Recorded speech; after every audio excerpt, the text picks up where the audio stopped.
Chapter 1. I could perceive the flaws in things. Wang Ji, have you had enough of your hospital stay? Jiangning Bank is a key client of the company. The issue from Friday remains unresolved, and the client expects to resume operations tomorrow. We must find a solution today. Time is running out, only 8 hours left. You are ordered to return within 1 hour. If you cannot make it back, do not expect to be confirmed as a permanent employee. In the inpatient department of Jiangning High-Tech Zone Hospital, within a standard internal medicine ward, Wang Ji held his phone in his right hand, distancing it half a meter from his ear, due to the ferocity of the roar on the other end. On the line was Qin Lang, the director of the company's cloud products department. Wang Ji's superior, the authoritative figure behind the company's core products, known for his tempestuous temperament and unwavering decisiveness. The recent malfunction had reached the ears of the boss, and under the mounting pressure, his voice trembled with strain, cracking with every word. After enduring the tirade, Wang Ji weakly replied, "Director Qin, I've only been with the company for a little over 2 months and am still unfamiliar with the code. My presence may not be beneficial." The response from the other side was as frigid as ice. "If you cannot return within an hour, do not come back at all." The line went dead. Is it amusing to toy with a newcomer? So many experts cannot resolve it. Wang Ji, with tears brimming in his eyes, exited the League of Legends room and stowed away his laptop and the small bedside table. He had graduated from Jiangning University in June and had joined Tingyun, still within his probationary period. After working late on Wednesday night, he had stayed up gaming with friends until dawn, only to awaken feeling dizzy and disoriented. Thus, he found himself hospitalized. Fortunately, he felt better the next day, but chose to remain in bed. The salary at Tingyun was modest, yet the privilege of paid sick leave was a comfort, even during the probationary phase. After all, the cramped and foul-smelling 4-person dormitory for Jiangning University graduates was hardly appealing, while the hospital, being in the off-season, offered a semblance of a single room, complete with adequate air conditioning and a reasonably good internet connection by the window. Life may not guarantee success through effort alone, but reclining in comfort is certainly a pleasure. After securing his computer, Wang Ji quickly sent a WeChat message to his mentor, Lu Yang. "Brother Yang, what's the status of the project? Why must you send a lowly pawn like me? I'm of no use." The company assigned mentors to every newcomer, and Wang Ji's was the amiable senior engineer Lu Yang, T29. He was kind-hearted and approachable, and his workload was manageable. Lu Yang replied succinctly, "The sales team has escalated the issue to the higher-ups, and RD and testing teams are merely passing the blame. If you don't return, the blame will fall upon you, and your probation will be terminated." One audacious maneuver. "Brother Yang, I shall return immediately." Wang Ji sprang to his feet, only to realize that his left hand was still connected to an foredrip. He hurriedly called out, "Nurse, I wish to be discharged." The nurse on duty today was a lovely young lady with a pleasant demeanor. In other words, she spoke softly, but upon arriving at Wang Ji's bedside, her cheerful expression was overshadowed by a cloud of frustration. She rolled her eyes dramatically. "You could have been discharged the day before yesterday, yet you insisted on staying. I thought you didn't want to leave. Shall I order another bottle for you? It'll cover the cost. Do not presume that good looks will exempt you from scrutiny." She glanced at the forebag, furrowing her brow, and leisurely adjusted the valve. "It was just stuck for a moment. Let's finish this drip first, just a few more minutes." The young lady exhibited signs of obsessive-compulsive behavior, feeling unsettled until everything was completed. "I am pressed for time, and the issue is not here." Wang Ji raised his hand to indicate the foredrip. "The needle for the 4 has a problem. The aperture is too small, which may lead to a blockage." The nurse looked up at the needle and then back down at Wang Ji, her almond-shaped eyes filled with reproach. "The General Internal Medicine Department has accommodated you. Perhaps you should be transferred to neurology. All needles are alike. How could there possibly be an issue?" Wang Ji's expression remained resolute. "Truly, if not, why don't you try changing the needle?" The nurse's patience began to wane. "Even if the needle is faulty, how could you possibly know that?" Her words struck him like a jolt of electricity. Wang Ji was taken aback. "Indeed, how do I know?" Since being hospitalized on Thursday, he had received in 4 for half a day, followed by a restful slumber that left him feeling particularly alert. Standing by the hospital window, he soon noticed that the screws on the bay window were loose, and upon visiting the restroom, he realized the light was on the verge of burning out. But he had assumed that simply resting well had sharpened his senses. But how did he discern the needle's aperture was small? He raised his gaze once more, perceiving a flickering red at the foresight, accompanied by a stream of text that drifted into his consciousness. The internal diameter of the needle is 0.11 millimeters, below the nominal minimum value of 0.184 millimeters. Moreover, an additional note appeared: injection needle proficiency, 84. Wang Ji's breathing quickened, a flicker of unease crossing his eyes, swiftly replaced by uncontainable exhilaration. Could it be that I have awakened some extraordinary ability? Looking again toward the window, he noticed that the screws on the bay window did not display the same flickering red dot, unlike the needle. Yet he inexplicably sensed that there was something amiss with the bay window. Upon further reflection, he recalled that a similar observation had occurred the day prior. The screws had been detected due to their proximity. Lacking a red, he had overlooked the supplementary information in his mind. Bay window proficiency, 27. Proficiency seems to be a threshold. Wang Ji, an IT programmer, possessed a keen intuition for numbers and logic, allowing him to swiftly deduce the correlation, speculating that he had acquired a unique ability: the capacity to perceive flaws in objects, the condition being a certain level of familiarity with the matter at hand. Once the proficiency reached a threshold, the identification of issues became more precise, even directly indicating specific problems. His mother, a nurse, had often taken him to observe forge rips in his youth, igniting his curiosity to research the specifications and materials of forge devices, thus granting him a high level of proficiency, achieving 84. However, his familiarity with the bay window and water pipes was merely superficial, resulting in an ordinary level of proficiency. The more he contemplated, the more rational it seemed. The more he pondered, the more real it felt. Elation radiated from Wang Ji's eyes as he eagerly scanned his surroundings, attempting to further validate his newfound perception. His behavior startled the nurse, who quickly exclaimed, all right, it's merely a matter of a needle. I shall change it for you. Do not become overly fixated." With that, she hurriedly exited the room. Ding, ding, ding. Wang Ji's phone rang. Yet another call from Lu Yang. The voice was deliberately lowered. "Have you set off?" Wang Ji replied, "Almost. I should make it in time." Lu Yang's tone took on a hint of mystery. "I have two pieces of news, one good and one bad. Which would you prefer to hear first?" Wang Ji responded, "Brother Yang, let's hear the good news." As long as he avoided the bad news, everything else seemed favorable. Lu Yang continued, "It is rumored that the company's performance has been lackluster for several consecutive years, and the bosses are discussing plans to lay off a group of people. After the 11th, with new graduates who have not yet secured their positions being the first to go." Wang Ji was taken aback. "Is that the good news?" Lu Yang chuckled. "Oh, I forgot. That's good news from a first. They will cut you all." Wang Ji remained speechless. Lu Yang added, "The bad news is that Director Qin just mentioned that if we can uncover the issue with Jiangning Bank today, there's a project bonus." Director Qin, known as Qin Lang, held the position of director, addressed as Director Qin in person, yet referred to as Qin Jian behind his back, due to his voice, which bore a striking resemblance to that of an ancient palace official. Wang Ji paused in silence, struggling to comprehend. "Brother Yang, isn't that good news?"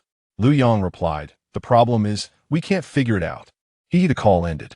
A seasoned professional, Wang Ji had seen the tides of fortune with indifference. He realized that this time, there was no escape. Would he lose his job while recuperating in a hospital? Was there no one left to uphold labor laws? With a sigh, he lifted his gaze, only to see the red at the injection site, and a thought flashed through his mind about the defect prompt. The inner diameter of a needle is 0.11 millimeters. Suddenly, Wang Ji sprang to his feet. "Could I discern the defect?" Chapter 2. A mere concoction. Why did you remove the 4? The nurse, noticing Wang Ji's hurried departure, called out to him, her gaze fixed on the dwindling drip, which seemed to teem with countless ants crawling beneath his skin. Wang Ji cast her a fleeting glance, unyielding in his pace. "I'll handle the paperwork later," he murmured as they brushed past each other, lowering his voice. "Your underwear button has come undone." With that, he vanished like a gust of wind, leaving the nurse flustered, her cheeks ablaze. It turned out that the creatures invading his clothing were not ants after all. At Tingyun in the high-tech industrial park, the allure of low rental costs and research funding subsidies was appealing. However, the transport links were less than convenient. It took Wang Ji 57 minutes by taxi to arrive. Timing his commutes was one of his distinct skills, matched only by his ability to elude the watchful eye of his supervisor and discreetly settle into his workstation. Today, however, his stealth was thwarted, for Qin Lang stood guard in the cloud product department like a vigilant overseer. Upon witnessing Wang Ji's clandestine entrance, he frowned at the clock and scoffed, slow as molasses. The cloud product department fell under the research division, comprising 3 tertiary units, all staffed by back-end development engineers. The infrastructure and middleware teams, tasked with addressing failures, were also present, 16 individuals seated in 4 rows. The testing team from the product department, totaling 15 members, accompanied by their manager and 6 others, added to the total of 27 weary faces congregated in the office, scrutinizing the issues at hand. The atmosphere was laden with tension. Since the client's upgrade failure on Friday night, investigations had commenced, yet after nearly 2 days of fruitless efforts, only 7 hours remained. Should the cause remain elusive, the client's patience would surely wane. In fact, at Jiangning Bank, the client had already lost their composure. Wang Hanfei, the manager of Tingyun Financial Sales Division 1, found himself nearly prostrate from reprimands on site. The on-site engineer stood helplessly by, waiting for a new solution from RD, which was nowhere to be found. Every 20 minutes, Wang Hanfei called in, and Qin Lang's voice echoed through the office. "We're still investigating. Please hold on." With everyone present, what more could be done? "Stop pressuring me. I've already urged them." Each phone call deepened the oppressive atmosphere. Wang Ji powered on his computer and quietly inquired of Lu Yang, "Brother Yang, can we resolve this?" Lu Yang shook his head. "It's exceedingly difficult. The testing environment cannot replicate the issue, and the client's environment collapses upon execution. Rolling back is not an option, and we've yet to uncover the cause after 2 days." In that moment, Wang Ji comprehended the enormity of the challenge. Though Tingyun was merely a company of around 200, it had gained a reputation for excellence in commercial infrastructure software, rivaling that of larger firms. With over 100 personnel in the RD department, while not all could be deemed industry elites, at least 20% were seasoned professionals, with several well-known within the field. In the realm of investment, Tingyun has become a coveted entity, while in the technology sector, it boasts a notable reputation. Consequently, recent graduates joining Tingyun are willing to accept a salary of 8,000, forsaking higher offers, in order to embellish their resumes. However, it now appears that they may soon find themselves dismissed after just 3 months, tarnishing rather than gilding their credentials. Wang Ji glanced towards the testing team. When it comes to understanding product issues, they are undoubtedly the experts. Yet, at this moment, Manager In Jun's eyebrows were furrowed tightly, indicating a lack of optimism. The development team was stumped, as was the testing team, not only without answers but utterly at a loss. "Investigate the issue." Qin Lang's sharp voice pierced the air. At some point, he had approached the row and sat beside Su Jingsong, the manager of the infrastructure team.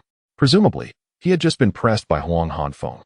As he shot a disgruntled glare at Wang Ji, Su Jingsong, a confidant of Qin Lang and Wang Ji's direct superior, was both proud and traditional. Yet his technical prowess was unparalleled. He sighed to Qin Lang, lamenting, "Boss, is it really necessary to summon so many people for an issue that has only been around for 2 or 3 months? Their presence is merely a drain on resources." Qin Lang cast a sidelong glance at the testing manager, In Jun, signaling to Su Jingsong. In a hushed tone, he remarked, "Everyone from testing is here. If we don't gather our team, it will be inexcusable." Wang Ji finally grasped Qin Lang's reasoning for his presence. It was a matter of appearances. With hope already extinguished, the situation was bound to result in a scathing reprimand from the boss, and blame was unavoidable. However, they could assert, "We even brought in hospitalized employees. It is not a matter of our incompetence, but rather the bug's cunning nature. Let us expedite the investigation. The sales department is nearing their breaking point." Qin Lang patted Su Jingsong on the shoulder and, as he stood, his gaze inadvertently drifted towards Wang Ji, who caught the look. The expression was reminiscent of how Wang Ji's parent Siberian husky gazed at him when he left home.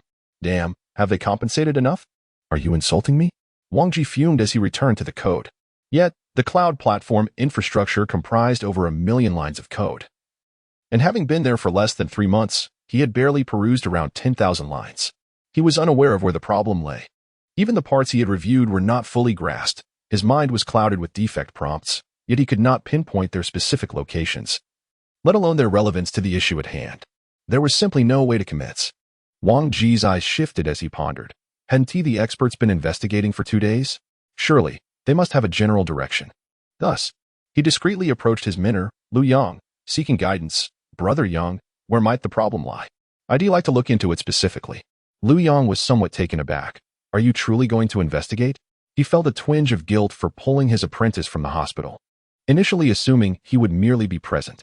After all, with such a formidable challenge that had left seasoned experts stymied, could one reasonably expect a newcomer to contribute? It involves the logic of restarting the computing services. Lu Yang, with his gentle nature, took the time to patiently explain the code to his apprentice. At that moment, another urgent call came from Huang Hanfeng's side. The tone has escalated by 3 degrees, and it is evident that the client can no longer contain the situation. Mr. Qin, can you resolve the issue? It is beyond my control. However, Mr. Xiong from the client side has made it clear that he will report everything to the boss without alteration. Jiangning Bank is not solely reliant on Tingyun. Tingyun represents the A stack, while the B stack is represented by Xiaoyan. They are already aware of the severity of the malfunction and are persuading the higher-ups at the client SN to take over the A stack. Moreover, they have come prepared, stating they can assist the client in migrating their primary operations within 6 hours. Therefore, do not assume there are still 6 hours left. There are not. At most, 2 hours remain. Mr. Xiong was initially on our side, but if Xiaoyan convinces his superiors to intervene, he will be powerless to resist.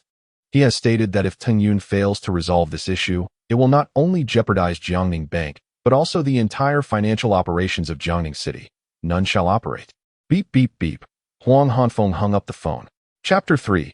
Great rewards bring brave souls with a frustrated curse. Qin Lang gripped his phone tightly. The call he had ended was from a backup device. Otherwise, had the bank's operation ceased for 2 days, there would surely have been dire consequences. Nevertheless, the situation remained grave. If the primary cluster were to fail at this moment, even divine intervention would be futile. His heart raced, his face flushed, and his hands trembled with agitation, unable to maintain his composure any longer. As a director-level manager, he understood that if the situation escalated and jeopardized the financial operations of Jiangning City, it would strike at the very foundation of Tingyun's business. No one could shoulder such a responsibility. Someone in management would inevitably bear the blame. His gaze, sharp as a dagger, swept across the 20-odd individuals present, their faces reflecting the gravity of the moment. He approached Su Jingsong and inquired, "What is the update? Have any new solutions been attempted?" Su Jingsong nodded. "We tried several approaches today, but as we cannot replicate our environment, we have to rely on the client S setup." He paused, the implication being clear, utterly fruitless. Qin Lang's expression darkened, his frustration mounting. Yet, amidst his turmoil, he could hear the incessant chatter nearby. Turning, he noticed Wang Ji seeking advice from Lu Yang. The noise, though not loud, grated on his nerves. When one is already irritable, even the smallest sounds can be exasperating. Qin Lang snapped, "Keep it down." Seeing Wang Ji's sheepish reaction only fueled his ire further. He chastised, "Wang Ji, don't take up Lu Yang's time. He needs to investigate the issue." It was personal. His annoyance was simply overwhelming, and deep down, he questioned the utility of a novice. If it weren't for appearances, would you even be here? Wang Ji, taken aback, retreated to his workstation to meticulously analyze the code segments. Lu Yang's guidance proved invaluable. With just a glance, the sequence of logic began to crystallize in his mind. As he scrutinized the previously enigmatic code blocks, they suddenly became clear and multidimensional. In one instance, a red dot appeared, and a warning flashed in his mind. A potential deadlock could occur if the billing service was restarted during operation, preventing the lock from being released, leading to a state of apparent unresponsiveness. Supplementary note, comprehension level 87. Eureka! Wang Ji's understanding transcended the code itself, connecting it to external services. Investigating the code related to lock references and dependencies on the billing service further clarified the underlying logic. Now it all made sense. Previously bewildered, he finally grasped the situation. As Wang Ji deciphered this segment of code, he inadvertently began to comprehend the interconnected logic. Mastery in one area led to mastery in another. A second flaw emerged. The defined restart strategy failed to adequately assess the service status, posing a risk of split-brain scenarios and causing a cascade of restarts. Supplementary note, comprehension level 84. A sharp intake of breath escaped Wang Ji. So many issues within the code. The esteemed figures he had once idolized were not beyond reproach. Their code was not as robust as he had believed. The contexts in which problems arose were different, not trivial logical errors, but catastrophic architectural failures. Having observed several defects in succession, he recalled the error logs from the client's site and the operational records. Quietly, he inquired Lu Yang for a copy and began to compare them meticulously. Not this operation, nor this one. This does not align with the error. In areas where he lacked familiarity, he softly sought Lu Yang's guidance until he comprehended the details. Despite his subdued tone, Su Jingsong, who stood behind him, wore a stern expression. Lu Yang, focus on troubleshooting. Now is not the time to teach the basics to a newcomer. The client is on the verge of an explosion. Although directed at Lu Yang, it was evidently a reprimand aimed at Wang Ji for wasting time. To Su's surprise, Wang Ji spun his chair around, intertwining his hands behind his head and leisurely resting. With a cheerful grin, he retorted, "Boss, am I not also investigating the issue? Perhaps I might uncover something." "You think you can?" Su Jingsong, a quintessential IT professional, was skeptical of miracles and only trusted incompetence. "If you can discern anything, I will advocate for your early confirmation. It's a deal." Wang Ji turned back to his work.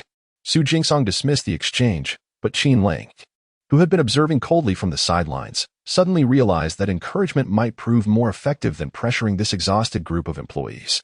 He set aside his stern demeanor, raised his right hand, and declared, "We previously discussed a project bonus. Now, we need everyone to band together. Those who identify the issue will receive a reward." After all, as a director, he possessed a broader perspective. The attention of the office converged upon him as he formed a V with his fingers. 2,000 yuan. As soon as the words left his lips, the excitement dissipated. A commendable vision, albeit lacking in substance. Merely 2,000 yuan. Might as well sleep it off. With a substantial reward, one might inspire courage. After all, if one were to tell soldiers in ancient times that they could earn a day off for a single beheading, whom would they target? Hearing the faint murmurs of discontent, Qin Lang felt a twinge of embarrassment. He cleared his throat, transforming the V into an open palm, and raised his voice. "Let us increase it to 5,000 yuan. This was more palatable. Wang Ji's colleague, Ping Zihao, mumbled something and returned to his work. Perhaps spurred by this incentive, the office began to buzz with activity, low murmurs of discussion emerging. The higher-ups exchanged ideas in small groups, deliberating on possibilities yet to be explored. The testing and product management teams assembled, shaking off their weariness for one last push. However, no one approached Wang Ji for a conversation. He was the sole newcomer in the infrastructure group. Time was of the essence, and engaging him felt unwarranted. Qin Lang, pleased with the atmosphere, patted Wang Ji on the shoulder. "Keep at it. It might just be you who discovers something." His gaze was warm, and his tone kind, washing away any prior reprimands. A commendable vision, yet still lacking in substance. The irony directed at Wang Ji was palpable. "I have found it." Slowly, Wang Ji straightened his posture. His voice, though soft, commanded immediate silence in the vicinity. Lu Yang was the first to leap up, rushing to his workstation. "You found something? What is the issue?" Following suit, Peng Zihao and Tang Chen approached from opposite sides, gathering behind Wang Ji. Witnessing this commotion, Su Jingsong, Yin Jun, and several nearby testers and product managers, who had been engaged in discussion, flocked over, falling into a hushed silence. In the moment their gazes met, Wang Ji pointed quietly at a section of code on the screen. "At 8 p.m. on Friday, we executed an upgrade on Jiangning Bank, accomplished through an automated script. At 8:27, the computing service commenced its restart, coinciding almost precisely with the billing service's restart, as evidenced by the logs. This script was written last year, and our testing environment only accounted for all flash disks, often neglecting to test pure HDD disks. Consequently, we imposed minimum configuration requirements on the management nodes, which must be met. However, the client's environment had undergone an expansion in June, and one of the nodes utilized a pure HDD disk. This led to a sluggish execution of the upgrade script, with both the computing and billing services restarting simultaneously. Moreover, the logic within our code dictates that the restart of the computing service can lead to a deadlock due to the billing service. After further examination elsewhere, a forced restart was executed, resulting in a split-brain scenario and a cascade of reboots. This elucidates the cause. Chapter 4. Troubleshooting with after-sales support. A profound silence enveloped the room for 3 seconds, broken only by an exclamation of disbelief from an unknown source. Suddenly, a collective gasp of realization reverberated through the cloud product department's office. Lu Yang, with his left hand resting on Wang Ji's shoulder, exclaimed with enthusiasm, "It makes perfect sense. It aligns perfectly with the logs. Ping Zihao rubbed his eyes in disbelief. I thought it was an issue with the computing service code. I was searching tirelessly. Tang Shini was equally incredulous. Wang Ji, you've never logged into the client environment, have you? Impressive. The other engineers and product managers murmured in admiration. Their praise is filling the air. However, the testing manager, In Jun, raised a critical question. But even if the computing and billing services coincidentally restart during the initial upgrade, what about subsequent upgrades? Being the head of testing, he was notably meticulous. Just as Wang Ji was about to respond, Su Jingsong interjected in the upgrade script. The billing service is set to restart 10 seconds after the computing service, which is likely to be a consistent occurrence. In Jun nodded in agreement. In that case, it explains everything. I'll send the script to the on-site team immediately. Qin Lang promptly called Huang Hanfeng. Mr. Huang, we have pinpointed the issue. Redeployment is imminent. On the other end of the line, Huang Hanfeng was both astonished and elated. Do we still need to test the new package? There's no time. Xiaoyun is already in action. Let us proceed without testing. Qin Lang, filled with pride, replied, no new package is needed. We simply need to modify a parameter in the deployment script. Huang Hanfeng's spirit soared. Remarkable. Mr. Qin, your team is indeed formidable. Who was the genius behind this solution? Qin Lang paused for 3 seconds, a newcomer. Huang Hanfeng hesitated. Is that reliable? Qin Lang reassured him. Let us give it a try. 5 minutes later, the deployment commenced. Su Jingsong's workstation was surrounded by colleagues, all intently focused on his computer screen, monitoring the deployment progress through remote tools. At the 10-minute mark, the installation proceeded smoothly. At 20 minutes, everything remained normal. At 25 minutes, the installation continued without issue. Everyone held their breath in anticipation. Previously, around the 25 to 30-minute mark, the operation logs would invariably display an error, indicating the restart of the computing service, followed by a recurring cycle every 10 seconds. This was the continuous restart failure Wang Ji had mentioned, which had previously halted progress. The team had assumed there was a fundamental issue with the computing service, or even with the kernel itself. Yet this upgrade involved code modifications, while the upgrade script remained unchanged. The screen output continued to scroll. At 26 minutes, the installation was normal. At 27 minutes, it remained so. The office was nearly silent, with even breathing held in check, fearing any disruption to the script's execution. They all silently hoped this time would be successful. Qin Lang and In Jun both recited this mantra in their minds. One was the cloud product director, the other, the testing manager, both bearing the responsibility for the incident. If the issue remained unresolved, it was evident that their positions could be at risk. Others clenched their fists. Most had endured a sleepless night, with some having worked tirelessly for 2 consecutive days, pushing their limits. At 28 minutes, the installation was normal. At 29 minutes, it remained so. At 30 minutes, the installation was still normal. The screen scrolls, revealing the results of the next operation. And the action that had caused the malfunction has successfully passed. Yes. The team cheers with applause, the sound echoing in jubilant celebration. Ping Zihao rhythmically shakes Wang Ji's chair, exclaiming, Wang Ji, you're incredible. You just returned from the hospital and managed to identify the issue in just a few minutes. Tang Shini from the other side chimes in. If I had known, I would have dragged you back yesterday. These two, aged 26 and 25 respectively, were the youngest in the team before Wang Ji's arrival, and aside from the team leader Lu Yang, they had engaged in the most conversations with Wang Ji. Wang Ji, with a beaming smile, humbly replies, oh, it's all thanks to Brother Yang's excellent teaching. I was consulting him just now. Lu Yang scratches his head, feeling as though he had underestimated his own contributions. The phrase as the night quietly descends, nourishing all without a sound, seems to resonate with him. The other members of the team, less familiar with him, offered a few words of praise before returning to their stations to await further results. It was the weekend. After all, time to head home. Qin Lang hesitated briefly before making a phone call. Su Jingsong's demeanor softened considerably as he turned and said, not bad. You've made great progress, far superior to your performance during the interview. After a pause, he quickly added, rest assured. I'll fill out your early confirmation application next week. A hint of a smile crossed his long face. Though he was somewhat stern, he was not vindictive.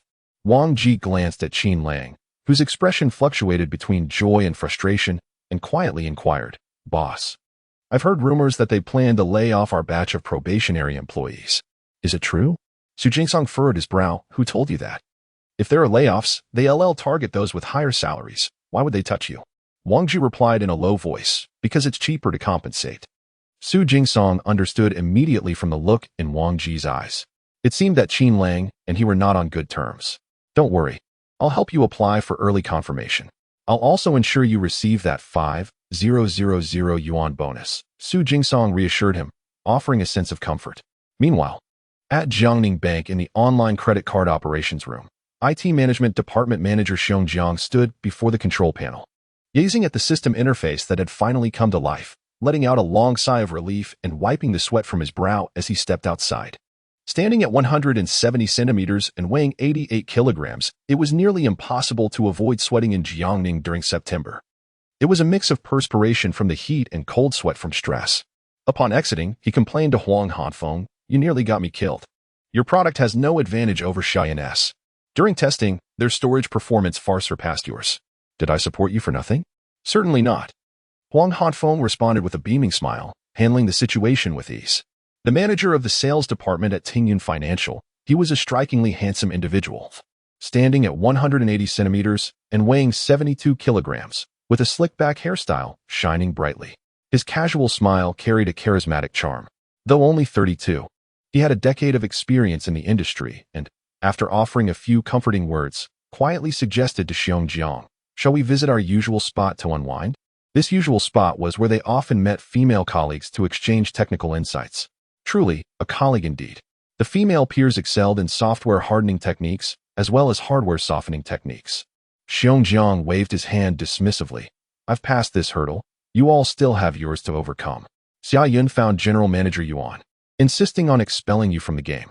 "Tomorrow's fault report is of utmost importance. Bring your most capable personnel." After saying this, she stretched her limbs, releasing the pent-up frustration of the past few days.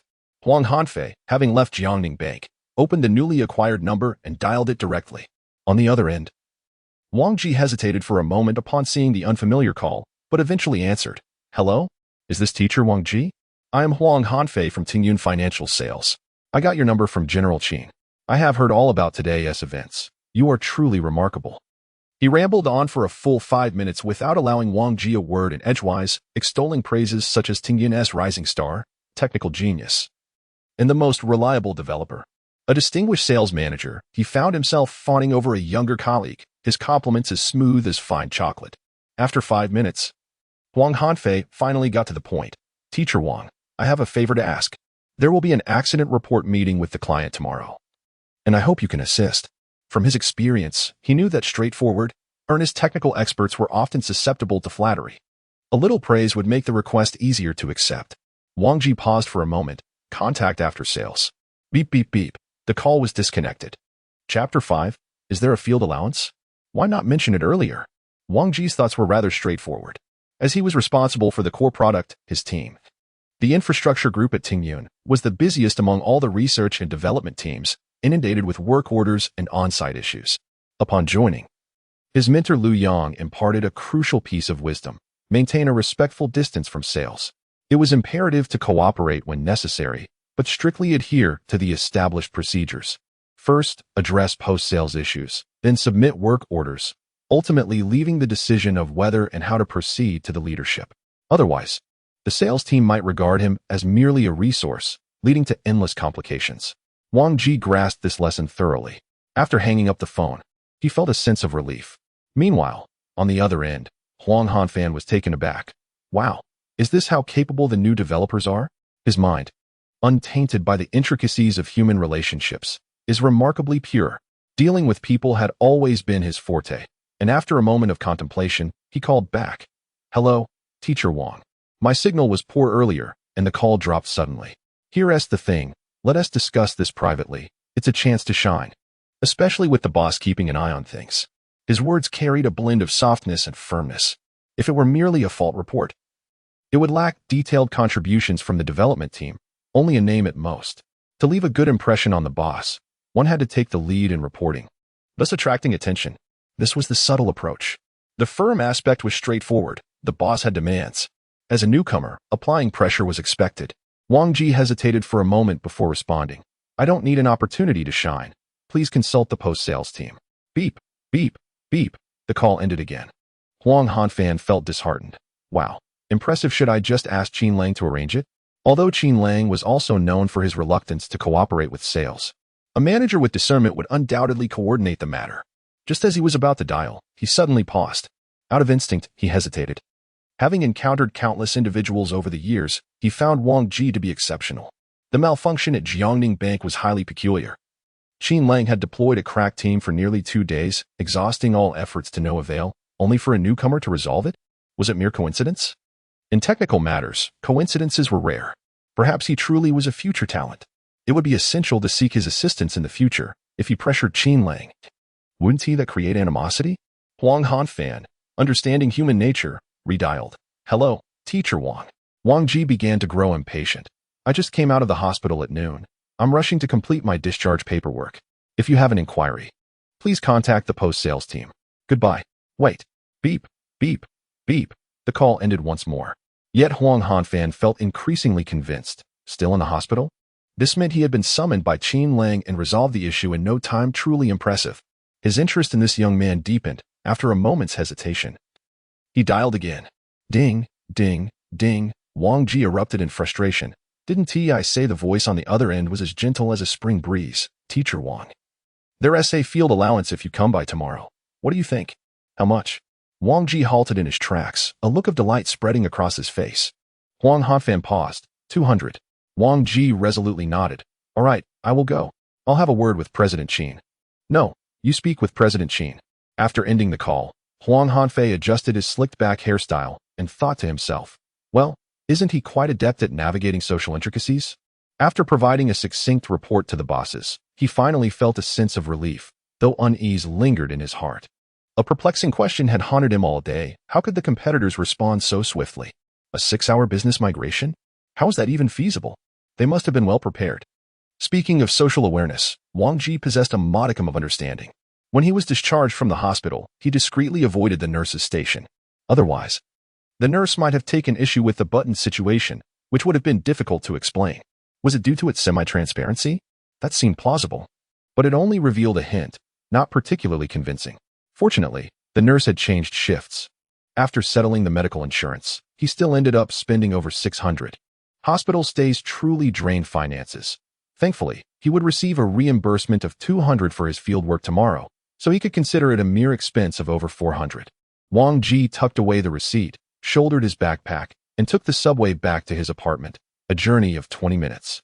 This was a benefit for graduates of Jiangning University, considering the financial struggles within the first 2 years of employment.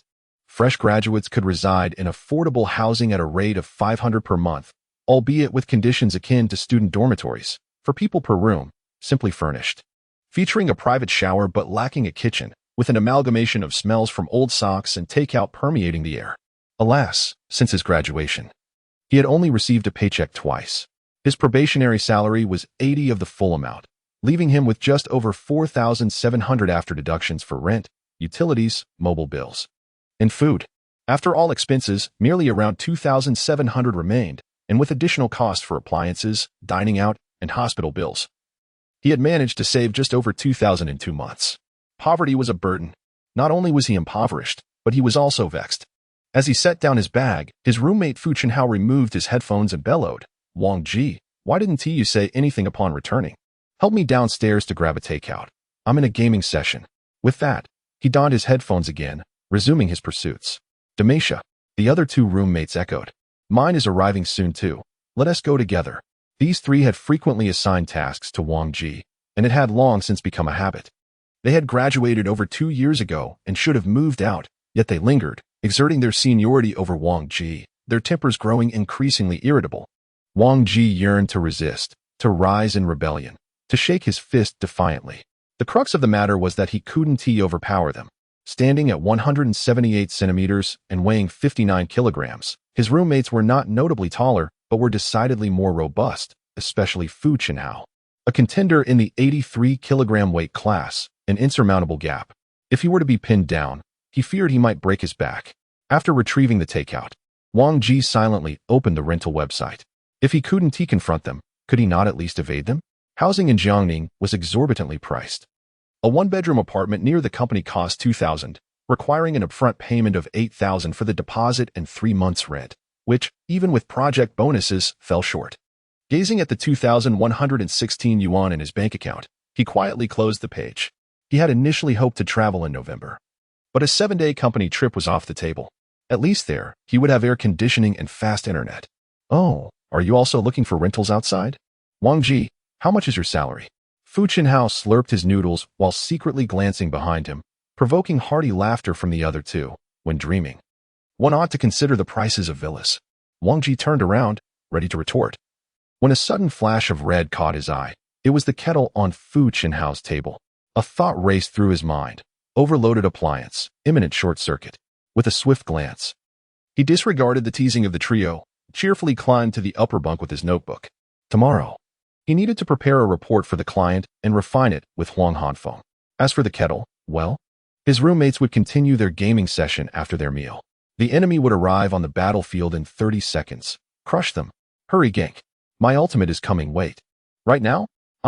Suddenly, the computer screen went black, and 3 loud yelps echoed through the apartment as keyboards and mice clattered to the floor. Wang Ji leisurely submitted his report materials. A sense of relief washed over him. At that moment, a message from Huang Hanfeng popped up on WeChat. Mr. Wang. There's a rather tricky situation. The client's leadership has issued a directive requiring the report to not only describe the malfunction but also to outline preventative measures for the future. Chapter 6. The expansion plan of Jiangning Bank. Wang Ji was resistant to the client's demands. Prevention? How to prevent?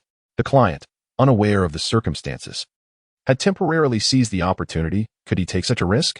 He directly declined via WeChat. I am not knowledgeable about this. Please consult someone else. Huang Hanfei, understanding the intricacies of the situation, explained, this fault has significant repercussions, and it is only natural for the client to leverage their position. We merely need to make a gesture. Such is the nature of business. When the seller falters, the buyer inevitably seeks advantages. When party A enjoys a moment of satisfaction, it often continues to relish it. Wang Ji responded succinctly, I do not know how to make such a gesture. Please consult my superior. Though he lacked business acumen, he understood the fundamental workplace rule, do not take on responsibilities beyond one's capabilities. For Huang Hanfei, it was imperative to cater to the client, as well as to the capable development team. This was a long-term investment. He typed a line, then deleted it, opting for another. I have an idea. Let us conduct a thorough on-site inspection to demonstrate our sincerity. Note, 7 days. Request for overtime compensation and travel expenses. Wang Ji replied immediately, good, without a hint of hesitation. Huang Hanfei, somewhat taken aback, thought, is it truly that simple? After a considerable pause, Wang Ji posed a question. General Fei, what should we focus on during the inspection? With the mention of travel expenses, his tone had transformed. Huang Hanfei, suppressing a smile, explained, we are merely putting on a show, stating that experts will conduct inspections to avert future issues. To be frank, he did not expect Wang Ji to uncover any problems. That was the duty of the on-site personnel. The purpose of involving him was to express sincerity and provide an explanation to Jiang. Most importantly, it was to silence Yuan and counter Xiaoyun's tactics. Unbeknownst to Wang Ji, he meticulously read Huang Hanfei's words and concluded, then let us investigate for any potential hazards. In other words, he was to inspect for defects. The thought of inspecting for defects brought a smile to Wang Ji's lips. The next day, at the credit card center of Jiangning Bank, in the conference room, Wang Ji occupied the C position of the opposing party, feeling a pang of anxiety. His discomfort did not stem from Huang Hanfei's insistence on his central placement. It was merely a seat and of little consequence. Nor was it the scrutinizing gaze of the opposing party, whom he did not recognize. Rather, it was due to the information Huang Hanfei had shared prior to the meeting. Jiangning Bank had a sudden expansion plan, a substantial order with a gross profit of 1.2 million. If they weathered this fault, it would belong to Tingyun. In other words, failure to endure meant it would evaporate like mist. Beyond this expansion, the future would be similarly bleak. If Tingyun faltered at Jiangning Bank, there would be no future. Wang Ji felt the seat was uncomfortably warm. The meeting was presided over by Xiong Jiang, who oversaw the infrastructure of credit card operations and was a proponent of Tingyun. During the fault analysis segment, Wang Ji felt little pressure. He understood the logic behind it clearly. As it pertained to the client's environment, responsibility could not be wholly attributed to Tingyun. Xiong Jiang offered a few tepid criticisms, merely fulfilling the formalities of the meeting. Regarding the expert inspection, there was a nod of acknowledgement, yet no definitive comment was made. Only the results were mentioned. The others from the company did not press further. allowing him to save face. A few murmurs of mild surprise could be heard. The Tingyan expert is quite young. This lad still looks like a student. Perhaps it's the youthful appearance that makes him rather attractive. Wang Ji discreetly glanced over, noticing the two female engineers from the client's side engaged in discussion. Their eyes twinkling with amusement as they looked his way. Directly opposite, seated at the center position, was a leader in his 50s, sitting upright and stern, lacking any hint of levity. After the introductions, it was established that he was General Manager Yuan from the IT Facilities Department of the company. Today, he was the one in charge, the big boss. After listening to the entire report, Yuan took a sip of tea. I have no objections to Xiao Xiong's work. The construction of Credit Card Center A and B is indeed meeting the requirements. Meeting the requirements is a neutral phrase, seemingly affirming yet ultimately neither commendatory nor derogatory. In fact, if adhering to the customary opening remarks, it could even be construed as a critique. Xiao Xiong, parched, pressed his lips together. When a leader speaks, it is inappropriate to drink water. Yuan shifted his tone. However, A stack has encountered several issues, while B stack has not. And it is said that the storage performance of B stack significantly surpasses that of A stack. Turning to Xiao Xiong, he continued, the selection of suppliers is one aspect, management is another. Although this time it is a dual-active backup machine, the impact is nonetheless substantial. He then requested Xiao Xiong to review the past incidents of Tingyun A stack for discussion among the attendees. Huang Huanfei sat uneasily, feeling as though he was being reprimanded. After 40 minutes, Yuan concluded the discussion with a summary. To be honest, I am somewhat disappointed with the stack. We must learn from this experience. And Tingyun must learn as well. Having spoken, he did not wait for Xiao Xiong or Huang Huanfei to respond and left with his thermos in hand, followed by a throng of subordinates, leaving the meeting room empty. Xiao Xiong, disheartened, turned to Huang Huanfei and remarked, "You see, General Manager Yuan has made himself quite clear. There is no hope for expansion. Stabilizing the existing business is already a feat." He suddenly lowered his voice. Tingyun and Xiaoyun are strategic suppliers, this time. Without a bidding process, it's essentially predetermined. He glanced at Wang Ji, hesitating to speak further. The look in his eyes revealed confusion, seemingly questioning why a newcomer was dispatched. Yet Wang Ji's performance was satisfactory, so it was left unspoken. He merely instructed him, "You may only remain in the office area. To access the machine room, a complete report must be submitted. An entry to the B-stack area is prohibited." After exiting the meeting room, Huang Huanfei pulled him aside for a private conversation. Wang Ji faintly overheard Xiao Xiong say, "Expansion is not my responsibility. I just learned about it. Your inspections are merely for stabilization. You won't secure any contracts." The remainder of the conversation was inaudible. Clearly, Xiao Xiong did not hold high hopes for Wang Ji. More precisely, he was skeptical about Tingyun. Upon entering the office area, Pang Luan led Wang Ji on a tour, passing by the machine room area. Through the glass, he caught sight of the A-stack cluster, with B-stack not far beyond. In that moment, Wang Ji comprehended the company's intentions and the reason he was barred from the B-stack area.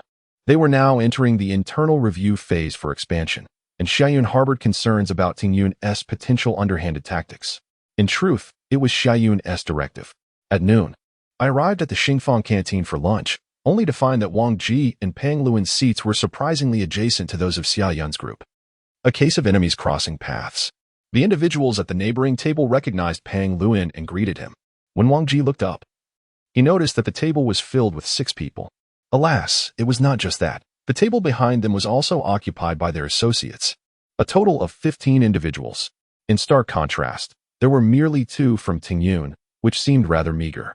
Pang Luan, accustomed to such encounters, smiled and inquired, "Your group is expanding. Are you still recruiting?" While competition among companies is inevitable, there is no need for animosity among employees. The man beside him, Do Run, the project manager for Xia Yun and a recent addition to the Jiangning Bank project, cast a sidelong glance at Pang Luan, curling his lip in disdain. "We do not recruit those who are unqualified," he remarked, turning to his colleagues. "To create such a mess and still have the audacity to show up here?" His colleagues chimed in. "A year ago, it might have been acceptable, but now, hasn't Tingyun lost half of its talent? How many capable individuals remain? And they've even sent a probationary staff member over. How ridiculous." Upon hearing this, numerous pairs of eyes began to scrutinize Wang Ji, accompanied by whispers and suppressed laughter. Pang Luan's expression shifted through shades of green and purple, yet he lacked the confidence to retort. Meanwhile, a fleeting thought crossed Wang Ji's mind. How did they know I was on probation? Chapter 7. The Threshold of Mastery. Wang Ji initially harbored no animosity towards Xia Yun. After all, he was one of the three titans in the domestic infrastructure software industry. A bit of assertiveness was to be expected. Ultimately, what was the purpose of adorning oneself with the gilded veneer of Tingyun? It was merely to one day address the interviewers from major corporations with a phrase reminiscent of a long-lost father. Dear father, if you would not forsake me. However, today, the counterpart had become a tad too brazen. Wang Ji felt a surge of indignation. The consequences were not dire. In this moment of absolute disadvantage, engaging in a mere exchange of words would be nothing more than an expression of impotent fury. Much like dealing with Fu Chenhao, who weighed in at 83 kilograms. It was wiser to bide his time and wait for the moment when he would slam the keyboard in frustration. Upon returning to the office area, Wang Ji promptly booted up his computer and initiated the prepared inspection tools. A total of 113 comprehensive inspection items were on the agenda, encompassing both metric and transactional elements, including physical devices, platform services, network traffic, and more, an exhaustive examination akin to a thorough medical checkup. The management node inspections were executed flawlessly. The computational node inspections were executed flawlessly. The storage node inspections were executed flawlessly. The computational service inspections were executed flawlessly. The image service inspections were executed flawlessly. The backup service inspections were executed flawlessly. Upon completing all inspection items, no substantive issues were uncovered. A voice floated gently through the air. I have conducted these inspections myself, and all is normal. As the on-site engineer, the daily routine consisted of clocking in for meals. Performing system inspections. Even if previous efforts had been lacking, they had been adequately addressed in recent days. Wang Ji had come here with a measure of anticipation. It was said that this young man was instrumental in resolving the very problems that had plagued him. Perhaps he could indeed alleviate his burdens. However, upon closer examination, he appeared no different from himself. Peng Luan continued, our developed inspection tools are utterly ineffectual. They seem to have conducted thorough checks, yet they failed to pinpoint any significant issues. Xia Yun's tools, on the other hand, are both comprehensive and precise. After a brief pause, he delivered another blow. Moreover, Xia Yun does not discriminate against storage devices. The performance is simply exceptional. Despite being relentlessly tormented by competitors, he treats them like a first love. Wang Ji turned his head, his expression devoid of anger, seemingly oblivious to the sarcasm in his words. Suddenly, he chuckled. You are quite right. He then closed his laptop and, donning a temporary ID badge, slipped outside the glass doors of the server room to observe. As he passed by the server room for the first time, no flaws crossed his mind. Yet, this time, an inexplicable awareness emerged. There was indeed a problem with the server room. Supplementary information, mastery of the server room, 22. Yesterday, while reclining in bed, he meticulously tested the threshold of defect perception and identified 3 critical points, 20, 50, and 80, representing varying degrees of mastery over a situation. Achieving 20 allowed for the perception of overall defects, reaching 50 enabled the identification of specific defects, and attaining 80 provided details about those defects. He held no expectations for the inspection tools. Their sole purpose was to enhance his understanding of the system and hardware. Now that he had confirmed issues within the server room, the next step was to further elevate his mastery. As he was about to return to his workstation, Huang Han swiftly approached, pulling him to a secluded spot and whispering, I have a rough grasp of the situation. General Manager Yuan from Xingfang indeed has a connection with Xia Yun, but he may not wield absolute power. If Xia Yun has any issues, they can certainly be escalated. Xia Yun is not without vulnerabilities. In my view, there are at least 2 weaknesses.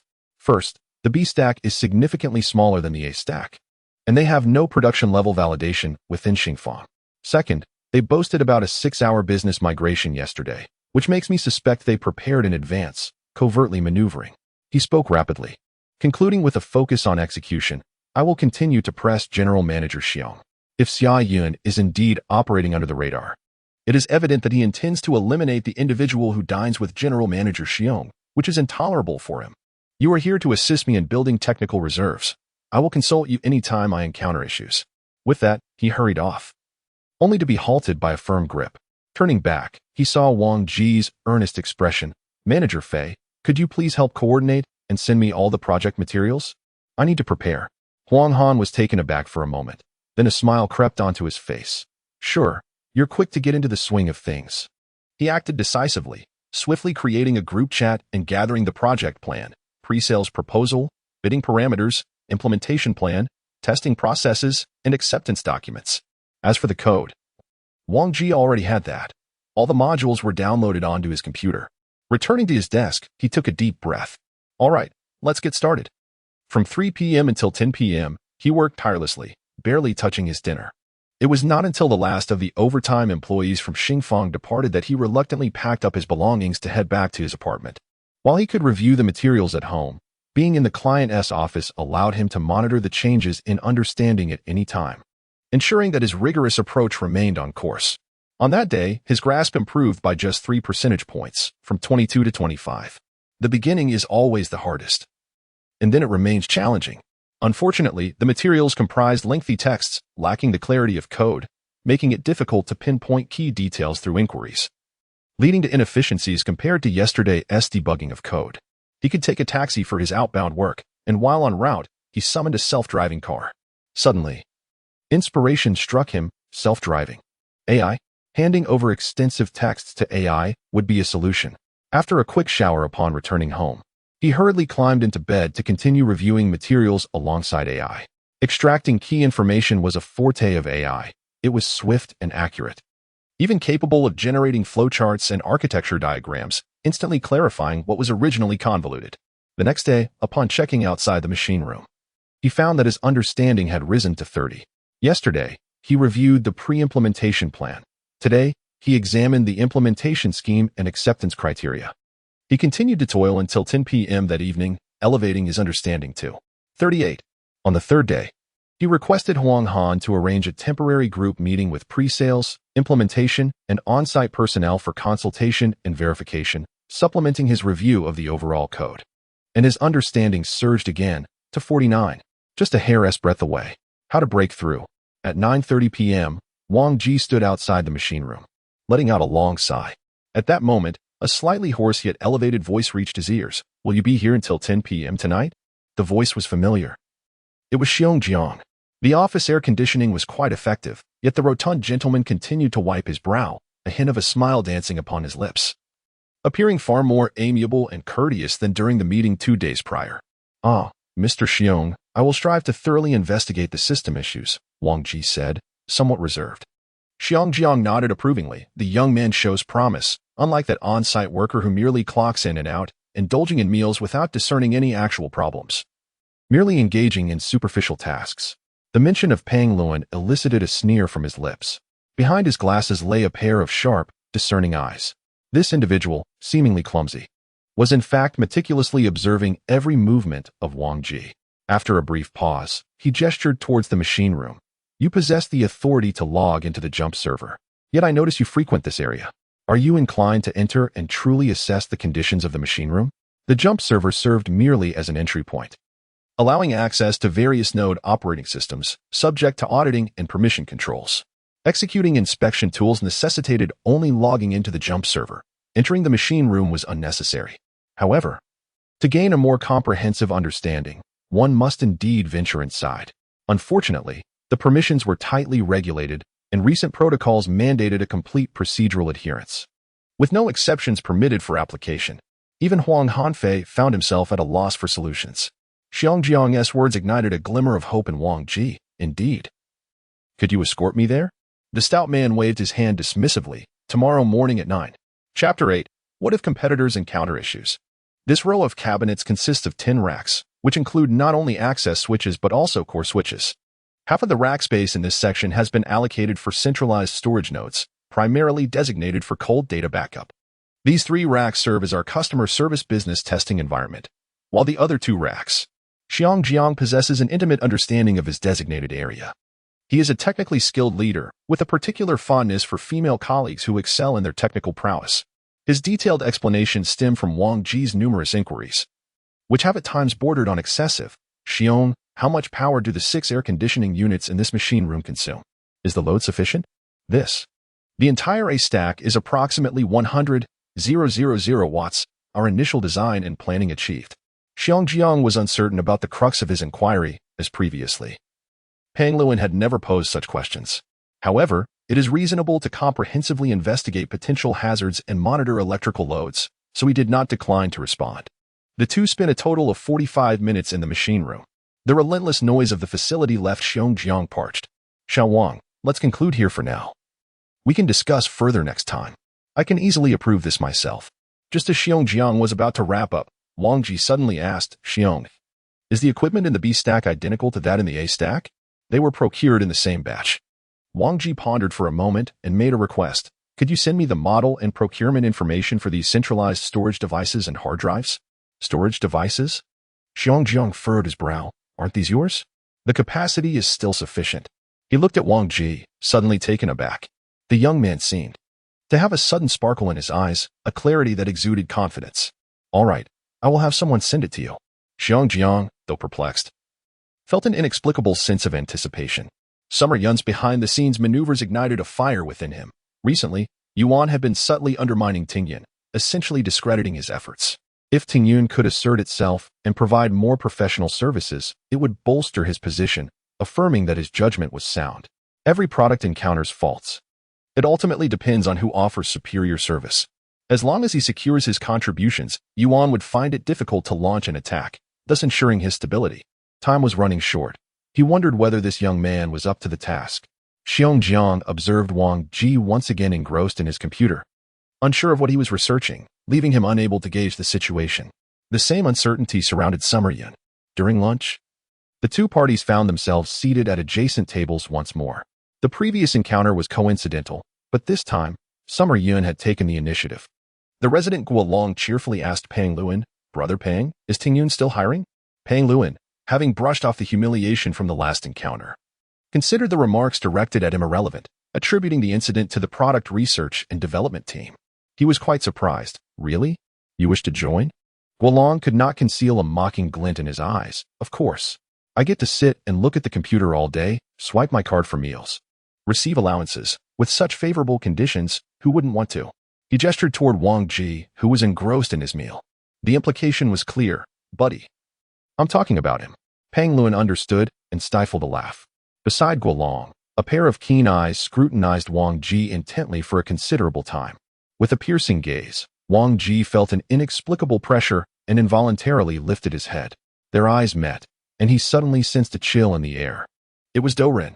By afternoon, Wang Ji had comprehended the significance of that look. He attempted to re-enter the machine room, but found himself barred. Jiang informed him that Summer Cloud's project manager, Dourin, had keen eyes. Noticing that the two of them had lingered in the machine room for an extended period, he suggested to General Manager Yuan that management of the machine room be tightened. Wang Ji was perplexed as to what relevance this had to Summer Cloud. What was the sensitivity regarding their inspection of the machine room? Jiang adjusted his glasses and remarked that Dourin had pointed out that the A stack and B stack were merely separated by a door, easily accessible at any moment. A glimmer of menace flashed behind his spectacles. Summer Cloud was clearly targeting him. Indeed, the two machine rooms were divided only by a door, and only a select few possessed the access rights, Jiang being one of them. Once through that door, there was a potential for sabotage, allowing the B stack to malfunction at a critical moment. Otherwise, what purpose could there be for lingering in the machine room for so long? The reason behind Summer Cloud's actions was that their sales team had persuaded General Manager Yuan, and the expansion was urgent.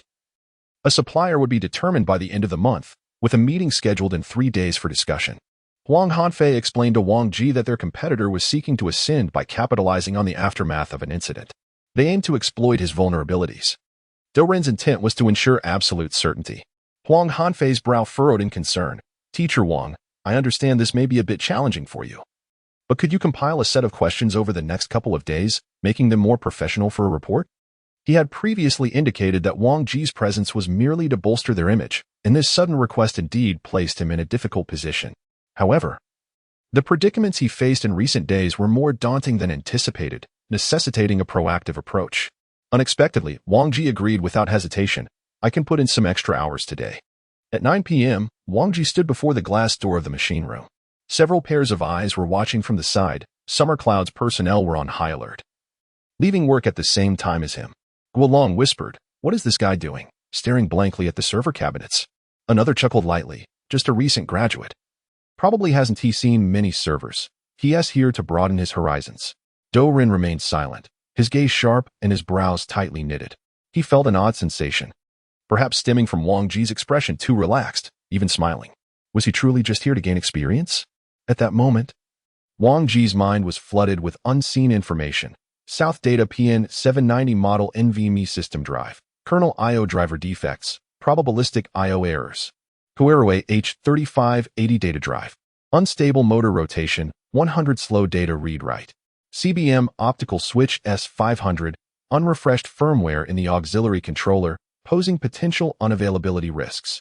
Additionally, his understanding was as follows: PN 790 at 85 proficiency, H3580 at 88, S500 at 81. He utilized Copilot to draft targeted inspection scripts overnight, executing them the next day, revealing these issues through command output and compiling them into a report. In the afternoon, alongside Huang Hanfei and Peng Luan, he presented the findings to Xiongjiang. Conclusion: the credit card center's data center is plagued with numerous hardware issues, particularly concerning storage devices. It is advisable to contact the vendor for a phased replacement and upgrade to avoid any adverse impact on operations. This report greatly impressed Huang Hanfei, who secretly gave a thumbs up, thinking, how incredibly professional. You were brought in to support the event, and you truly elevated it. Peng Luan was left astounded, his jaw nearly dropping to the floor as he listened while scrutinizing Wang Ji, exclaiming, "Wow, impressive. Is this a recent graduate?" Xiongjiang nodded repeatedly, his pudgy hands rubbing together in admiration, stating, "Young Wang, you are indeed an expert. This proves my choice was correct." He then sighed, however, regarding the expansion project. There may be little that can be done. Huang Hanfei quickly inquired, is it possible to postpone things a bit? Waiting until the 915 fault has passed its critical phase before initiating the expansion project? Xiongjiang shook his head, refraining from responding. After a long pause, he finally spoke. After all, Xiaoyun is a well-established brand. The implication being that Xiaoyun possesses ample resources and extensive connections, making it challenging for him to persuade his superiors. Huang Hanfei silently pulled out a cigarette, placing it between his lips, only to remember they were in a conference room and put it back. What if there are issues with Xiaoyun's B-stack? Wang Ji suddenly interjected. Chapter 9. Who doesn't he have a backing? Hush. Such words should not be spoken carelessly. Huang Hanfei quickly nudged Wang Ji with his elbow, explaining to Xiongjiang, Mr. Xiong, please do not misunderstand. Teacher Wang did not mean it that way. We are employing legitimate means. Xiongjiang smiled faintly. Even if you wish to take an unethical route, there would be no opportunity, as access to the server room is strictly controlled. In truth, system logins are audited, and the server room is under constant surveillance. Even those who gain entry find it challenging to take action. Xiaoyun merely aims to eliminate all potential risks. Wang Ji opened the project acceptance report. What I mean is that both Stack A and Stack B have procured the same batch of hardware. If there are storage issues with Stack A, then Stack B will undoubtedly encounter similar problems. Look here. The test report for Stack A indicates that its storage performance is rather mediocre. Both disk throughput and IPS fall short of the specifications outlined in the product white paper. Huang Hanfei abruptly interjected. This storage performance does meet the requirements. It is merely constrained by hardware conditions. As he spoke, he shot a meaningful glance at Wang Ji. Their D team is excessively candid and often reveals their shortcomings. The performance of Tingyun's storage products has always been average. He needed to phrase it more diplomatically, attributing the issue to inadequate hardware. During the acceptance testing, their I/O performance was 50 below the stated values, which required considerable justification. However, Xiongjiang astutely sensed something amiss and gestured for Wang Ji to continue. Wang Ji pressed on. While it is true that hardware constraints exist, I previously mentioned that this batch of Shirui hard drives suffers from unstable motors, which undoubtedly contributes to the low I/O performance. This implies that not only will Tingyun S storage exhibit reduced data accuracy, but Xiaoyun S will as well. Yet, Luan Gu informed me that Stack B of Xiaoyun has I/O performance that perfectly aligns with the stated values. There is but one possibility. Wang Ji's gaze fixed intently on Xiongjiang, enunciating each word. Xiaoyun is engaging in fraud. Xiongjiang's breathing quickened. His expression sharpened, and a chill crept into his demeanor. Before he could respond, Huang Hanfei seized the opportunity to speak. Teacher Wang, can you be certain? I am absolutely certain. Wang Ji possessed unwavering confidence, for through the glass door, he could see the storage devices of Stack B.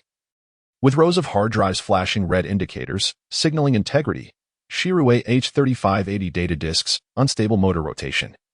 resulting in 100 slow data read-write identical to the conditions in Stack A's server room.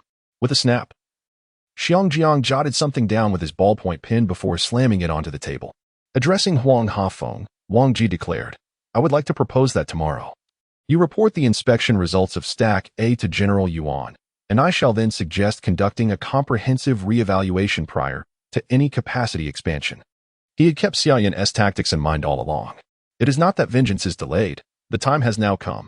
The meeting called by Jiang is officially titled the Tingyun Report on the Inspection of Stack A, representing a phase of rectification following the 915 incident, as well as an account of the experts' on-site contributions. As the supervisor of the incident, General Yuan naturally chose to attend, accompanied by the previous team. On Tingyun's side, Huang Hanfeng invited Song Yulai, the director of the finance department, to preside over the meeting, along with Gao Junwei, the director of the service department, to bolster their presence. Song Yulai commenced the session by reflecting on the 915 incident, underscoring the gravity with which the company, Tingyun, and its leadership regarded the matter. The floor was then handed over to Gao Junwei, who temporarily assumed the role of project manager. He succinctly outlined the rectification schedule, with Wang Ji delivering the report for this phase. Wang Ji's discourse extended for a staggering 70 minutes, a duration that far exceeded the allotted 15 minutes. The client was astounded by the potential hazards Wang Ji had identified, leading to a prolonged 40-minute presentation of the PowerPoint slides. These hazards were meticulously detailed across 4 pages, amounting to an astonishing 79 items. Beyond mere network and storage devices, Wang Ji cataloged every fault he uncovered, encompassing electrical issues, air cooling, and any environmental or hardware-related concerns. This level of professionalism left the technical personnel surrounding General Manager Yuan utterly speechless. Whispers of astonishment began softly, gradually escalating into open and fervent discussions. This young man possesses such comprehensive knowledge. How does he uncover every issue? Tingyun's maintenance services are indeed invaluable, helping us identify all the construction problems. It's no wonder Tingyun, despite its modest size, enjoys a stellar reputation for technical expertise. At the back of the room, a female engineer boldly inquired, "Wang, how old are you this year?" This question rendered Wang Ji somewhat bashful. Huang Heifei seized the moment, stating, "Wang is only 22, a rising star at Tingyun, specifically assigned to serve Jiangning Bank. Such a handsome young man. If there is a suitable girl, please introduce him." This ability to foster rapport with clients is a quintessential trait of exceptional salespeople. The female engineers collectively expressed their admiration. General Manager Yuan nodded in agreement, acknowledging the remarkable nature of the presentation. Tingyun's report, rich in substance, garnered unanimous recognition from the client. As the moment seemed ripe, Jiang summarized briefly before shifting the conversation. Tingyun's inspection was highly effective. I believe we can draw insights from it, particularly regarding system software layers. Casually twirling a ballpoint pen, he elaborated, "We are poised for expansion, and we must conduct comprehensive testing with both strategic suppliers, encompassing functionality and performance. Previous project delivery validations were conducted under minimal business load, rendering them incomplete. Both Stack A and Stack B have been operational for 2 years. It is prudent to verify their current performance." This request was entirely reasonable. Much like automobiles, natural gas systems, and water heaters require regular maintenance, so too do our systems. General Manager Yuan did not oppose this notion. Xiong's suggestion is quite sound. We must take responsibility for our operations. The leadership from the client side was also present, prepared to make their remarks. He expressed confidence in Xia Yun, noting that Stack B had never encountered issues and performed exceptionally well, far exceeding expectations, indeed outperforming Tingyun. With the senior leadership's endorsement, managers and engineers alike nodded in agreement. At this juncture, a voice emerged from Yuan's left. Conducting performance tests in a production environment? Isn't that ill-advised?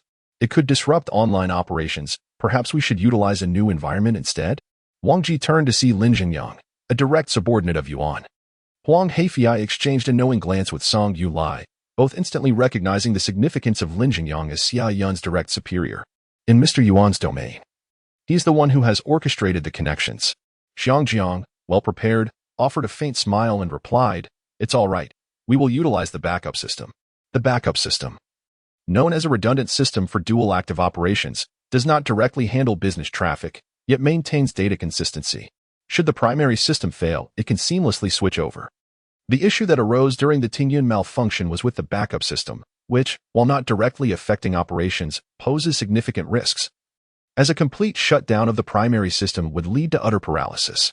Conducting a few hours of testing with the backup alleviated Lin Jingyang's concerns.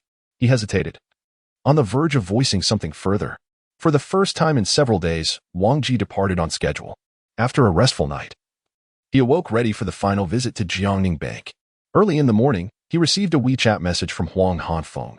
Professor Wang, I have something amusing to share. Last night, the Xiaoyan project team urgently requested access to the operations and maintenance room. Mr. Xiong declined, stating that the A and B stacks are only separated by a door, making it inconvenient during sensitive moments. This is akin to lifting a stone only to drop it on one's own foot. And it doesn't end there. Xiaoyan approached Mr. Yuan, seeking his assistance and applying pressure. Mr. Xiong directly transferred the call to CIO Mr. Dan, mentioning that he had previously reported to Mr. Dan and needed his consent. When Mr. Xiong first entered Jiangning Bank, he remarked that Mr. Dan's subordinates had been entrenched in the bank for 17 years. Everyone has their own support system. Chapter 10. Summer Yun is out. The following day, Xiang Zhang promptly arranged for the testing. With an acceptance report in hand, the testing tools and procedures were readily available, and the engineers under his command were quite capable.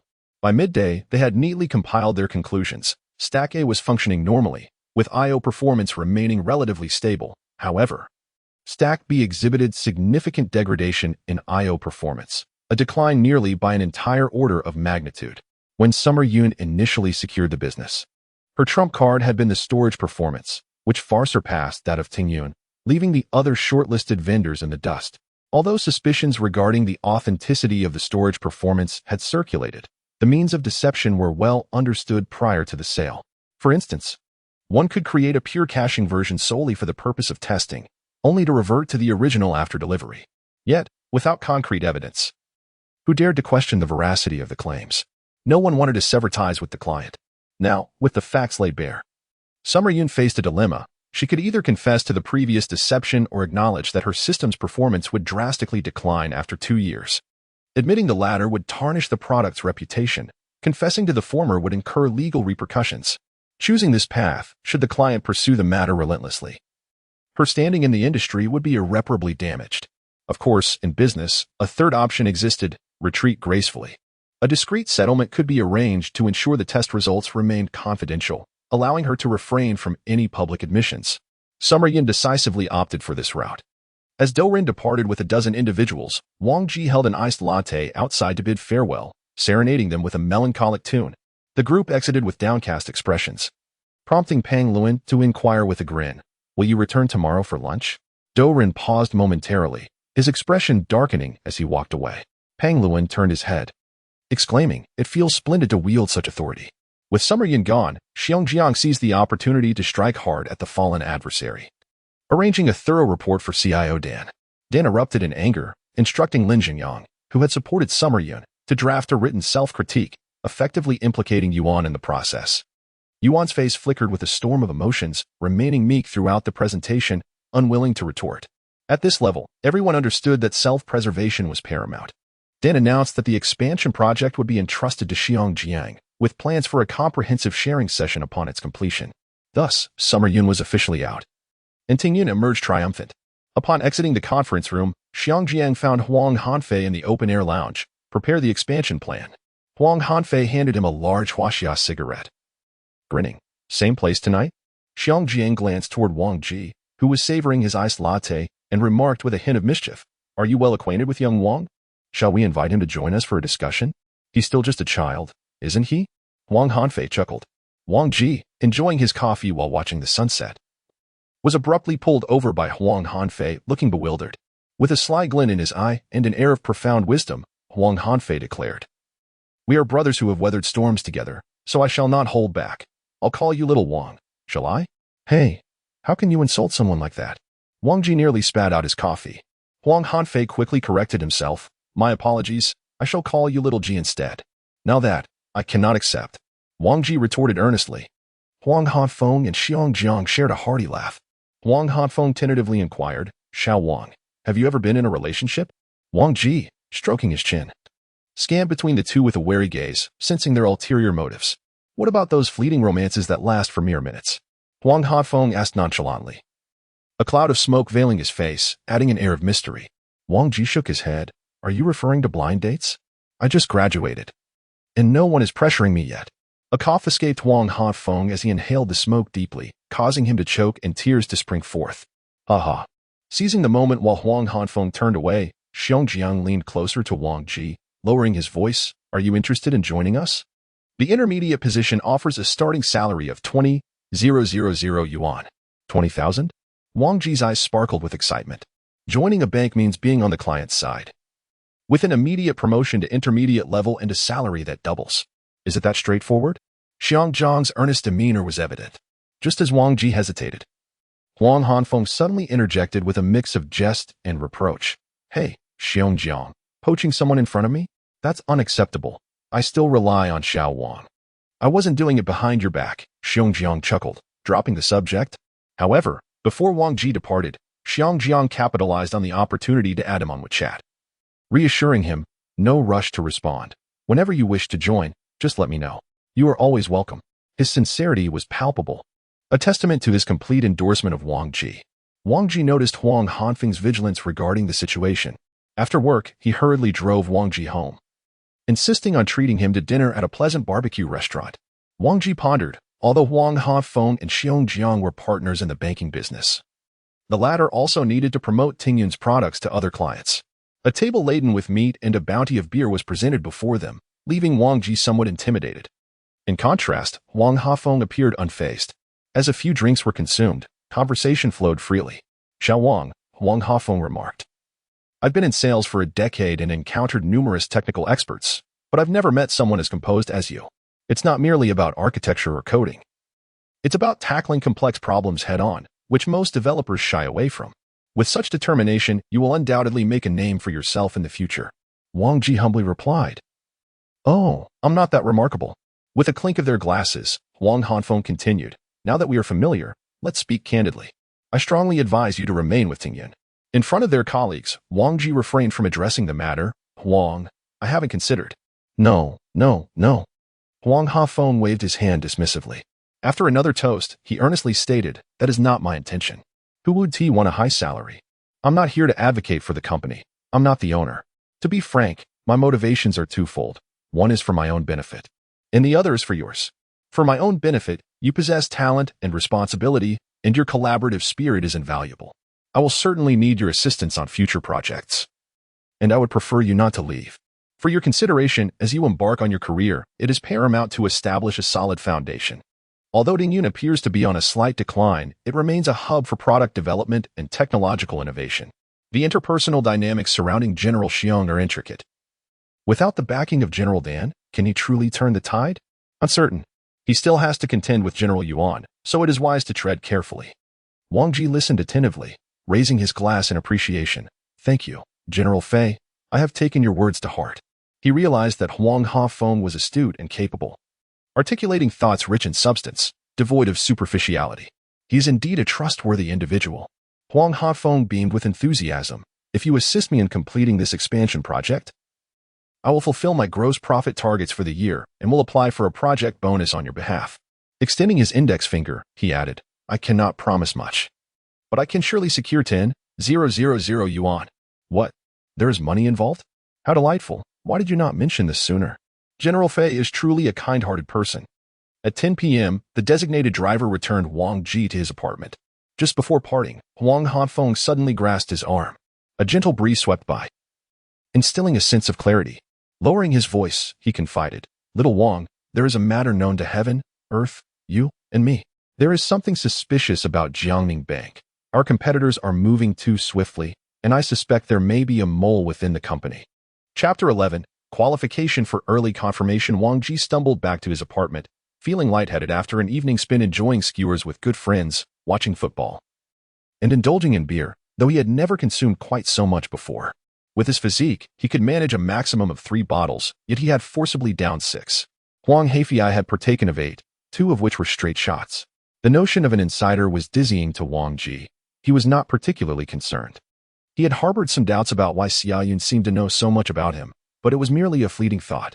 After all, it was a large corporation, and thorough research was to be expected.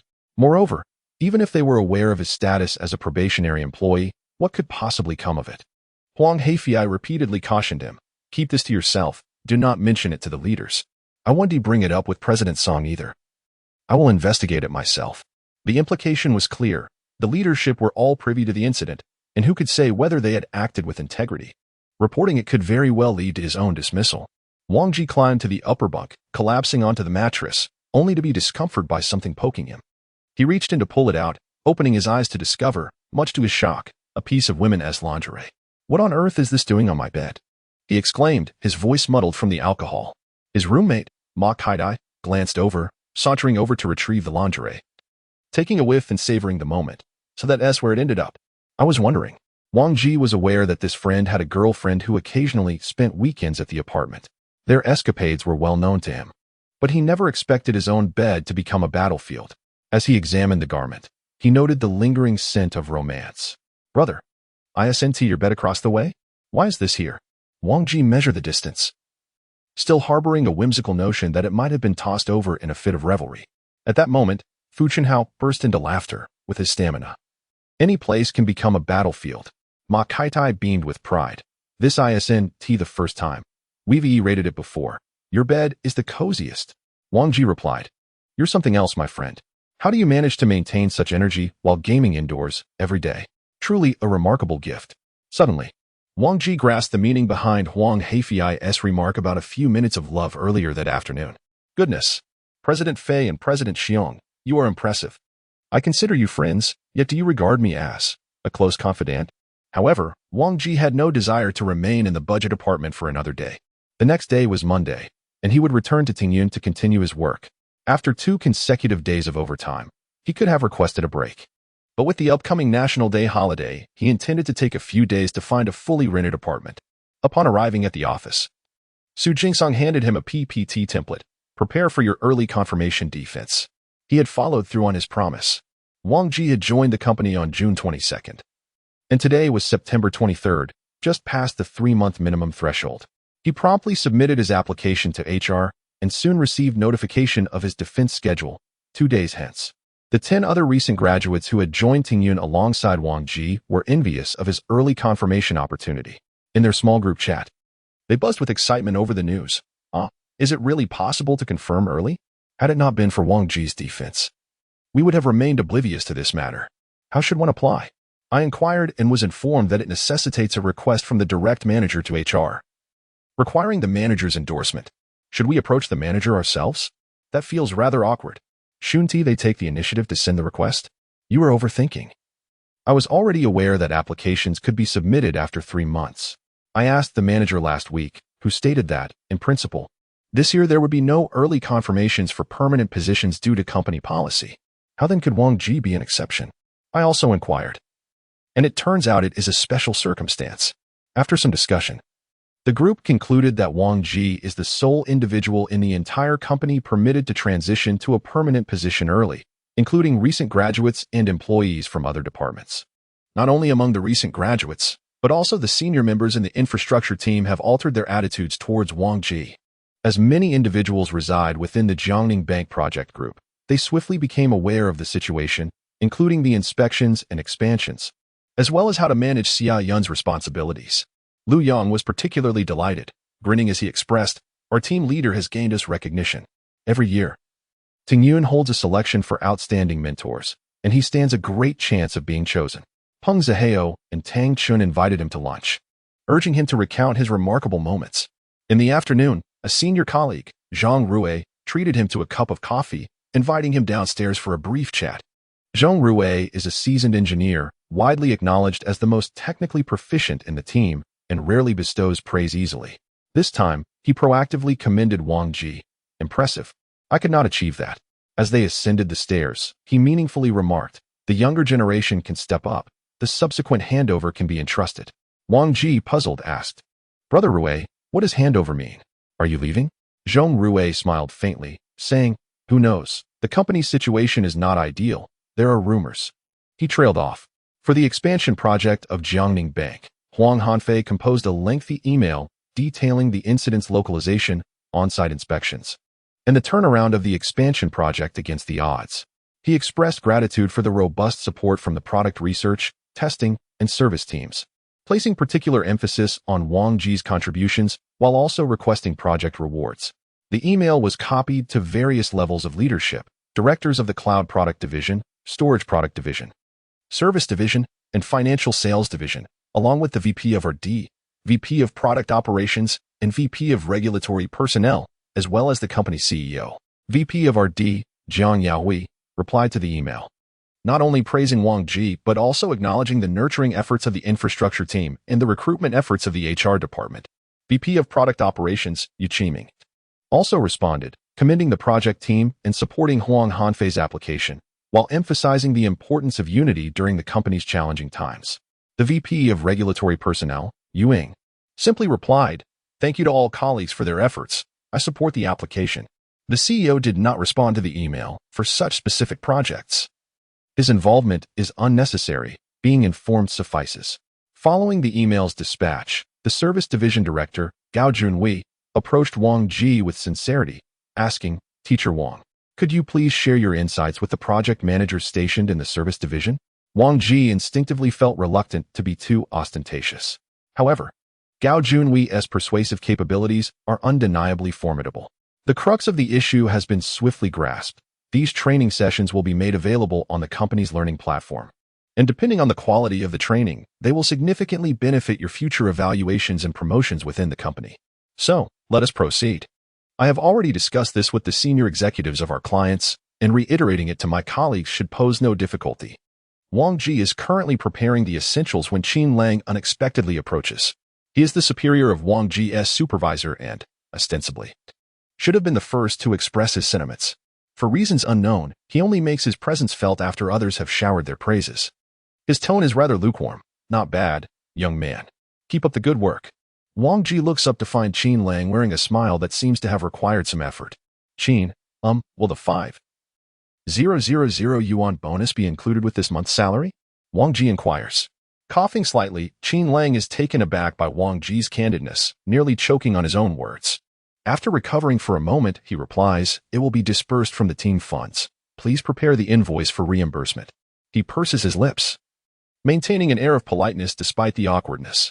Chapter 12. The first fortune of life. The defense for regularization on Wednesday proceeded smoothly. Only 4 individuals were present: Mentor Lu Yang, Manager Su Jingsong, and HR Representative Gu Nianqi. Gu Nianqi, assigned to the R&D department by the Human Resources team as an HR BP, organized the defense process, wrapping it up in 30 minutes. After the meeting, she blinked her charming eyes at Wang Ji and said, "You did well." Wang Ji had joined Tingyun, and all the paperwork, including the offer and tripartite agreement, was handled by Gu Nianqi, establishing a cordial rapport between them. It was evident that her words carried deeper meaning. Wang Ji inquired, "Sister Shi, what do you mean?"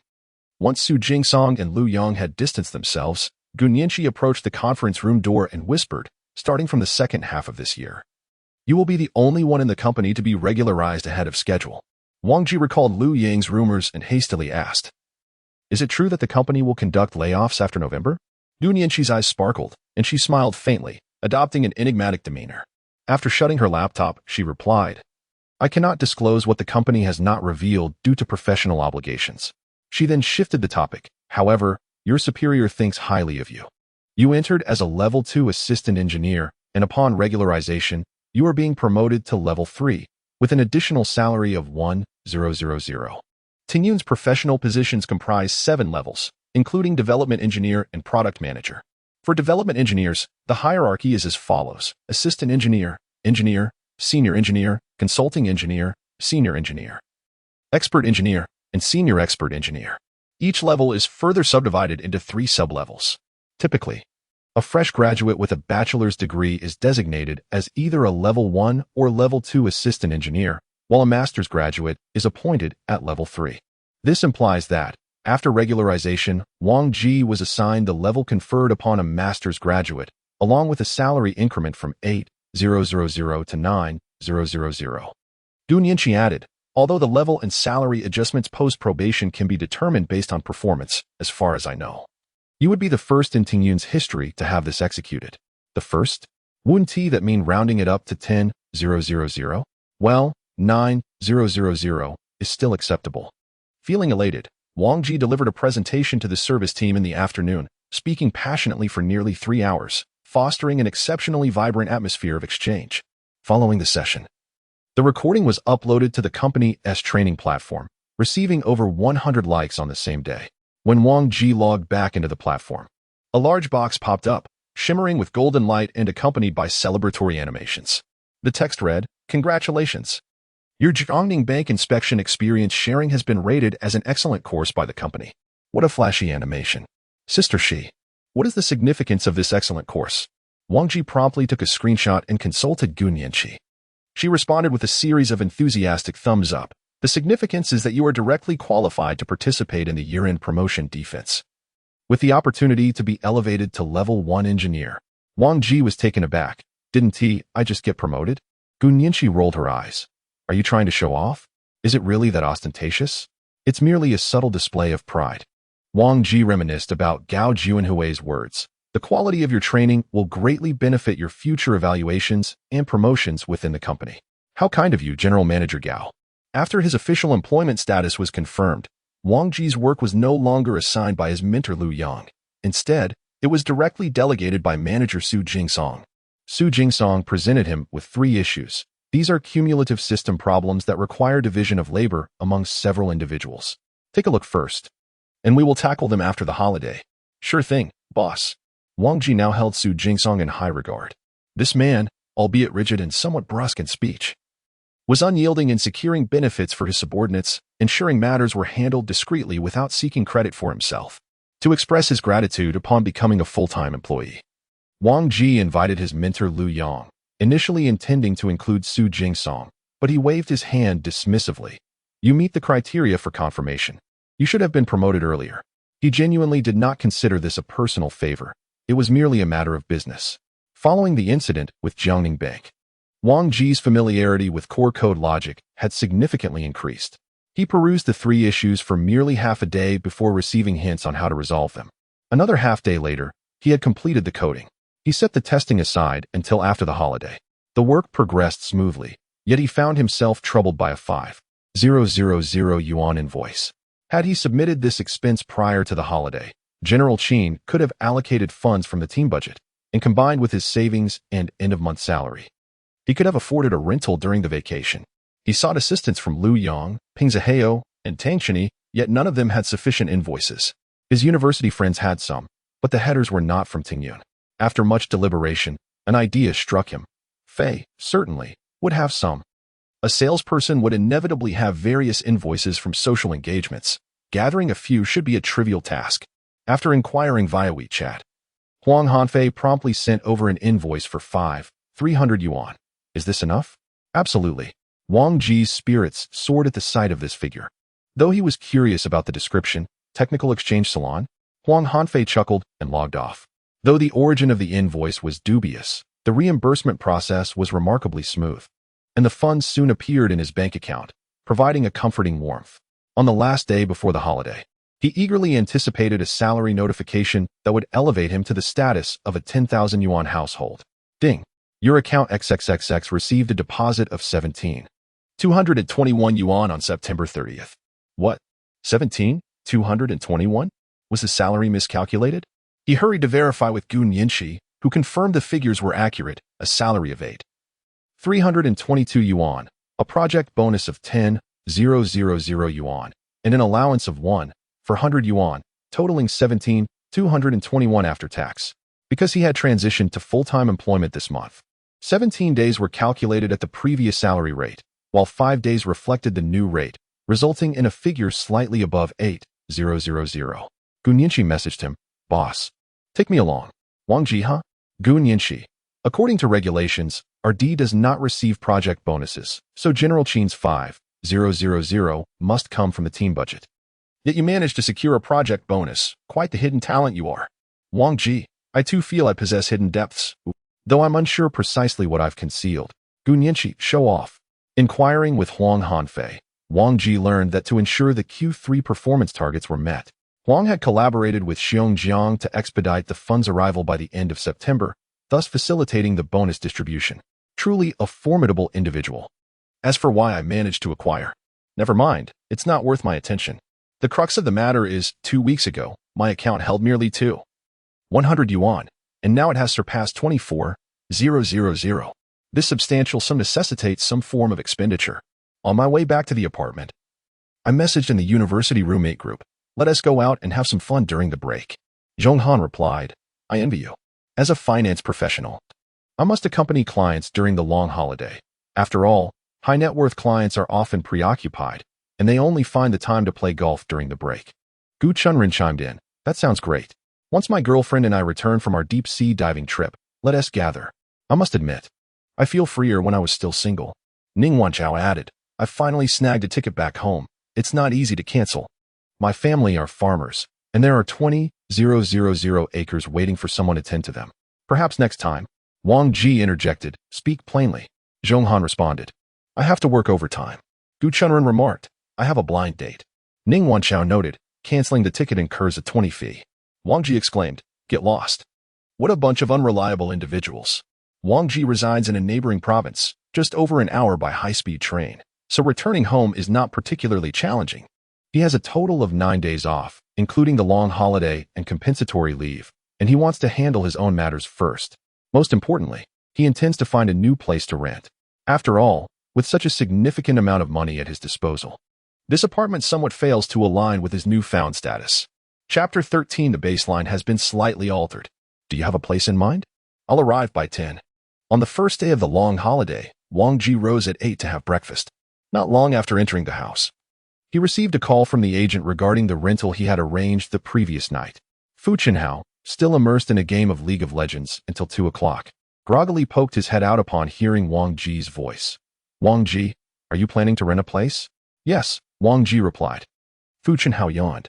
"Isn't it just 8 subway stations away from your company? It's cheaper too. You'd have to find a remote area to rent, and it would be more expensive. Why bother?" He truly did not want to part with this roommate, who was far more useful than a food delivery robot. "Goodbye." Wang Ji waved, already stepping out. In this day and age, the rental market was not thriving. Several individuals lounged around the agency, and upon seeing Wang Ji, 3 of them rushed to greet him. They hopped on 2 electric scooters and sped off to view properties. The first apartment, Jiangning Mingyuan, bore an impressive name. Yet the reality was disheartening. Upon entering, Wang Ji felt a moment of disorientation. Wasn't it supposed to be simply decorated? What's the difference from a bare shell? The agent responded, "A bare shell is difficult to articulate." Wang Ji raised an eyebrow. The agent continued, "I understand your requirements now.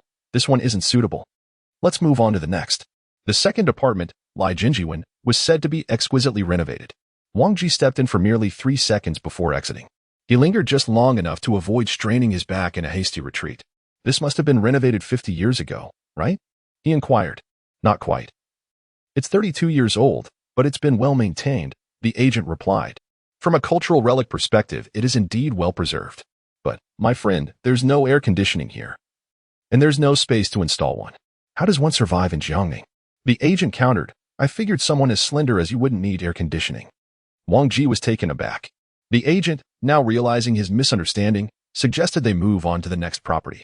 The trio of agents took turns presenting their unsold listings. Yet after a grueling half-day, they had failed to find a single suitable option. It would have been a miracle to find one. That same day, Wang Ji blocked them. The following day, he switched to a different agency and finally encountered some decent listings. One apartment was conveniently close to the office, merely 2 bus stops away, making walking to work feasible as well. The renovation was recent, and Wang Ji inspected the place for a full 10 minutes. Suddenly, his mind began to alert him incessantly. There were issues with the kitchen drainage, the toilet's water flow, the living room chandelier, the ceiling air duct, and the hot water heater. Due to his insufficient grasp of the details, less than 50%, there were no specific indicators or clear alerts, yet the cumulative concerns were enough to dissuade Wang Ji. The agent soon learned to respect Wang Ji's discerning gaze as each subsequent property was scrutinized and rejected. This peculiar ability seemed to elevate his standards involuntarily. After 3 days of fruitless searches, the 4th day finally bore fruit. The persistent agent led him to a 1-bedroom apartment that left Wang Ji utterly satisfied. The community was upscale, the building new, the greenery abundant, and the property management was from a renowned brand. It was merely 4 subway stations away from the office. The apartment spans 65 square meters and belongs to a landlord who once inhabited it as a newlywed. The description of it being exquisitely decorated is an understatement. The furnishings and appliances are all brand new, featuring top-tier brands, and the space is both bright and well-ventilated. Had it not been for the couple's relocation due to work, this residence would never have been available for rent.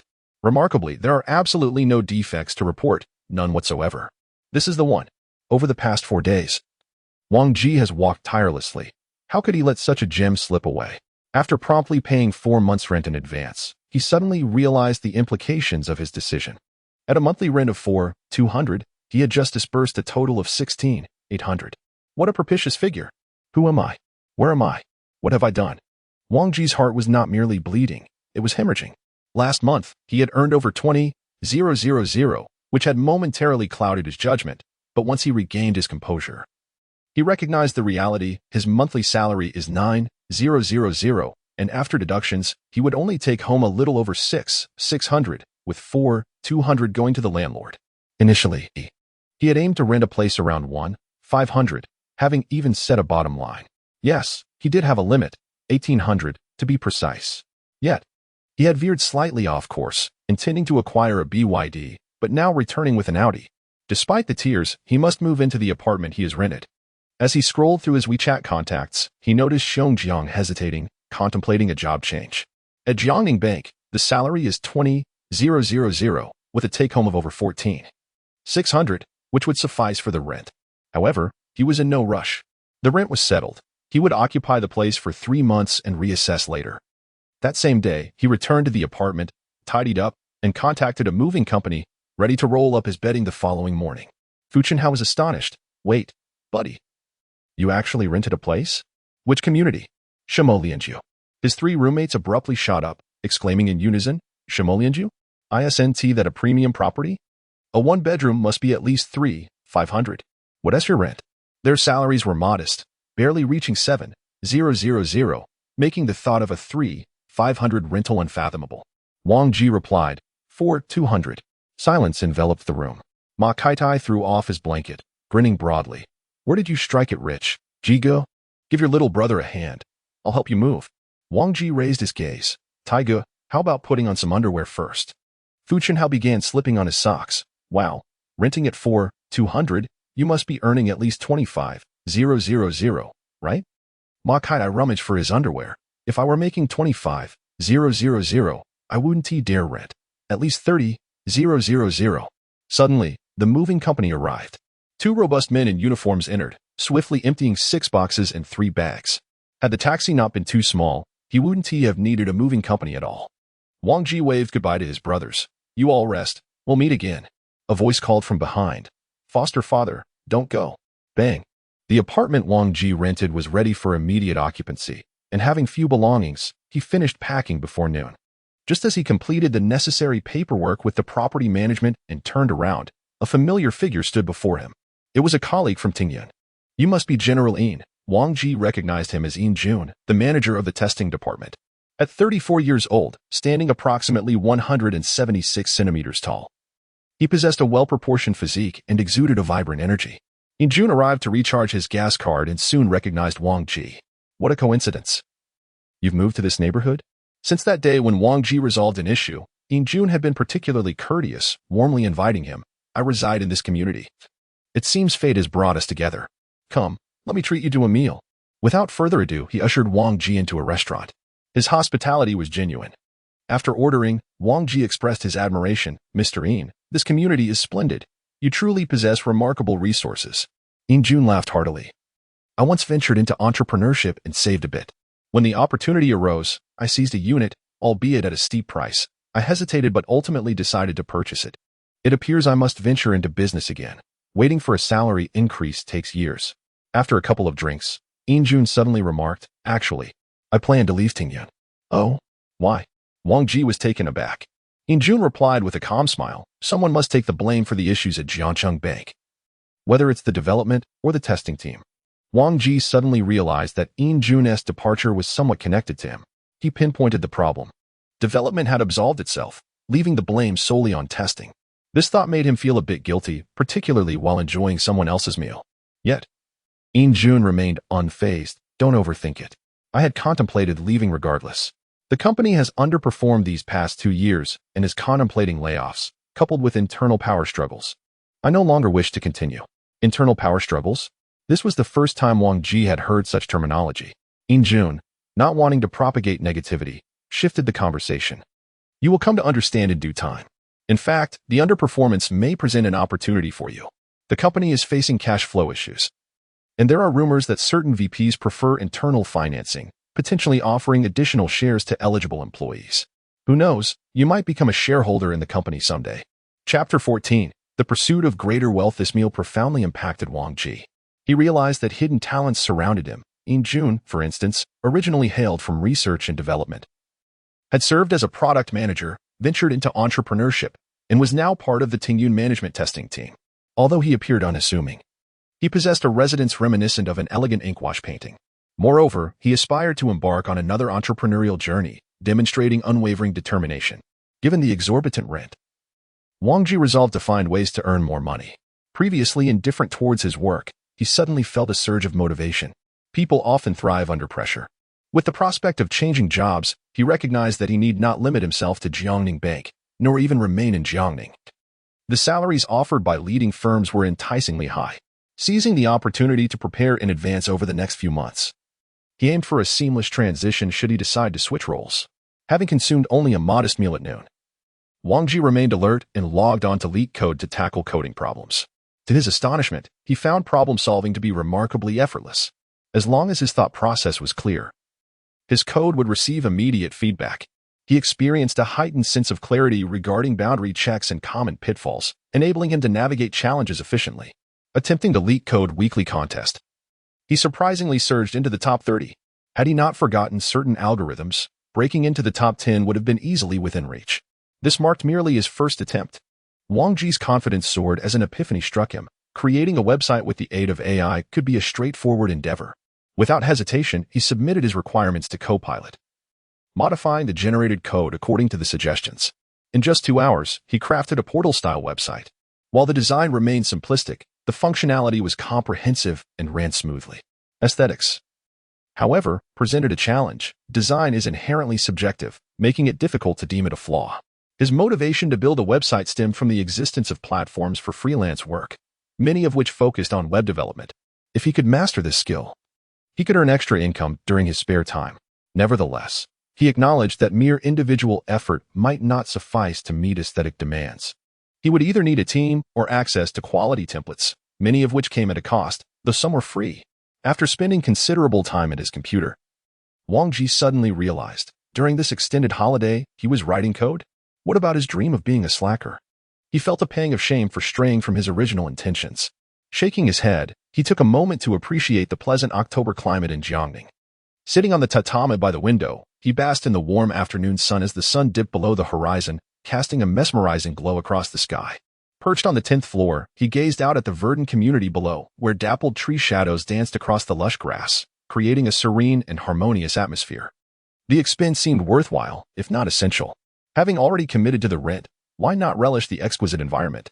Initially intending to order takeout, he instead ventured downstairs, seeking a bench in the landscaped area to enjoy the sunset's lingering light. The trivial concerns of Tingyun, lackluster performance, cash flow dilemmas, and internal power struggles were of no consequence to him. After all, isn't the essence of life about working to earn a living and subsequently savoring life as pleasures? Why must one cling so fiercely to Tingyun? Lost in thought, clarity began to dawn upon me, and my spirits lifted. At that moment, a graceful silhouette approached slowly. A tall and slender girl, adorned in a flowing white gown, her raven hair cascading like a waterfall, long and straight down her back. From a distance, her face was not yet discernible. The sunset's glow filtered through the clouds, casting a dreamlike hue upon her visage, enhancing her air of mystery. The clicking of her heels echoed, accentuating the elegance of her legs. As she drew nearer, I finally beheld her face, exquisite. Perhaps she was the most beautiful girl I had ever encountered in reality. My gaze was captivated as I overheard her on the phone. Do you have any sense of commitment? You agreed to the delivery site by October 7th. Yet you've only completed half the work and vanished? It's not that my demands are unreasonable. That was the original design. If you disagree, why did you accept? Don't even mention the 30,000 yuan balance. You need to return the 70,000 yuan initial payment as well. What gives you the right to refuse? What kind of rubbish have you delivered? If you want to insult me, go ahead. It's still rubbish. You've irresponsibly run away. You're the real garbage. I will sue you. Hello? Hello? Hello? Frustrated, she redialed, only to find the line disconnected. She had evidently been blocked. The girl stood there for a moment, trembling with anger. Before attempting another call, I'm infuriated. The supplier delivered a half-finished product and then claimed they wouldn't proceed, saying our demands were too high and the payment too low. They just disappeared without the balance and even blocked me. Sister Wan, do you know anyone who can assist me on short notice? I'm really in a bind. We announced our launch on the 8th, and clients are waiting. There are only 2 days left, and I have no idea where to find someone to step in. The timeline cannot be altered. And we've already invested significantly in materials and promotion. I can't afford to lose everything. Please, can you help me inquire? After hanging up, she made 2 more calls, each containing the same urgent plea for assistance. She appeared anxious, remaining rooted in place. 3 minutes later, she followed up again, her frustration mounting as none of the 3 contacts had made any progress. In her desperation, she nearly hurled her phone, perhaps noticing an empty bench nearby. She hastened over to wait. After another 5 minutes, she inquired once more, this time with a hint of irritation. It seemed the other party was equally vexed. She had to apologize gently. Sister Wan, I was hasty earlier. I truly have no options left. Please, could you ask her out again?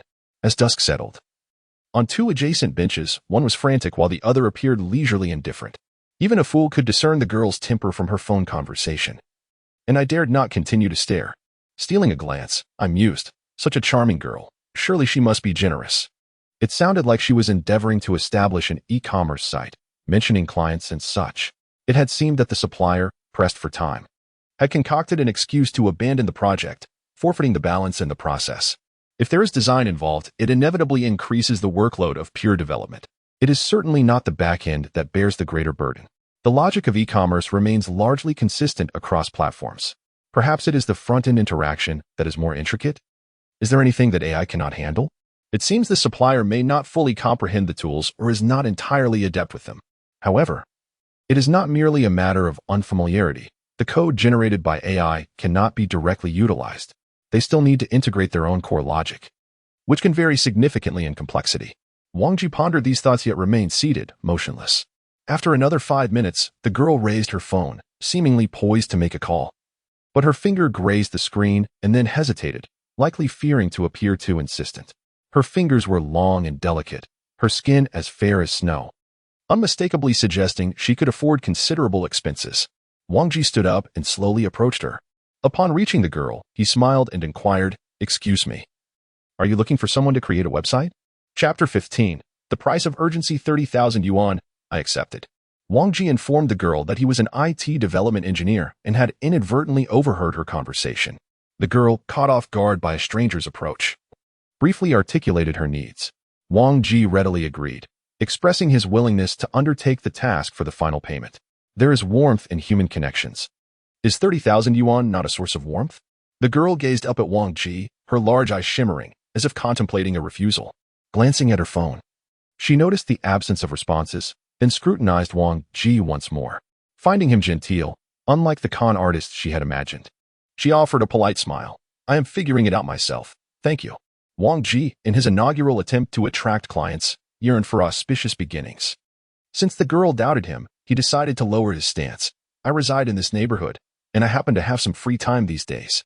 We can proceed with a test before payment. No upfront fee. I'll join the project with my own resources. Isn't that sincere? The girl hesitated for a while, then finally retrieved her phone and added him on WeChat, opting for the chat-only permission. Wang Ji noticed her name, Xiaoruoxue. Was it derived from her skin tone? Xiaoruoxue, upon seeing Wang Ji's username, frowned and shot him a glare. Yishuechu Ji. It is a line from Jiang Kuei's preface to Yangzhou Man, which Wang Ji thought resonated with his name. He had no intention of taking advantage of anyone, oblivious to any unusual undertones. He merely felt he was inching closer to the 30,000 yuan. After all, that amount equated to 7 months' rent. He promptly requested the requirement materials, semi-finished products from the supplier, as well as the deployment environment and permissions, and he also asked for the supplier's contact number. Please inform them that I intend to sue. Xiaoruoxue exclaimed, her anger palpable. Wang Ji responded dismissively, smiling as he mentioned his address to reassure her. He wanted to convey that he would not run away if issues arose. Xiaoruoxue waved her hand. Not interested. Just fix it quickly. I need it urgently. She wished to play the role of a heartless client. Understood. I'll grab a meal and get started overnight. Having previously worked at Jiangning Bank, Wang Ji knew how to cater to demanding clients. He stepped out of the community to find a fast food restaurant, finished his meal in 5 minutes, and ascended to his apartment to boot up his computer. Based on the information provided by Xiaoruoxue, the supplier was named Huyo Technology, a studio. As he opened the code from Huyo Technology in his editor, he nearly exclaimed in disbelief. What the heck? It was almost entirely generated by AI. The delivered product was truly subpar. In reality, the designer Xiaoruoxue had engaged was quite skilled, producing exquisite designs with a complete set of drafts on Figma, where every frame was thoroughly explained, truly professional. The interactions and animations were clearly articulated, detailed to perfection. Though fragmented, the final output would be impressive. Huyo Technology was indeed adept at muddling through. With AI doing the work, they could pocket 70,000 yuan. As he continued to write, he realized that if the prompts were not sufficiently detailed or accurate, the AI would be unable to execute the task. Hence, they would abscond with the funds. Regardless, he decided to embrace this auspicious start, not to dwell on the minutiae. After all, 30,000 yuan was still achievable. Wang Ji silently cursed Huyo Technology a few times. Having no intention of contacting them, it seemed unnecessary. After getting to know Huang Hanfei, he realized that the ability to secure projects was a core competency, sometimes even more crucial than technical skills. Although Huyo's technology was subpar, they had the capability to land a project worth 100,000, which was impressive. Despite his technical prowess, Wang Ji understood that his limited connections and narrow perspective rendered him incapable of entrepreneurship. He called home to inform them that he would be working late and would not return. Such lucrative clients were rare and deserved to be cherished. Wang Ji was becoming increasingly familiar with the application of AI. Although Huyo Technology delivered a semi-finished product, at least a framework had been established, which he comprehended within an hour. Understanding the framework allowed him to identify error messages in his mind, pinpointing areas that required attention. By delving deeper and utilizing AI for explanations, his grasp of the project surged to over 80. At 10 p.m., he began to modify the code, first addressing the obvious bugs. Next, he turned his attention to the unimplemented styles, interactions, and animations, which required considerable thought. These elements were subjective designs rather than bugs.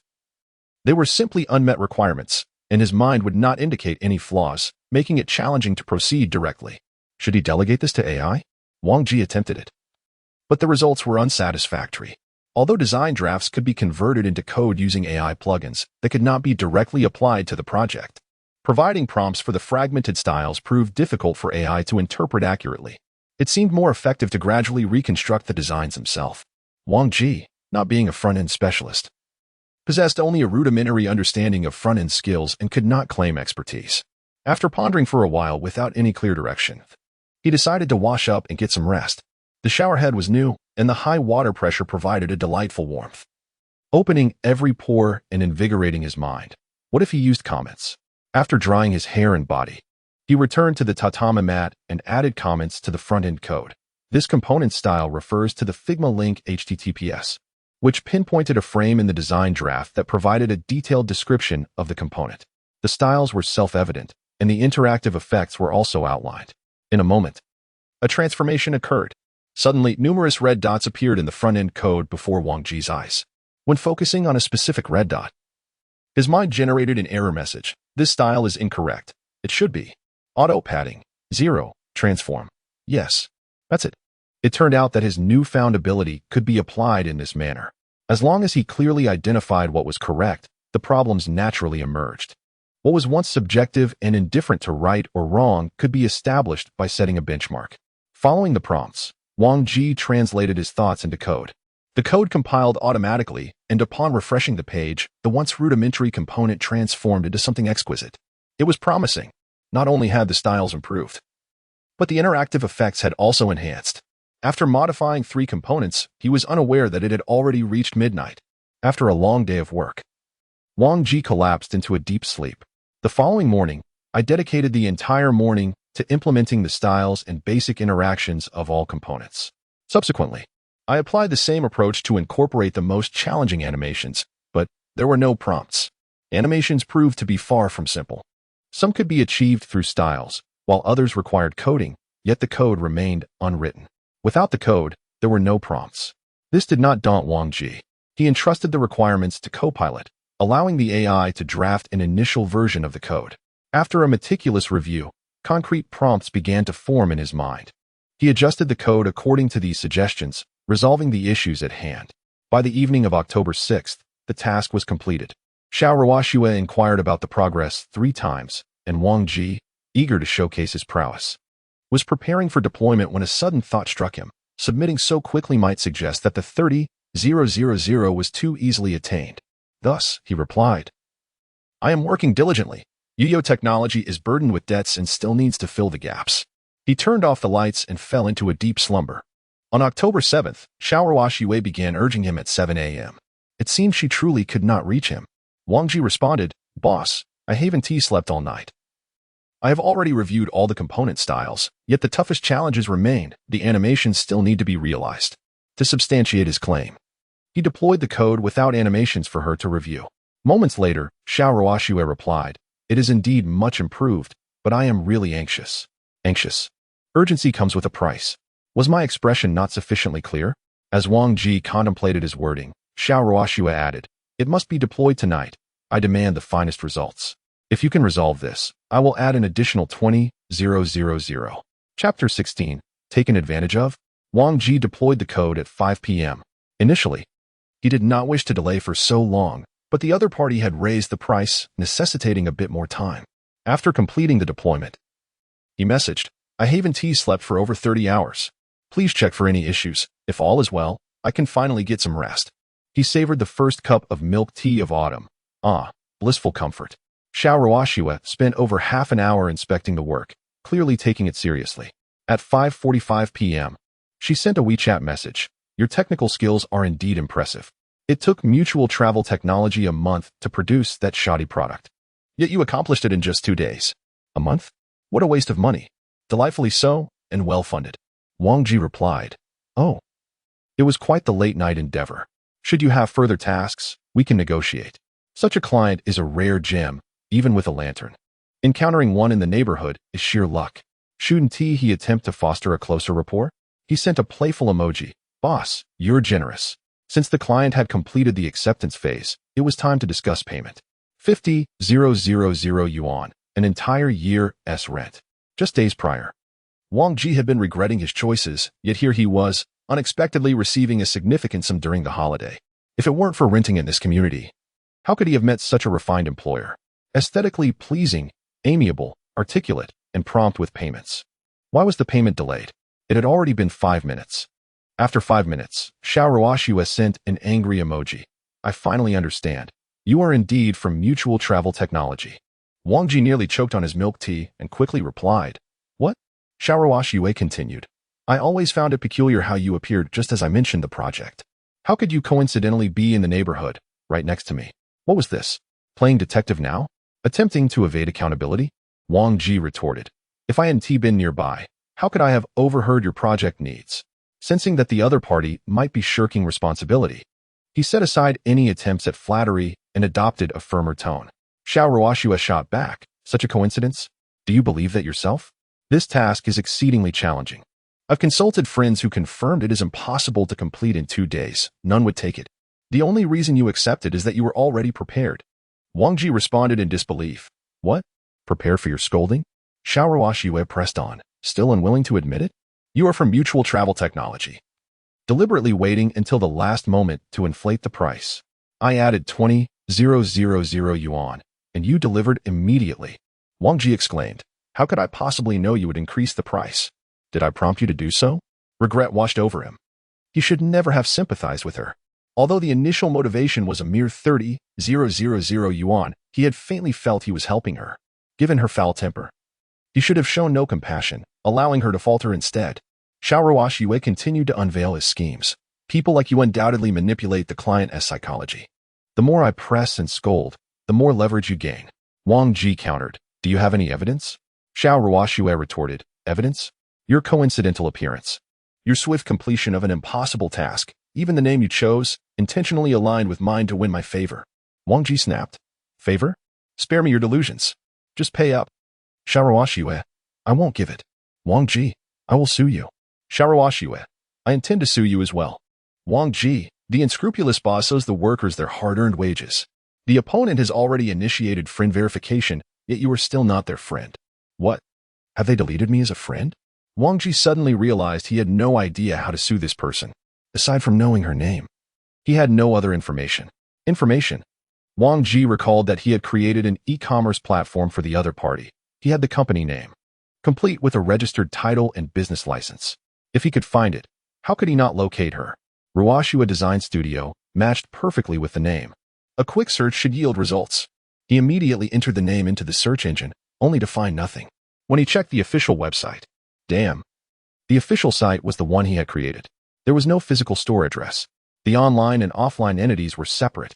Taking a deep breath, he searched the company name more thoroughly and discovered it was registered in the Cayman Islands. At the time of registration, Sharawashue seemed to still be in the United States, likely studying there. Beyond that, he could find no further information about the company.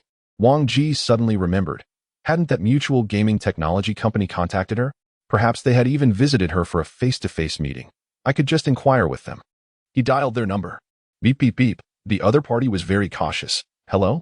Wang Ji, greetings. I wanted to confirm whether you previously engaged with Ruashue Design. Beep, beep, beep.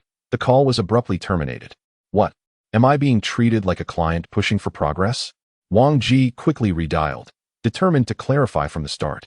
After 2 long beeps, he heard the message. Sorry, the number you have dialed cannot be connected. Damn, did they block me after just 1 sentence? Must they be so decisive?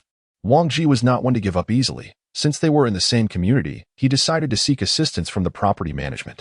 Upon describing Xiao Ruashue's appearance, the front desk staff politely replied, I'm sorry, sir, but we cannot disclose the privacy of owners or residents. Wang Ji explained his intentions again, but the response remained a gentle refusal. For civil disputes, we recommend you contact the police. Contact the police? I have no contract. What should I report?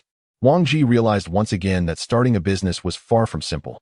Contractual obligations, deposits, and all the necessary procedures. He had neglected every single one. Damn it. Wang Ji circled the neighborhood twice, keeping watch at buildings 8 and 9, observing each block after work, even searching nearby cafes. Yet, he still did not catch a glimpse of her. Perhaps she was evading him. For the sake of 50,000 yuan. How ruthless. I refuse to believe that if I stake out the community every day, I won't encounter you. Wang Ji was resolute. He decided to stand guard at the community entrance for 2 hours daily, treating it as exercise. He initially intended to consult Huang Heifei for strategies, but after composing the message, he deleted it. Such an embarrassing matter should not be publicized. He would handle it himself. Upon returning to the office on the 10th, Wang Ji felt a slight sense of calm as he settled into his workstation. It was time to embrace the responsibilities of work. He would address the matters of debt collection later. Having prepared the code prior to the holiday, he focused on supplementing the unit tests and thoroughly running self-assessments, readying himself for submission in the afternoon. At noon, he joined Lu Yang and their group for lunch, during which Tang Chen mysteriously remarked, Have you heard?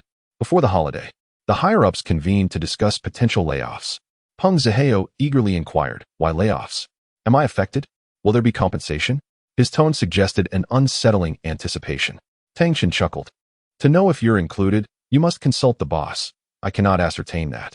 With a sigh, Peng Zihao lamented, If I were the boss, I would be the first to go, considering I waste 2 hours daily idling. Even I cannot tolerate it. Lu Yang interjected, I've heard that cash flow is tight. Initially, layoffs were imminent, but there are 3 differing opinions. One faction advocates for raising funds, another for layoffs, and yet another for self-sustainability. The CEO aims for a Series D funding round, while investors demand a gross profit of 15 million in the 4th quarter, or else layoffs will ensue. In essence, financial metrics must look appealing to secure funding. Chapter 17. All for the company. Why has the company fallen into such dire straits? As 4 individuals sat engrossed in their meal, Wang Ji suddenly posed the question, leaving the other 3 momentarily speechless.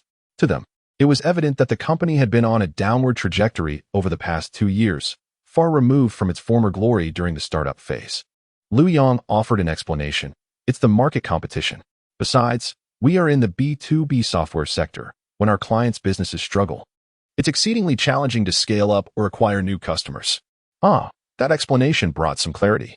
However, Wang Ji remains somewhat oblivious to the intricacies of business metrics. Is achieving 15 million really that difficult? Didn't Jiangning Bank just expand by 2 million in a matter of days? Lu Yang, having spent considerable time at the company and being privy to annual performance figures, responded, "It is indeed challenging. Our highest recorded gross profit was 38 million over an entire year." Wang Ji lacked a fundamental understanding of financial terminology. Terms like profit, cash flow, and balance sheets were foreign to him. He refrained from further inquiries and, upon returning to his workstation, asked Lu Yang, "What should we do about the 15 million? Lu Yang chuckled, "What are you thinking, soldier? Just carry on with your tasks. That's a gamble for the executives. If they fail to meet it, they might face downsizing. It's up to fate now." A gamble? Does that imply there is an opposing side? Wang Ji recalled Yin Jun's words. There are factional struggles among the upper management. It seemed this gamble was indeed part of that internal conflict. Nevertheless, it had little bearing on him.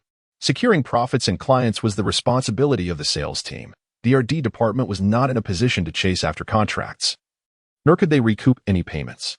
Frustrating. Yet, it wasn't solely about that. Su Jingsong, having overheard their conversation, turned his chair around. "President Jiang has mentioned that to achieve our targets, we need to undertake some development projects." President Jiang referred to Jiang Yaoi, the VP of the RD department. However, Wang Ji remained perplexed and inquired, "What exactly does a development project entail?" Su Jingsong replied, "It means engaging in development work for others, similar to outsourcing." Ping Zihao, ever attentive, leaned over the desk. "Oh, so we all need to participate in projects? Who will manage the product requirements? Who will handle the work orders?" Su Jingsong maintained a stoic expression. "Not everyone will participate. If suitable projects arise, President Jiang will personally select individuals." "Well, I'm not going," he added decisively. Zhang Rui, a seasoned engineer, ambled over with a cup of tea. He would rather resign than be assigned to a project. "Neither will I," Peng Zihao echoed in agreement. Subsequently, Lu Yang and several others nodded in silent accord. Their unspoken sentiments aligned. Programmers often held a sense of pride, and there existed a hierarchy among them. As key developers of the company's core products and modules, this group of seniors had their reasons to be proud. However, Wang Ji's concerns lay elsewhere, and he queried Su Jingsong, "Boss, is there any allowance for field work?" A poignant question indeed. Su Jingsong was taken aback, rolling his eyes in disbelief. "There is none. This is not an emergency project. It's a regular task. Merely a temporary reassignment to the project team. You all continue your discussions. I have work to attend to." Wang Ji was principled in his approach. After completing his tasks, he turned to submit his test request. Work accomplished, it was now time to indulge in some leisure. He descended the stairs to procure an iced latte. Just as he was about to enter the office building, when Huang Hanfeng's call came through. "Xiao Wang, could you lend your assistance to support a project?" Wang Ji took a sip of his coffee and replied, "Fei, you could, but what significant project is this?" However, Huang Hanfeng's tone was far from casual. "It is indeed a major project, yielding a gross profit of 3.5 million, but 3.5 million? That's nearly 3 times what Jiangning Bank earns. Goodness, our company can handle such substantial projects?" Wang Ji was equally taken aback. "Of course we cannot," Huang Hanfeng answered decisively. "This is a government park project. Our qualifications and connections are insufficient. We are merely subcontracting the integrator." Wang Ji, while still grappling with the complexities of business, had gleaned some understanding of its essence. It is fundamentally about the exchange of money for goods. What a painful realization. Thus, he needed to clarify, "Is there an allowance for fieldwork?" Huang Hanfeng chuckled in disbelief. "Brother, I call you brother. This time it's different. It's a directive from the boss. No way to apply for fieldwork expenses, and we might not even secure it." Wang Ji responded with equal firmness. "Then I want to go. The project does not hinge on my participation." Indeed, when it comes to financial matters, Wang Ji was shrewd. Huang Hanfeng understood this well. Although Wang Ji may not cherish the idea of brotherhood, he certainly valued clear accounts. Clearing his throat, Huang Hanfeng continued, "The total scale of the Zishan Software Park project is 90 million, with a software gross profit of 3.5 million. If we secure it, it will become a benchmark for the company, with a project bonus of 200,000. A project bonus? Why didn't you mention that sooner?" Wang Ji exclaimed as he took a hearty gulp of coffee. "Brother, where do I report?" Huang Hanfeng replied, "No rush. Wait for General Jiang to select candidates. If you volunteer, it will be seen as a favor to him. Huang Hafeng had a keen grasp of social nuances. He knew all too well that the developers, with their notorious tempers, would be reluctant to engage in projects. At 5 p.m., Jiangning called for support in the group to meet our fourth quarter targets. The R&D department must assist with the project. The Zishan Software Park is a company-level priority, requiring 6 temporary participants from R&D. Is anyone willing to join? A deafening silence ensued. The group remained mute, and the office area was equally quiet, fearful of inadvertently voicing dissent. It was quite a sight when the VP's address was met with such disregard. After 2 minutes, a timid voice finally responded, "I volunteer. I wish to learn about project development." The infrastructure group's workspace erupted in disbelief as colleagues rose to exclaim, "Have you lost your mind? Why engage in such trivialities? What could you possibly learn? The Zishan Software Park is quite remote, over an hour by subway. It's a thankless endeavor. Indeed, it would be far more prudent to focus on our own products. There are still numerous features awaiting development." Suddenly, the atmosphere grew heavy with silence. The sudden quietude was the most unnerving. Jiang Yui personally entered the workspace, standing beside Su Jingsong, his presence commanding attention. At 45 years of age, approximately 175 centimeters tall, neither stout nor slender, with graying hair that hung just over the rims of his glasses, his visage bore an imposing authority, and he was not one for joviality. The silence in the group stems partly from a reluctance to participate and partly from fear of him. He is, after all, the vice president, and his countenance can be quite intimidating. Jiang Yui disregarded the others and inquired of Su Jingsong, "Who is Wang Ji?" After Su introduced him, Jiang nodded at Wang Ji, remarking, "Indeed, newcomers should possess vitality." His gaze fixed intently upon Wang Ji, he asked, "When you mentioned signing up, was that a personal desire, or were you coerced?" "Not coerced. Everything is for the company." Wang Ji's words rang with sincerity, especially considering the bonuses the company offers for projects. Rarely, Jiang smiled, patting Wang Ji on the shoulder. "I will remember you." Once the boss departed, Peng Zihao hurried over. "Brother Ji, how did you manage to be so effortlessly natural?" Wang Ji rolled his eyes. "It comes from the heart." The entire team was in awe, realizing that after so many years in the workplace, some even over a decade, they had never witnessed someone handle tasks with such grace and ease as Wang Ji did. Lu Yang cautiously approached. "Have you thought this through?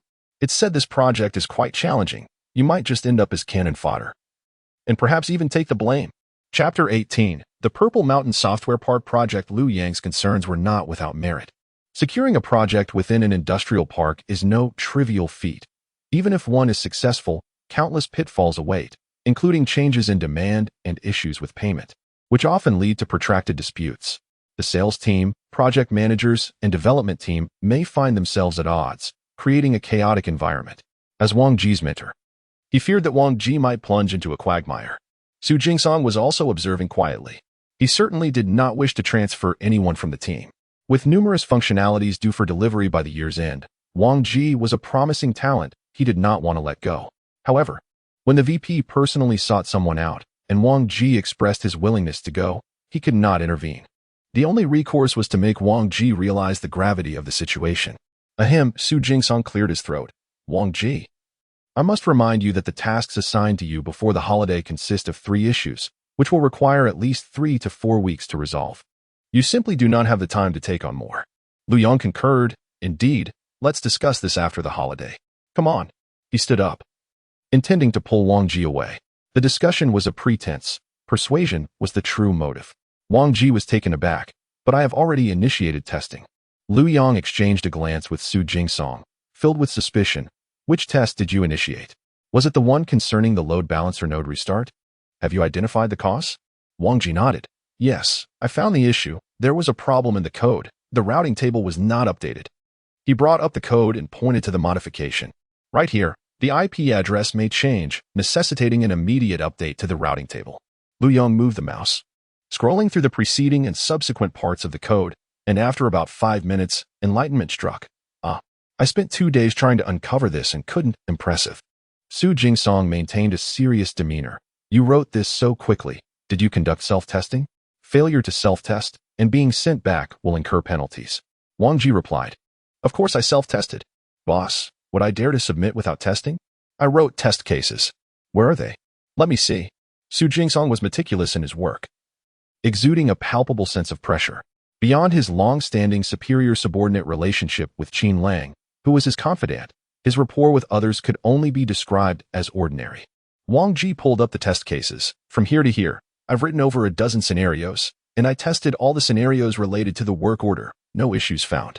Wow, you wrote over a dozen scenarios? Peng Zihao had unknowingly drifted over.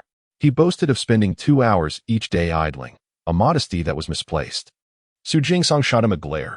You should adhere to such standards as well. You usually do not write cases. Oh, Peng Zihao, feeling foolish, slunk back to his workstation. Su Jingsong then questioned Wang Ji. Didn't I assign you 3 tasks? You have only completed 1. The other 2 must also be finished. Otherwise, who will take over your work? Wang Ji blinked. I've completed them all. I've submitted tests for all 3 issues. What? All 3? Peng Zihao began, but was silenced by Su Jingsong's glare. He could only whisper to Tang Qin beside him. The other 2. The boss asked me to discuss with Wang Ji. I still haven't devised a solution, and the boss hasn't resolved it either. Wang Ji then pulled up the other 2 issues and explained the solutions he had devised. Fearing dissatisfaction from Su Jingsong, he added, I will revise the document shortly. I assume such a trivial matter did not require documentation. Lu Yang remained silent. Su Jingsong also held his tongue. Peng Zihao, despite his tendency to slack off and complain, at least spoke with candor. After a brief moment, Su Jingsong strategically rose to fetch water. Peng Zihao leaned forward. Sincerity etched across his face as he asked Wang Ji, Brother, could you enlighten me on how to elegantly feign sophistication? Wang Ji, puzzled, inquired, What's the matter? Aren't they just a few issues? Indeed, just a few issues. I've learned it. This nonchalant tone, Peng Zihao mused, feeling a sense of improvement in his pretense skills.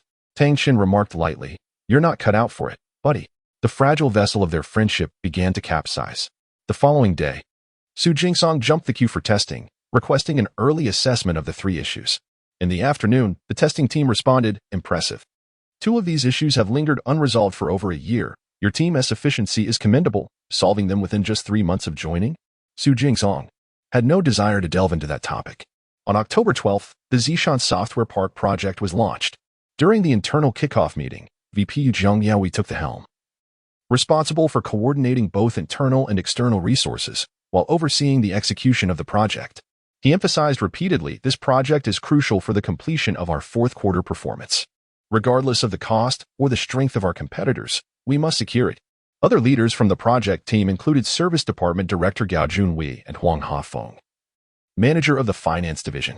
Each expressed their commitment, with Gao Junwei tasked with guiding the project process and managing costs, while Huang Hafeng would handle commercial contracts and relationships with integrators. The roles of research and development, testing, and design, including Wang Ji, were temporarily assigned by project manager Zhang Liang. Wang Ji, being relatively insignificant, felt no need to speak up. Yet, he discerned some underlying dynamics. Firstly, why was Jiang Yaoi in charge? As the VP of the R&D department, matters of this nature should typically fall under the purview of Product Operations VP Yu Qiming. The only explanation was that Yu Qiming opposed the project, indicating a factional divide. In essence, they were at odds. Secondly, Gao Junwei likely aligned with Jiang. As the service department falls under operations, his reporting line was to Yu Qiming, not Jiang Yaoi. If he were not aligned with Jiang, he would not need to present himself personally. After the meeting, Wang Ji privately shared his speculations with Huang Hafeng. A flicker of intrigue crossed Huang Hafeng's eyes. Impressive. Brother, you've made significant progress.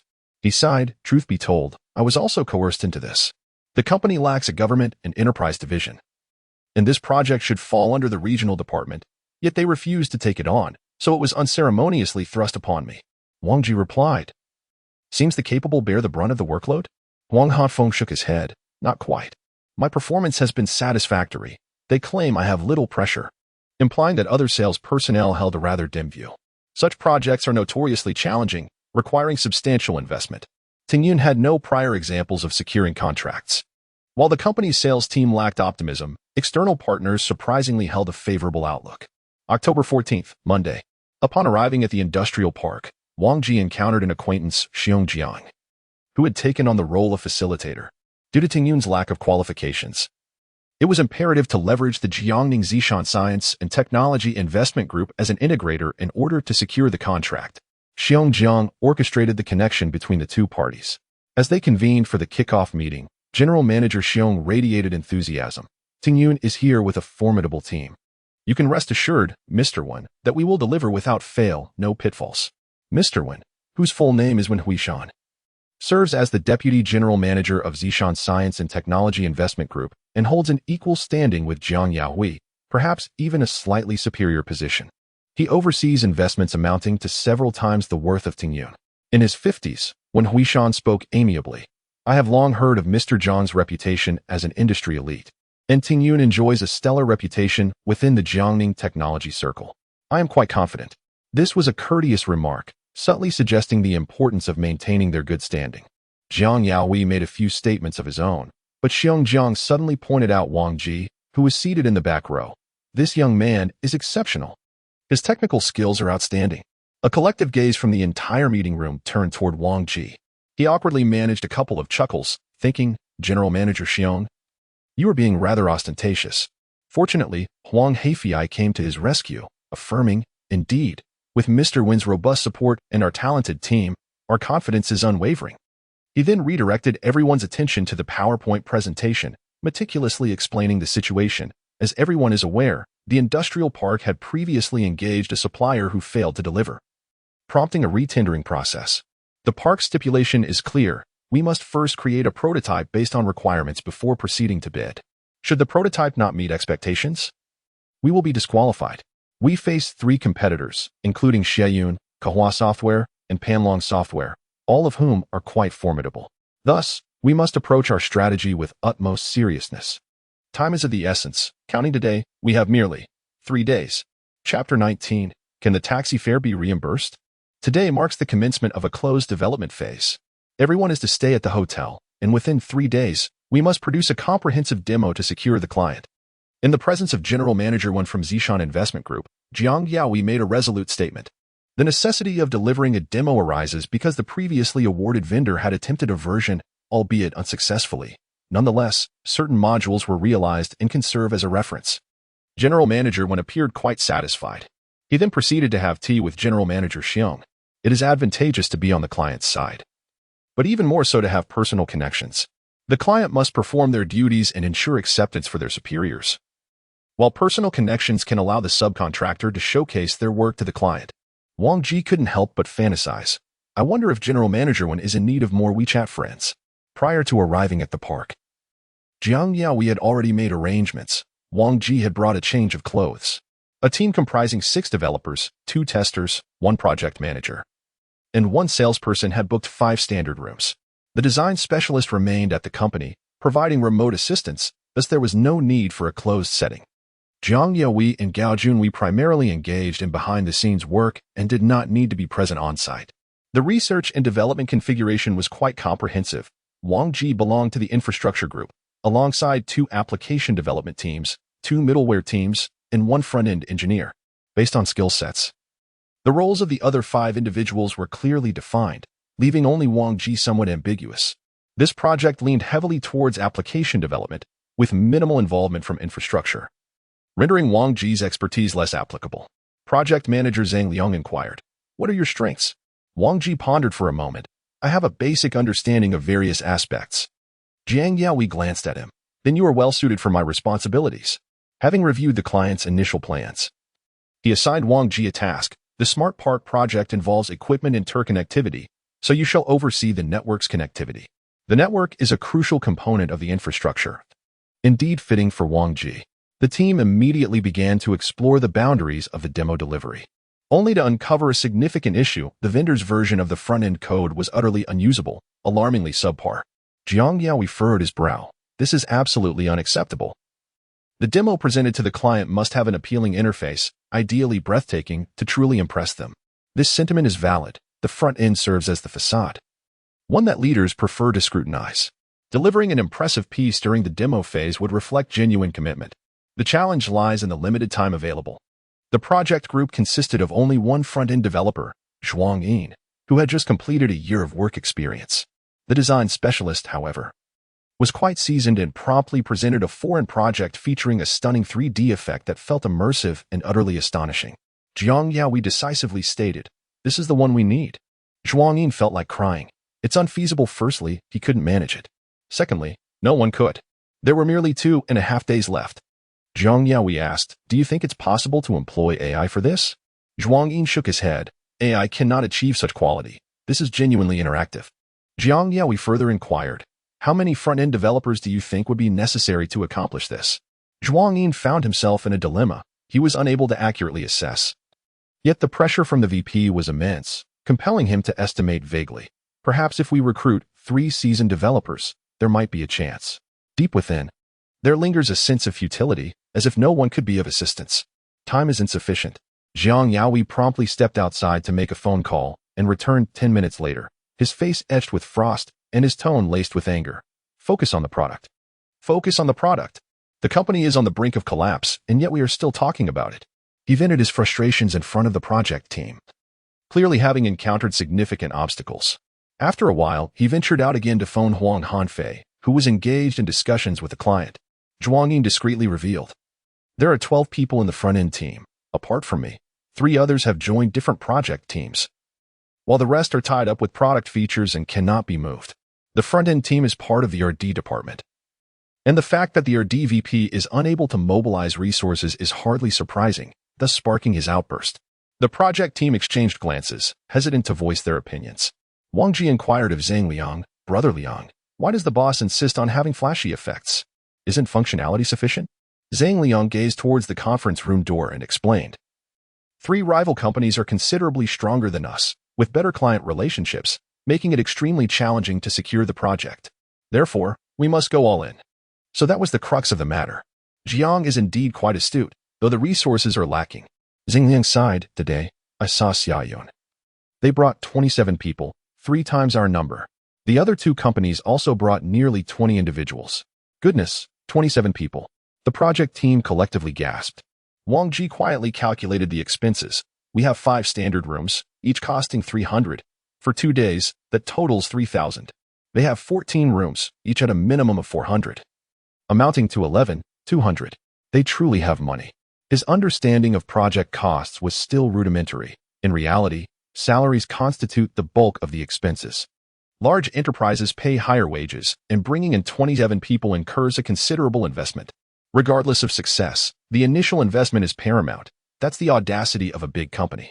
After completing his call, Jiang Yaoi was approached by Huang Hanfei, who shared his insights. "I believe Jiang's strategy is undoubtedly sound, based solely on relationships, brand reputation, and project background. Our chances of winning the bid are minimal. We must demonstrate our utmost sincerity to the client." From my observations, the other 3 companies have already rejected the 3D effects. They deem the time frame too short and the 3D implementation too risky, hence their decision not to proceed. We shall take an unconventional approach. Let us act contrary to their decisions. He turned to Jiang Yaoi, stating, "Jiang, please attempt to coordinate resources once more. I estimate that the success or failure of this project hinges upon it." Huang Hanfei is the company's star salesperson, and his judgments about clients are almost invariably accurate, aligning perfectly with Jiang's perspective. Jiang Yaohui's gaze sharpened with unyielding intensity. "I will visit the company. I refuse to believe I cannot secure personnel." His eyes, icy and foreboding, hinted that he would either bring back 2 individuals or 2 corpses. One way or another, something must materialize. In truth, Zhuang Yin held little faith in this endeavor. He believed that if more individuals were brought in, it would only echo the rationale of the large firms who had chosen to withdraw. Were the front-end talents not competent? If personnel were acquired but the project ultimately faltered, the blame would surely be laid at their feet. The remaining members of the project team buried themselves in their tasks, reluctant to engage in discussions, their morale plummeting. At that moment, a voice emerged. "Jiang, I have previously developed complete front-end sites and have experience with interactive effects. I can attempt to handle the front end." It was Wang Ji. Jiang Yaohui's eyes brightened. "Are you willing to work on the front end? To delve into 3D? Wang Ji nodded. "One must at least give it a try. If foreigners can accomplish it, we too have our chance." At that moment, Jiang Yaoi felt that this young man was quite extraordinary. While others hesitated, he stepped forward. Where others saw impossibility, he expressed a desire to attempt it. "Excellent. He possesses a sense of responsibility." Jiang Yaoi patted his shoulder, revealing a smile. Huang Hanfeng also gave Wang Ji a playful punch on the shoulder. "You're the one. Reliable as ever. What are your plans? What assistance do you require?" Jiang Yaoi promptly inquired. implying that he intended for Wang Ji to take charge of the front end as well. The principle of accountability in hiring is to assign responsibility to those who step forward. Wang Ji asked Zhuang Yin, "Has anyone in the company worked on 3D?" Zhuang Yin pondered. "To my knowledge, only Wang Yuan has done so. He previously worked on a 3D project before coming to Tingyun, but he is currently on parental leave. I will give him a call." Jiang Yaoi immediately left the office. 5 minutes later, he returned, visibly frustrated. "What kind of people are we hiring? Each one more clueless than the last. He claims to be busy with childcare and insists on resigning right on the spot." As Jiang left, Wang Ji was already contemplating in his mind. If it were an ordinary effect, he could handle it himself. However, 3D, even with AI assistance, it would be quite challenging due to his limited understanding of the principles and relevant libraries. He needed Wang Yuan to guide him. Resolutely, he timidly asked, "Jiang, if I take a taxi to Wang Yuan's home for guidance, can the fare be reimbursed?" Jiang Yaoi chuckled in exasperation. "If you can pull it off, I would reimburse you even for a taxi to America." Chapter 20. Reluctantly taking the plunge. Fortunately, reimbursement is available. Wang Ji gazed at the 134 yuan taxi receipt, grateful that he had clarified the cost before his departure. Zishan Software Park is located in the northwest of Jiangning, while Wang Yuan's residence lies in the east, necessitating a lengthy diagonal journey. He would need to make this trip again, resulting in an expenditure of nearly 300 yuan. Wang Yuan is, in fact, quite an affable individual. He is plump and of modest height. Upon comprehending Wang Ji's intentions, he promptly offered his advice. There are several high-star 3D libraries in the open-source community that are indeed viable, though they vary in terms of difficulty. If you aim to achieve a specific design effect, I recommend this particular one. I have used it before, and it is quite user-friendly. The challenge lies in the animation trajectory, as there are no ready-made solutions. You must encapsulate it yourself to realize the spatial transformations. Not only that, but he also retrieved the code from projects he had previously undertaken for Wang Ji's reference, displaying a remarkably amicable demeanor. His home exuded warmth and affection. With a baby peacefully slumbering in a crib, Wang Ji learned that Wang Yuan's parents were quite advanced in age, and his mother-in-law happened to be hospitalized, necessitating his presence at home to care for his wife in confinement and to change the baby's diapers. Under these circumstances, even the most amiable disposition would compel him to resign if asked to seclude himself for 3 days. To fully achieve the desired effects, I estimate that the workload would take approximately 7 days. It is advisable to be conservative. Wang Yuan provided his assessment. Diving directly into 3D would be too overwhelming. A cautious approach is preferable.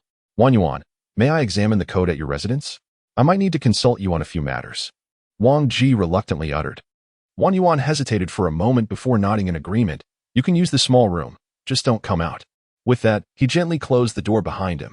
Occupying someone else's paternity leave and intruding into their home made Wang Ji feel somewhat guilty.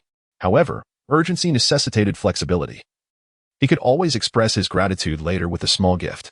Would the gift be reimbursable? Is there a monetary limit? He found himself lost in contemplation. My thoughts are wandering. Time is of the essence, and the task is substantial. I need to focus. Wang Ji opened the open-source library recommended by Wang Yuan and meticulously studied the documentation, also reviewing the demonstration effects. He discovered that it indeed met his design requirements and proved to be an excellent tool. However, as Wang Yuan had indicated, there were no ready-made examples that illustrated the same trajectory. The design involved not only spatial position changes but also variations in size and even transformations in shape. It was far too intricate. At a loss, Wang Ji turned to the project code provided by Wang Yuan. The code utilized the open-source library and, while it did not involve shape transformations, it encompassed both size and spatial changes, providing substantial reference material. Regrettably, the code had been hastily compiled, with minimal annotations, making comprehension quite laborious. Utilizing AI and his own experience, he struggled through for quite some time, yet still grasped only a superficial understanding. The crux of the matter was the extensive coordinate calculations involved. Without clarity on the details, his mastery remained elusive. Unbeknownst to him, 2 hours had elapsed. Then, a call from Zhang Liang interrupted. How's the progress? Is Wang Yuan cooperating? Wang Ji lowered his voice. Sure. I'm at Wang Yuan's house. His baby is still sleeping. So keep it down. I'm still reviewing the code, striving to clarify the principles today. Zhang Liang spoke in an urgent tone, asking where there was time for leisurely work and suggesting it would be better to opt for a simpler approach. Wang Ji, perplexed, questioned, Didn't he the boss request? Zhang Liang retorted brusquely. Who asked you to take the initiative? It's clearly an unmanageable task, yet you insisted on tackling it. Now everyone must follow your lead. How can we proceed? It was evident that he held grievances against Wang Ji, and the entire project team shared his sentiments. In their view, the boss's arbitrary demands should not be followed blindly. Reasonable judgments must prevail. However, Wang Ji, in his naivety, either sought to please the boss or showcase his abilities. Stubbornly took on this task, despite it being outside his expertise. He, a back-end developer, had taken on a complex front-end assignment. It was absurd, detrimental to both himself and others. Upon hearing Zhang Liang's complaints, Wang Ji shot back. Take that conversation to the boss. What good does it do to say it to me? You're the project manager. Convince the boss. With that, he abruptly ended the call. Those who fear confrontation should not be coddled. Wang Ji glanced at the clock. It was already 5:30 p.m. And time was indeed tight. Today was October 14th, with only the 15th and 16th left to prepare the demo, and the presentation was scheduled for the 17th. If he lacked a clear direction by tomorrow, the task would undoubtedly remain unfinished. Summoning his courage, he stepped out to seek guidance from Wang Yuan. Wang Yuan, possessing a commendable temperament, patiently explained, this segment of code draws inspiration from the Archimedean spiral, fitting points I selected for a smoother rotation that possesses greater strength. The shape transformation here is curved, ensuring it doesn't appear jarring. If you wish for further shape variations, I can recommend a few repositories. Just as he elaborated for 5 minutes, a child's cry pierced the air. Since his wife had undergone a cesarean section and was still in pain, it fell upon Wang Yuan to attend to the baby. After changing the diaper and soothing the infant to sleep, he returned to continue instructing Wang Ji. However, moments later, he heard his wife stirring and hurried to assist, asking, "Need to use the restroom? Allow me to help you." Finally emerging, he noticed Wang Ji's awkward expression and was about to approach when the baby began wailing once more. His wife, displeased, admonished, "Handling work during your time off. Is there any overtime pay for that?" She shot a fierce glare at Wang Ji, signaling him to leave. Wang Ji's grasp of the code logic was still far from self-sufficiency. He lacked both direction and the ability to derive design-compliant code from AI. Yet, despite his thick skin, he could no longer remain and had no choice but to gather his laptop and depart. Wang Yuan sighed at the door, remarking, "You're not a front-end developer. It's quite challenging to grasp. Even if I were to take it on, it would take at least a week to debug. Don't waste your time." With a loud slam, the door shut. As Wang Ji exited the community, he pondered deeply. Was there truly no way out? In fact, if only he had another hour for Wang Yuan to clarify the suggestions and provide some demonstrations, he could then tackle the concepts himself, enhancing his understanding and generating specific insights. With that, success would be within reach. But could he still enter Wang Yuan's abode? Yes, he could. Wang Ji detected a fragrant aroma and discovered a mutton restaurant in the commercial area of the community. 20 minutes later, carrying a sizable box of roasted lamb chops, he knocked on the door of Wang Yuan's home. "Thank you, Brother Yuan, for today's enlightening instruction. I have brought some delicacies for sister-in-law to enjoy," he said, presenting a hefty 3 kilograms of meat, the enticing scent wafting even through the plastic bag. He had spent 180 yuan and had even requested an invoice. With such a generous offering, Wang Yuan had no choice but to invite Wang Ji inside, allowing him to take a seat. In the corner, the baby in the crib continued to wail, the cries now hoarse, as though the earlier outburst had persisted unceasingly. Wang Yuan was quite occupied. Yet he did not immediately usher his guest out. It is difficult to dismiss someone who greets you with a smile. However, his wife wielded a broom, grumbling, "I just had surgery. Can I eat mutton? The household is in disarray. I cannot entertain you now. We can discuss work further when I return to my job." With a forceful toss, she cast the broom aside and leaned against the wall to soothe the baby. This marked the second dismissal. Even the most meticulous plans can falter. Wang Ji repeatedly apologized, feeling quite dejected as he prepared to leave. Just before departing, he caught a glimpse of the crib and suddenly halted. An inexplicable realization surged through his mind. There was something amiss with the wind chime lamp above the bed. Chapter 21. Did you bring the child to the front, Brother Yuan? First, take the baby to the bed. Wang Ji rushed into the master bedroom. The Wang Yuan home was a modest 2-bedroom apartment, with the crib situated in the master bedroom for convenience and nursing and care. Since the lady of the house was still in her confinement period and there were few helpers around, they had not invited friends to visit the baby, and no outsiders had entered the master bedroom. Wang Ji's abrupt entrance startled both parents. Wang Yuan's wife scolded him, "What are you doing here? Didn't I tell you to leave? Her tone was far from cordial. It would have been strange had it been otherwise. Wang Yuan was equally irritated. You don't even know how to care for a child. Who are you to give orders? Wang Ji did not respond to them, but instead focused intently on the wind chime lamp hanging from the crib. For reasons unknown, it emitted a melodious sound when stirred by the breeze, its colorful lights dancing. At that moment, in his eyes, it flickered like a red dot, pulsating in a rhythm. The precise cause remained unclear. Mastery level, 55. Brother Yuan, listen to me. First bring the baby to your bed. I have a feeling something is amiss with the wind chime lamp. Wang Ji could not articulate his concerns, yet he felt compelled to speak up. What could be wrong with the wind chime lamp? Isn't it lit? Wang Yuan's wife questioned. Nevertheless, she promptly took the baby away. As a mother, she would never overlook any potential danger. Wang Yuan furrowed his brow, scrutinizing the wind chime lamp without identifying any issues. Wang Ji was equally diligent in his examination. He needed to enhance his understanding of the lamp, but his mastery level remained stagnant due to a lack of information.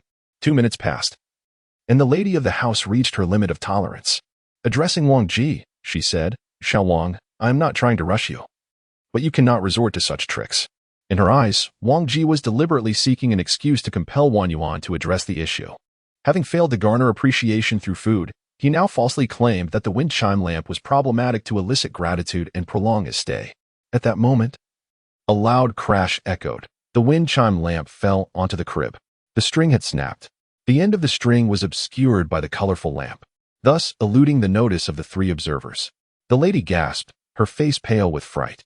She quickly reassured the baby, It's all right, little one. That sound isn't frightening. Though the wind chime lamp was not excessively heavy, if it had indeed struck the delicate face of a newborn. The new mother couldn't help but wince at the thought. After a brief comforting, the baby ceased crying. Wang Yuan and his wife instantly understood.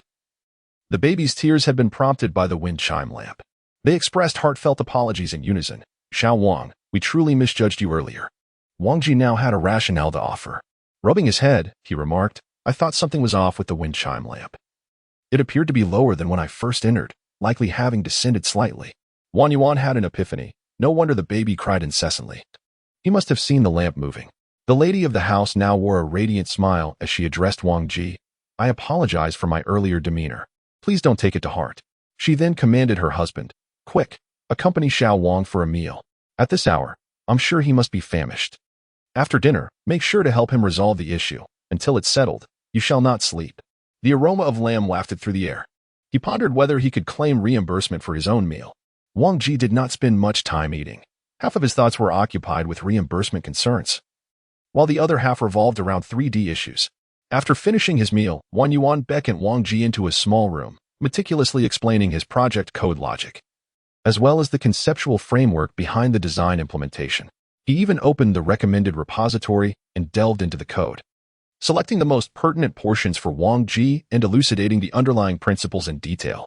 By the time they concluded, it was already 10 p.m. Wang Ji's grasp of the project code had exceeded 50, reaching an impressive 62. He felt increasingly confident as he bid farewell to Wang Yuan and his partner. Expressing his gratitude, I apologize for the intrusion. I shall take my leave now. Wang Yuan accompanied him to the door, saying, Come by again tomorrow. I'll assist you with the adjustments, or you may run out of time. Thank you, Brother Yuan. Wang Ji replied, elated, although he could gradually resolve the remaining issues on his own. The process of coding bit by bit and attempting to compare it with the correct outcomes in a completely new domain was exceedingly time-consuming. Having an expert to assist would significantly enhance efficiency. However, it was already late. A taxi ride home would take an hour, and he would need to return the next day, which would not only waste time, but also incur additional costs. It would be wiser to stay at a nearby hotel. Wang Ji explained his situation in the group chat, feeling somewhat apprehensive about the unusual circumstances, as he was the only one from the project team who had stepped out. He mentioned seeking guidance, but who could tell? To his surprise, Jiangning replied instantly, Approved. Thank you for your hard work. Clearly, the boss held a great deal of trust in him. He refrained from selecting an overly luxurious hotel and opted for a budget chain within 200. After quickly taking a shower, he opened his computer and began to digest the concepts he had just learned. While reviewing Wang Yuan's project code, he encountered an error message in his mind. This reference is duplicated, which may result in redundant calculations during frame refresh and impact the frame rate. Supplementary knowledge, mastery increased to 81, surpassing the 80 threshold. Wang Ji's spirits soared as he meticulously reviewed the 3D aspects of the project from start to finish. Correlating the messages with his understanding of the library's invocation methods and timing, he felt ready to attempt writing some effects. He decided to first incorporate the trajectory variation section into the demo and compile it. Due to his proficiency with reference and construction methods, he quickly received error messages during the compilation process and was able to address them effectively, getting it to run within minutes. He then adjusted parameters based on the design effects, initially utilizing the curves supported by the library. Everything went smoothly. He then ventured to derive some fitting points on his own. Unbeknownst to him, it was already 2 a.m. when he successfully integrated the trajectory variation section and excitedly shared it in the group chat. He realized that everyone had long since gone to bed. Oh, I should hurry to sleep. I need to see Brother Yuan tomorrow. Wang Ji closed his laptop. Ding ding, the group chat chimed with a message from Jiang Yua. Well done. There is potential. Following this, he sent a flurry of enthusiastic thumbs-up emojis. Indeed, being a leader was demanding. They rose before the rooster and retired later than the tech workers. Wang Ji refrained from responding further and awoke the next day at 8:30 a.m., bringing 2 breakfasts for Wang Yuan. As Wang Yuan gazed at the trajectory he had crafted the previous night, it took him a while to articulate his thoughts. You must have worked on front-end development at least 3 years ago, right? Have you completed it so swiftly? Not quite, came the reply. In total, just 3 days. Wang Ji smiled. It's all thanks to your teachings, Brother Yuan. I followed your methods, perhaps spurred by inspiration. Wang Yuan opened his laptop, his eyes gleaming with excitement. Quietly closing the door, he declared, I'll assist you with the shape transformation section. Let me at least get it mostly done for you. The two remained in the small room, engrossed, for the entire morning without interruption from the lady of the house. The trajectory, size, and shape transformations were all successfully calibrated, only merging remained. Wang Yuan praised, give you 3 months, and I reckon you'll be the front-runner in front-end development. He pinned down his thoughts on merging the effects for Wang Ji to ponder further. It was time to tend to his wife, lest she demand his attention over the code. At 2 p.m., the project meeting commenced. When Wang Ji presented the progress achieved, the project team erupted in applause. Zhuang Yin was utterly in awe, exclaiming, Ji Shun, have you truly never worked in front-end before? I want to follow your lead. Master, please accept my homage. Zhang Liang's countenance darkened slightly, yet the resolution of the challenging problem significantly aided his work, prompting him to quickly revise his stance. Adaptability was key. Jiang Yahui and Huang Hanfeng were absent from the meeting. 3 projects were concurrently underway, all under Jiang Yahui's leadership, necessitating his constant back and forth. Huang Hanfeng seemed to be grappling with difficulties, arriving only after the meeting had concluded. With a troubled expression, he remarked, the progress with Director Lin of the Park Management Committee has not been smooth. He has been reluctant to communicate privately. Chapter 22, where there are appeals. There are solutions in the realm of commerce. The challenges are more formidable than one might imagine. The intervention of Zhishan Ku Investment Group merely secured Tingyun a place in the bidding, without guaranteeing any further advantage. Huang Hafeng, under the auspices of Wan, sought to arrange a meeting with Director Lin of the Park Management Committee, but was politely declined, citing the inconvenience of a private discussion. 2 days had passed with no connection established. Wang Ji, perplexed, inquired, with the demonstration approaching, isn't it normal that private discussions with the bidding party are not feasible? Conducting business in an orderly manner seems rather appropriate, does it not? Huang Hanfeng shook his head, asserting, from a sales perspective, this is an uncontrollable factor. He pulled Wang Ji aside to elucidate, in business, one must consider every aspect. All potential influences on securing a deal must be accounted for. While some clients indeed adhere strictly to business protocols, others may only appear to do so, having already been influenced behind the scenes. My inability to connect with Director Lin does not preclude our competitors from establishing contact. The situation is quite uncertain, with the demonstration looming in just 2 days. I must find a way to gauge the reality of the circumstances. In a hurried manner, he stepped outside for a smoke before setting off again. Wang Ji, who was juggling 2 roles, addressing network connectivity issues and overseeing front-end implementation, was engrossed in his own tasks. The network concerns were straightforward. Since the supplier had not utilized actual equipment previously, the current demonstration requirements did not necessitate operational devices, leaving minimal work to be done. The front-end components and overall design were entrusted to Zhuang Yin, who focused primarily on perfecting the 3D effects. Before dinner, the results were impressive. During the internal demonstration, the project team's developers erupted in applause, their excitement palpable. When shared with the design team, the designer was visibly enamored. Ji Shun, you should lead the front end. I've endured their antics for too long. If you come on board, I'll bring my girlfriend. The team's confidence soared to new heights. Upon sharing the results in the group chat, Jiang Yaoi showered them with enthusiastic praises. Reliable. Uplifting. Having seen the updates, Huang Hanfeng rushed over, panting slightly. Brother? You are my brother. With your laptop in tow, let's confront Director Lin and show him the results. He was determined not to miss any opportunity for engagement. Requesting a preview of the effects was merely a pretext. The true intention was to establish a private dialogue. As the workday drew to a close, Director Lin, in his 50s, approximately 170 centimeters tall, with a somewhat austere countenance, gathered his belongings and exited his office. Huang Hanfeng approached him respectfully. Director Lin, might you spare 2 minutes? We have a splendid idea regarding the demonstration effects that we would like you to review. Director Lin, with a discerning gaze, replied coolly. We will discuss this at the demonstration in 2 days. His ability to see through Huang Hanfeng's ruse was apparent. Nevertheless, Huang Hanfeng persisted with a smile. I fear we might stray off course and would appreciate your guidance. Director Lin cast a fleeting glance at him, his lips twitching slightly in apparent annoyance. I am in a hurry to return home.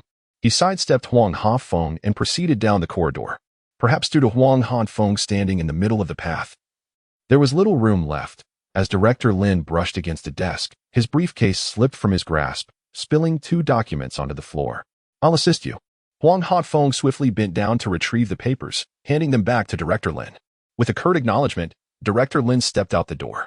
Huang Hanfeng sighed. Noting that Director Lin seemed preoccupied and distracted, he was likely troubled by his child's mathematics struggles, hurrying home for extra tutoring. Wang Ji's eyes sparkled with unusual brightness. When Director Lin's documents fell, he instinctively glanced over, and to his astonishment, he noticed 10 specific red marks. This was quite peculiar. He had barely glimpsed the content. Ordinarily, a lack of comprehension would not elicit such specific prompts.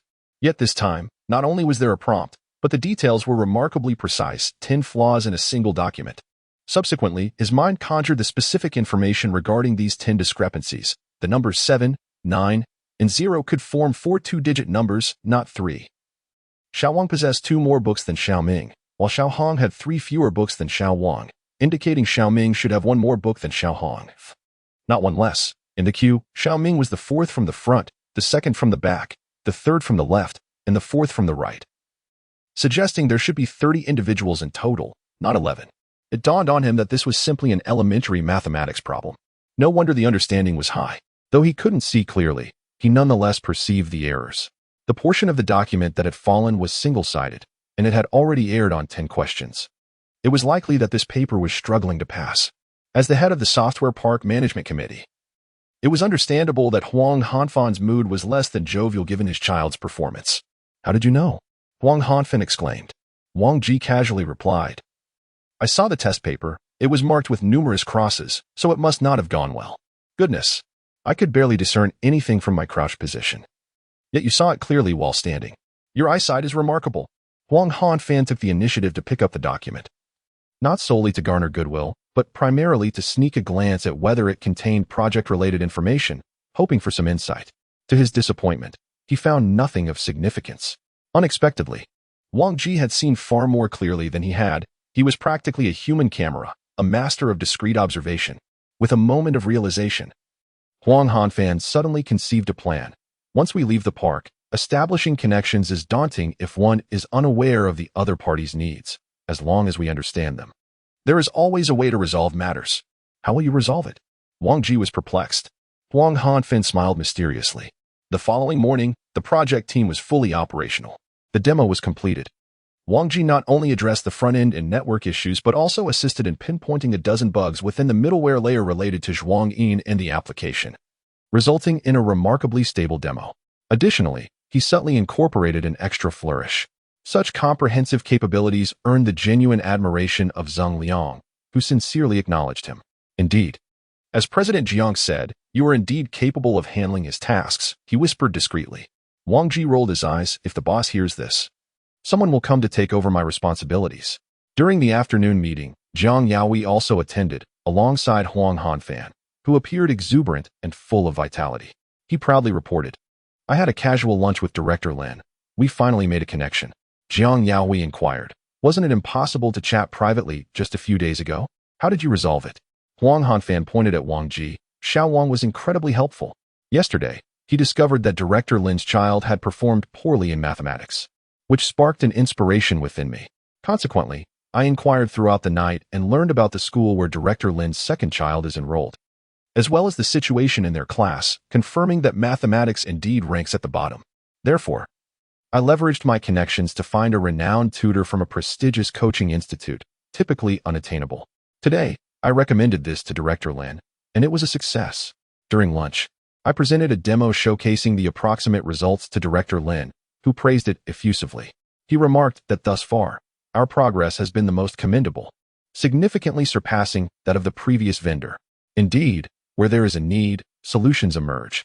My only concern is the absence of demand. Remarkably, Jiang Yaoi expressed immense satisfaction with both the research and development, as well as the business advancement, commending, among the 3 projects, this one is the most challenging. Yet it has turned out to be the best. He gave Wang Ji a thumbs up, saying, your observational skills indicate you are suited for more than just being an engineer. This routine meeting was particularly relaxed. Compared to when we first arrived, the atmosphere was entirely transformed. Everyone was engaged in light-hearted conversation, eagerly anticipating tomorrow's demonstration to secure a decisive victory over our competitors. Suddenly, a phone thudded onto the table. It was Huang Hanfeng's. His expression darkened abruptly, brows furrowing as he slowly raised his head. Director Lin suddenly realized that our demo lacked integration with actual equipment, which is a critical requirement. Chapter 23, The Underhanded Tactics of Rivals. Did Xia Yun conceal the additional requirements? Upon learning of the situation, Jiang Yaoi was infuriated, nearly overturning the table, his neck veins bulging. According to Huang Heifei's understanding, among the 4 bidding parties, only Xia Yun had connected with the equipment, while the other 3 had neither made any attempts nor had knowledge of the need to do so. The prototype demonstration requirements were publicly available, placed on an FTP server for the 4 parties to download. When Tingyun accessed the FTP, they found only 2 directories, requirements description and previous vendor code package. In the requirements description, besides the overall requirements and relevant policy mandates, there was only the demonstration requirements. The demonstration requirements consisted of a single PDF file, which did not include any information regarding the equipment connection. Now, an additional file had appeared, prototype demonstration additional requirements. The park claimed that this file had always existed. Checking the timestamp revealed that it had indeed been present for 3 days. Yet, Tingyun had not seen it, nor had Kahua Software or Panlong Software, and none had any recollection of it. If only one party had missed it, it could be attributed to individual oversight. But there was no reason for all 3 to have overlooked it. Huang Heifei joined forces with the other 2 companies to raise concerns with the park, which insisted that the file existed and had not been altered, asserting that Xia Yun had it, thereby proving its existence. This scheme was all too evident. It was a trap. Huang Heifei could not accept this injustice and promptly reported the situation to Director Lin. Director Lin ordered a thorough investigation of the FTP operation logs, but no useful information was found. Due to the park's mediocre management level, there was a lack of proper access and operation auditing for the temporary FTP, rendering it impossible to uncover any evidence. Those responsible for establishing the FTP and transferring the files all firmly denied any wrongdoing. The investigation proved fruitless. Director Lin, given the special circumstances, I request a 2-day extension for the prototype demonstration. At this juncture, Huang Heifei could only attempt to delay, hoping to afford the project team more development time. Director Lin shook his head in resignation. It's too late. The approval has long been submitted. The district chief is scheduled to visit tomorrow, and this software park is a key focus of his tenure. He is particularly attentive to it. The district chief's itinerary cannot be altered at will. If it were to change, it must come with a reasonable explanation. Fabrications will not suffice. Furthermore, should a justification be required, it is only Director Lin who would face the district chief's reprimand. This situation highlighted significant management flaws within the park, for which Director Lin must be held accountable. Out of camaraderie, Director Lin could only offer a warning. Connecting to actual devices is an especially crucial additional requirement, carrying a significant weight in the overall scoring. You must act swiftly. Huang Heifei, filled with disappointment, returned to the conference room. The project team had already conducted an assessment. The incident had arisen unexpectedly, and Gao Junhui had hurriedly arrived to evaluate the workload alongside Jiang Yaoi. The so-called real devices referred to a batch of cameras and access control systems procured by the park. The previous vendor had not established any connections, resulting in the absence of relevant content in the code, necessitating a complete redevelopment. The demo utilized fictitious data to simulate the effect. Although the demo was comprehensive from the park's managerial perspective, it lacked a demonstration of actual devices. According to regulations, a deduction of 30 points was to be enforced. The overall performance on the front end was limited to just 25 points. The hard-earned points by Wang Jisun were insufficient to cover the deductions. Upon evaluation, the device's API is found to be of a rather low standard, necessitating a repackaging. The project team lacks experience in interfacing with such devices, and the relevant communication protocols are entirely unfamiliar to them. To establish a connection, a minimum of 2 days is required. A demonstration is scheduled for tomorrow morning, leaving everyone feeling disheartened by the sudden turn of events. In a moment of celebration, champagne was opened, only to be undermined by a rival's maneuver. The name Xia Yun has been firmly etched in Wang Ji's memory. I just had a conversation, and it appears that Panlong Software has withdrawn and disbanded. Huang Hanfei brings the news. They are no longer participating, signaling their protest through action, even at the risk of offending Director Lin. A clear stance must be taken, he can explain to the district chief. Consequently, Director Lin personally approached Huang Hanfei to persuade Ting Yun not to withdraw. If, in the end, only Xia Yun remains, the industry will certainly buzz with excitement. We too shall depart. Jiang Yaoi made a round of calls, confirming that no one in the company had prior experience with such devices. Realizing the futility of the situation, he suggested that they abandon the bid entirely. Huang Hanfei quickly interjected, President Jiang, please wait a moment. Director Lin promised me he would provide project compensation later. Even if we leave, Xia Yun can still find someone to accompany them in the bidding. Let them search, Jiang Yaoi declared, rising from his seat in indignation, and announced, it's time to clock out. He was the first to exit, his anger palpable. Gao Junhui and Huang Hanfei exchanged glances, unable to hinder the VP, and could only sigh in resignation. The project team, hearing their boss's directive, began to gather their belongings. After 2 consecutive days of intensive overtime, they had longed to leave. And who could bear such humiliation? Zheng Liang also departed. With the project team disbanded, what purpose did his presence serve? In the conference room, only Gao Junhui, Huang Hanfei, and Wang Ji remained. Gao Junhui patted Wang Ji on the shoulder. I recognize the immense effort you've invested in this project, but there is little we can do now. Let us go, as everyone else has already left. Huang Hanfei pulled out a cigarette, glancing at the smoke detector, preparing to exit, only to be halted by Wang Ji's firm grip. Wang Ji's gaze was resolute. Fei, do we have any clients or partners with similar interfacing experience? Huang Hanfei was taken aback, his eyes wide with astonishment. You still wish to interface? Wang Ji nodded. We still have an entire night, don't we? Huang Hanfei hastily inquired. Is 1 night sufficient? Wang Ji replied. How will we know unless we try? Huang Hanfei glanced at Gao Junhui, then returned his focus to Wang Ji, stowing away the cigarette. His previously unfocused eyes regained their clarity as he addressed Gao Junhui. General Gao, let us search together, calling each contact to see if anyone has experience with the equipment. Gao Junhui's service department comprises several tertiary teams, including those specializing in customized development, client implementation, and on-site collaboration with numerous partners. Hearing their exchange, he gritted his teeth. All right. I refuse to concede. He turned back to scrutinize Wang Ji, breaking into a hearty laugh. You excel not only in technology but also possess a fierce spirit. The duo, Huang and Gao, began making frantic phone calls, reaching out to one company after another. In just 20 minutes, each had contacted at least 30 potential leads. Now, they awaited the return calls.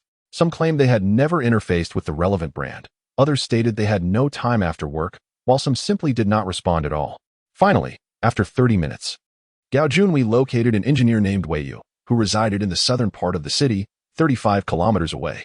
Gao Junhui arranged to meet at 8 in the evening, and the 3 of them took a taxi to a tea house to wait. Wei Yu, 35 years old, was slender with little flesh on his face, his cheekbones sunken, hair curly, and his beard appeared as if it had not been shaved for a week, presenting a rather unkempt appearance.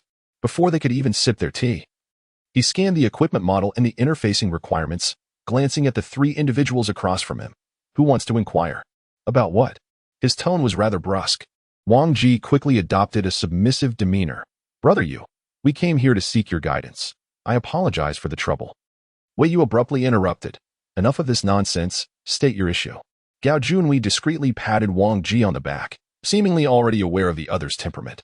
As someone in the technical field, Wang Ji was unfazed, having prepared several questions. This protocol is encapsulated in binary, and I am uncertain here. Wei Yu immediately waved his hand dismissively, his eyes filled with contempt, as if he were facing a fool. Haven't you worked with microcontrollers? Haven't you dealt with drivers? Can't you comprehend this?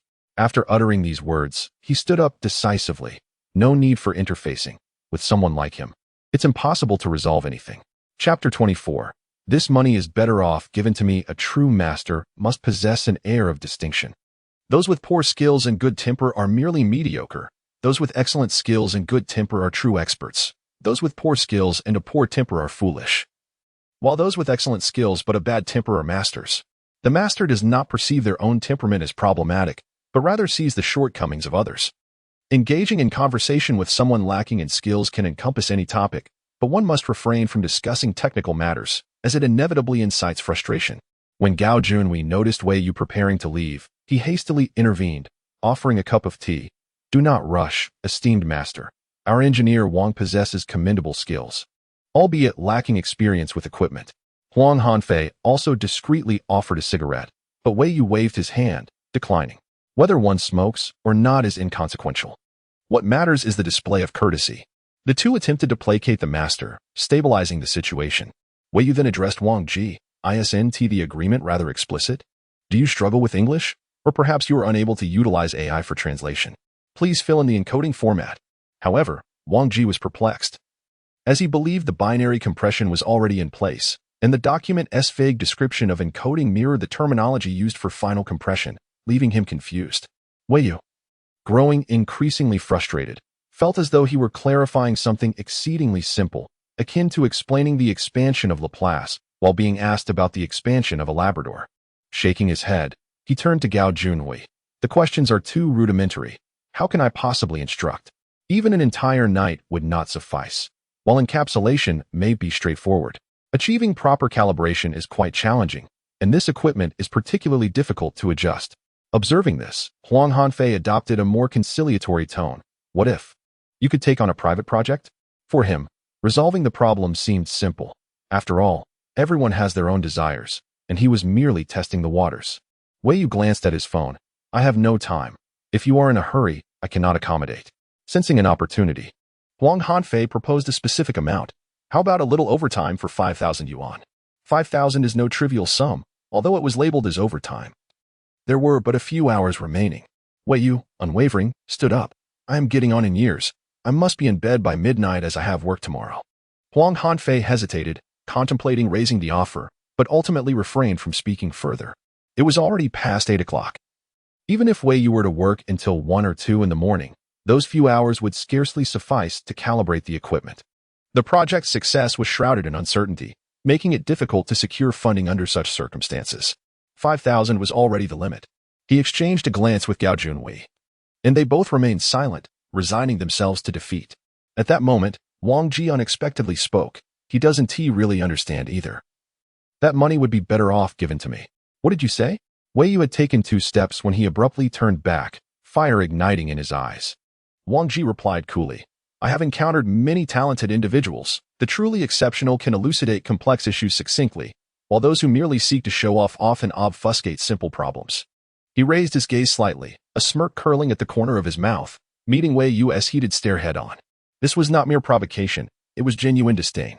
He had resolved to tackle this issue on his own, indifferent to Wei Yu's presence. Yet, the esteemed master was undeniably struck at his Achilles heel.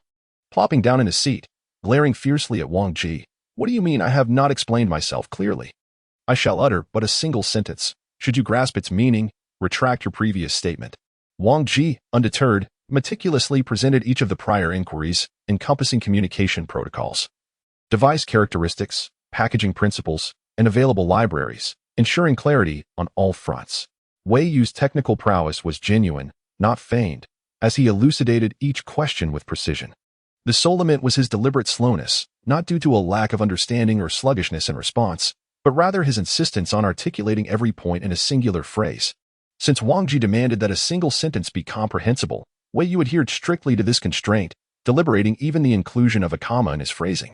As their dialogue delved deeper, Wang Ji resolved to open the code editor, intending to compose a segment of encapsulation code for Wei Yu's immediate evaluation. Upon switching to the browser, a 3D animation materialized, strikingly impressive. Wei Yu paused momentarily, inquiring, "Did you create this?" Wang Ji replied nonchalantly, "I did." Wei Yu, astonished, asked, "All by yourself?" Wang Ji nodded affirmatively. After a brief silence, Wei Yu probed, "How long did it take?" Wang Ji responded, 1.5 days. Wei Yu remained speechless for a while, then mused, "So you are a front-end developer. No wonder you lack understanding of the devices." Wang Ji shook his head, clarifying, "I am not a front-end developer. I learned it recently. My expertise lies in the foundational aspects of cloud platforms." Wei Yu, who had just closed his mouth, reopened it, scrutinizing Wang Ji anew, refraining from further inquiries or allusions to his earlier bravado. Wang Ji commenced writing pseudocode in the editor. "Our project utilizes Python. As there is no SDK for the protocol, I must repackage it. It should be like this, I presume." Wei Yu took a seat nearby, offering corrections as they collaboratively crafted the code. The two onlookers, Huang Heifei and Gao Junhui, recognized the gravity of the moment and chose to remain silent, seated across from them to avoid disruption. After a while, the two stepped to the window for a smoke, oblivious to the programmer's engrossed work. Huang Heifei exhaled a cloud of smoke, remarking, "The world of programmers is truly beyond my comprehension." Gao Junhui glanced at Wang Ji and remarked, "Little Wang is quite astute. He resolves issues that money cannot with a mere phrase, deftly navigating social intricacies." Huang Heifei shot him a sidelong glance, chuckling. "Perhaps he simply desires that 5,000 yuan." The two lowered their voices, sharing a hearty laugh. After a moment of silence, Gao Junhui suddenly spoke. "The other two projects are progressing smoothly. If secured, they could yield around 4 million in total. Will that suffice for the fourth quarter?" Huang Heifei replied, "We already have a pipeline of 3.8 million, with another 5 million presenting significant opportunity. Excluding development projects, we could reach 8 million. Adding in those two projects, we might approach 13 million. Gao Junhui pondered for a moment. "We still fall short by 2 million. Can we not strive a bit harder?" Huang Heifei appeared contemplative. "I understand your implication. The finance and regional departments, with a combined total of 41 individuals, have managed only this modest figure, which is indeed insufficient, averaging less than 1 million per person annually. The company employs 249 individuals, each required to generate an average of 1.75 million to sustain their livelihoods. When accounting for management costs, the average must rise to 2 million to achieve profitability. But how is this feasible? The product lacks the necessary competitive edge," Gao Junhui remarked. "Thus, Director Yu intends to proceed with layoffs, and you support this, do you not?" Huang Hafeng replied with a mysterious smile. "Are you trying to extract my thoughts? I am merely a soldier on the front line. Despite my managerial title, I am accountable for my own numbers. The owner's decisions are beyond my concern." Gao Junhui offered him a cigarette, saying, "Do not overthink it. This is merely a heart-to-heart exchange." After a pause, he declared, "I do not support such measures. Enhancing the product relies on our people, not on layoffs. As for where the funds will originate, Director Zhang's perspective holds merit. Internal financing is a possibility." Huang Hanfeng inquired, "Given your close relationship with Director Jiang, is there any follow-up on this matter? How much internal financing is anticipated? How will it be allocated?" Gao Junhui took a deep drag from his cigarette and tossed the butt into the ashtray by the window. "If we cannot secure 15 million, Director Jiang will lose his gamble, and internal financing will be a moot point." Both men fell silent, their gazes instinctively drifting towards Wang Ji. Chapter 25, Demanding Leadership. On October 17th, at 9 a.m., the Zishan Software Park hosted a gathering in the 808 Conference Hall, located on the 8th floor of the Park Management Building. Approximately 100 attendees settled into their seats.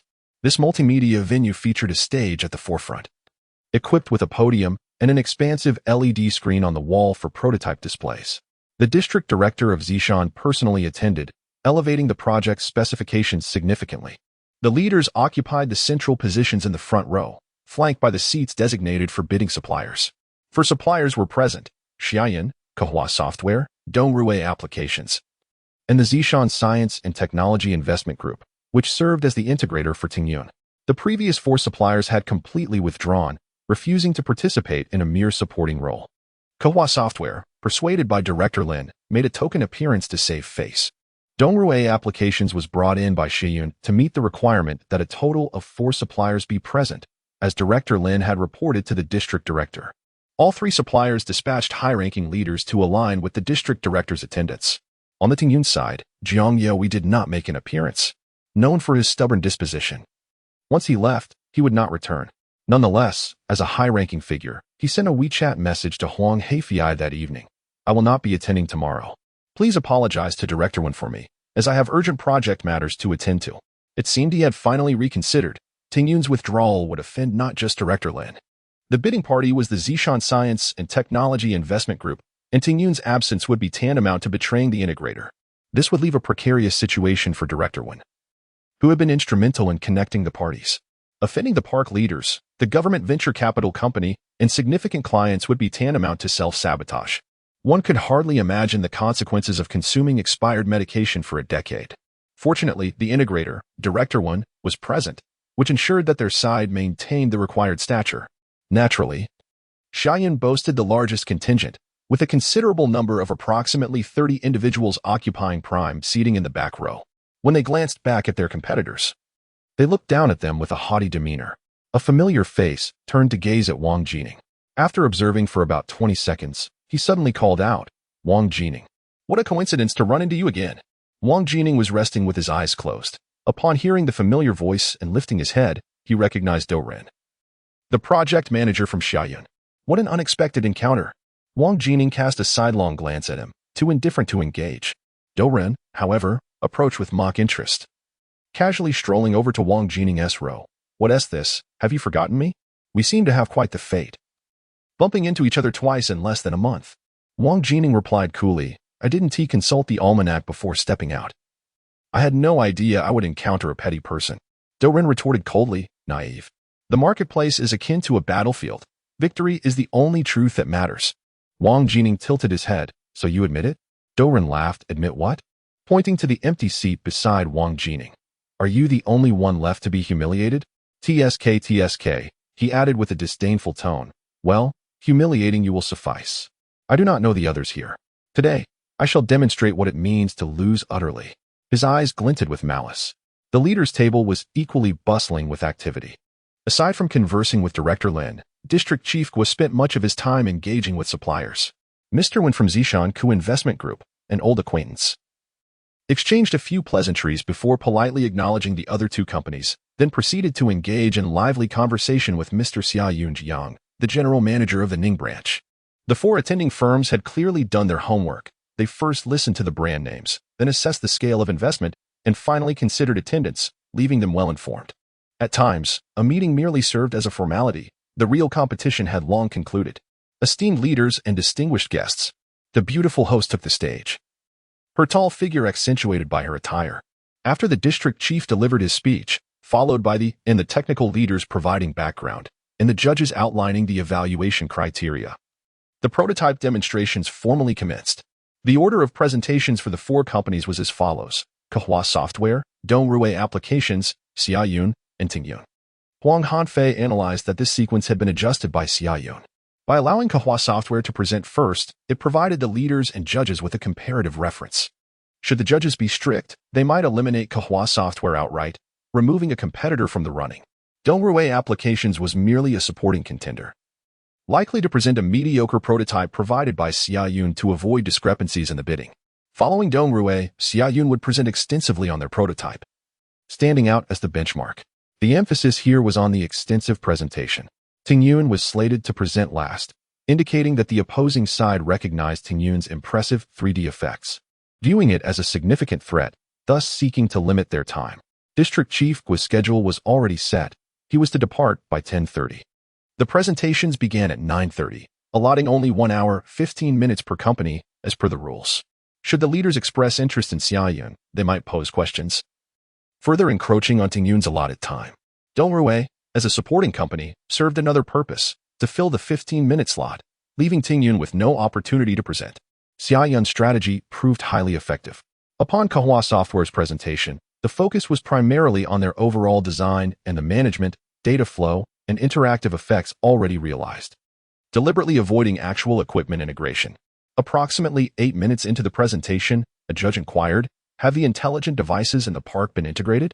The presenter began to falter, ultimately conceding, "No integration has occurred." Earlier, a prior agreement had been made not to disclose the reasons. Some judges nodded, while others shook their heads, marking a score of 0 for the equipment integration criterion, where the maximum score was 30. Just as the presenter was about to continue, District Chief Guo interjected, "Intelligent park. Intelligent park, if it is indeed called intelligent, why is there no integration of intelligent devices?" Director Lin promptly added, "Time is too tight. The suppliers are capable of integration. But 3 days is insufficient." He also feared that revealing the situation could lead to an undesirable conclusion. District Chief Guo nodded in acknowledgement, instructing the judges to score strictly. He gestured for the presentation to continue, though his expression grew serious. Observing the shift in tone, Director Lin discreetly shook his head at Huang Hanfei, signaling that the leadership's stance was resolute and beyond his influence. Next, Dongruei Applications took the stage, initially discussing their overall design before directly demonstrating the equipment integration effects, garnering nods of approval from the judges as they proceeded to score. Director Guan addressed Director Lin, saying, "Although time is tight, some suppliers have indeed connected, albeit in a rather rudimentary manner, yet it clearly demonstrates their capabilities." His expression began to soften. He then posed a question to Dongruei. After the two companies concluded their presentations, half an hour had elapsed. Subsequently, Xia Yun took the stage, with the presentation led by the seasoned project manager, Dorin. "Director Guan, Director Lin, esteemed reviewers, what you just witnessed is our comprehensive planning. Xia Yun has successfully implemented 79 such parks nationwide, receiving unanimous acclaim. Now, I shall present the prototype in its entirety," Dorin announced. "We will cover various dimensions: business, equipment, data, management, permissions, and interaction." Xia Yun's presentation elevated the standards of evaluation. Every criterion on the assessment form received scores, with the equipment connection garnering a perfect 30 points. Director Guan was visibly exhilarated, engaging in dialogue with Dorin and Xia Yun's general manager. It was evident from his countenance that satisfaction was written all over his forehead. As the conversation continued, it became increasingly difficult for him to contain his enthusiasm. Huang Hanfei persistently gestured to Director Lin, indicating that time was running out. Director Lin interjected several times, stating, "There is still content to cover, let us proceed." However, the enthusiasm of Director Guan, combined with Dorin's adept management of the situation, allowed time to slip away. By the conclusion of Xia Yun's presentation, it was already 10:25, with only 5 minutes remaining. Chapter 26. Let him go. The presenter for the demonstration is Gao Junwei. The project team consists of only 3 members: Huang Hanfei, who lacks technical knowledge, and Wang Ji, who is unfamiliar with business matters, leaving Gao Junwei as the sole candidate. Fortunately, despite being a last-minute replacement, his solid foundation renders him undaunted by the prototype. Time is of the essence, with merely 5 minutes available. Gao Junwei rushes to the forefront, fully aware that every second counts. However, the beginning proves to be fraught with complications. There is no adapter for the projector. The venue screen utilizes an HDMI port, and the previous computers were equipped with HDMI, thus requiring no adapter. Only Wang Ji's computer is capable of the demonstration, yet it lacks an HDMI port and requires conversion. Prior to the prototype presentation, Huang Hanfei had repeatedly confirmed that the organizers were well prepared, with an assortment of adapters available, even having witnessed them on the table. Yet now, they have mysteriously vanished. An uproar ensues in the conference hall. District Chief Guan glances at his watch. Growing impatient, "Did you not prepare adequately?" To him, a vendor with ample bidding experience should not lack the foresight to bring their own adapters. He turns to Huang Hanfei and remarks, "This manager, who has been emulating Director Li, did you not come prepared?" Huang Hanfei is taken aback, realizing that the gesture of pointing at his watch has not gone unnoticed by the district chief, who has also remembered his title. How astute the leadership is, and familiar with the NBA. The female host scours the area, along with several staff members from the park, all in a flurry and visibly anxious. Gao Junwei repeatedly seeks assistance from Wang Ji, hoping he might possess such an item. Wang Ji does not have it in his bag. However, he is aware of its whereabouts. Rising, he points towards Do Ren, exclaiming, "Manager Do from Xia Yun took something from the table when he left. It must be the adapter." He strides directly toward Do Ren. Gao Junwei and Huang Hanfei quickly follow suit, drawing the attention of the entire audience. Do Ren's neck flushes crimson upon noticing the district chief's gaze, yet he swiftly regains composure.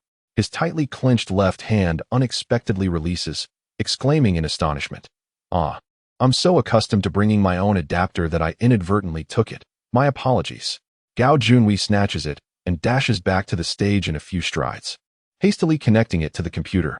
Huang Hanfei crouches beside Director Lin, whispering, "Director Lin, we've been delayed due to unforeseen circumstances. Might we request a bit more time?" Director Lin turns to the district chief to seek his approval. District Chief Guan slightly turns, glaring at Do Ren, then nods. "Extend the time appropriately." Do Ren glares at Wang Ji, his face a mask of frustration. The attempt to steal the show has backfired. The audience from Kahua Software emits boos. With murmurs of discontent surfacing, he casually took it. He must be a habitual offender who knows how many times he has done this. Finally, the demo from Tingyun is projected onto the screen. A collective gasp fills the room. The screen reveals an individual entering the park's access control, their avatar instantly transitioning to the management interface. The avatar's modeling evolves from small to large, its posture shifting from a natural stance to a poised demeanor. The body appearing lifelike, elegantly curving as it is showcased at the center of the management interface. Beside the model, data across various dimensions is distinctly presented. Basic registration information, job position details, park trajectory data, and park consumption statistics. All adorned in sophisticated hues, accentuated with highlighting effects, and further clickable for exploration. After witnessing this display, one cannot help but reflect on the previous 3 presentations, which pale in comparison. Indeed, they seem utterly unworthy of attention. The team at Kahua Software was the first to erupt in astonishment. Goodness, this was accomplished in just 3 days? Impressive. Dongruei Applications was equally astonished. Wait, does Tingyun possess such capabilities? What uses it for Xiaoyun to seek our collaboration? They seem incapable of achieving this on their own. What a folly.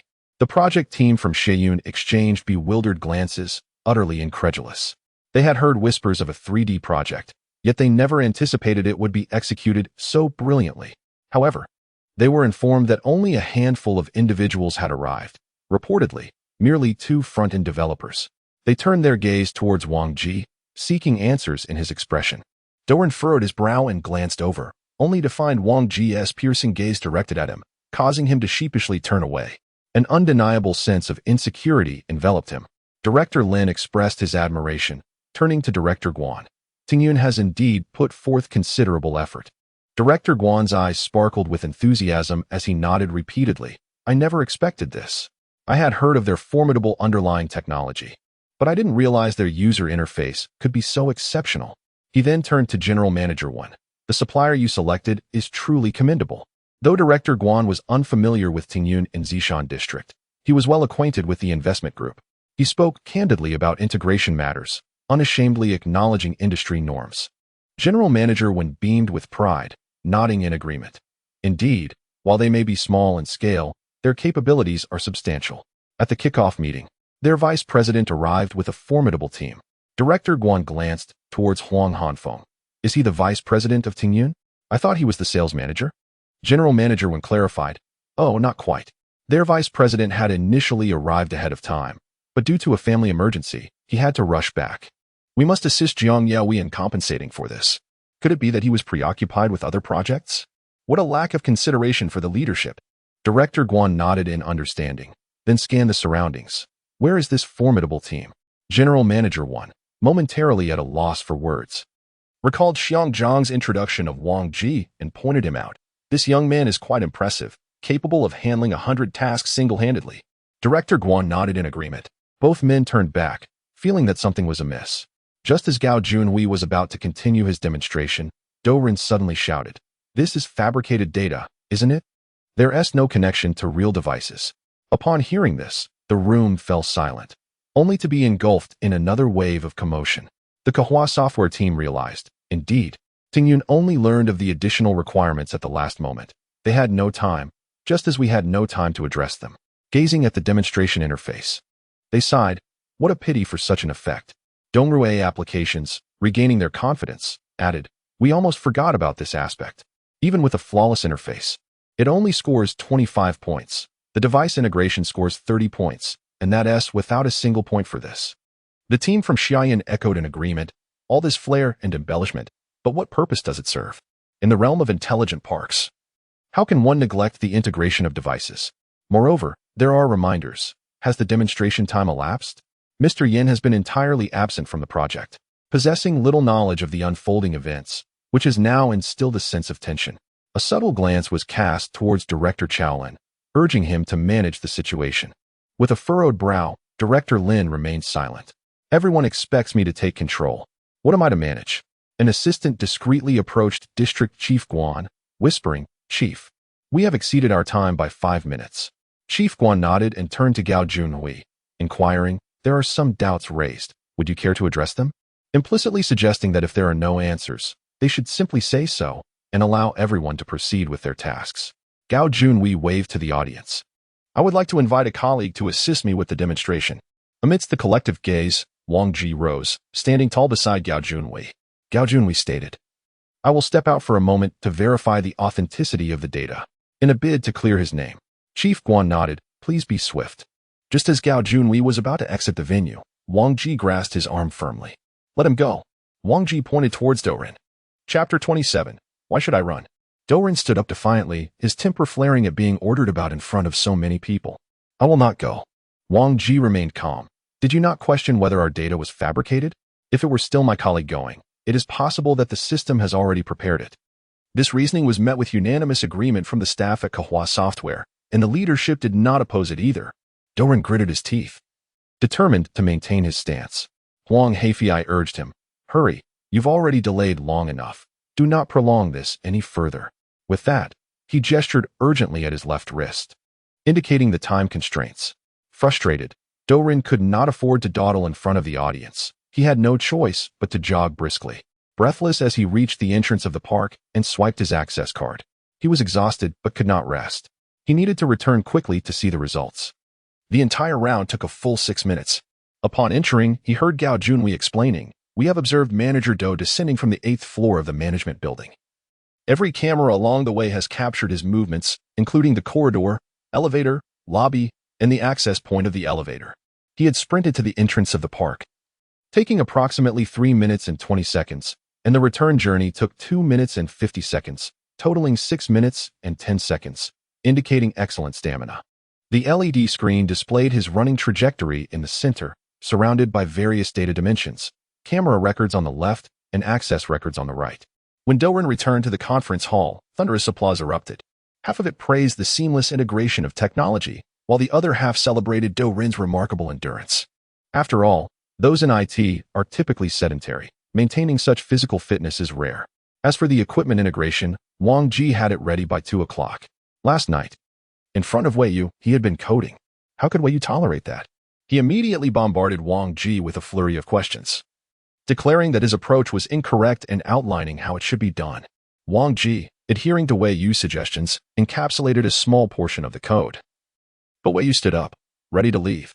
Having shown off, he intended to return home for some rest. Wang Ji quickly exclaimed, "There are issues with the code." In his mind, he had already identified the flaws. The code did not account for discrepancies in the endpoint declaration and coding. How could Wei Yu withstand this?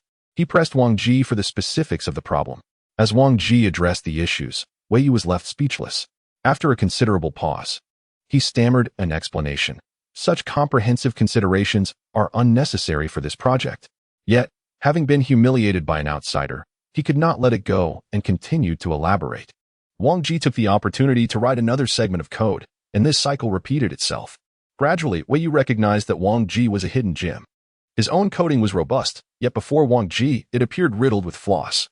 No matter how obscure or deeply buried the issues were, Wang Ji could discern them instantly.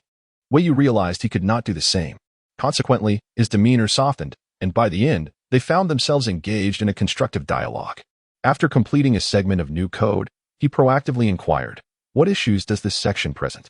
With lenses that had long been neglected, his gaze reflected sincerity, genuinely eager to hear Wang Ji's insights. It was akin to a top student awaiting the return of an exam paper, simultaneously hoping for a perfect score while fretting over any potential oversights that might preclude such success. Before he realized it, the clock struck 11. He made a call to his wife. "I am engaged in a discussion and will return later." By midnight, the code was complete and entered the debugging phase. Once. Failure. The output was garbled. See, I told you debugging is challenging. Their devices are non-standard. During the initial connection attempt, the counterpart returned information that deviated from the protocol description. Wang Wu, drawing from his experience, noted that their devices often underwent slight adjustments. Each category of devices adhered to a singular standard. The experience was akin to navigating through hell. Wang Wu glanced at the time. I truly must be off now. I have done my best. Good luck. Just as he rose, Wang Ji smiled faintly and said, Thank you, Brother Yu. This device has already been calibrated. What? Wang Wu was incredulous. He promptly sat back down to observe, only to find that the previously indecipherable segments were no longer garbled. He stared at Wang Ji in disbelief. How did you manage that? It must have involved guessing and experimenting, right? Surely you didn't succeed on the first try? Wang Ji nodded. It was successful on the first attempt. Otherwise, how could there be any guidance if it didn't work? Wang Wu was thoroughly impressed. Wow. In the conference hall, it was now Do Ruin who exclaimed, Wow. You could have demonstrated using the corridor cameras. Why did I have to run to the entrance of the park? Wang Ji replied earnestly, I didn't instruct you to go to the entrance of the park. That was your own desire for verification. Do Ruin acknowledged. Indeed, that was never mentioned. Yao Junwei had merely said, step outside for a moment. It was Do Ruin who had, based on prior demonstration footage, mentally constructed the complete trajectory. Yao Junwei smiled slightly. However, we must express our gratitude to Manager Do. For your willingness to exert yourself in a roundabout way allowed us to conduct a complete demonstration of the equipment. Laughter erupted in the hall, even drawing smiles from Xia Yun's team. Following this, there was another round of applause. Director Guan led the clapping, with Director Lin and other leaders joining in. Meanwhile, Huang Hanfei was receiving a WeChat message from Zhang Yaoi. What is the situation? Has the connection been completed?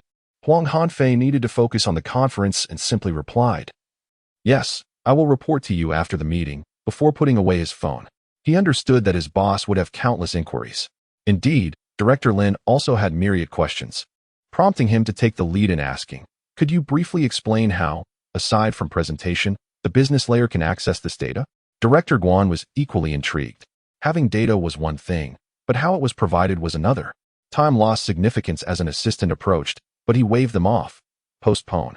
Wang Ji addressed a series of inquiries, and the leaders became increasingly enthusiastic, vying to pose questions. The reviewers exchanged knowing glances, immediately discerning the leaders' preferences, and thus joined the fervor of questioning. This continued for a full 20 minutes. After Wang Ji finished his explanation, he casually remarked, This management interface has been enhanced with voice control features, allowing leaders to issue commands and retrieve specific information using their voices. This was a little flourish added just the day before yesterday. In truth, it is seldom utilized and not particularly challenging, comprising merely 2 additional commands. It is purely an embellishment. Yet, at this moment, it is particularly fitting. The panel of reviewers expressed their admiration in unison. What sincerity! It is already so impressive. And now it can be voice-controlled. They began to compete with one another to experience it. Unbeknownst to them, another 15 minutes had slipped by. Assistant Director Guan had grown weary of reminding them. Let it be, he thought. If the leaders were enjoying themselves, so be it. At the conclusion of Tung Yun's demonstration, Director Guan turned to Director Lin and said, You have conducted this pre-bidding demonstration exceptionally well. The quality is commendable, and the organization is highly effective. While the quality was indeed satisfactory, the organization. Director Lin felt a twinge of guilt. He cast a glance of gratitude towards Huang Hanfei. The sentiment was intricate. Huang Hanfei, meanwhile, quietly communicated to Gao Junwei and Wang Ji. It worked. Chapter 28. The accuser first? Has it come to fruition? Zhang Yaoi inundated the group chat with a barrage of question marks. Huang Hanfeng hastily clarified, I meant the prototype demonstration was a success. It received the highest score from the judges. The project still awaits bidding next week, with 3 contenders in the running. Although the odds are overwhelmingly in our favor. As a salesperson, one must not relax until the contract is signed. The review meeting had just concluded, and Director Lin was on his way to see District Chief Guan. As he passed by, he offered Huang Hanfeng a nod of acknowledgement. Those in the know understood the significance of the gesture. However, the champagne would have to wait until next week. The group members were astonished. Just yesterday, the team had disbanded on the spot, each returning to their respective homes. And today they had achieved success? A flood of inquiries overwhelmed the project group chat. Upon learning that it was Wang Ji who had turned the tide, The team members went into a frenzy. Jiangning lamented, "I regret not staying to witness this miraculous moment firsthand." The application team S. Xianghua chimed in. "I'll poach you for our team. We have numerous demands waiting." "No, let us collaborate on something exciting." Yao Qian from the middleware team added, "Join us. Our leader will immediately apply for your promotion to engineer." Zhuang Yin remarked, "Our team S. Wan Yuan has already requested that our leader strongly recruit Jishin." Sheng Liang urged. Gao Junwei, "Boss, act quickly to snatch him up. It'll be too late otherwise." The design sister, Hu Jing, inquired, "Are you short on female talent?" Wang Ji remained silent. Jiang Yaoi, rarely in high spirits, burst into laughter and joined the lively exchange. "While you may wish to recruit him, his boss might not be so inclined." He then addressed Wang Ji directly. "This young man is impressive, responsible, capable, and tenacious. Who would have thought such talent exists among this year's fresh graduates?" For reasons unknown, he mentioned fresh graduates. Wang Ji recalled Liu Yang's earlier remarks about the stipulation that new graduates could not transition to permanent positions early, and a sense of unease began to creep in. Although it might not directly affect him, he had several peers with whom he shared a good rapport. If the company were to initiate layoffs, they could very well be the first to face the axe, facing unemployment right after graduation. As he prepared to leave, Huang Hanfeng noticed Wang Ji's silence. Perceiving a hint of despondency, thinking he might not have rested well, he encouraged him. "Director Lin sent me a message stating that the district chief was deeply impressed by Tingyun, particularly by you." "Oh." Wang Ji showed little interest. After all, the district chief was not the one awarding him a bonus. Compliments were merely words. Could they be converted into sustenance? Interestingly enough, there was someone who could indeed provide sustenance. Director Wen from Zishan Investment Group approached him. After exchanging pleasantries with Gao Junwei and Huang Hanfeng, expressing hopes for collaboration should they win the bid, he stepped closer to Wang Ji, extending his hand with a smile. "Young man, have you considered joining our investment team?" "I lack expertise in investment," Wang Ji replied, shaking hands politely. Zishan Investment Group was backed by the Zishan District State-Owned Asset Supervision and Administration Commission, focusing on investing in technology enterprises. Despite the technology-related nature of their work, they were, after all, an investment company, and Wang Ji truly did not grasp the intricacies. Director Wen continued, "We have individuals responsible for investment. What we need are technical experts to assist in assessing the technological capabilities of our investment targets. Your comprehensive skill set makes you an invaluable asset to us." "Am I really an expert?" Wang Ji mused, appreciating the flattering words of Director Wen. "If you possess the gift of gab, do share more. For instance, regarding salary and benefits." Huang Hanfei promptly intervened. "Director Wen, if Engineer Wang leaves, this project may not be delivered on time, and the reputation of Keton Group could be severely tarnished." Director Wen patted Wang Ji's shoulder. "Perhaps you should consider it. The terms can certainly be negotiated." He shared a hearty laugh with Huang Hanfei before taking his leave. Wang Ji retorted, "What does negotiable even mean? Pray, enlighten me." "It's not as straightforward as with General Xiong." Huang Hanfei sought to reassure Wang Ji. "Rest assured, once the project payment comes through, we will request project bonuses. Director Jiang holds you in high regard, and a year-end salary increase is certainly on the horizon." "Is that true? With the company's current situation, can we really expect a raise?" Wang Ji's interest was piqued. Just as they were conversing, two groups of people approached. On the left were representatives from Kahua Software. The project manager, Pei Sheng, shook hands with Gao Junwei. "The 3D effects in your demo and the device integration were executed splendidly. May I inquire who was responsible for this? I would like to meet them."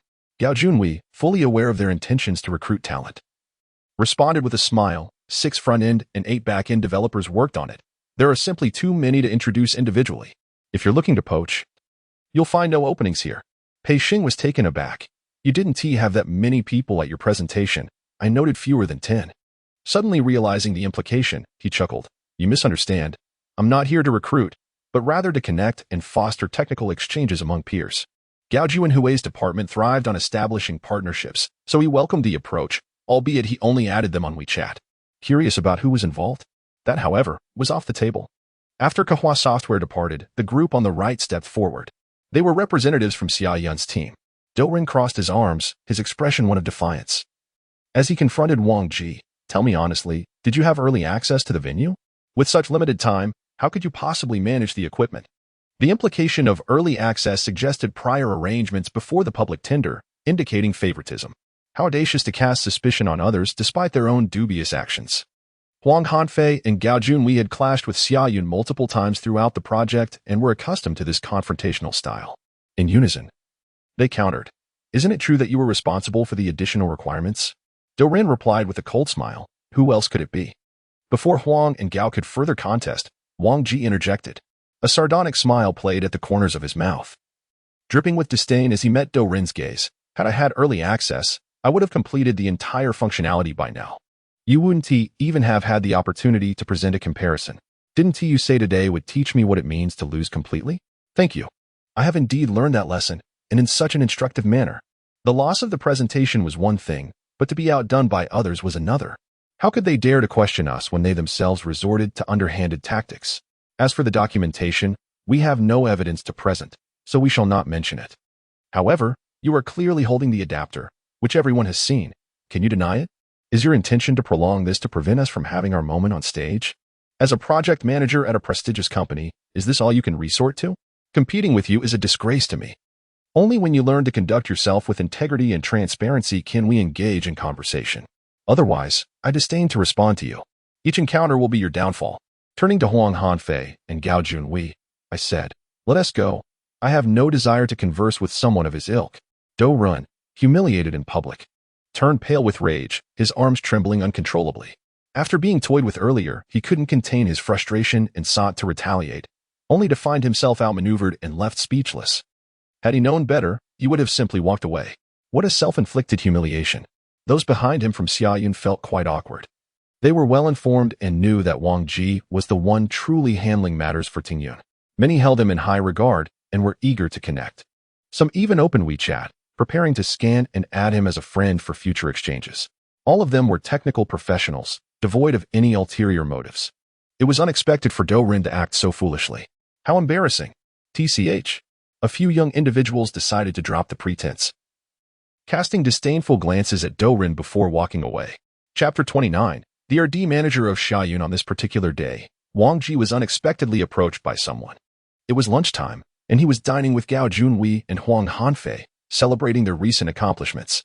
After a night of hard work, Jiangning had graciously granted the three a half-day off, allowing them to return to work the following day. Wang Ji returned home for a brief rest, later lounging on the sofa to watch a replay of the UEFA Champions League, and in the evening, he ventured out of his residential complex in search of sustenance. A tall, slender gentleman, exuding an air of refinement and sporting a bright smile, approached him. He appeared to be around 27 or 28 years of age. Extending his hand, he introduced himself. Hello, I am Su Zhe, the RD manager of the autonomous driving system team at Xia Yun. I would like to get to know you. Why not go by Mei Changsu? Wang Ji retorted, refraining from reciprocating the handshake. He harbored no fondness for anyone associated with Xia Yun, none whatsoever. Su Zhe, undeterred by the rejection, retracted his hand after a brief pause of 10 seconds, maintaining his cheerful demeanor. You seem to have misunderstood. I have no connections with the project team.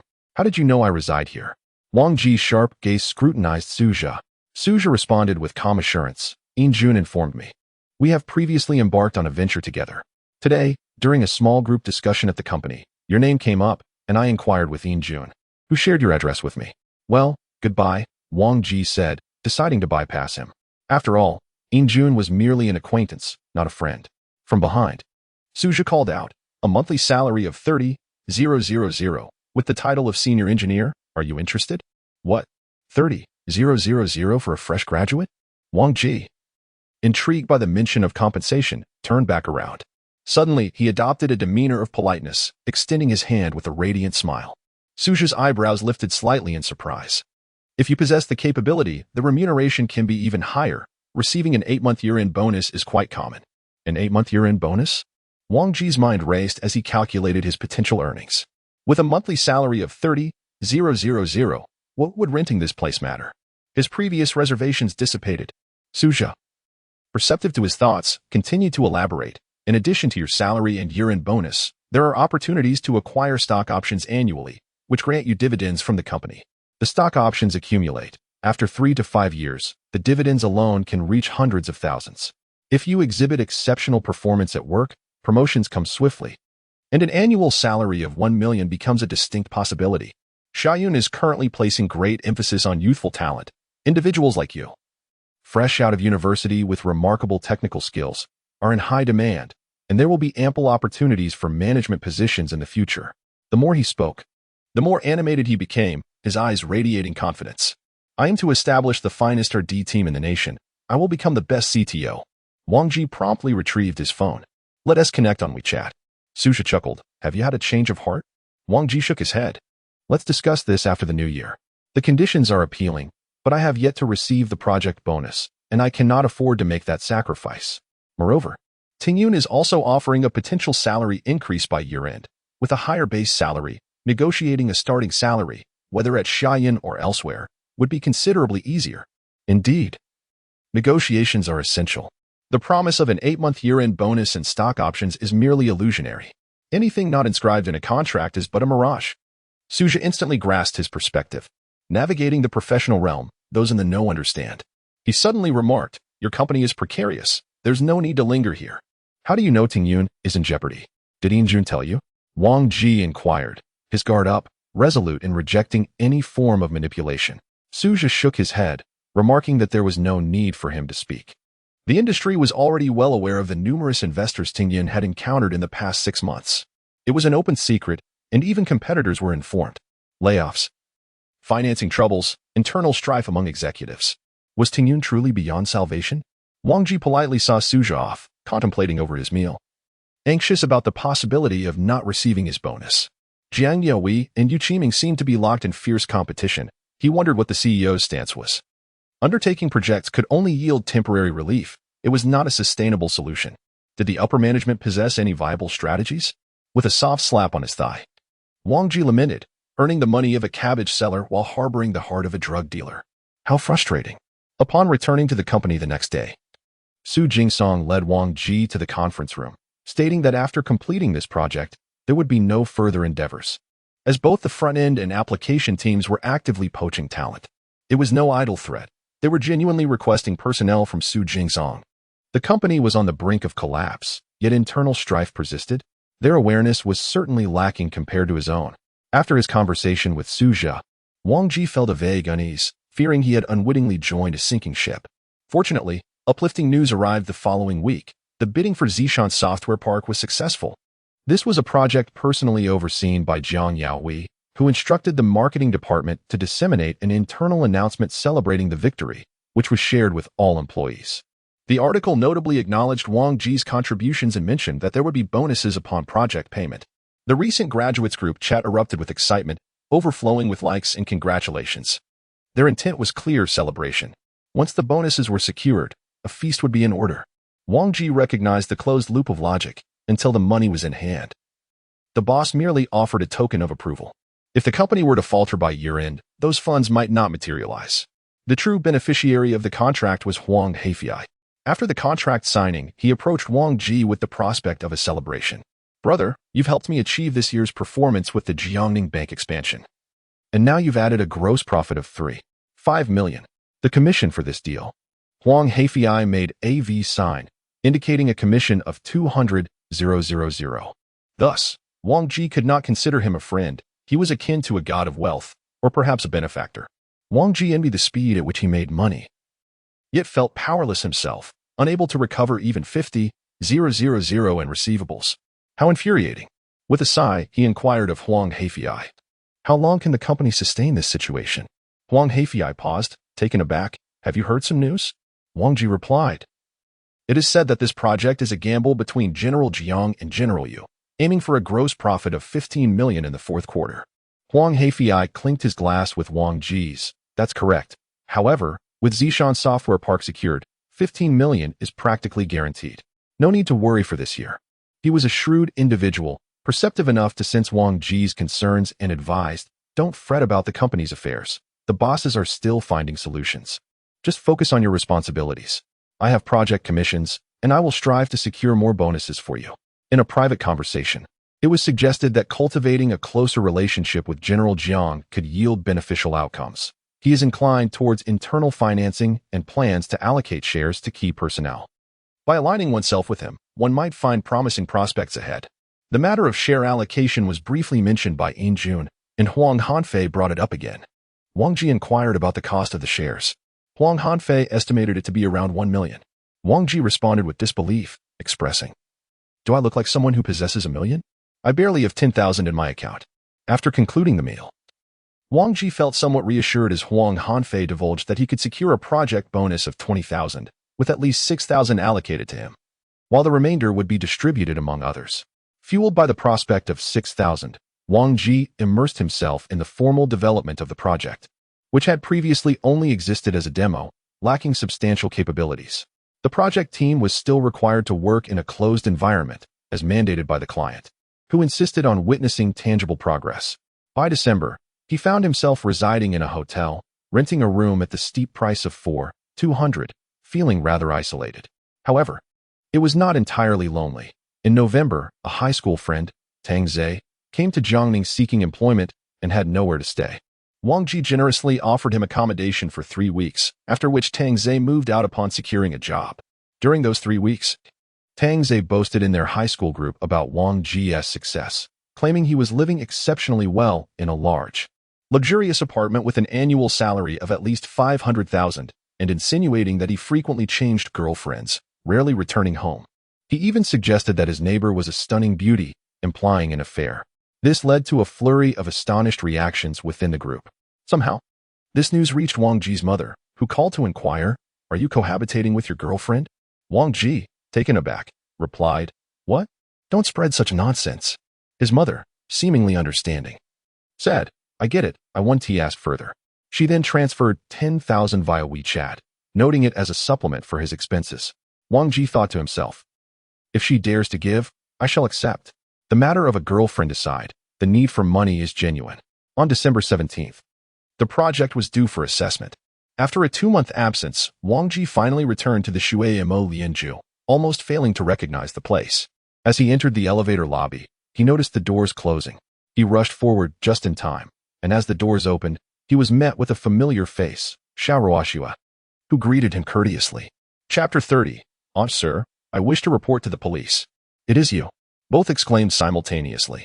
Xiaoruoxua promptly pressed the button to close the elevator doors, but they were obstructed by a hand. Wang Ji gnashed his teeth in fury, exclaiming, "You refuse to tread the path to heaven, yet you dare intrude upon hell." Perhaps his ire had consumed him, for he uttered such a line in a fit of rage. Startled by his fierce countenance, Xiaoruoxua retaliated by striking him with her handbag. "You dare to assault me?" Wang Ji swiftly withdrew his hand to evade her wrath. How utterly savage! Is there no justice left? Is there no law to uphold? An ungrateful debtor, who repays kindness with malice, dares to resort to violence.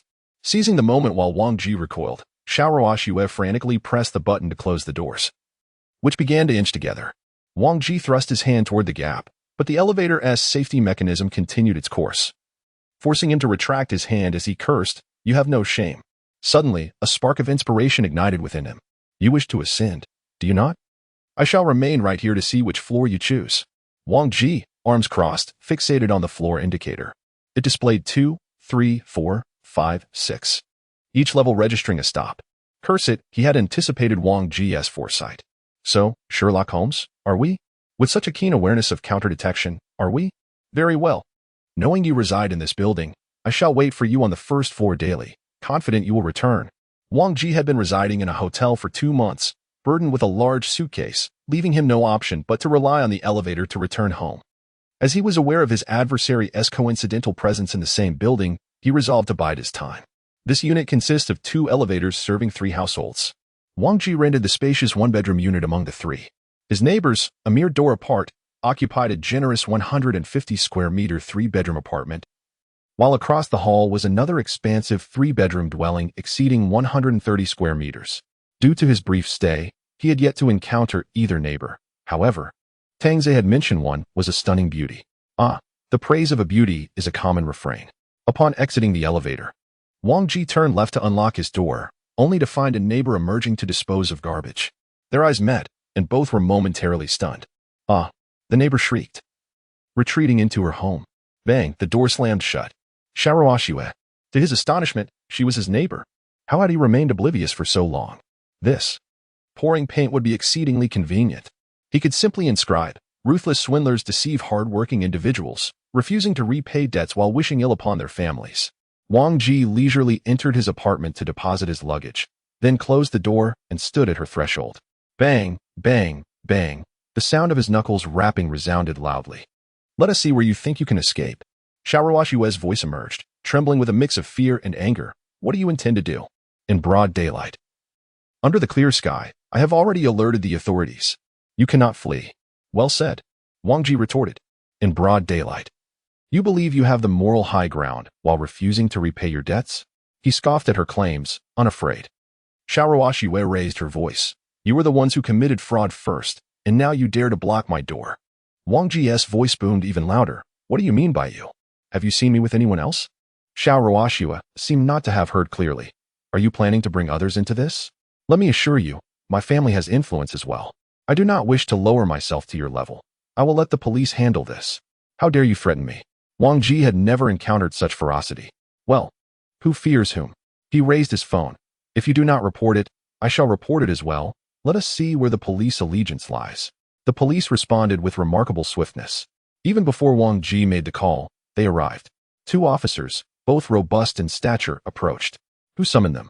The current officer stood approximately 185 centimeters tall, exuding an imposing presence. Finally, Xiaoruoxue opened the door. It was I who reported the incident. She donned a cream-colored long coat over a high-neck crimson sweater, accentuating her curves. Her long legs were straight and slender. Pointing at Wang Ji, she declared, he has been following me. They scammed me and then pretended to collect a debt, tracking me to my residence today. The police scrutinized Wang Ji for a moment, somewhat astonished.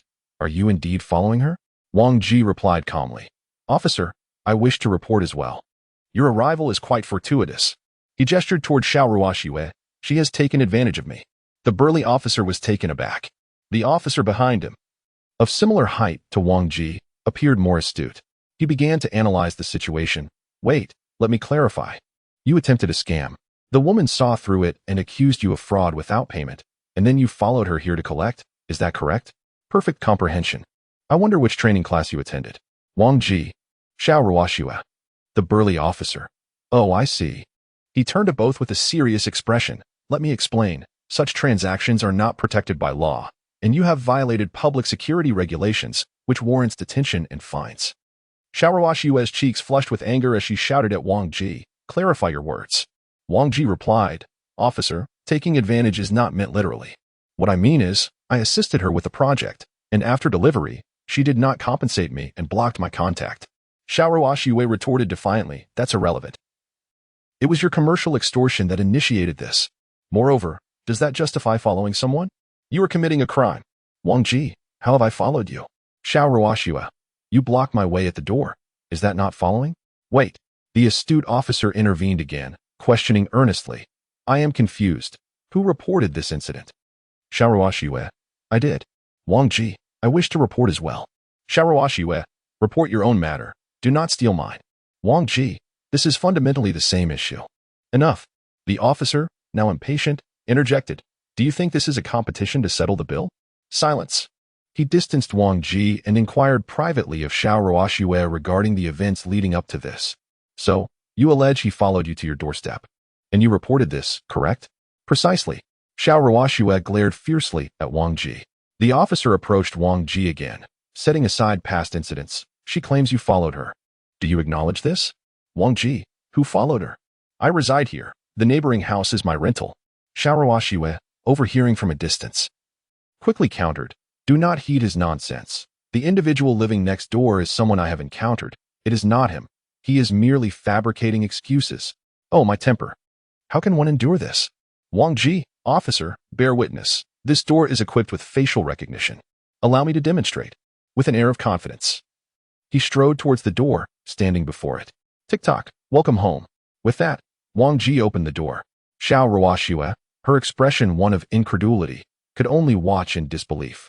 Unable to refute his actions, the officers then separately questioned Wang Ji regarding previous events, gradually piecing together the situation. They subsequently brought both individuals to the entrance, stating, I have gathered all the necessary information. You both seem to have misunderstood. Let us clarify this misunderstanding in front of us. Remain calm and refrain from violence. The matter became clear, and Xiao Ruoxue recognized her misjudgment of Wang Ji. Her cheeks flushed as she stammered, let me transfer the money to you. Wang Ji replied, how can I receive it? You've blocked me. The officer interjected, be magnanimous, man. All right, I shall be magnanimous. They proceeded to scan the code, add each other as friends, and upon entering the amount, the transfer commenced. Xiao Ruoxue hesitated once more, faltering, do you have a corporate account? Transferring money this way seems rather. Wang Ji teased. So you've experienced the world, have you? Have you played with sums as high as 50,000? Just then, his foot was forcefully stepped on by her high-heeled shoe. Xiao Ruoxue glared at him, exclaiming, how vulgar. Wang Ji retorted, you struck me first. The officer urged, be magnanimous, man. Once the transaction was completed, they withdrew, advising, communicate more effectively among yourselves, and do not waste police resources. Xiao Ruoxue shot a fierce glare at Wang Ji, her elegantly sculpted nose scrunching in disdain. Goodbye? No, I wish not to see you again. As she was about to close the door, it was suddenly obstructed. What do you intend to do? Xiao Ruoxue's heart raced. Wang Ji grasped the door, crouched down, and scrutinized the plastic garbage bag she had just produced. His brow furrowed. There are hazardous materials inside. Chapter 31. Project Bonus Arrival. Do you understand privacy? Xiao Ruoxue exclaimed as she noticed Wang Ji crouching down, rummaging through her trash bag. She hurriedly intervened. Inside were remnants of soup from yesterday and some household waste. Elements that the girl found rather unseemly. However, Wang Ji's interest lay not in these mundane items. In that fleeting moment, a realization flooded his mind. The plastic bag as a whole posed a significant issue. Lacking precise control, he could not pinpoint the danger. Yet, he discovered an old battery had fallen into the soup. He surmised there might be a risk of a short circuit and potential explosion, which could ignite the surrounding items. Spotting disposable chopsticks in the bag, he reached for the battery. Mistaking his intent, Xiao Ruoxue, alarmed, raised her leg to kick him, exclaiming, are you a pervert? With a swift slap, Wang Ji's hand was knocked away, causing him to tumble to the ground. Ouch! She really is strong, he thought, looking up in anger. What are you doing? I was trying to retrieve the battery, which could explode. As soon as the words left his mouth, a loud pop erupted, and the plastic bag ignited. Xiao Ruoxue screamed, leaping up as the flames flickered dangerously toward the doorway. Wang Ji sprang to his feet, seizing the unburned portion of the bag and pulling it towards the center of the corridor, away from the door and walls. Get a bucket of water, he shouted. Xiao Ruoxue, realizing the gravity of the situation, hurried to fetch water. With a splash, tranquility returned to the chaos. Wang Ji summoned the property management to clean the corridor and noticed Xiao Ruoxue standing by the door, her head bowed. After a considerable pause, she spoke softly. I'm sorry, I thought. You were really quite attentive. It's fortunate you. She trailed off, her voice barely above a whisper. Wang Ji ignored her, striding directly toward the door. He scrutinized the fingerprint lock for an extended period. Xiao Ruoxue hesitated, not knowing how to express herself. Strangely, she found herself not angry at Wang Ji's reckless behavior, instead observing alongside him. This was a smart lock compatible with fingerprints, passwords, and NFC. And it appeared relatively new. Not sensing anything amiss, Xiao Ruoxue turned her head and inquired, is there a problem? Wang Ji stroked his chin thoughtfully and replied earnestly. You should consider changing the lock, preferably one with a camera. That way, if any suspicious individuals are following you, you will be able to detect them. Pouting, Xiao Ruoxue retorted, how petty. I already said it was a misunderstanding, yet you still hold a grudge. I called the police because I was frightened. I'm just a girl. Clearly displeased, she noticed Wang Ji clutching his right arm, a blush creeping onto his face. That was the result of her kick. Yet he chose not to mention it. Wang Ji rolled his eyes, believe it or not. There is a thin film covering the keypad, likely applied afterward, suggesting someone may have been monitoring you to steal your password. Thieves have a technique where they place a very thin film over the keypad. And when someone inputs their password, they can peel it off to examine the fingerprint distribution, thereby uncovering the numerical combination of the password. Afterward, they can attempt to guess it based on the number of fingerprints. If there is one, there is one possibility. If 2, there are 480.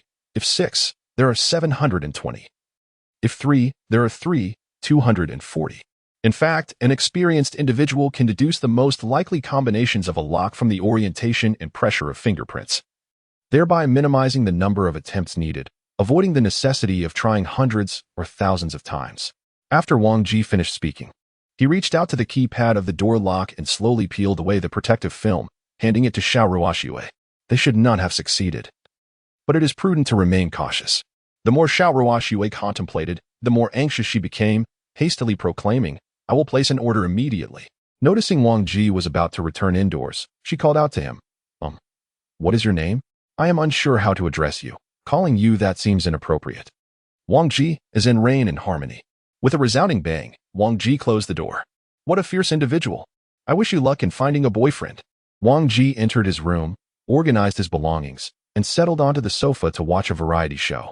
Suddenly, a thought crossed his mind. This extraordinary ability could be beneficial beyond the realm of IT. It could be applied to everyday life as well. The more knowledge one acquires, the greater the likelihood of identifying flaws and opportunities. Perhaps there are alternative avenues for generating income. Lost in thought, he switched to a comprehensive science video. Daily accumulation of knowledge is indeed vital. After a while, he retrieved his phone, discovering several messages on WeChat, all from one person, Xiao Ruoxue. "So your name indeed contains G.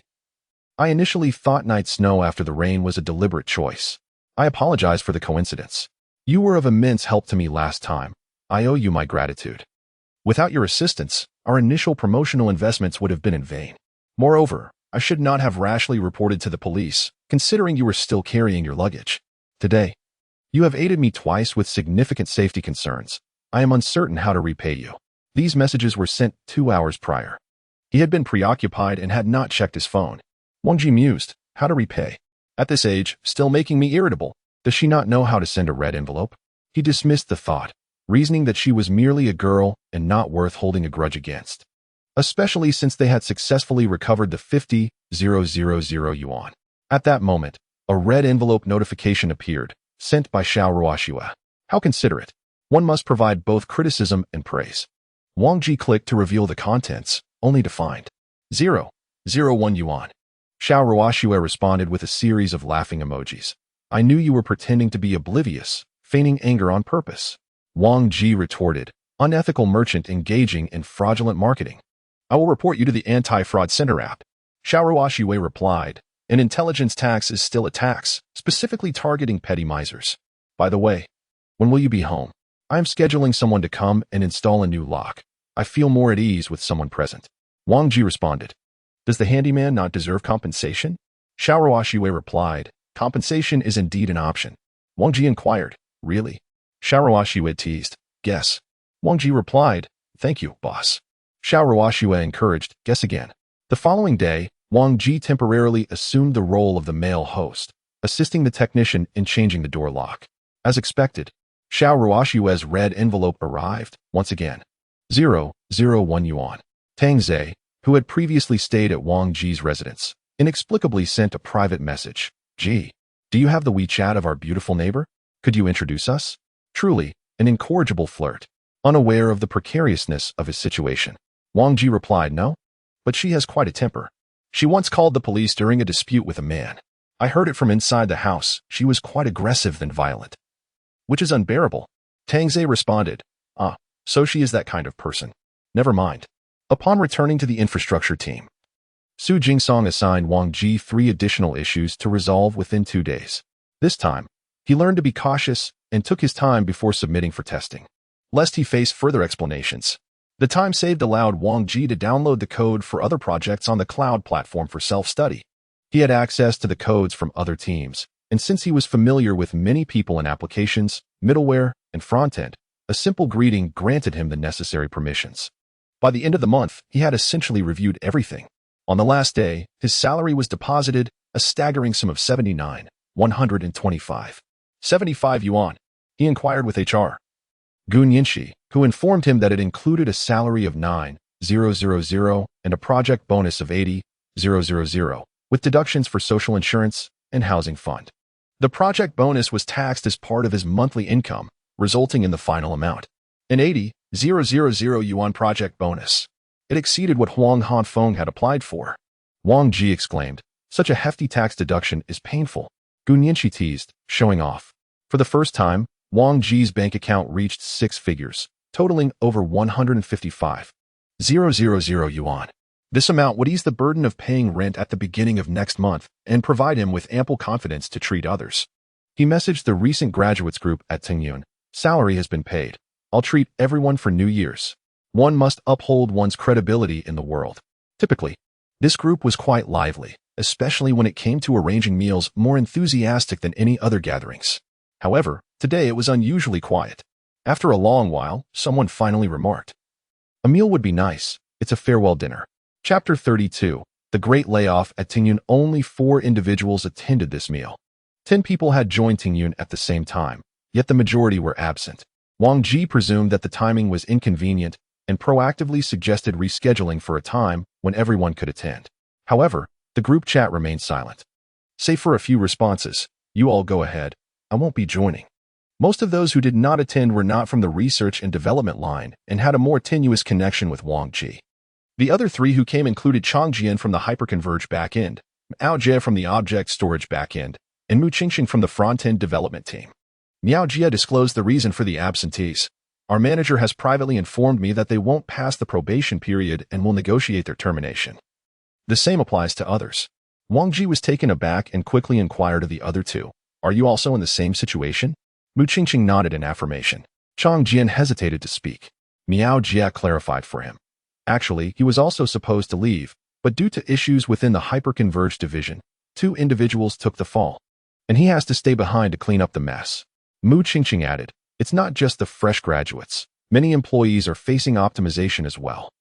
Wang Ji had spent most of the 4th quarter away from the company and was not well acquainted with the current state of affairs. Upon reflection, he realized that everyone's work had been rather lackluster in recent days. No one was urging for testing, and the iteration timelines lacked strict enforcement. Yet, had they not completed the 15 million target? Why then were layoffs still necessary?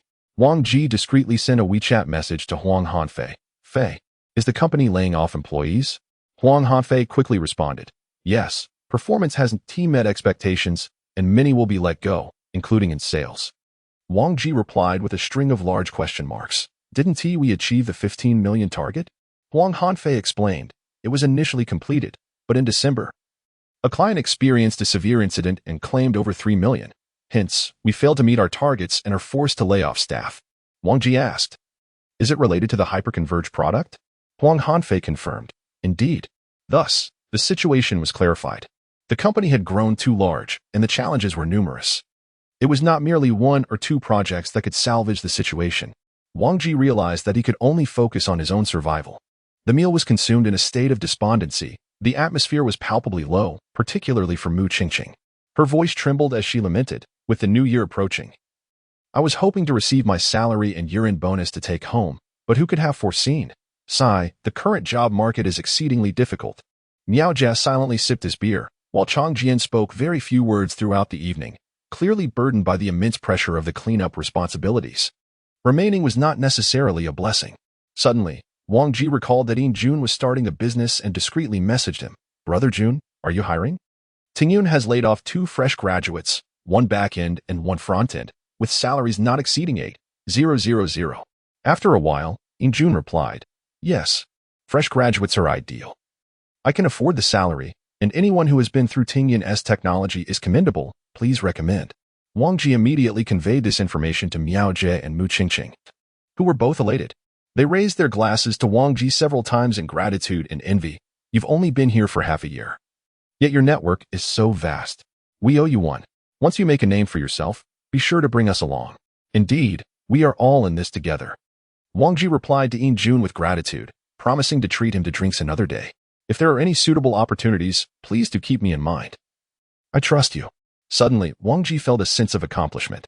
It dawned on him that he possessed potential, albeit still in its infancy.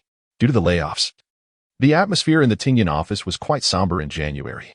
Wang Ji observed the company directory dwindling from 249 to a halt at 203, narrowly avoiding a drop into the 100s. According to Huang Hanfei, General Manager, you aim for the numbers to reach the 100s, targeting around 150 for self-sufficiency. However, this radical notion was collectively thwarted by CEO Wei Yiming, VP of RD Jiang Yaoi, and VP of Human Resources Yu Ingshi.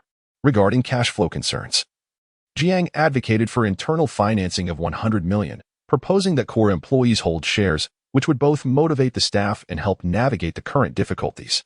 Conversely, you opposed forcibly binding employees to the company, favoring external financing due to its lower risk and greater expertise. Yu's stance was contradictory, while he expressed openness to external financing. He also suggested internal layoffs for self-sufficiency. As the head of the company, CEO Wei Yiming largely aligned with Yu's viewpoint, believing in the necessity of layoffs but only to a reasonable extent, emphasizing the importance of securing external funding. Wang Hanfei was well informed. Yet he could not uncover any clues regarding internal leaks. He advised Wang Ji that it was challenging to assess the situation, and some matters were better left unexamined. Wang Ji was not overly concerned with the executive's issues, as they felt distant from him. His main dilemma was the financial state of the company, which certainly precluded any salary increases. Thus, he realized he must consider his options post-New Year. He was not without prospects. After all, he had received his project bonus. Unexpectedly, Wang Ji found himself on a special path, thanks to the exemplary courses offered by the learning platform and his contributions to the project. He was eligible to apply for a promotion defense. This process, much like before, was merely a formality and proceeded smoothly. His position was elevated from Assistant Engineer Level 3 to Engineer Level 1, an impressive feat for a recent graduate within just 6 months. This year, the company canceled its annual meeting and did not distribute year-end bonuses, but in a bid to uplift morale, several awards were still conferred. Wang Hanfei received the Best Sales Award, while Wang Ji was honored with the Best Newcomer Award, accompanied by a modest bonus of 500 yuan. Though the amount was not substantial, it served as a year-end bonus of sorts. As the year drew to a close, manager Su Jingsong made a special request for Wang Ji to receive a salary increase, citing his immense growth and unique contributions. Jiang Yaoi approved it instantly. With the Best Newcomer accolade and project contribution bonus, along with special approval from the VP of Human Resources and the CEO, Wang Ji's salary rose from 9,000 to 12,000 yuan, effective from February. While the increase of 3,000 yuan might seem modest, it represented a 50 rise from the initial contract salary of 8,000 yuan, a remarkable achievement within just 6 months, especially amid financial adversity. Wang Ji felt profoundly grateful. He wished to treat Su Jingsong to a meal, but Su declined. Maintaining a composed demeanor, "You deserve this. If it weren't for the current financial difficulties, it would have been even more. Just keep this between us." As for Jiang Yaoi, being a vice president, he is not someone one would aspire to reach. A WeChat message was sent. "Thank you, President Jiang." The reply came, "Do your best." Wang Ji responded, "Indeed. People's thoughts are often shaped by comparisons." If it were not for other enticing offers, Wang Ji would not entertain any alternative notions. For Tingyun had treated him fairly well. There exists another form of comparison stemming from classmates. At a gathering of Jiangning University alumni prior to the new year, 20 classmates convened, occupying a spacious private room with 2 tables. The cost was 500 per person. It remains a mystery who chose such an extravagant venue. Many grumbled privately, just graduated, and saving a few coins is no easy feat. Who booked such an expensive place? Honestly, will I even be able to return home for the new year? Gu Churin quietly remarked to Wang Ji. It was that scoundrel Zhong Han who booked it. It's outrageously expensive. Zhong Han, Gu Churin, and Ning Wanchao are Wang Ji's 3 roommates and close friends. Zhong Han, having graduated and joined an investment firm, is faring the best with the highest salary and prestige. Ning Wanchao inquired, "I heard your company is undergoing massive layoffs. Surely there won't be any year-end bonus?" Wang Ji replied, "What is a year-end bonus?" Ning Wanchao rolled his eyes, "So you're indifferent to the high cost here?" Wang Ji reassured, "It's not too bad." Ning Wanchao, Gu Churin. Amidst the chorus of complaints, Zhang Han, responsible for the reservations, finally arrived, radiating with cheer. His voice carried from a distance. "Apologies, the traffic was terrible. It took quite a while to get into the basement." With a flourish, he slapped the car key onto the table, a Mercedes-Benz. Chapter 33, A Mysterious Conversation. Zhong Han, have you bought a car? Is this magnificent Mercedes yours? Just 6 months after graduation, and you've already got wheels? Where do you park it? Surely, you haven't purchased a house as well? The arrival of Zhong Han swiftly redirected the conversation, instantly making him the center of attention. He flashed a grin. "It's mainly due to having the right boss. I've earned quite a commission this year. Unfortunately, as a private equity professional, I can't trade stocks. Otherwise, I would have made even more." He requested the menu and ordered 2 bottles of red wine, names unfamiliar to him. After a few rounds, he had been thoroughly fawned over. Zhang Han pursued a dual degree in finance during his university years and entered the private equity sector upon graduation, raking in over 600,000 yuan in commissions this year. Standing at 173 centimeters, he weighed 65 kilograms at graduation, but has since become somewhat plump, having gained at least 7 or 8 kilograms. It seems he grows faster than the feed he consumes. Wang Ji, on the other hand, stands at 178 centimeters and has maintained his weight at 59 kilograms, fluctuating slightly. Should I also consider trading stocks?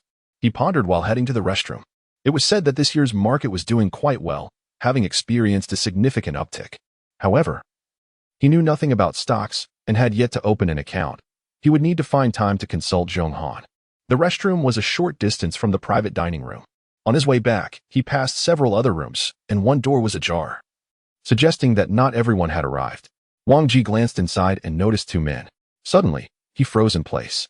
Both were men in their 40s, impeccably dressed in suits, engaging in polite banter.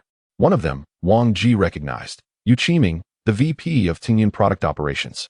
Although they had not interacted directly, Yu Qiming was one of the co-founders and held a high position within the company. Wang Ji had encountered him numerous times in various settings. It was not unusual for a VP to dine here, especially as the year drew to a close, a time for networking and nurturing relationships. What struck Wang Ji was their seating arrangement and posture. The private room featured a tea table, with a long sofa as the main seat and two short sofas on the sides. Yu Qiming occupied one of the side sofas, angled respectfully towards the other man, exhibiting a demeanor of utmost deference. In contrast, the other man reclined on the sofa, legs crossed, seemingly unconcerned despite his luxurious suit. His posture highlighted a protruding belly. This scene left Wang Ji profoundly impacted, a term flashing in his mind, ear to the ground. The usually commanding Yu Qiming, who had led the tumultuous layoffs at Tingyun, now appeared submissive, as if reprimanded by a superior. Quite the spectacle. Wang Ji was not inherently gossipy. He merely possessed a strong curiosity. Noticing that the adjacent room was still vacant, he seized the opportunity while the waitstaff were preoccupied and stealthily slipped inside. He partially closed the door to avoid detection, pressing his ear against the wall. The sofa in the adjoining room was against the wall. Perhaps he could glean some insights. However, the wall proved too solid and thick, yielding no sound, a daunting 24 centimeters thick. Having once searched tirelessly for a rental, Wang Ji had some understanding of building structures. The thickness of load-bearing walls and the materials used were crucial, leading to superior sound insulation. The internal partition wall was distinctly different. Tap, tap, he gently rapped on the surface. The texture was undeniably substantial. As he caressed the wall and tapped for a while, a sudden flow of information coursed through his mind. Almost instantaneously, a red flashing alert appeared on the left side of the wall. Although there were no explicit notifications, Wang Ji had surmised that there would be something to gain. He approached and gave it a light flick. Indeed, it was a partition wall.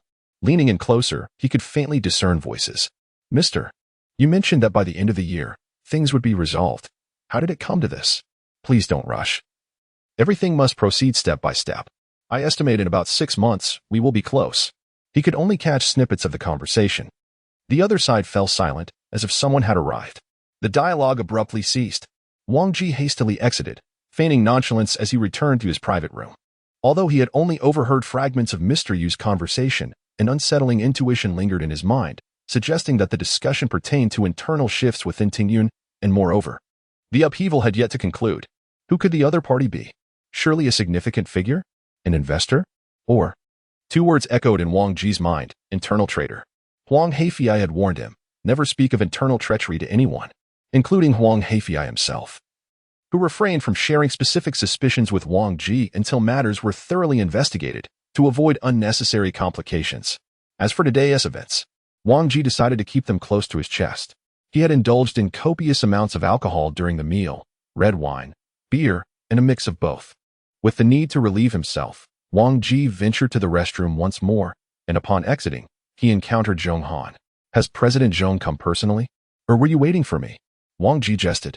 During their school days, Zhang Han had been keen on studying finance, companies, and stocks, and Wang Ji, along with Gu Churen and Ning Wanqiao, affectionately referred to him as President Zhang. Zhang Han smiled enigmatically. "I was waiting for you." Indeed, he had awaited Wang Ji, leading him into a small private room, away from the restroom corridor. Handing Wang Ji a cigarette, he remarked, "Brother Ji, You're doing quite well, I see. What do you smoke? I don't smoke. Wang Ji waved his hand, only to find the cigarette had already been returned halfway.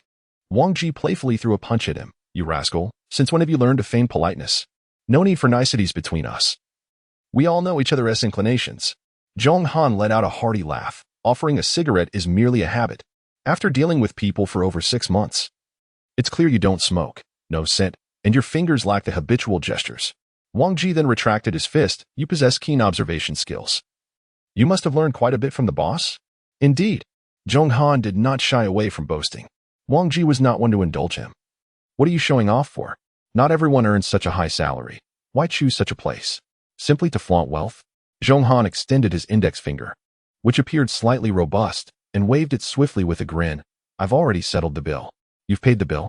Wang Ji was genuinely astonished.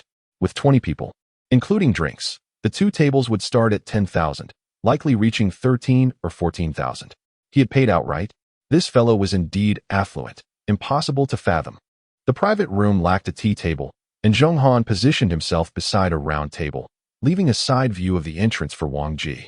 While he faced away from the door, he explained to Wang Ji, this tactic was imparted to me by my boss. She mentioned that university classmates constitute the initial network of professional connections, and they are exceptionally valuable.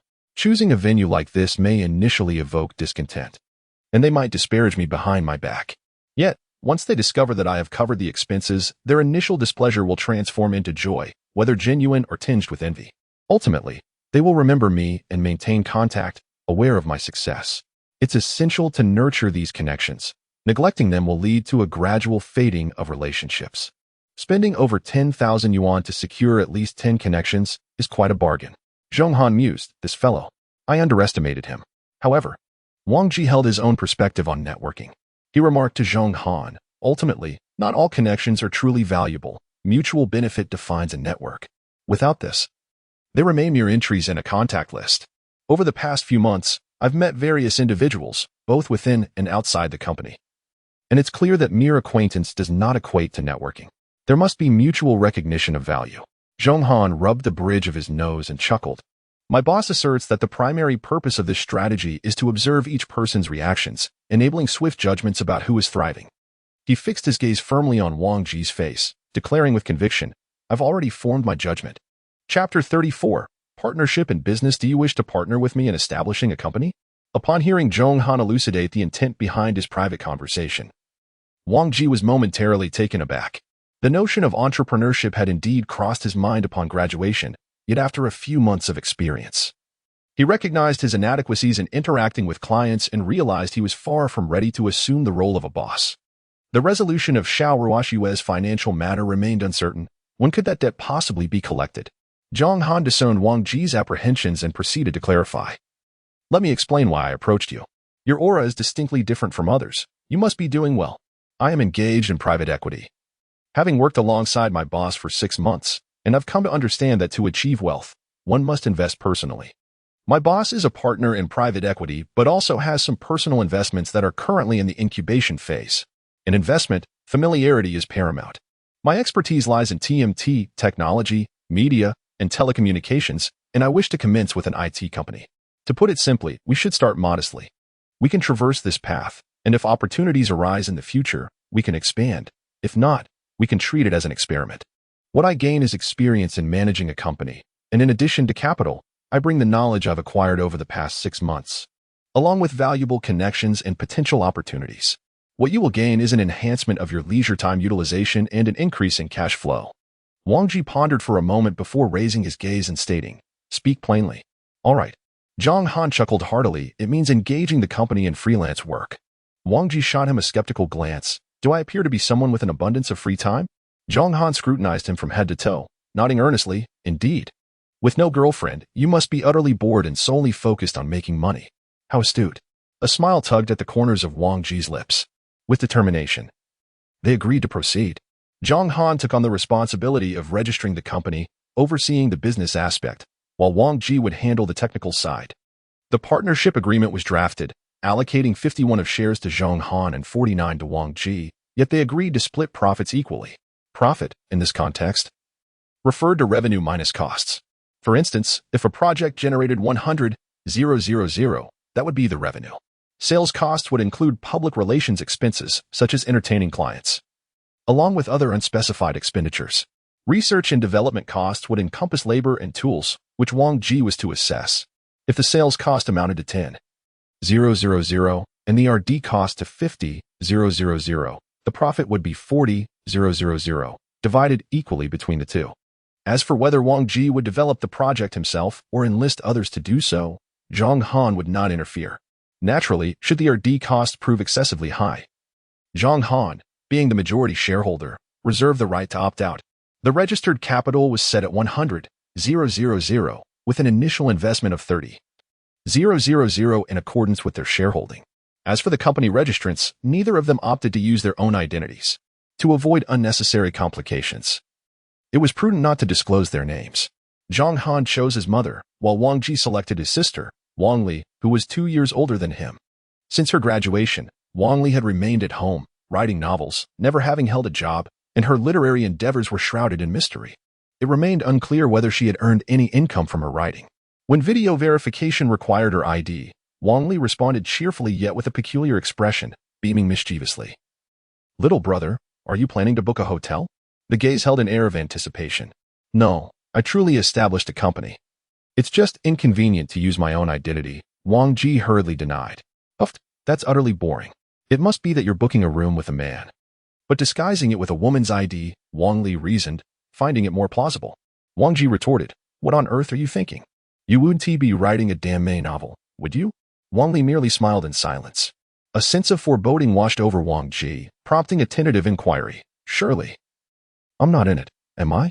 Wang Li remained silent, and Wang Ji exclaimed in frustration, "If I had known, I wouldn't have gifted her anything for the new year." With a modest savings, Wang Ji returned to Xianzhou during the holiday, bringing gifts for his family. His father, Wang Quan, received 2 bottles of Fei Tian Mitai, while his mother, Dai Yin, was presented with a pure gold piece of jewelry valued at 5,000 yuan. As a minor leader in a local state-owned enterprise, Wang Quan and Dai Yin, a deputy-level civil servant, were thoroughly pleased with their gifts. For his sister, he arranged a round-trip travel package to Altai, scheduled for the off-season, knowing she had ample time. It was his first new year after starting work, and he wanted to make an effort. His parents and sister were delighted, advising him not to be overly extravagant, reminding him that gifts could be given at any time. When relatives visited their home, Wang Ji remained low-key, still claiming an 8,000 yuan monthly salary. His mother, dealing with uncles and aunts, spoke plainly, "The child just graduated. How could he have money? Here, drink this, it's the mitai he brought back." As she raised her hand, the golden bracelet shimmered brilliantly. Wang Ji found himself compelled to withdraw cash on the spot, as his cousins eagerly approached, filling the room with their youthful greetings of prosperity. After dinner, at the card table, with a few drinks in his belly, Wang Quan's tongue loosened. Coupled with his sister's embellishments, by the end of the night, Wang Ji was portrayed as the owner of a small company, engaging in business, and, aside from having a steady girlfriend, occasionally booking a room. Not preparing a few red envelopes seemed somewhat unbecoming of his status. While he couldn't compare wealth, relatives measured success by the number of children. This gathering was orchestrated by his uncles and aunts, who had married early and bore children, including his cousins who were already working and married, with offspring old enough to run errands. In this round, Wang Quan and Dai Yin faced dismal defeat. As evening fell, they began to urge Wang Ji and his sister to marry. Wang Ji effortlessly replied, "My sister doesn't even have a boyfriend. You should be urging her first." After all, he not only had a steady girlfriend but was also a VIP member of a certain hotel. A piercing gaze shot his way. Before dusk had settled, Wang Li seemed poised for confrontation. Wang Ji's classmates were all at the nascent stage of their careers and had been socially active, receiving a flurry of New Year's greetings over WeChat during these days. Initially reluctant to send a message, he felt compelled to respond after receiving so many. It wasn't until the 3rd day of the new year that he decided to reach out, emphasizing a staggered travel schedule. He found a post by Suja, the manager of autonomous driving development at Xianyun, which was written in a dignified manner, subtly exuding uniqueness, and made a few adjustments before sending it out in bulk. Except for Suja, he sent it to everyone.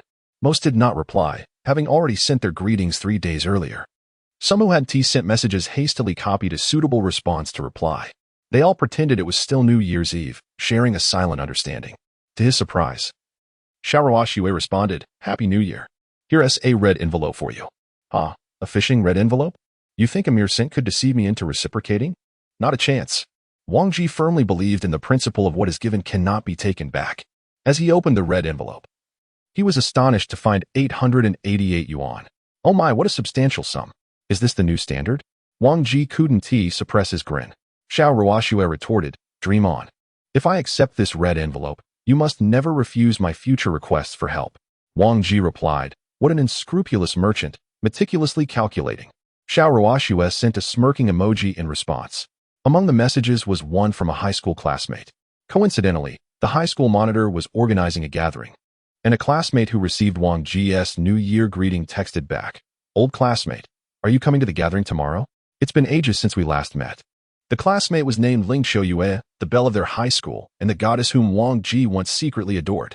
Chapter 35. The first business transaction. A tremor coursed through Wang Ji's heart as the image of Ling Qiuyu from high school surfaced in his mind, standing at 165 centimeters. Her loose school uniform could not conceal her exquisite figure, complemented by a face that often distracted him during lessons. She was the object of affection for all the boys in class, especially during the summer months. Wherever she was, the air conditioning seemed ineffective, leaving the boys feeling uncomfortably warm. Wang Ji was no exception. Even the thought of her now stirred a slight heat within him. In the depths of winter, the warmth of the heating system was palpable. He wondered how she was faring now. He had heard she had a boyfriend during university.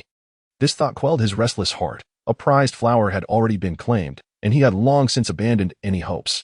During the reunion on the 4th day of the Lunar New Year, the gathering was well attended. For many, it was their first reunion after entering the workforce. Buoyed by their newfound financial independence and enthusiasm, Ling Qiuyu sat 3 chairs away, clad in a light beige down jacket. As she removed it and placed it on the coat rack, Wang Ji dared to steal a glance, his face flushing. The curve of her figure struck him profoundly. She appeared slimmer, enhancing her allure. How she managed to look so graceful. Wang Ji strategically glanced at his phone, and upon raising his head again, he found Ling Qiuyu gazing back at him, her smile radiant. Embarrassed, he grasped his water cup.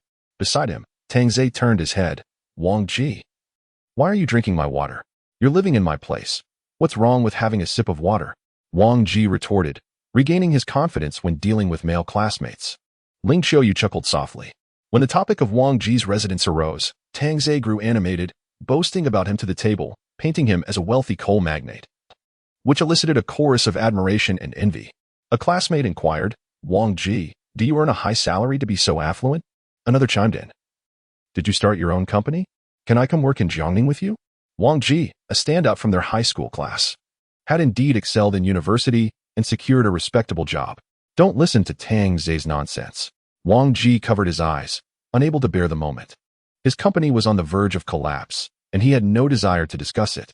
After the meal, spirits were high as they proceeded to karaoke. Wang Ji possessed a remarkable singing voice, capable of rendering any song unrecognizable. After being coerced into singing a tune, he retreated to join Tang Zhe and the others for drinks and conversation. As they chatted, a WeChat message from Zhonghan arrived, requesting a discussion about a project. The karaoke room was too loud, so he donned his headphones, exited the building, and stood by the roadside to make the call. It was an opportunity for a project. Zhonghan's network was indeed extensive. He mentioned a client seeking to implement a supply system after the new year and wanted someone to take it on. Wang Ji assessed the situation. It was a straightforward inventory management system with existing templates. He quoted a price of 30,000. Zhonghan immediately countered with a demand for 100,000. The price was influenced not solely by costs but also by supply and demand dynamics. After about 5 minutes of discussion, Wang Ji turned to re-enter the building, only to freeze in place. Ling Qiuyu stood behind him. The girl wore a bright smile, her eyes curving like her name, Autumn Moon. Clad in her beige down jacket and donning a pair of light yellow gloves, she appeared to have been standing there for quite some time. In the frigid winter, Wang Ji felt his face flush with warmth as he stammered, "What brings you here?" Ling Qiuyu's eyes sparkled brightly. "I came to see you." "See me?" Wang Ji's gaze wandered aimlessly. Ling Qiuyu pressed her lips into a thin line. "I thought you were being checked up on by your girlfriend. But it seems you've really become a boss, engaging in business." Wang Ji felt a twinge of embarrassment. "No? Just a small side project, not much money." Ling Qiuyu stepped closer, reducing the distance between them to merely half an arm's length. Raising her head, her large eyes glimmered, Is 100,000 yuan considered small change now? Wang Ji, you've been in Jiangning for so long, and you haven't thought to invite me out for a meeting? Ah, you're also in Jiangning? Wang Ji realized she had studied in Luzhou and was surprised to learn she had moved to Jiangning for work after graduation. Ling Shuyue pouted. Humph.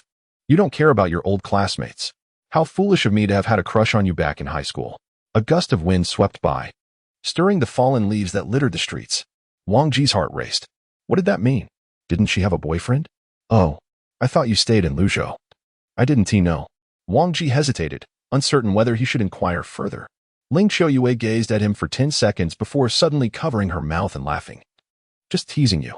She took hold of Wang Ji's arm, effortlessly leading him towards the building. Remember to find me when you return to Jiangning. But for now, let us head back and sing. It's too cold outside. Be careful not to catch a chill. That day, Wang Ji lost track of how much he drank. Perhaps it wasn't much, but he felt a slight intoxication. He awoke the next day at 11. Upon seeing Ling Shuyue's message, you drank too much last night. Eat something light today to rest your stomach. He felt a bit dazed and didn't know how to respond, simply replying, thank you. In the afternoon, Xiaohua Xue sent him a message. Did you know? There have been reports of burglaries in Xue Mo Lianju these past few days, and it's not just one household. I quickly checked the door lock app and indeed found video recordings from the camera. Someone loitered at my door, probably observing the new lock, before ultimately leaving. I provided the footage to the police, and they have apprehended the suspect, who had been casing the area before the new year, knowing many homes would be vacant. Wang Ji felt a shiver of fear at the news. Thank you, he replied. Shouldn't there be a rain of red envelopes here? Rain of red envelopes fell, each worth 0.01 yuan. Xiaohua Xue teased. Did you enjoy the shower? Wang Ji replied. You are about to lose a kind neighbor. If you wish to retain me, please recharge 888 yuan. Xiaohua Xue quipped. Sir, please drag him away face down. He doesn't want it anymore. Due to the fourth quarter's closed development, Wang Ji had accumulated quite a bit of time off and spent a few more days at home. The project mentioned by Zhang Han indeed concluded with a sum of 100,000 yuan. Wang Ji finalized it in 2 days. After the holiday, the company registration was completed, and the other party promptly transferred the 100,000 yuan. Due to excellent defect control, the client was very satisfied. According to tax law, if a business's quarterly income does not exceed 300,000 yuan, it is not required to pay value-added tax. Thus, the entire 100,000 yuan was deposited into the company's account. Wang Ji received 30,000 yuan directly as project costs. Zhang Han allocated a sales cost of 20,000 as a rebate to the counterpart contact, while the remaining 50,000 was to be evenly divided between the two. Wang Ji ultimately received 55,000. Having accomplished this in merely 2 days, Zhang Han informed him that such projects are not commonplace. If certain endeavors prove challenging, it is prudent to decline them. Indeed, upon entering the workforce, one may find limited time to tackle intricate projects. However, it would be a pity to forego them entirely, as they represent a significant financial opportunity. As Wang Ji pondered this, an epiphany struck him. Why not outsource the work to others? For instance, he could engage in Jun's team. After deducting the project's costs, he would merely need to reap the profit margins. Acting as an unscrupulous intermediary is remarkably straightforward, yet brings a peculiar joy. Upon returning to the company after the holiday, Wang Ji spent over a month addressing issues. The cloud product bore a considerable historical debt, with hundreds of outstanding matters. By late March, he had rectified 21 issues single-handedly, while also composing 33 inspection scripts. This level of efficiency prompted Qin Lang to publicly commend him on several occasions. Though such accolades were purely verbal, devoid of material rewards, Lu Yang discreetly confided in him that previously, there were quarterly selections for outstanding employees. And although there were intentions to reinstate this practice post-layoffs, the dismal performance in the first quarter likely rendered it obsolete. Wang Ji inquired about the sales performance. Having heard from Huang Hanfeng that the sales targets had been elevated and that the completion rate post-New Year was satisfactory, Lu Yang shook his head, stating, "While I am unaware of the sales figures, they may not compensate for project liabilities." Wang Ji pressed, "What project requires compensation?" Lu Yang replied, "A major client, Shachi Finance, experienced a widespread erroneous deletion of stored data yesterday, severely impacting their operations, leading them to seek compensation of 8 million. Chapter 36. The elevator is malfunctioning. What is the situation with Xiaoqi? Wang Ji invited Chang Jian to lunch, eager to inquire about the hyperconverged incident concerning Xiaoqi. As one of the province's foremost clients, Xiaoqi had maintained a commendable relationship with Tingyun, even amidst the downturn of recent years, consistently providing opportunities for expansion. Their purchases spanned a comprehensive range of products, including cloud solutions, storage, and hyperconvergence, indicative of their trust in Tingyun. Despite the latter's offerings being somewhat nascent, such as the artificial intelligence computing platform, cloud desktop, and the troubled hyperconverged system, Chang Jian pushed his food around with his chopsticks. His mood considerably more somber than during their last gathering. With his head bowed, he confessed, "Last night, we upgraded the client's system and ran the inspection script. But the data got deleted for reasons unknown to me." Wang Ji probed, "Was the business functioning normally post-upgrade?" "Yes," Chang Jian replied ambiguously. It seemed the inspection script was to blame, Wang Ji mused from a technical standpoint. Chang Jian's lips twitched slightly, yet he offered no response. After a prolonged silence, he finally spoke. "The inspection script hasn't been executed for the first time. It has always functioned without issues before. How could it suddenly be the script's fault? It doesn't even include a data deletion command."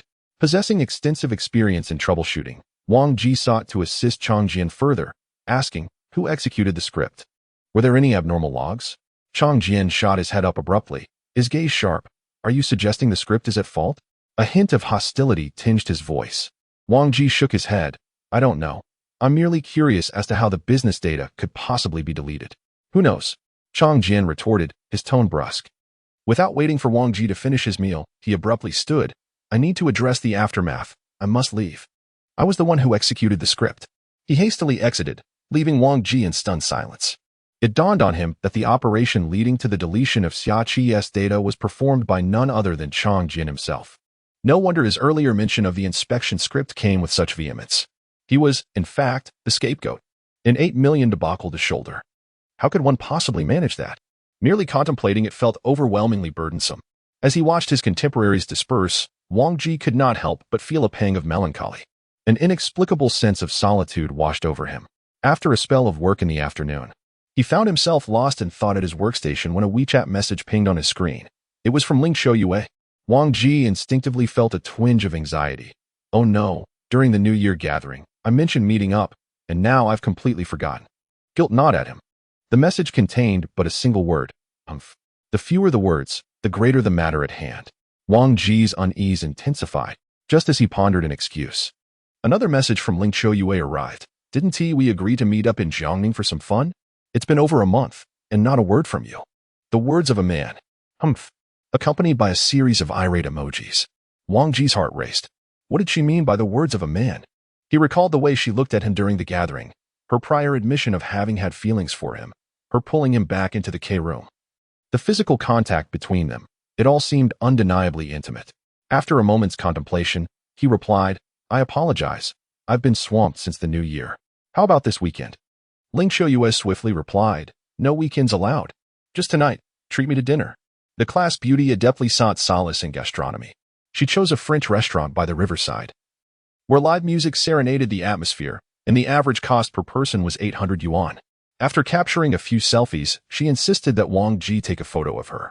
And only then did she express her satisfaction, saying, "It's our first outing, so you must pay your dues.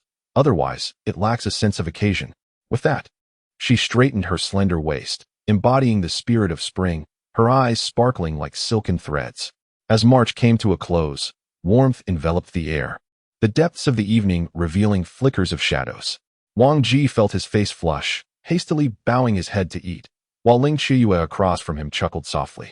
After dinner, Wang Ji hailed a cab to escort Ling Shouyue home. At the entrance of her community, she playfully linked her arm with his, only to gently release it moments later.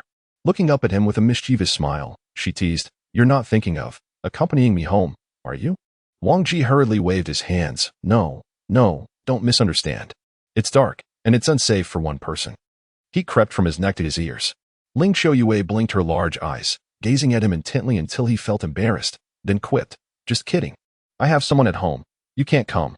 Let us leave it at this for today, but next time, treat me to a movie." She flashed him a radiant smile and skipped away into the community like a playful fawn. Wang Ji watched her retreating figure, his heart swirling with emotions. There will be a next time. How delightful. A single meal costing me 800 yuan. Is it easy to save that much? On the subway ride home, every muscle in Wang Ji's body ached, and he had rent to pay next month. Who has the time for a next outing? At the beginning of March, Zhonghan received a new project, which Wang Ji subcontracted to in June, earning only 10,000 yuan. That barely covered 3 months' rent. And she expects me to pay. On the subway, Suja messaged him, inquiring about his post-New Year considerations. After a moment's hesitation, he declined, I'm still learning. I want to be moving for now. While he certainly wished to earn money, going to Xiaoyun would merely mean changing workplaces. There, the competition was fierce, making it harder to stand out. Though Yun was smaller, it offered more opportunities, and he could directly reach the VP level. Huang Hanfei had informed Wang Ji that for the Zishan Software Park project, he had applied for a 60,000 yuan bonus, which Jiang had adjusted to 80,000 yuan, indicating his high regard for Wang Ji. Such opportunities would not present themselves in Xiaoyun. For now, it was best to remain still. Upon returning to the community, it was already 9:30 p.m. As he waited for the elevator to ascend from the basement, it finally arrived on the first floor. Just as the doors opened, a wave of realization struck him. The elevator has a problem. Lacking specific details, he only sensed a general unease. Everyone, please exit immediately. The elevator is malfunctioning. Wang Ji called out, his voice firm. The elevator, designed for 14 people, now housed 8 or 9, who turned to him at his alarmed shout. Someone asked, what is the issue? Who are you? It felt as if it had swayed slightly. Wang Ji couldn't offer a thorough explanation and hastily concocted a reason. He braced himself against the doors, attempting to halt their closure. The occupants began to murmur. What swaying? I didn't feel anything. Neither did I. How did he know from outside? He is neither the property manager nor a maintenance worker. It is evident he wishes for someone to step out, allowing him to enter, employing his subtle tricks. Inside, a girl's voice called out, Wang Ji, did you truly see the elevator sway? I ascended from the basement level 2 and felt no movement at all. The voice was familiar. It was Xiao Ruoxue. At that moment, an elderly lady entered the elevator lobby intending to go upstairs. Seizing the opportunity, she pushed Wang Ji aside. Young man, are you going in or not? Don't block the way if you're not. Without waiting for a reply, she unceremoniously shoved Wang Ji, forcing her way into the elevator. In terms of height, Wang Ji towered over her, yet in weight, he yielded. As the elevator doors began to close, Wang Ji desperately pressed with his left hand, while his right arm reached into the crowd, pulling Xiao Ruoxue out just in time. The doors nearly shut. The girl rubbed her shoulder and complained, you were truly impolite. You nearly dislocated my shoulder. She wrinkled her delicate nose, frowning. Have you been drinking? Are you dizzy? The elevator did not sway. None of us noticed anything. Wang Ji remained silent, fixated on the floor indicator. 2, 3, 4, 5, 10, 11, 12, 13, 13, 10, 7, 5, 5, 5, 5. Chapter 37. Such attitude towards a benefactor? The elevator has stalled on the 5th floor. I see that someone in the owner-S group is already crying for help, stating that the elevator suddenly plummeted several floors. Fortunately, the elevator is equipped with a speed limiter for protection, so it should have been the safety switch that activated. There are others in the group saying that they didn't heed the warning of a young man and almost lost their lives. Xiao Ruoxue trembles in fear, her snow-like complexion turning ashen. Fortunately, the maintenance personnel arrived swiftly. Thankfully, no one was harmed. Upon returning to the 10th floor, she couldn't help but ask, did you really see the elevator sway? Yes, just a little. I've watched elevator safety videos, so I'm more sensitive to it. Wang Ji did not lie. During his free time in the past few days, he indeed watched educational videos. Riding the elevator daily has given him some understanding. Thank you. Xiao Ruoxue's gaze was sincere and pure. She had initially intended to request a red envelope, but found herself unable to voice it. After all, she was a girl and preferred to be more courteous. Ding dong. Only a minute after entering the house, a WeChat voice message came through, with Xiao Ruoxue exclaiming loudly, open the door. Is this how you treat a benefactor? Hearing this tone, Wang Ji felt he had overthought things. This shout clearly signified a command from the client to the service provider. Upon opening the door, he was taken aback. Xiao Ruoxue's smile was radiant. Holding 2 beautifully packaged gift boxes that appeared to be exquisite tea, Wang Ji, who scarcely drinks water and knows little about tea, perceived that the tea looked rather expensive. It should be worth over 1,000, perhaps. You don't even know how to accept gifts, and yet you complain about my attitude? Xiao Ruoxue rolled her eyes. Wang Ji hurriedly took the gift boxes and welcomed her inside, cheerfully saying, "Not at all. You exemplify how to treat a benefactor. You could be enshrined in the 24 filial pieties." Filial piety, my foot. Once inside, Xiao Ruoxue surveyed the surroundings, exclaiming her admiration, "Your taste is quite good. You've rented a fine place, and the decor is excellent." Turning around, she noticed Wang Ji scanning the gift box with his phone, his brows furrowing tightly. Leaning in for a closer look, her eyes widened. "Hey, can you not search for the price after I leave?" His phone displayed the JD. "Com app, checking prices." Wang Ji's face lit up with joy. It seems to be around 10,000 a box. Unopened, they could easily sell for 8 or 9,000 on second-hand platforms. "You're at a huge loss." Xiao Ruoxue pointed at the gift boxes. "This is top-grade Zhishan Xiaozhong, specially supplied. You can't find it online. It was a gift from my father, worth 100,000 a box, and it's priceless." "Ah, so those 2 boxes are worth at least 200,000. Where can they be sold? Do you buy them back?" Wang Ji blurted out. Immediately, he felt it was inappropriate. Xiao Ruoxue seemed ready to call the police. Her expression full of disdain. "I still have some doubts. You must have come to swindle my money from the very beginning." She strode directly out the door. Wang Ji gazed at the tea, his heart racing. Gifts worth at least 200,000. How extravagant. It was only then that he remembered to express his gratitude, sending a series of grateful emojis on WeChat. "Thank you, wealthy lady." Xiao Ruoxue, if you do not wish to drink the tea yourself, it may serve a greater purpose if gifted to others. Wang Ji, wealthy lady, I seek your patronage. Shall we negotiate a fee per occasion, or perhaps a monthly or yearly arrangement? Xiao Ruoxue, vulgar. Be gone. Wang Ji, very well. Do keep me in mind for future business. That night, I fell asleep clutching a beautifully wrapped gift box, feeling quite content. The following day at the office, I discovered that someone was resigning from the hyperconverged team. The hyperconverged incident involving Xiaoqi had now persisted for 2 days. And the cause of the mishap had yet to be determined, let alone the recovery of data. Reports indicated that the clients were in a furious uproar. This situation starkly contrasted with that of Jiangning Bank, where the issue was merely a lack of business recovery, as it involved a backup machine. In this instance, however, the data was irretrievably lost. The last backup dated back to the previous month, implying that even if the cause were to be identified, the clients would be forced to revert to last month's cold backup data, resulting in substantial economic losses. Consequently, the opposing party demanded a compensation of 8 million, leaving no room for negotiation. In the first quarter, Tingyun had only achieved a gross profit of 10 million, which meant that nearly all of it would be forfeited. CEO Wei Yiming declared, "Since the inception of the hyperconverged product, if it has not been profitable, that is one matter. But incurring such losses without a clear issue is unacceptable. Everyone can leave. A boss's temper can be quite explosive.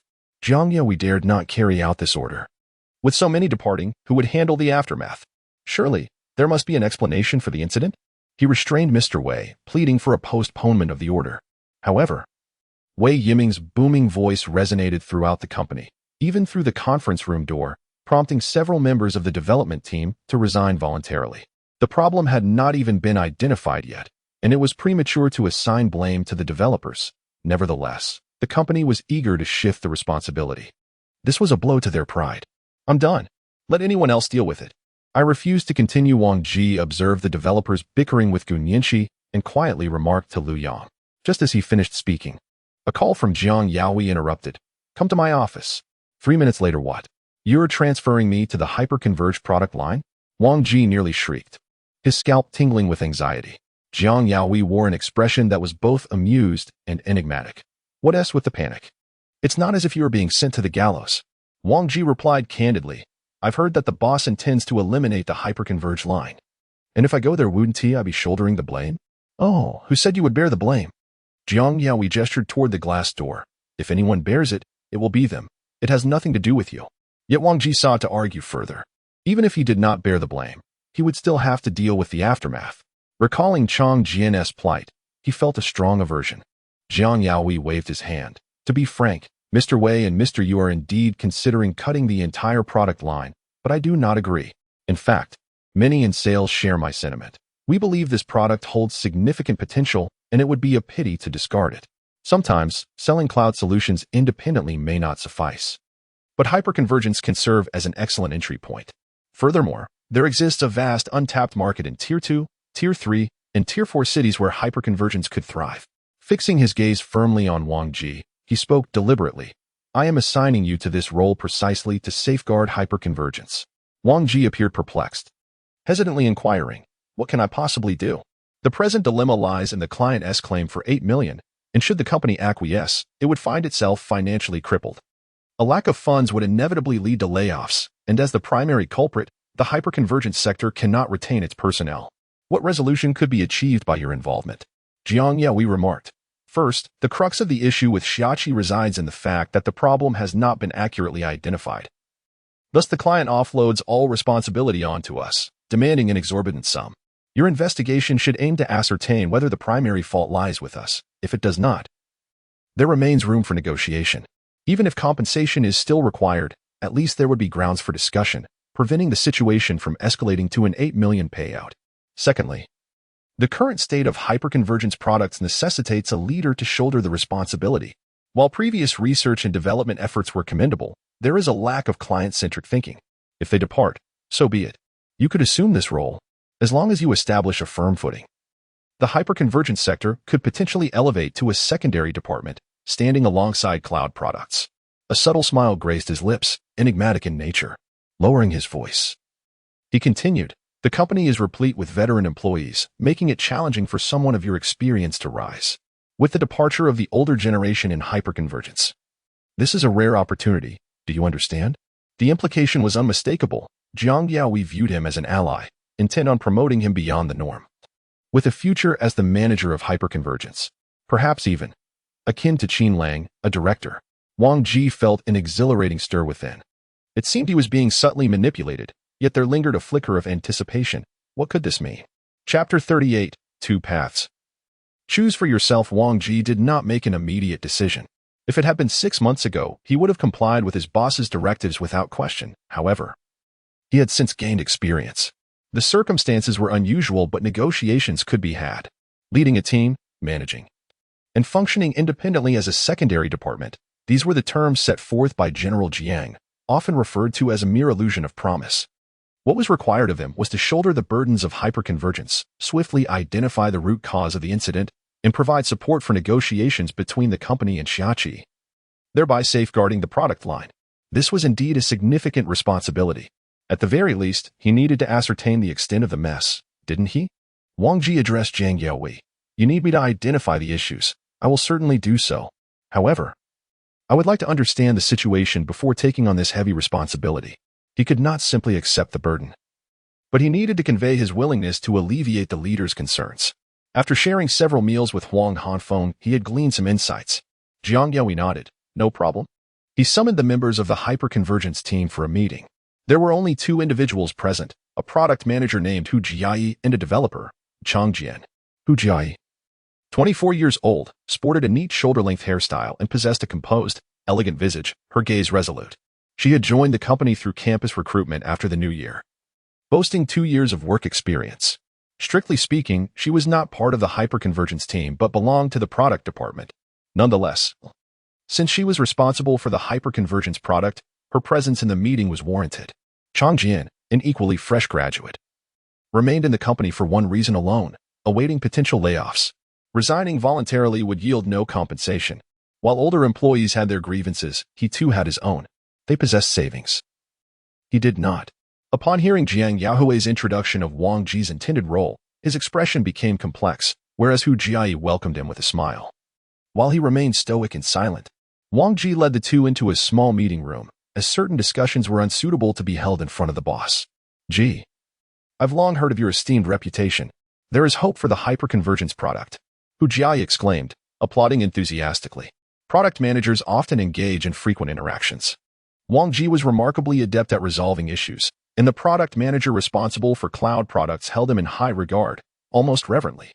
Coupled with the projects at Jiangning Bank and Zishan Software Park, the company had circulated emails and internal documents that had already established his reputation. Hu Jiai was well aware of this and genuinely welcomed him. Having joined the company post-New Year, she was in urgent need of competent developers to collaborate with. Especially given the enormity of the situation involving Xiaoqi, relying solely on Chang Jian to manage the aftermath would be insufficient. I too was thrust into this role by the boss. Wang Ji had long since developed immunity to flattery regarding products and swiftly cut to the chase. Has there been any preliminary identification of the issues from the prior development? Hu Jiayi glanced at Chang Jian, waiting for his response. Yet, Chang Jian remained silent. Thus, she took it upon herself to answer. The development leader, Guo Chao, retraced the entire process multiple times and believes it cannot be our fault. But the client does not agree, Wang Ji inquired, since we have not pinpointed the specific costs. The client is unwilling to accept it, correct? Hu Jiayi nodded. Indeed, the client perceives us as acting unilaterally and irresponsibly. Wang Ji pondered for a moment. Are there any thoughts or discoveries from the other developers? Hu Jiayi remarked that Guo Chao possesses exceptional technical skills, and his viewpoints are widely accepted and respected by others. However, when pressed for further details, Hu Jiayi found herself at a loss, as her expertise lies in product management rather than research and development. The sole RD representative remained silent throughout. Chang Jian's mind had long ceased to be engaged with work. He was merely awaiting his severance package. Wang Ji, feeling powerless, asked Hu Jiayi to assist him in gathering information about the project and product status before the developers resigned, yet no one was willing to cooperate. The hyper-converged RD team originally comprised 8 members, but 2 had departed by the end of last year, leaving 6, 3 of whom were on leave, and 2 were in the process of resigning. Due to the complications surrounding their final working days, they were embroiled in disputes with Gu Nianqi. Hu Jiayi smiled apologetically as she introduced Wang Ji to them, but the 2 did not even lift their heads. We're resigning, find someone else. Wang Ji tentatively inquired if he could take up an hour of their time, but they curtly replied, no time. Have your boss speak to you? They were furious. Unwilling to accept compensation, and had nothing left to fear, they would even dare to scold the boss if he showed up. Wang Ji had no choice but to explain the situation to Jiang Yaohui. The company's approach seems rather hasty. They are unwilling to cooperate. To call it hasty was merely to save face for the boss. It was utterly foolish. With unresolved issues, they merely vented their frustrations. Who would be willing to cooperate under such circumstances? Jiang Yaohui leaned back in his chair. Of course, I am aware of the challenges. Why else would I have summoned you? You are not yet 23. How can you earn the respect of others without achieving something remarkable? He had perused Wang Ji's resume and noted that his birthday was on April 17th, meaning he would not turn 23 until next month. Wang Ji scratched his head. I have never worked on hyperconverged products. It would be exceedingly difficult to take over. The vision may be grand, but the challenges are even greater. If it were a cloud product, he might have some confidence, but taking charge of a new product is no simple task. Without a firm grasp of the subject, even his extraordinary capabilities would yield no concrete guidance. Jiang Yaohui understood his implication and sighed.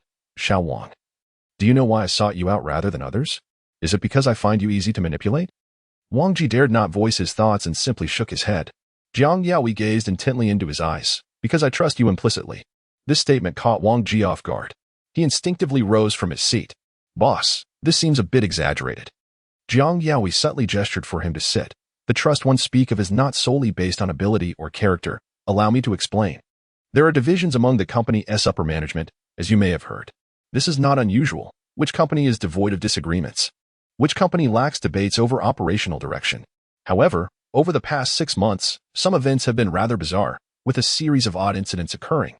After the Jiangning Bank incident in September, our competitors swiftly prepared to enter the market, too swiftly. By December, we were on track to meet our performance targets. Yet Yunsan Medical faced another crisis, costing us over 3 million.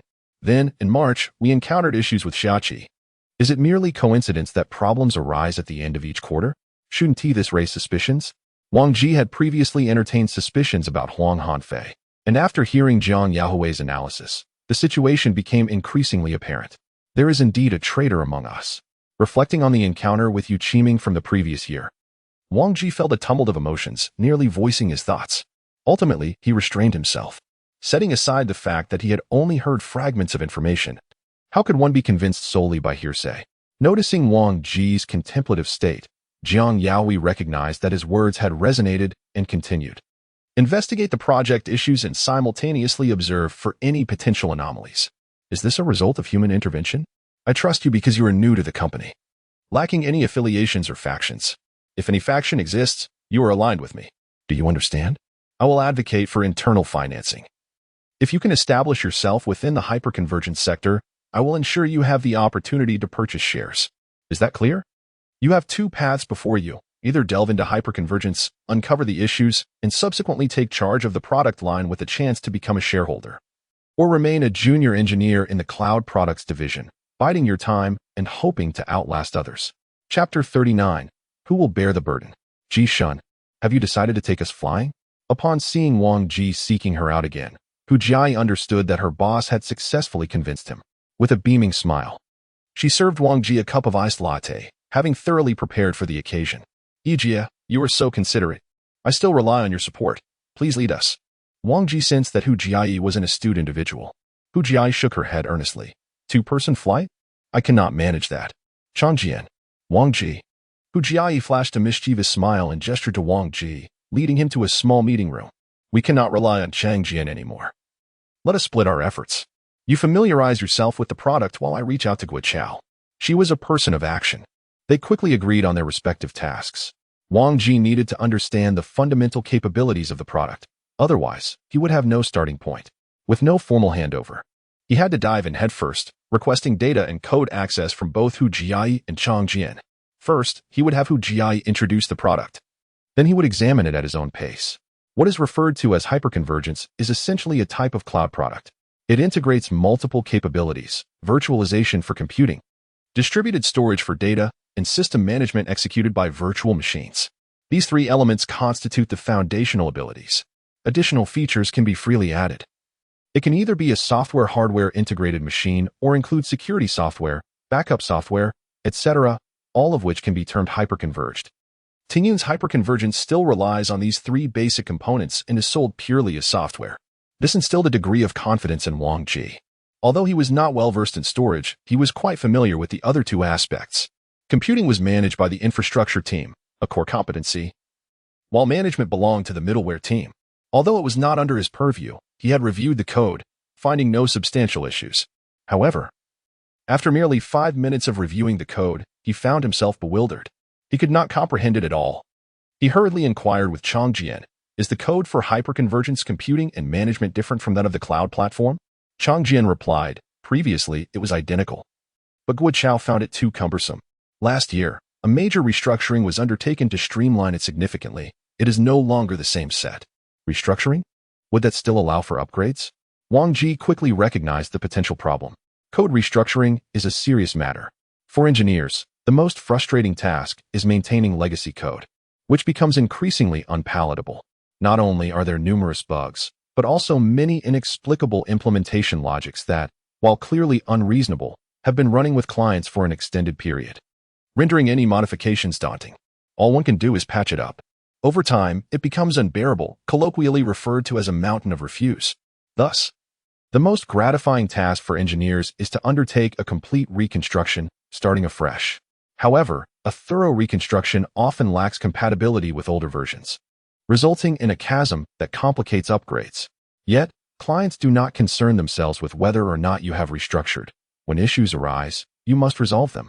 Consequently, while engineers find delight in this, sales and after-sales personnel find it troublesome, often leading to headaches upon hearing about it. Wang Ji too felt the weight of this predicament.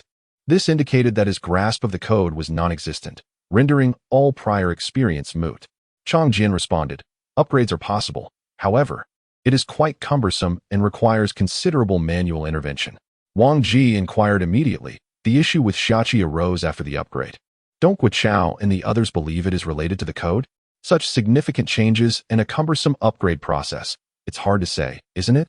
Changjian's lips parted slightly before closing again. He had spoken very little over the past few days. After a prolonged silence, he finally responded, they are all experts. How would I know if their analysis is accurate? Please enlighten me about the code. Wang Ji refrained from pressing further on this scapegoat. However, the extent of Changjian's knowledge about the code was limited. Since joining the company, he had primarily dealt with trivial tasks, encountering only a meager number of modules. He provided a general overview and retrieved Guo previous architectural design documents for Wang Ji to digest on his own. After studying them for the entire morning, Wang Ji managed to grasp some concepts. Progress on Hu Jiayi's side was also sluggish. Guo stated he was on vacation and did not wish to rewrite the fault report. Fortunately, due to Hu Jiayi's persistent efforts, he eventually agreed to prepare another report today. The after-sales team was nearing a breaking point. Wang Ji was added to the incident management group. And the first message he encountered was from Gao Junwei. Shachi has issued a final ultimatum. As of today, we have only 3 days to provide compensation, or they will sue us in court. They were no longer interested in the fault report. If compensation was not provided, they would resort to legal action. Subsequently, members of the group, including Jiang Yaowei and Yu Qiming, pressured Gao Junwei to expedite the preparation of the fault report and to send regional sales director Qi Welling for negotiations. Gao Junwei found it difficult to refute his superiors and could only vent his frustration on the RD team. Why is it that those who haven't left yet can be so indifferent? Guo Chao and the others feigned ignorance and chose not to respond. It was the CEO who had ordered them to leave, and they complied. If anyone had the audacity, they should direct their ire at the CEO. The atmosphere in the group was exceptionally oppressive. In the past, when faults occurred, there was at least someone to stand in. Now, who could they rely on? Wang Ji had yet to adjust his workstation when he overheard Ping Zihao whispering from across. Have they cut so deeply into the workforce that even the capable ones are gone? Which Navi fool will take the blame? He was likely informed by someone in the group who had sent him a screenshot. Wang Ji lacked the inclination to engage in complaints with him. He was the very Navi fool in question. Fortunately, he was well acquainted with the personnel, so he promptly sought out the testing department to gain further insight. After Yin Jun left, the manager of the testing department was replaced by Lu Jincheng, a young man under 30. Wang Ji had garnered a stellar reputation for the high quality of his testing code, resulting in minimal bugs, making him a favored conversational partner for Lu Jincheng. He offered his assessment. I suspect that the issue is not caused by the refactoring or the upgrade. We have conducted numerous tests. The upgrade alone was tested for 3 months, and there shouldn't be any data deletion issues. However, I cannot definitively pinpoint the cause. The inspection scripts do not seem to exhibit any problems. Perhaps you should inquire with the RD team. They conducted a thorough review a couple of days ago. Ask those individuals. Wang Ji felt overwhelmed at the thought. Nevertheless, he mustered his courage to approach them for answers. Unsurprisingly, he was met with harsh reprimands. The code you previously had was horrendously flawed. Are you planning to leave it as is for the coming year? If there are issues, refer to the testing report. If you seek advice on the code, the response is clear. If you don't understand, don't engage. Don't you possess any sense of urgency as a newcomer? Indeed, those devoid of desires often display resilience. How resilient? Forget it. Relying on others is not as reliable as depending on oneself. Wang Ji took Hu Jiai and sought out Gao Junwei to review the accident's circumstances. Gao Junwei had just been summoned by his boss for a meeting and reprimand, his expression dark and sullen. However, upon seeing Wang Ji come to assist with the superfusion project, his demeanor brightened instantly as he clasped Wang Ji's shoulder with exuberance, exclaiming, "Wonderful! Someone capable has arrived." His smile was radiant. Observing the camaraderie between the two, Hu Jiai's eyes darted thoughtfully as she pondered their connection. Due to the precipitous upgrade of the superfusion, the operations from the previous night had been executed by the research and development team, leaving Gao Junwei without a specific plan. Thus, they could only analyze the operation logs. The trio scrutinized the logs for 40 minutes, with Hu Jai struggling to grasp the code while simultaneously learning. Even Gao Junwei was impressed, remarking, "This is the responsibility of the RD team. Why are you examining the logs?" Hu Jai lifted her gaze, responding, "If the product line disappears, what purpose does a product manager serve?" Gao Junwei was taken aback, raising his thumb in approval. Wang Ji opened his notebook, furrowing his brow as he stated, "I have identified 3 operations that could potentially lead to data deletion. The first 2 were executed by Guo Chao during the upgrade, updating the distributed storage version and driver. The latter was performed by Chang Jian, who read the storage status through the inspection script. Logically, Guo Chao's 2 operations are more likely to be the culprits. He turned to Hu Jiai. I'll need to delve into the storage driver code. You should inquire further with Guo Chao. Chapter 40. The one who dares to confront the VP. Wang Ji's approach was to delve into the suspicious operations and rigorously dissect the code. Once his comprehension of the code surpassed 80%, he could uncover the intricacies of the defects and identify potential flaws that might lead to data deletions, thereby establishing a clear direction. He employed his traditional method, first seeking explanations from AI. Both the code and documentation were submitted for analysis. The driving component of the distributed storage, maintained by the infrastructure team, belonged to the realm of semi-kernel code. Due to limited exposure, this area constituted a gap in his knowledge. Fortunately, being a graduate from the computer science department, he possessed a fundamental understanding of kernels and drivers.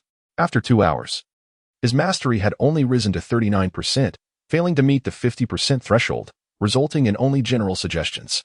To enhance his comprehension, he would need to delve into the minutiae. Faced with thousands of lines of code, Wang Ji inhaled sharply, his mind in turmoil. All of this is C code. If I were to study it from start to finish, it would take at least 2 or 3 days to make any headway. Unlike application-level code, kernel-level code is not easily grasped at a glance. It requires a slow and deliberate pace both in writing and in reading. Suddenly, a spark of inspiration struck him. Perhaps someone had previously addressed a similar issue? If there were analogous circumstances, pinpointing the problem would be more straightforward, sparing him the need to examine everything meticulously. He promptly accessed the company's internal documentation system, searching for data deletion. This yielded hundreds of articles. Narrowing it down to storage driver reduced the results to a mere 17. He meticulously reviewed each one and discovered a case from the previous year, where a driver upgrade had also led to data loss, bearing similarities to the current situation. The document was authored by Guo. Could it be him? Why then? Could the cause not be identified this time? Was the situation different? Wang Ji resolved to inquire with Guo and requested his phone number from Hu Jia. Hu Jia cautioned, Guo is rather reclusive and holds himself in high esteem, even looking down on General Jiang and General Yu. If you wish to confront him, be prepared. The image of Wei Yu flashed in Wang Ji's mind, and he nodded. I have encountered such individuals before. It shall be fine. In the small conference room, he dialed the number. Hello, is this Brother Chow? I am Wang from Tingyun. The response was swift. The handover document has been completed. I am on vacation. Please refrain from disturbing me. The line went dead with a decisive beep. At least allow me to finish my name. Wang Ji steeled himself for the encounter, yet was taken aback when Guo hung up upon hearing Tingyun. After pondering for a moment, he added Guo on WeChat using the phone number. 5 minutes passed without a response. He then opted to send a text message. Brother Chow, I am Wang Ji from Tingyun. Regarding the Shachi malfunction, I noticed that you have dealt with similar situations on the wiki. I would like to consult with you. Another 5 minutes elapsed with still no reply. Truly, he was impervious to persuasion. Time for a different tactic. Wang Ji recalled Wei Yu's method of provocation and decided to employ the same strategy.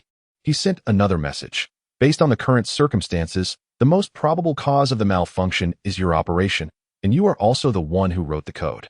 You need to cooperate in identifying the problem.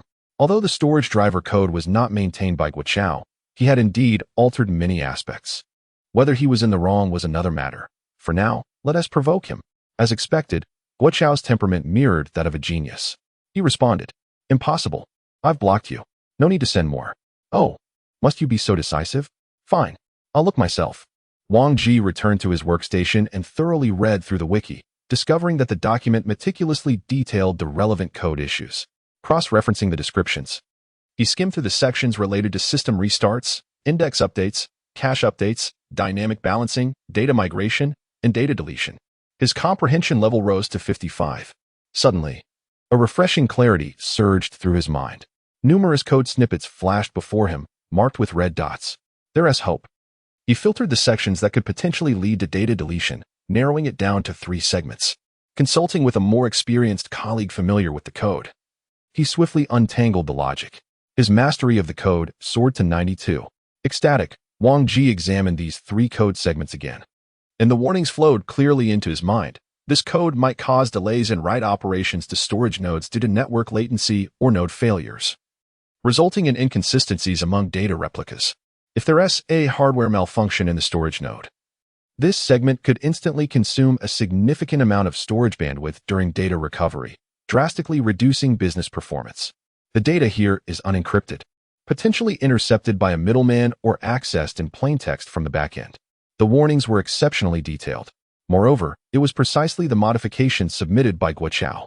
Unfortunately, it would not lead to data deletion at all. It had no relevance whatsoever. After an entire afternoon of fruitless effort, Hu Jia appeared by his workstation, suggesting, Let us go grab dinner. We can review it afterward. Wang Ji glanced at the time. It was already 6 o'clock. Stretching his limbs, he inquired, Aren't you heading home for dinner? Hu Jia cheerfully replied, It's only your first day, and you're already this busy. I can't afford to be lazy. Let me treat you to a meal. Then we can work overtime together. The meal was inconsequential. The request for overtime was the crux of the matter. The company's cafeteria served rather unpalatable food, and if anyone had over 300 yuan in their account, no one wished to eat there. After a leisurely 5-minute stroll, they arrived at a fast food restaurant outside the campus and each ordered a rice bowl. Hu Jia eagerly insisted on paying. "Are you going to treat me from now on?" Wang Ji's face turned slightly red at the thought of finances. Hu Jia chuckled. "Someone like you probably doesn't have a girlfriend, right?" They exchanged a few more words, alleviating the pressure considerably. After all, the big issues were mitigated by the boss, and the boss had Gao Junhui to rely on. When the topic of being blocked by Guo Chao arose, Hu Jia couldn't help but laugh. "I can't believe you thought of that. Guo Chao is really arrogant. He can't tolerate anyone suggesting he has issues." As she spoke, her words flowed effortlessly. "I heard that last year, when the hyperconvergence wanted to undergo restructuring. The proposal was presented to the bosses for review. At the review meeting, General Jiang, General, you were present, along with representatives from the cloud platform, your General Qin, General Su, and General Liu from storage, a panel of experts. General Jiang and General Yu didn't want any significant changes to the code. Otherwise, the already launched projects would be difficult to maintain, and the front line would face immense pressure." Upon hearing that the proposal was rejected for commercial reasons, Guo Chao patiently explained it to the bosses. The discourse primarily revolves around the necessity of restructuring, emphasizing the urgency to undertake it while the client base remains manageable. The sooner the restructuring, the better. However, the executives exhibit reluctance, citing a lack of tangible benefits from such an endeavor. They subtly insinuate to Mr. Qin, Mr. Su, and Mr. Liu that from a technical standpoint, the necessity for restructuring is unfounded. After they concluded their remarks, Mr. Jiang summarized that the proposed restructuring plan is not technically mature enough, thus expressing his dissent. Upon hearing this, Mr. Guo Chao erupted with frustration, directly confronting Mr. Jiang, asserting that the reason for restructuring is precisely because the code previously written by them was inadequate. He further chastised Mr. Yu, questioning the timidity in their approach, and lamented the outdated product that fails to address its shortcomings. How can success be achieved with such a lack of resolve among leadership? The other directors and managers, too, were left blushing from his reproach. After this outburst, Ms. Hu Jia sighed, remarking that indeed, Mr. Guo Chao possesses remarkable technical prowess, which underpins his confidence, regrettably. Suddenly realizing something, she vigorously shook her head at Wang Ji. "I'm not suggesting it would be unfortunate to replace you. You are far more agreeable than he is. And, importantly, you are undeniably more handsome." A soft chuckle escaped her lips. Wang Ji shot her a disapproving glance. A sudden insight struck her, and her eyes sparkled. "Are you implying that he is resistant to technical criticism?" Chapter 41. The Wrath of the Deity Jingshan. Is it appropriate to approach him directly? Hu Jia hesitated momentarily upon hearing Wang Ji's intention to visit Guo Chao's residence. After finishing his meal, Wang Ji returned to the office to retrieve his laptop and promptly summoned a taxi through his ride-hailing app. He turned to Hu Jia and said, "I can go alone. You should head home first." The address was one that Gu Nianqi had provided, as they shared a close rapport. Hu Jia pursed her lips in contemplation before lifting her gaze and asserting, "I shall accompany you. You are not well acquainted with him. This young lady is truly resolute. She would face the consequences together, even if it meant enduring criticism." Upon spotting the two through the peephole, Guo Chao opened the door just a crack and coldly remarked, "I am on vacation. Why is work intruding upon my personal time?" Hu Jia interjected, "Brother Chao, Wang Ji has been assigned this matter by our boss. We hope you can." "I have already blocked him." Guo Chao glared at Wang Ji through the narrow opening, his tone laced with hostility. "If you have the capability, resolve it yourself." With that, he attempted to close the door. However, Wang Ji swiftly prevented the door from shutting. Out of the corner of his eye, he noticed another hand also blocking the door. Hu Jia was resolutely assisting him. This girl possesses remarkable courage. Guo Chao, witnessing this, bellowed in anger, "What is this? Do you intend to trespass? I will call the police." His imposing figure towered at a height of 182 centimeters and weighed 82 kilograms, resembling a small mountain. Even without the door, the two outside would not have gained entry. Hu Jia, with a conciliatory smile, explained, "Brother Chao, that is not our intention. We genuinely seek your guidance." Her tone was filled with earnest pleading. Pouting slightly, her eyes shimmering, and her brows delicately arched, her fair visage appeared pitiful. This was the quintessential tactic of a product manager, the art of disarming the overconfident and haughty programmer. Unfortunately, Guo Chao had amassed a formidable 10 levels of anger, rendering him impervious to any charm offensive. He pulled out his phone, declaring, "If I count to 3, I will call the police. 3, 2.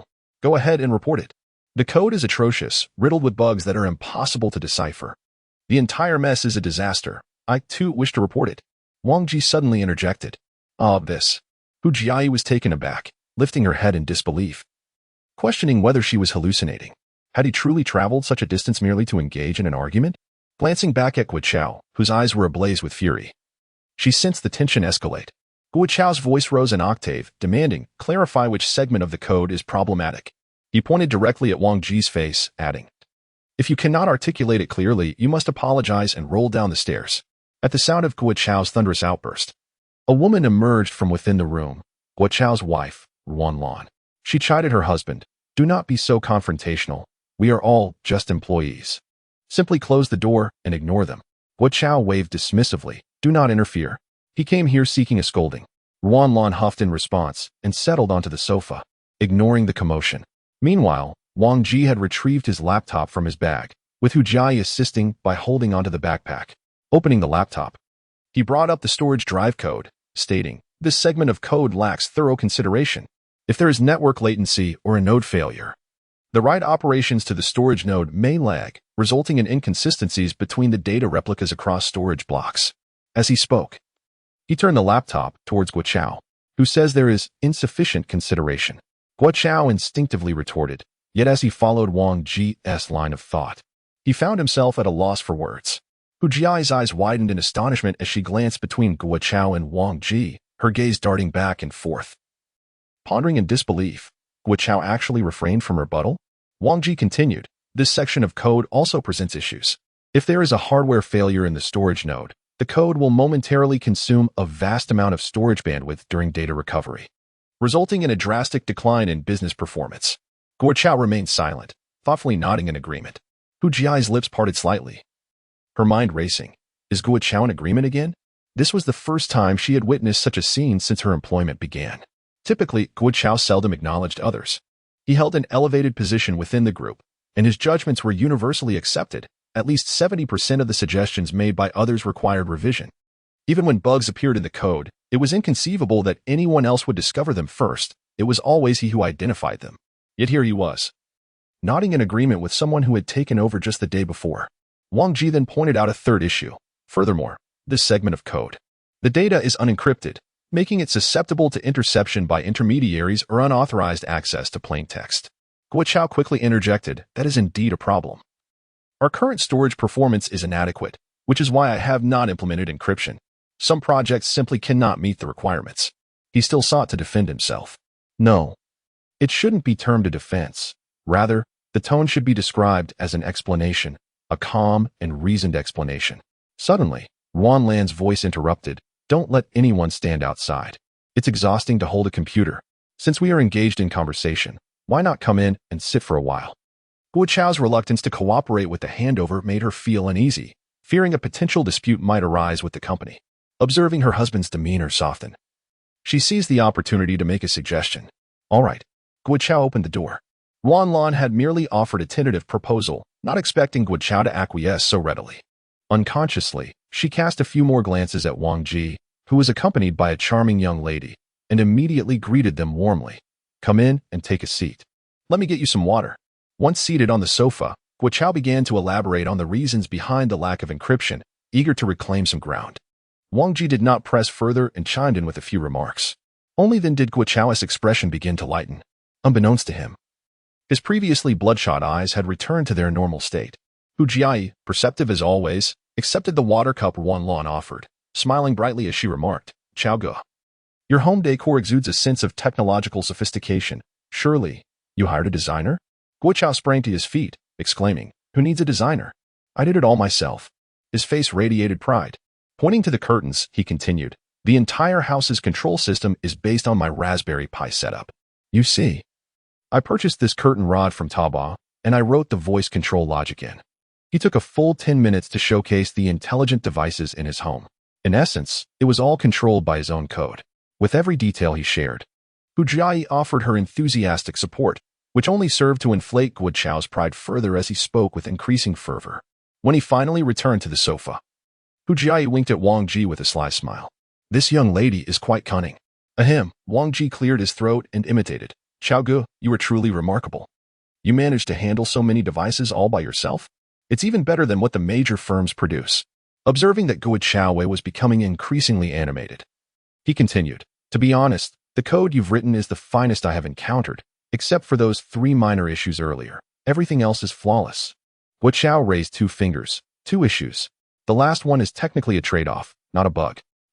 Indeed, 2 issues. Wang Ji was accommodating. Guo Chao returned the compliment to Wang Ji. In terms of our D talent at Tingyun that I truly admire, there is only half a person. And he has already left. Perhaps in 2 years, there may be another half. This insinuated that Wang Ji would become that other half. Yes, just half. No more than that. Wang Ji sighed. Alas, the restructuring last year was quite audacious and remarkably successful. The architecture is exceedingly clever. I just don't understand why it led to an incident. It was time to return to the crux of the matter. First, to state that the incident was triggered by the restructuring and see how Guo Chao would respond. Guo Chao had just taken a sip of water when he immediately set down the cup. A hint of disdain playing at the corners of his mouth. It has nothing to do with the restructuring. If Tingyun insists on making me the scapegoat, I shan't bother explaining. In fact, I have a hypothesis. The data deletion may have been triggered by the security tools of the business side. Chapter 42. A long overdue resolution. All members of Tingyun, including Gao Junwei and Wang Ji, were fixated on code or script operations, oblivious to the potential influence of external factors. The security tool exhibited no operational records in the Bastion host, rendering any data deletion utterly untraceable. Guo Chao's hypothesis suddenly illuminated Wang Ji's thought process. He pondered, which operation could have triggered this? Guo Chao shook his head, stating, I have investigated, and it is unrelated to kernel patches or storage driver upgrades. Given the stakes involved in proving their innocence, he had indeed conducted a thorough inquiry, albeit finding nothing, and he could not be bothered to explain this to Tingyun. After all, they had dismissed him. What was there to clarify? Wang Ji resumed his examination of the operation logs, meticulously scrutinizing each entry until he abruptly halted at a certain point. For a full 3 minutes, he remained motionless. Guo Chao, noticing his stillness, leaned in closer. 2 minutes later, they spoke in unison. It's the inspection script reading the storage status. Guo Chao's eyes gleamed with determination as he rushed to retrieve his computer from the study, addressing Wang Ji. The client environment is now operational. We must devise a way to replicate this. The revelation filled him with exhilaration. If they could identify the root cause, they could clear their names. I am ready to leave, but you owe me an apology. The duo logged into the client environment, with Guo Chao stating, the previous data disk has been retained. The site is currently an empty drive. We need to reconstruct the environment and then execute the inspection script. He swiftly set up the environment, which took a full 2 hours due to the numerous product modules. By the time they finished, it was already 9:30.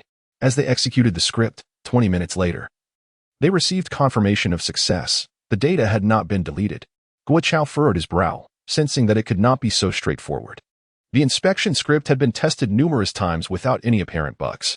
It would be prudent to first restore the upgraded site, which implied they needed to rebuild using the older version of the hyper-converged system, followed by an upgrade, and ultimately run the script. This process would require even more time. 2 hours for reconstruction, 40 minutes for the upgrade, and 20 minutes for the script, totaling 3 hours. Guo Chao quickly devised a solution. We have sufficient machines to split into 2 sets. I will organize this, sharing the security tool, allowing us to validate concurrently. His extensive experience prompted him to think of a solution at the first sign of difficulty. Wan Lan, observing the two engrossed in their computers, chastised them. The young lady has gone home yet, and you don't even suggest letting her leave. What time is it? However, Hu Jiai, smiling as she raised her gaze, replied, I want to observe their installation process and learn. Very well, do as you wish. Wan Lan retreated to her bedroom to scroll through her phone. 3 workaholics. As the clock approached 10:30, Wang Ji also sensed the inappropriateness of the situation. He turned to Guo Chao, saying, I will escort Jiai home, and we will. No need. Let the installation run automatically. Add me on WeChat, and we will communicate online when you return home. Guo Chao replied without lifting his head. Wang Ji had initially harbored concerns that if he left, Guo Chao might become passive. However, it was clear that his worries were unfounded. Guo Chao was even more eager to uncover the truth than he was. After escorting Hu Jiai home and taking a quick shower, Wang Ji promptly settled onto the tatami mat and opened his computer. 2 WeChat messages popped up. Hu Jiai, don't stay up too late. Guo Chao inquired, have we arrived? Let us work through the night. Wang Ji responded with enthusiasm. Absolutely. From 9:30 p.m. until 6:30 a.m., the two diligently attempted their task 3 times each, adjusting the inspection scripts at various intervention points in hopes of discovering the moment to trigger data deletion. Yet, their efforts yielded no success. Unfazed, Guo Chao encouraged Wang Ji with unwavering confidence. This approach is undoubtedly sound. Trust me, if we persist, we shall surely replicate the issue. Wang Ji replied with determination. Let us keep going. He too felt an instinctive sense of assurance. Having solved numerous problems before, one developed such an intuition. As Guo Chao had not provided a fault analysis the previous night, the group began to press for updates. Hu Jiai remarked. Brother Chao and Wang Ji are attempting to replicate the issue. Please be patient. Observing Wang Ji's involvement, Gao Junwei refrained from pressing further and instead sent an encouraging emoji. Wang Ji communicated the situation to Jiang Yaoi and Su Jingsong, requesting to work from home for the day. The installation process was automated, allowing for a more relaxed environment at home. Unlike the office, both leaders granted their approval. Satisfied with Wang Ji's swift adaptation to the role, Jiang Yaoi reminded him, be sure to rest. Let Guo Chao shoulder more of the burden. That is his responsibility. When Hu Jiai arrived at the office and did not see Wang Ji, she assumed he had overslept and called him. Upon learning he had pulled an all-nighter, she asked for his address and ordered him a cup of coffee, also sending one to Guo Chao.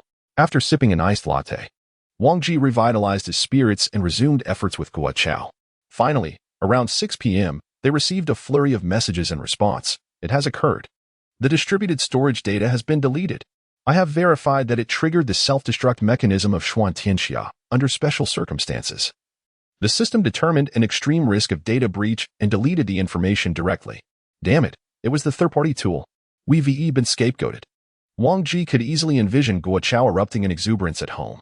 It was akin to being sentenced to life imprisonment, only to exonerate oneself after escaping. Guo Chao bombarded WeChat with a dozen messages, finally finding catharsis.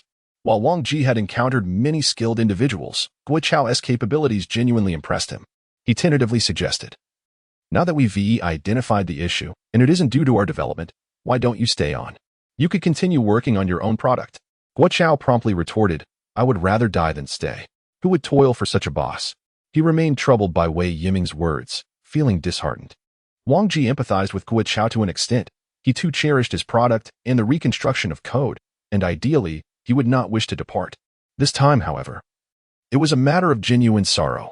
He would rather bear the burden of injustice than remain. After a few more entreaties, Guo Chao remained resolute. Do not try to persuade me. If one day you are publicly humiliated by your boss, I suspect he would leave even more decisively than I. Wang Ji sighed deeply. He reported the situation to Jiang Yaoi over the phone, who responded with exuberance. Well done. Prepare the fault report and share it in the group. Let Gao Junwei organize it for sales to handle the aftermath. This will save us at least 5 to 6 million. After a brief pause, he inquired, have you discovered any suspicious points? Is it man-made? Wang Ji responded, the issue is quite rare. The triggering moment is exceptionally difficult to pinpoint, so it should not be. Jiang Yaoi pondered for a moment. Thank you for your hard work. Once you finish the report, make sure to rest well. There seemed to be a hint of regret in his tone. The absence of any human trace left a lingering dissatisfaction. Wang Ji spoke the truth.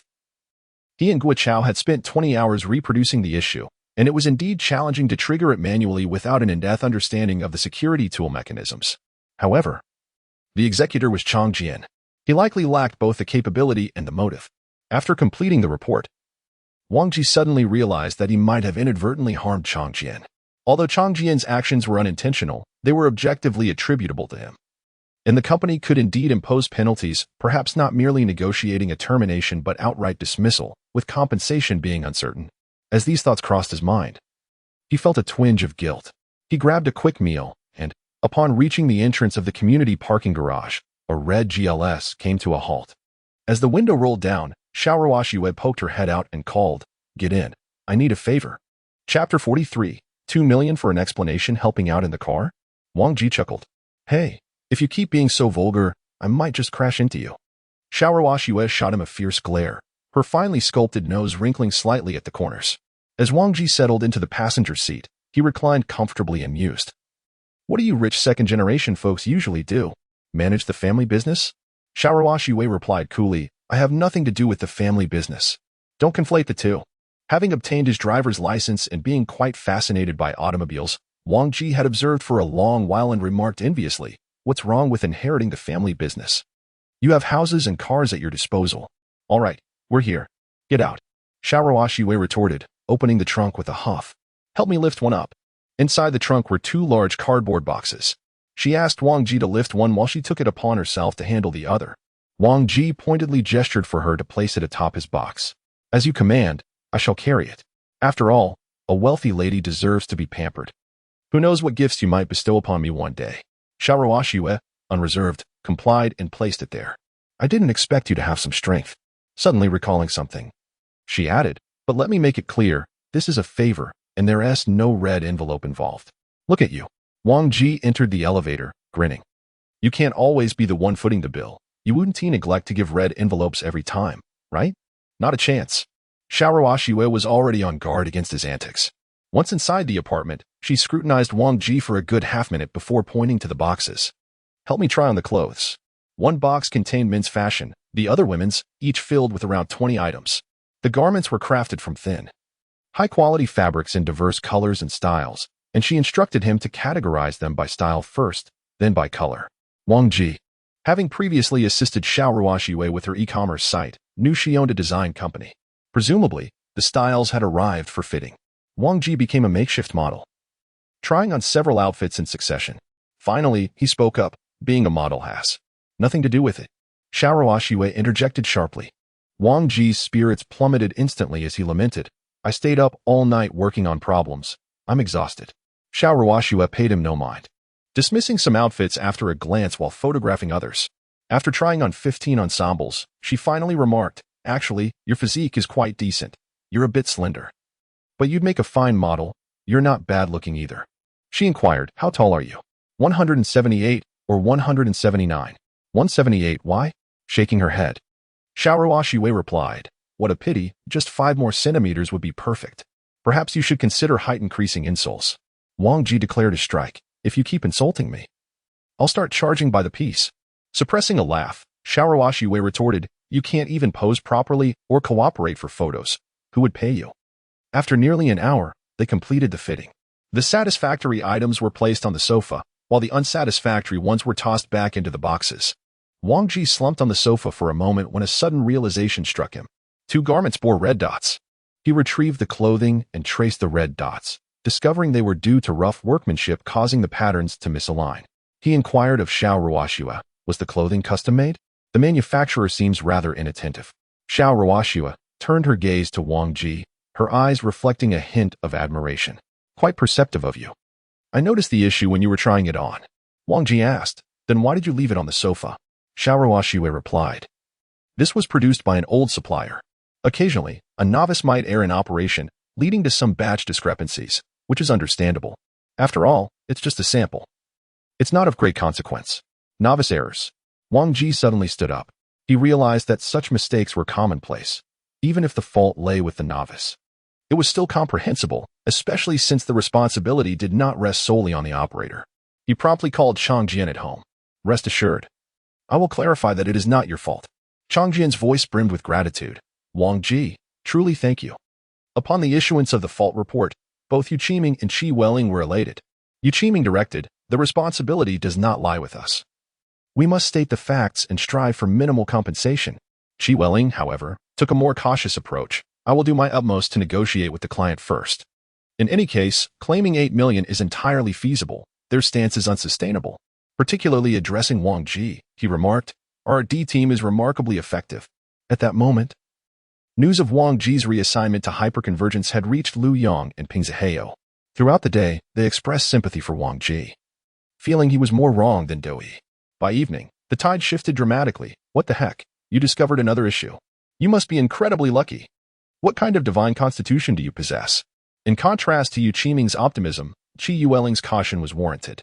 The following day, during the report, the client rejected the fault report, asserting that Tingyun could not provide evidence, and the third-party security organization, Xuantianxia, also refused to acknowledge it.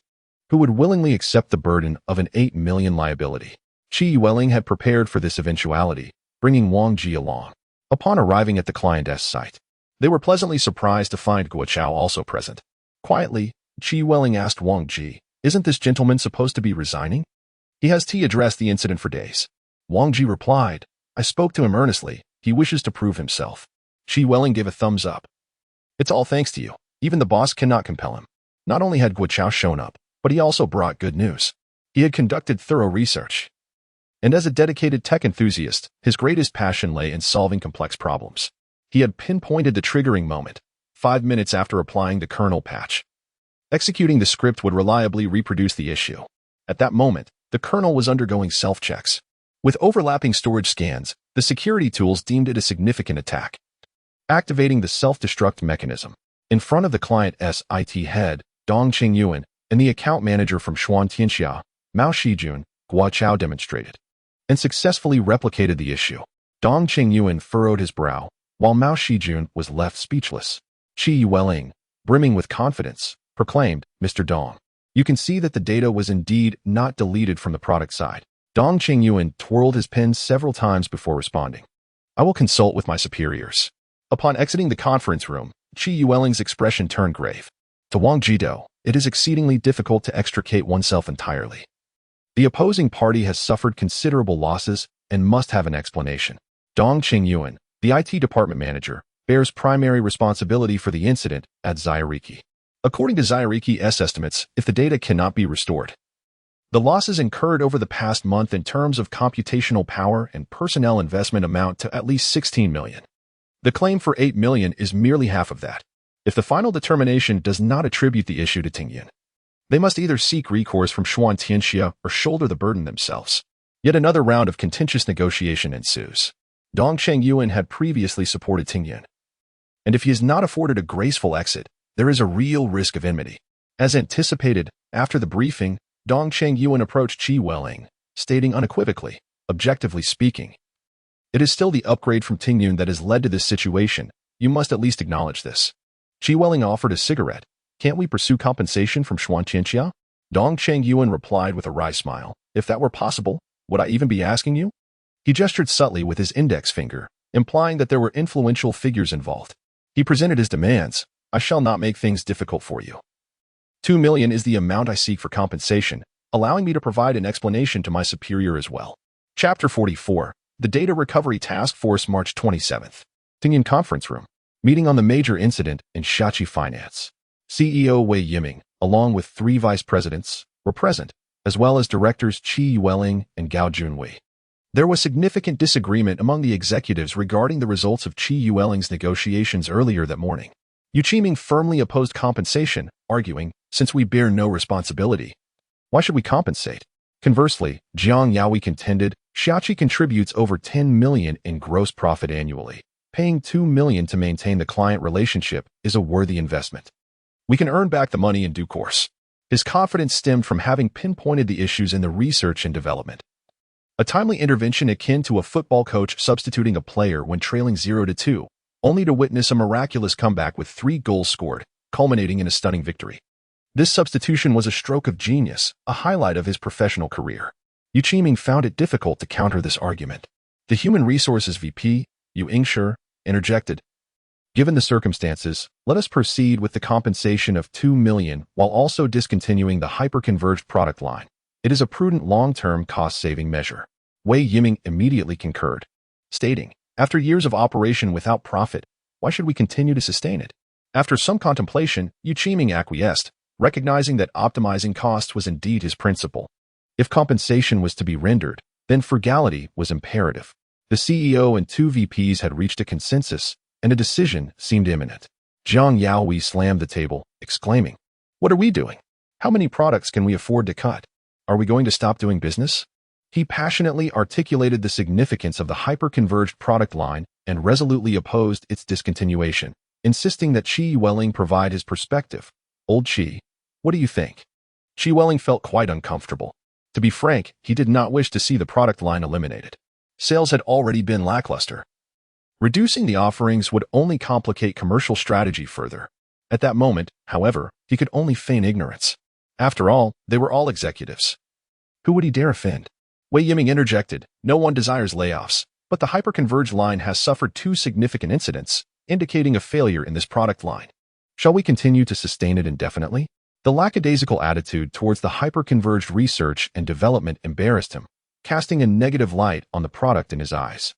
Although the initial issue stemmed from him, a leader would never admit fault.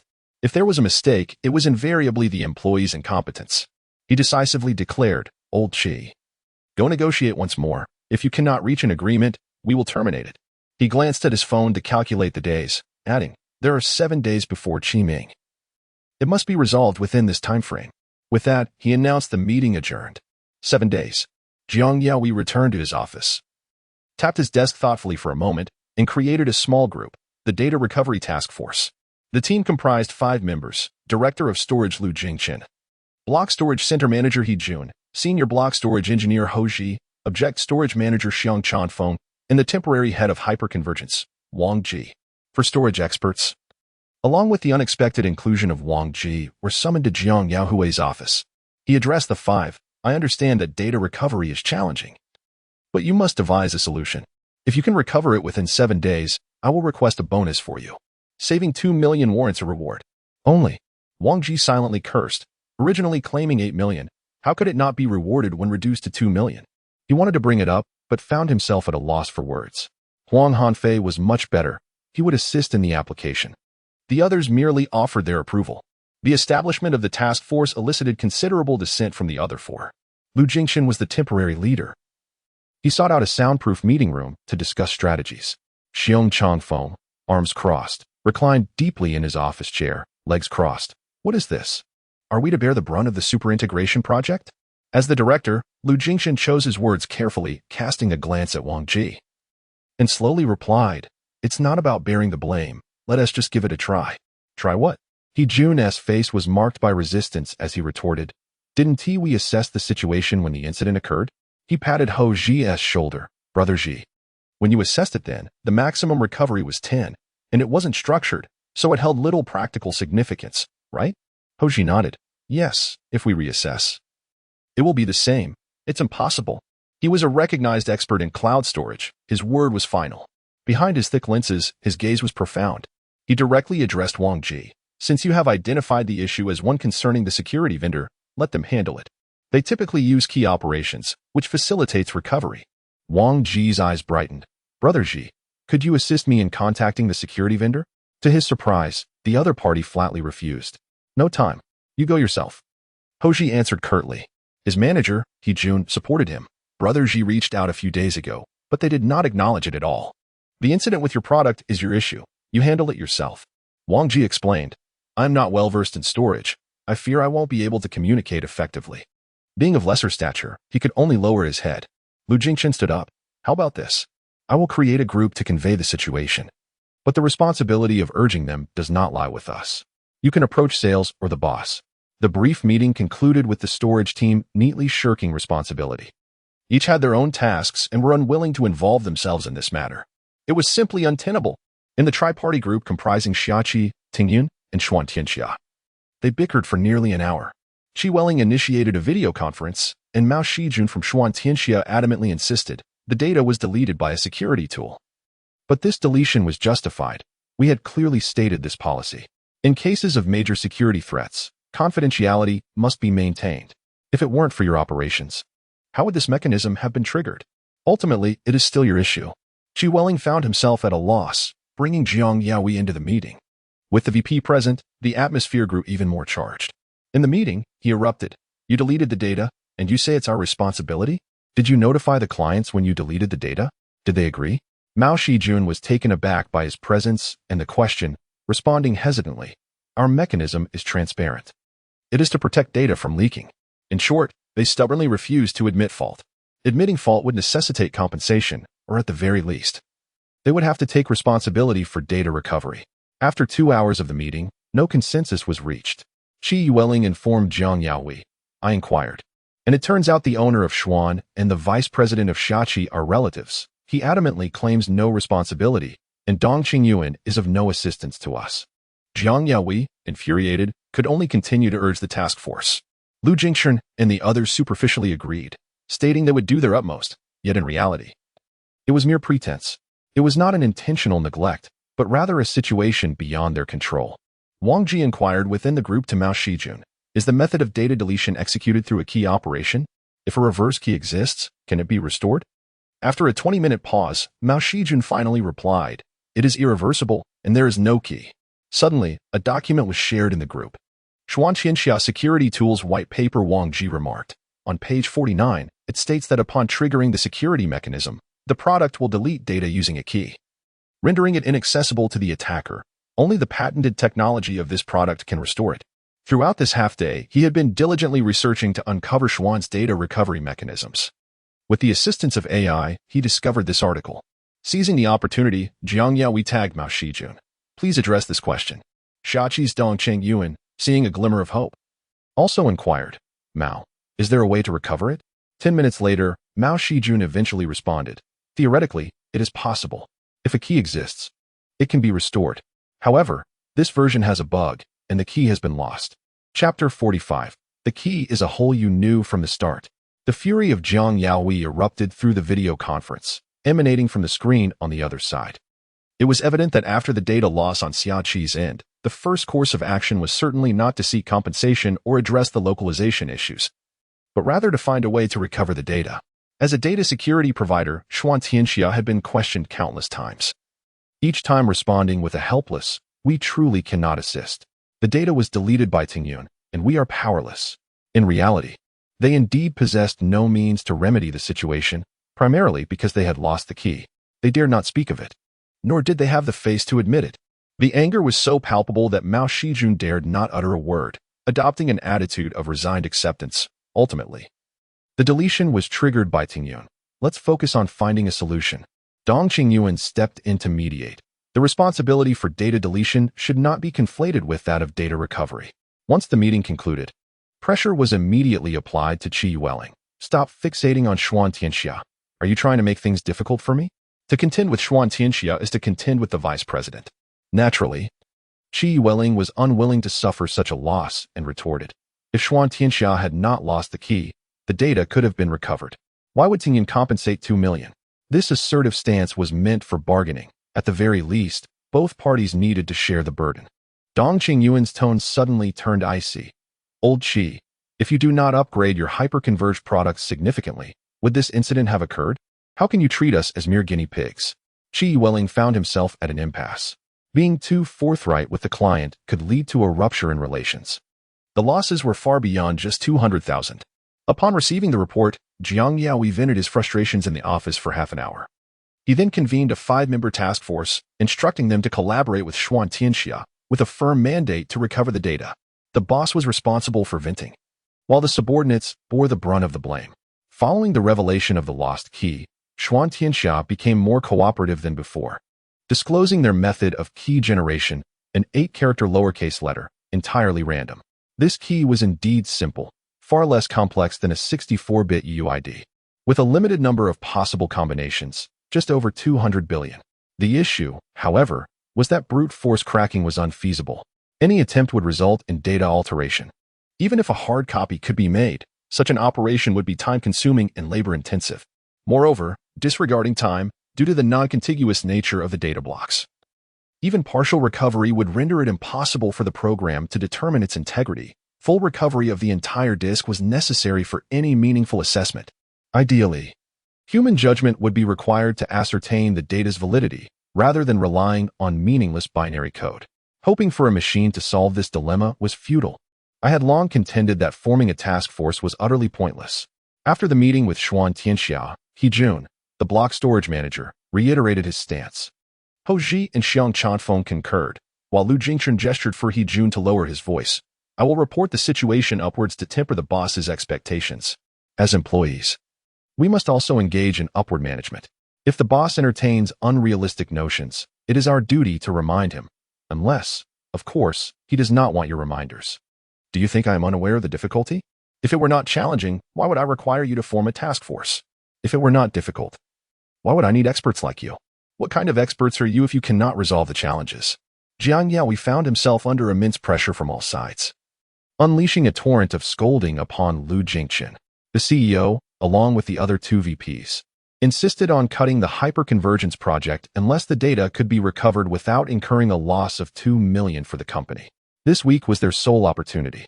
Yet, on the very first day, the task force responsible for data recovery seemed to abandon their duties. Who else could he blame if not them? After enduring the reprimand, Lu Jingxun emerged with an air of calmness, casually smiling at the other four. Let the boss vent his frustrations. Now he understands the difficulties we face. Let us not overburden ourselves. We'll just keep trying in the coming days. Essentially, he implied that they should at least put on a FAAD, not to lose face in front of the boss. After all, he was the director, truly knowledgeable. Jun and the others understood the unspoken message. Returning to their desks, where the large display showcased the data recovery materials, Xuan Tianxia had already hard-copied several sets of data, distributing one to each member for recovery attempts. However, no one initiated any trials. It seemed unnecessary. Wang Ji's screen remained stagnant for a long while, perpetually displaying the data recovery system of Xuan Tianxia. The interface showed 8 characters, all represented as asterisks. Initially, it was obscured by asterisks. For security reasons, the input was not echoed, and one could only gauge progress by the cursor's position. Throughout the day, he fixated on those asterisks, his mind resonating with a clear signal. The key was flawed. In other words, the key was incorrect. Yet, without a red dot, his grasp of the situation was insufficient. He merely sensed that something was fundamentally amiss. No matter what he inputted, it was inherently erroneous. Although he could ascertain the validity of the key without actual recovery, the staggering possibility of over 2 trillion combinations rendered it impossible to input each one sequentially and assess them mentally. He returned home at 9 o'clock in the evening. Ling Xiaomei sent a WeChat message. Tomorrow is Friday. Are you going to watch a movie? Captain America 4 is being released. Wang Ji replied. There's a major project malfunction that needs addressing. I have to work overtime. Internally, he was cursing profusely. Friday yielded no progress. Lu Jingxun instructed the task force to come into the office over the weekend to put in some face time, promising to assist everyone in applying for overtime. During these days, Wang Ji contemplated numerous strategies. For instance, he considered comparing the backup data from a month ago, directly examining the binary code. However, the alerts were overarching, and the backup volume was excessively vast, rendering the approach entirely impractical. Jun, observing Wang Ji genuinely researching the backup, approached him. Come on. Even if you're not into storage, you must know that a direct comparison is impossible, right? Wang Ji looked up and inquired. Do you have any experience with the key generation mechanism, Jun? The scoff that followed from Jun, albeit subtle, was unmistakable. He replied with a sidelong glance. You want to crack the key? Why not try ABCDFGH? It might just be it. He beckoned Ho Ji and Xiong Changfeng over. All right, disperse. By Monday, for days had passed. Xia Qi, Xuan Tianxia, and the task force had come to terms with reality. The group chat was eerily quiet. Wei Yiming convened a meeting promptly at 9 o'clock. He slammed the table, exclaiming, What are we still holding on to? If there is no opportunity, let us not force it. Prolonging this will only leave a poor impression on our clients. Let us be straightforward and maintain our client relationships. Yu Qiming and Yu Yingshi both expressed their support. Without a clear direction, how can recovery be achieved? Qi Welling also nodded in agreement. We must confront reality. His mindset has undergone a transformation. If there is an opportunity to compete, we must certainly seize it. If no opportunity presents itself, it is prudent to cut our losses. Wei Yiming is known for his irascible temperament, and few within the company dare to confront him directly. Some might argue that Jiang Yaohui is an exception.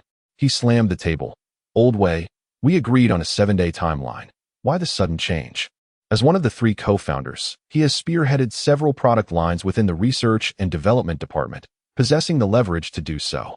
Observing Wei Yiming's furrowed brow, Yu Qiming interjected, Time is precious. We must pursue what is valuable and relinquish what is not. The company requires a healthy operational flow. The subject of maintaining a healthy operation has been a recurrent topic among the upper management, resulting in 3 factions. Jiang Yaohui advocates for preserving the existing structure, internal financing, and motivating all employees. Yu Qiming, on the other hand, proposes streamlining the organization, concentrating resources on developing valuable products, and determining the timing for external fundraising based on circumstances. In terms of cost control, Wei Yiming aligns himself with Yu Qiming's views. Regarding fundraising, he concurs with Yu Yingshi's suggestion, expedite fundraising efforts, as delays will only exacerbate the situation. Due to these differing opinions, progress on fundraising has stalled, and layoffs have not been implemented decisively. However, Wei Yiming has now made a resolute decision. The axe will fall on the hyperconverged division. Chapter 46. Half sleeve, shall we have a discussion? After the meeting, Yu Qiming called Jiang Yaoi aside.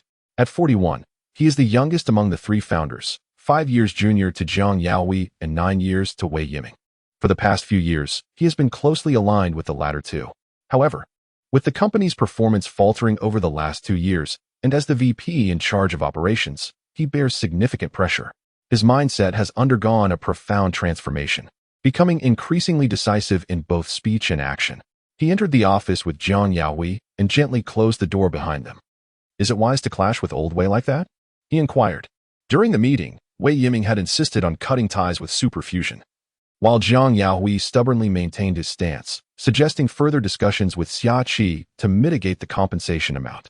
Ultimately, the meeting ended without resolution, which effectively meant the status quo would persist. The truth would be revealed in 7 days. Jiang Yaoi fixed his gaze intently on Yu Qiming. "Do you genuinely believe that severing Superfusion would benefit the company?" The question of whether it would undermine Wei Yiming's dignity was irrelevant. The crux of the matter lay in the ideological conflict. "I don't see cutting ties as a favorable decision." Yu Qiming's response was unexpected. "It's not just Superfusion. I believe that eliminating any product is detrimental. It's a necessity we face. Our talent pool is no longer what it was 2 years ago, insufficient to manage such a multitude of product lines. Superfusion has lost most of its personnel. Why persist? Frankly, the restructuring last year was a mistake. We squandered precious time dismantling and starting anew, wasting opportunities to enhance features and expand our market reach.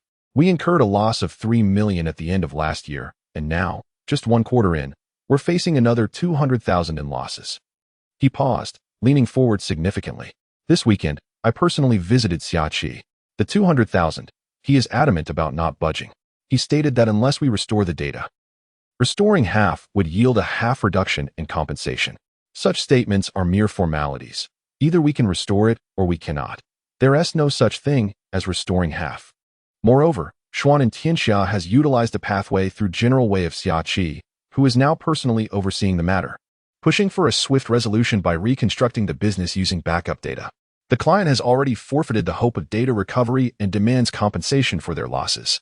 Dongqing Yuan is assisting us, but if we refuse to compensate, his position will be at stake. In the worst-case scenario, he might expose the matter, bringing it to the attention of the Financial Regulatory Commission. We are in a precarious position following the restructuring, unable to articulate our predicament clearly. Thus, we cannot escape this situation. Tingyun and Xuanan cannot evade it either. Xia Qi's financial department oversees assets exceeding 100 billion, akin to banking, insurance, and securities operations, all under the scrutiny of the Financial Regulatory Commission. If this matter were to be exposed, the repercussions would transcend the mere loss of a core client. The entire financial operation would be implicated. As the VP responsible for business operations, Yu Qiming naturally felt a deep concern regarding this issue. Jiang Yaoi tapped his fingers on the teacup several times, grasped the handle, then released it. His gaze drifted towards the tea leaves, and he spoke slowly. "Why does our client relationship seem to be deteriorating? Which company is free from product faults? Why is it that clients are so quick to demand compensation these days? Moreover, why do we struggle to establish connections and sales? Our competitors and third-party tool vendors seem to effortlessly reach high-level contacts. To make matters worse, whenever we encounter an issue, why are our rivals so perceptively aware of it? Is there any negligence on the sales side?" Yu Qiming's expression changed dramatically, his pupils dilating instantly as he sharply retorted. "Do you believe that project accidents are solely the fault of sales?" Jiang Yaoi did not shake his head. "I acknowledge that the decline in product quality places an undeniable burden on R&D, but with such a passive stance in business, what about the responsibility of sales?" Yu Qiming abruptly stood up. "I did not come here to argue with you. Let us focus on damage control for now." Once again, they parted on unfriendly terms. Jiang Yaoi gazed at his retreating figure, rendered speechless. A few minutes later, he instructed Qi Yueling to reach out to Mao Shijun to facilitate communication with Xuan Tianxia. He directly confronted, "Do you really want to play this ruthlessly? Ultimately, it is you who deleted the data. Do you feel no sense of responsibility? We are still working to recover the data while you covertly pressure General Wei, thinking we lack the resolve to fight back? If we do not compensate, it will result in mutual destruction. Do you think your products will still sell if word gets out? I assert that it is unacceptable for only Tingyun to bear the blame. If it comes to it, we will all go down together. I will ensure I have backup." He spoke fervently for a full minute, while Mao Shijun attempted to interject multiple times without success. Finally, seizing a moment of pause, he quickly interjected. General Wei was not initiated by us. It was done by your competitors. Our connection is not with General Wei. We are not foolish. What benefit would there be for us in exposing this situation? Competitors? Again with the competitors. Jiang Yaohui's heart sank. The assertion regarding General Wei had originated from Yu Qiming, who claimed it was a connection made by Xuan. Was the intelligence flawed, or? Nevertheless, at this point, Ting Yun was effectively tied to Xuan, and unity had been restored within the group, leading the technical staff to begin discussing possible solutions. Regarding compensation, Jiang Yaohui instructed Qi Yueling to negotiate, ensuring that at the very least, the two parties would share the burden equally. For Wang Ji, the group's activities felt utterly futile. Xuan had disclosed their key algorithm, 4-factor random asymmetric encryption. The so-called 4 factors included the encryption timestamp, the number of nodes in the file system, the volume of data in the file system, and the global UUID of the Xuan system. However, the timestamp only provided a rough estimate. The node count and data volume could only be speculated upon, while the global UUID could indeed be verified, as Xuan's backend maintained records. This was a step forward from brute force cracking, which required time. Now, with 4 variables, 3 relied on conjecture. The only function of this new direction was to prevent He Jun and his team from pretending to be busy. They were well aware that guessing would yield no results. Yet they were compelled to work overtime to guess, as the Bastion host maintained operational logs. Jiang Yaohui instructed them to analyze the log return values to approach the truth as closely as possible. Wang Ji returned home just before 10 p.m. As I scrolled through my social media feed, I noticed that Ling Shiyue had updated her status at 8 o'clock. It was a single photograph accompanied by a line of text. The image was a selfie taken at a 45-degree angle, depicting her fresh from a shower. Her hair was thick and voluminous, her skin fair and delicate, and she wore a loose-fitting nightgown. With one eye squinted and her tongue playfully stuck out. She formed a V with her left hand above the neckline, which subtly hinted at the northern hemisphere below. How much she has grown. Wang Ji suddenly felt parched. Upon reading the accompanying text, he found himself momentarily stunned. Wooden man. Was she referring to him? A sense of unease washed over him. Ding, ding, ding. The phone rang, revealing it was Xiao Ruoxue calling. You're back, right? Hurry and come help me try on some clothes. I've been waiting for you all evening. Sister, I've been working overtime and I'm exhausted. There will be compensation. Your model has arrived at the door. Please let her in. Xiao Ruoxue's reward for him consisted of 2 casual outfits. Your fashion sense is abysmal. Your posture while standing and sitting is also quite improper, which detracts from your charm. The fabric of these clothes is quite fine and must be worth a considerable amount. Just as Wang Ji began to speak, he swallowed his words. Xiao Ruoxue held a pair of scissors, exuding an aura of potential mischief. The sleeves are poorly made. I'll cut them into short sleeves. And you can try the cropped version. She snipped off half of the shirt sleeves and carelessly tossed them onto the sofa before offering the shirt to him. Yet, Wang Ji did not take it. He stood frozen in place, his gaze alternating between the shirt and the severed sleeves on the sofa. The cut sleeves bore imperfections. Yet the shirt itself remained flawless. Chapter 47. The method of splitting the key. Wang Ji stared at the severed sleeve for a prolonged moment. The defect indicator for the shirt had just vanished. The flaw lay with the severed sleeve. The shirt had been bisected, and the inherent defect had also been separated, now solely pertaining to the severed sleeve.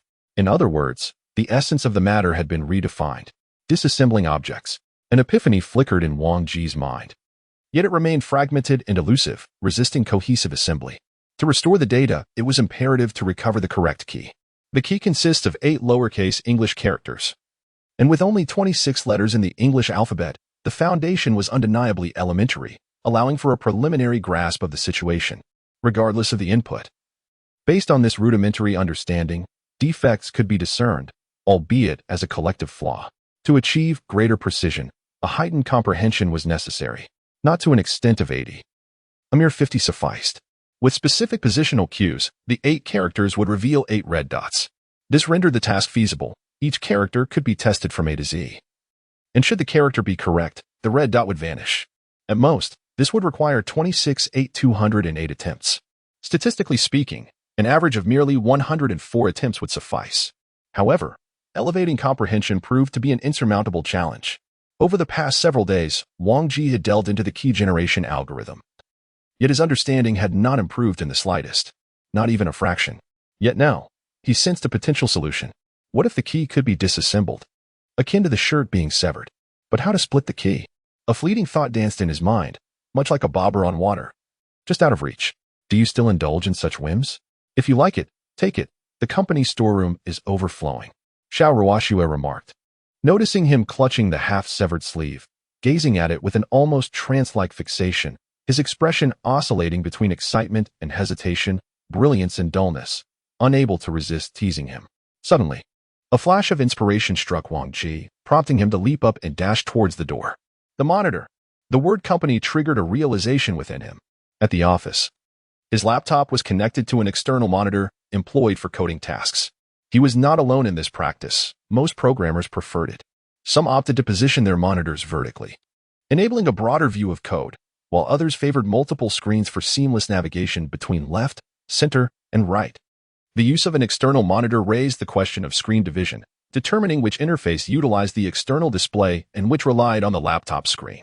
If the software interface was open on the laptop, it could be dragged to the external monitor, where its dimensions could be adjusted. Or it could be set to full screen. The act of dragging itself entailed an intermediate state.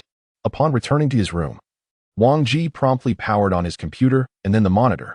The home monitor had lain dormant for quite some time, a remnant from his university gaming days. Due to its age, its resolution and refresh rate were outdated, rendering it seldom used. Yet now, it found itself of service. He positioned the monitor to the left of his laptop, contemplated, and then adjusted it slightly, maintaining a distance of 20 centimeters. He connected the monitor, launched the data recovery tool, connected the test storage device, and entered the password. Without a doubt, it was incorrect. Then, taking a deep breath, he held it as he dragged the interface from the notebook towards the upper left corner, gradually pulling it. There was a vacuum in the middle. He continued to pull. At last, a corner of the interface appeared on the monitor. He steadied his right hand. He dragged the interface upwards. The line of the key was now level with the bottom of the display. He dragged further left, slowly. The first character of the key entered the monitor. A chill flowed into Wang Ji's mind. This was new information. He could distinctly sense that there was a flaw on the display interface.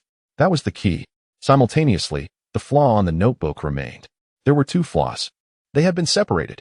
The key, as a whole, had been divided. Due to the physical separation, the supernatural ability regarded it as two distinct entities. However, the relational issue remained unchanged, hence it was still deemed a flaw. At that moment, the interface trembled slightly. It was Wang Ji's hand that shook. Do not get overly excited. He needed to ascertain the correct content with the first character before declaring success. He halted his hand, maintaining only one character on the display screen. The cursor moved to the character input box. He entered A, still a flaw. He entered B, still a flaw. He entered C, still a flaw. He entered it, still a flaw. One by one, he attempted each character. Yet the flaw notification never vanished, and Wang Ji began to feel anxious. After all, this method was merely conjecture. It was uncertain whether it could indeed be viewed separately. He entered Q, still a flaw. He entered R, still a flaw. He entered S. Wang Ji felt a bit dizzy, too tense. His mind felt mechanical, and his reactions were sluggish. It seemed something was missing. He entered, still a flaw. A trickle of chill flowed in. He suddenly realized that what he felt was missing before was, in fact, the flaw notification. When he entered S, there was no flaw notification. He switched back to S. Indeed, nothing. Bingo. It was it, the first character of the key. Yes. Wang Ji felt as if he were riding a cloud. His entire being floating as if suspended in midair. Since the method was effective, the remaining 7 characters could be obtained in the same manner. He dragged the interface further left, revealing the second character. He entered A, still a flaw. He entered B, still a flaw. He entered C, still a flaw. He entered L, and there was no flaw. The second character, L. Next, he continued with the third, fourth, and up to the 8th character. The key was complete, Slunek. Then, he could attempt the recovery. He clicked on Restore. The interface prompted, Data recovery in progress. Current progress 0. Estimated time, 2 hours 17 minutes. This interface had been seen by all members of the task force, for regardless of what key was entered, they could access data recovery. The issue was, if the key was incorrect, the recovered data would be utterly meaningless. It would merely be binary gibberish. Now it was 10:30. He would wait for it to recover, which was not too late.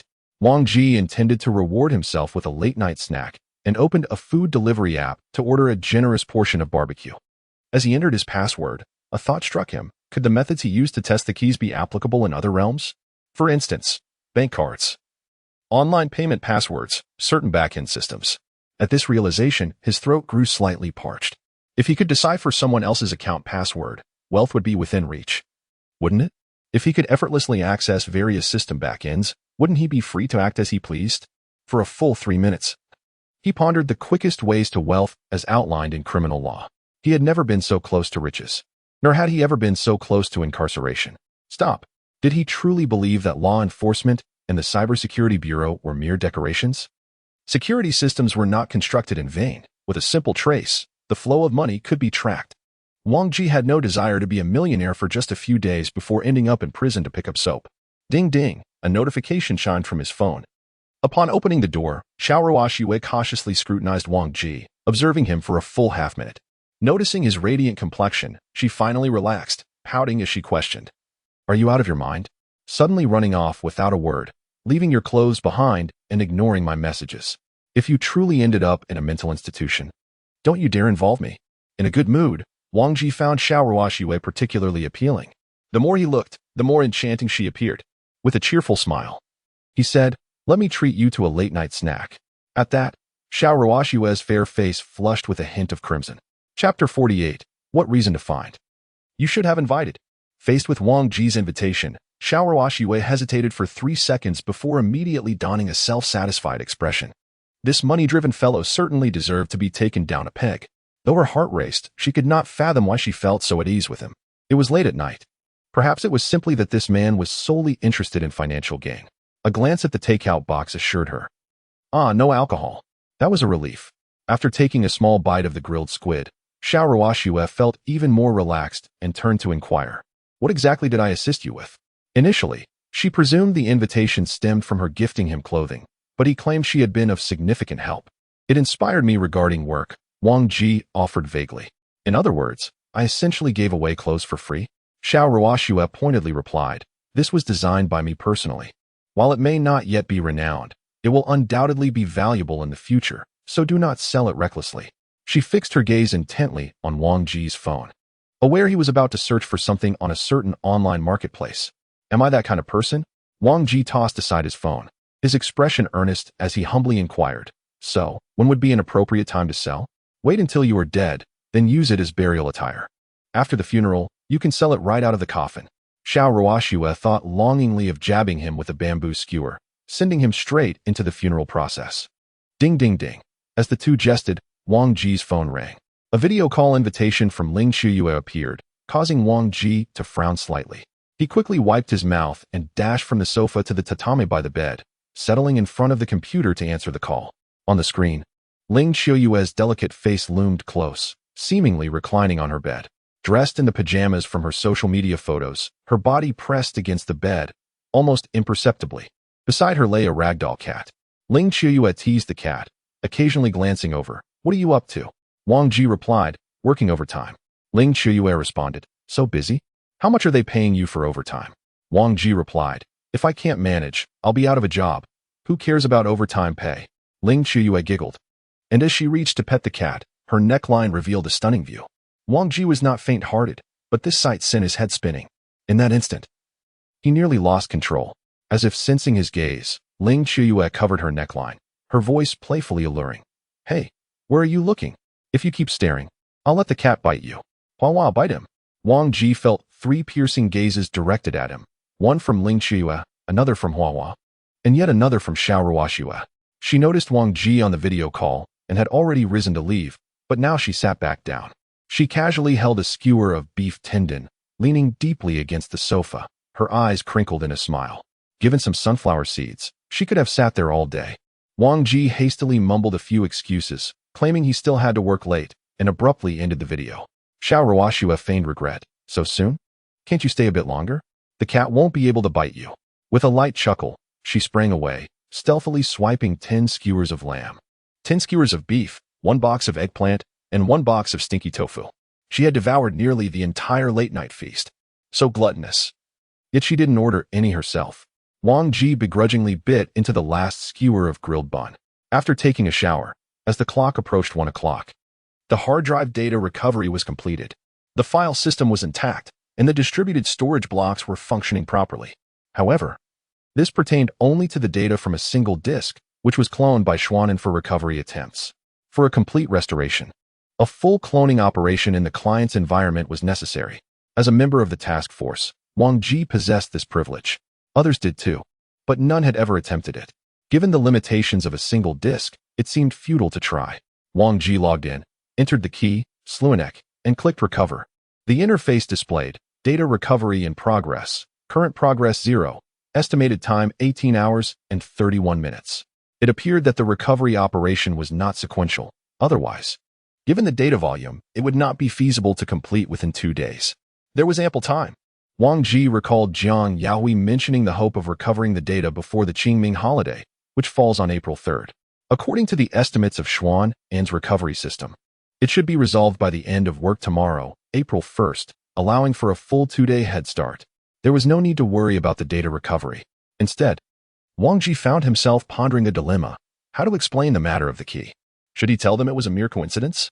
That would be akin to buying a lottery ticket. Wait a moment, the lottery. Suddenly, Wang Ji conceived a scheme for wealth. Should he purchase a double color ball ticket? That seemed unfeasible. The double color ball draws last, and one cannot ascertain the benchmark number at the time of purchase, making it impossible to gauge the odds. Similarly, betting on football, horse racing, real estate, or stocks all share this uncertainty. One cannot determine the correct numbers or outcomes at the time of placing bets, thus rendering them unusable. What about instant win scratch cards? They too lack a benchmark, as there exists not only a binary of winning or losing, but various categories of winnings. For instance, a golden key costing 20 yuan has 10 possible outcomes, one of which is a loss, while 9 yield prizes of varying value. The odds of winning the grand prize of 1 million are 1 in a million. The second prize of 10,000 is 2 in 100,000, and the third prize of 1,000 is 2 in 10,000. Setting aside the presence of any hints, even if they existed, one would have to scour lottery stations throughout Jiangning, which may still yield no winning ticket. Wait a moment. Why am I contemplating the lottery? Wasn't I supposed to be figuring out how to explain the key?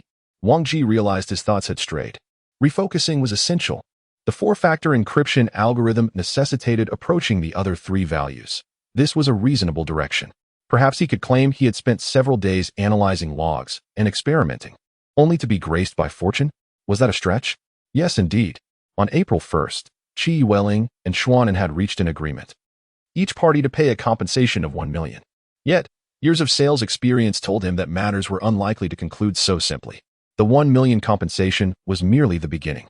Once it was confirmed that the supplier was at fault, the client could exert complete control, demanding various responses and optimization mechanisms, all at no cost.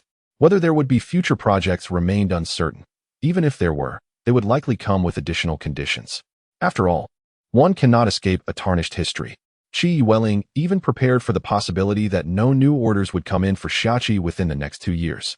After this assessment was reported, Yu Qiming remarked in the executive group that the repercussions of the Xiaoqi incident would undoubtedly exceed 1 million. This client had contributed 10 million in gross profit last year, suggesting our losses would surpass 20 million. Wei Yiming responded, indicating that it would not only be hyper-converged products facing cuts, but other products as well. He directly instructed Yu Ingshi to draft a new layoff list, to be executed immediately upon return from vacation. A minute later, Yu Ingshi acquiesced. Jiang Yahui found himself unable to counter this directive, as Yu Ingshi held significant authority in personnel matters and had effectively managed layoffs for a year. Moreover, his methods were shrewd. Those accepting the N1 compensation fared better, while those who declined would find themselves deprived of even that.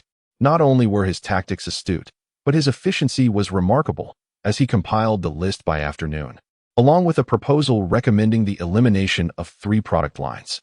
Chapter 49. The possible avalanche. Yu Ingshi's recommendation was to eliminate 3 completely unprofitable product lines: hyperconvergence, cloud desktops, and file storage. As for the other product lines, corresponding layoffs were also necessary to restore financial stability. This served as a correction for the first quarter's financials. Wei Yiming promptly acquiesced. The CEO and the Vice President of Human Resources fully aligned with Qi Ming's proposal. The layoffs primarily affected the Research and Development Department, along with the relevant product managers and testers, while also streamlining after-sales support. Following adjustments made at the beginning of the year, the sales department had already been optimized and would not be altered this time around. Consequently, the repercussions fell predominantly on Jiangning, who bore 80 of the losses. Yet, this was not the most significant aspect. Tingyun had always been a research-driven company. A research-driven model implies that the initiation and developmental direction of products are predominantly dictated by the R&D department. Over the past few years, Jiangning had established several forward-looking, exploratory product teams sustained by the revenue generated from core products. The commercial sector did harbor grievances. Some products were deemed worthy of pursuit, such as the AI computing power platform, which aligns with future trends. However, many products, like cloud desktops and file storage, were met with reluctance, as they were considered mature fields where the company lacked expertise, rendering further efforts futile. Regarding hyperconvergence, most of the sales team supported it, albeit a minority did not, citing its immaturity and low price point, which hindered performance metrics. Regardless of their sentiments, Jiang Yaohui remained unperturbed. He was confident in Tingyun's technological foundation. Without the R&D department, who would safeguard the projects? However, the winds of change had begun to blow. The decision to retain product lines and the number of personnel was no longer solely in the hands of R&D, but rather dictated by sales performance. With all decisions driven by numerical data, on the surface, this appeared to be a positive development, indicating the company had become more pragmatic, no longer indulging in an elusive, engineer-centric culture. Yet, Jiang Yaohui held a different perspective. He believed the company was indeed on a downward trajectory, increasingly straying from its original path. Aspiring to compete with larger corporations seemed utterly hopeless, which was why he was determined to endure. As for Xiaqi's data recovery, he held little hope, as it was not a challenge easily surmountable by mere technical prowess. As a VP with an engineering background, he understood from day one that it would be exceedingly difficult. Yet, he was resolute in his commitment. The R&D department must persevere to the end. This was a stance directed towards the commercial sector. The moment they relented, perceptions of the R&D team would shift. Our company's research capabilities have diminished. We no longer possess the exceptional talent we once did during our startup phase. Not only had the talent diminished, but the workforce had also transformed into a group of clock-punching programmers devoid of ambition.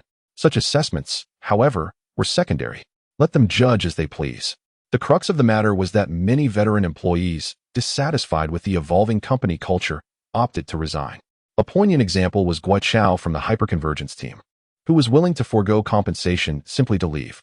In the past couple of years, the attrition of talent can be attributed to the company's inadequate support and lack of emphasis on research and development, dismissing it as an unprofitable venture unworthy of pride. Why should the demands of the commercial sector be overlooked? When projects require temporary assistance, why should they be exempt from contributing? Jiang Yaohui has conversed with the existing core R&D team, and they harbor varying degrees of discontent. Some have explicitly declared that if the commercial line continues to assert its dominance and the leadership maintains its dismissive attitude towards R&D, they are disinclined to remain indifferent to the outcome. This is a matter of genuine concern. The impending layoffs after the holiday could serve as the final straw, potentially triggering a cascade of departures. If personnel vacate, what becomes of product development? If they leave, how will projects be sustained? If the core team exits, will Tingyun still retain its essence? During the meeting, Jiang Yaohui refrained from insisting further.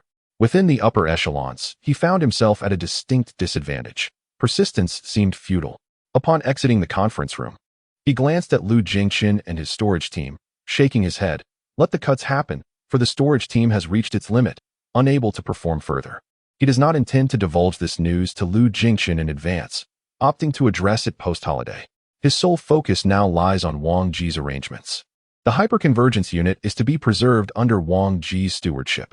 Following the recent incident, he has demonstrated exceptional performance. Had he not approached Guo Chao, the root cause of the malfunction might have remained elusive, resulting in losses far exceeding 1 million. Remarkably, he resolved the issue in a mere 2 days, making him an invaluable asset to Tingyun. Even if hyperconvergence is eliminated, a suitable position must be identified for him. Yet, what role would that entail? Remaining in the cloud product infrastructure group seems a tragic waste. Others possess extensive experience, and he cannot suddenly emerge as a frontrunner without enduring several years of obscurity. Young talent, if not afforded opportunities within 1 or 2 years, may very well depart. Given Tung Yun's modest salary, a casual inquiry reveals that salaries at larger firms could be several times higher. Without appropriate opportunities here, retention becomes implausible. After much contemplation, he struggles to identify a fitting position. The potential openings are all slated for elimination, while those remaining are as steadfast as ever. Indeed, hyperconvergence represents an extraordinary opportunity, yet the challenges are formidable. Following their last breakdown in negotiations, Yu Qiming has not sought further dialogue with Jiang Yaoi. Ordinarily, if layoffs are anticipated post-holiday, discussions regarding the ongoing management of product lines, such as maintaining existing client relationships and handling ongoing projects, would be essential. However, such discussions have ceased. Decisions regarding projects are now made unilaterally. At 5 in the afternoon, Yu Qiming convened a project meeting. Attendees included Qi Yueling, Jiang Yaoi, and Mao Shijun from Xuanan. Yu Qiming addressed Mao Shijun directly, stating, "Mr. Mao, this incident has dragged on for too long. Clients demand the resumption of services after the short holiday. Let us first remove the data security tools and revert to backups from a month ago. If we do not withdraw the security tools, the recovery will be hindered and cannot proceed smoothly." Mao Shijun acquiesced. "I will have the tools removed immediately. A prompt restoration is advantageous for Xuanan as well. After all, they maintain high-level connections, and the impact on future business will not be significantly detrimental. Aligning with the Mountain Summit also brings liberation. It is imperative to assist clients in reconstructing their legacy data promptly, at the very least, with a proper demeanor.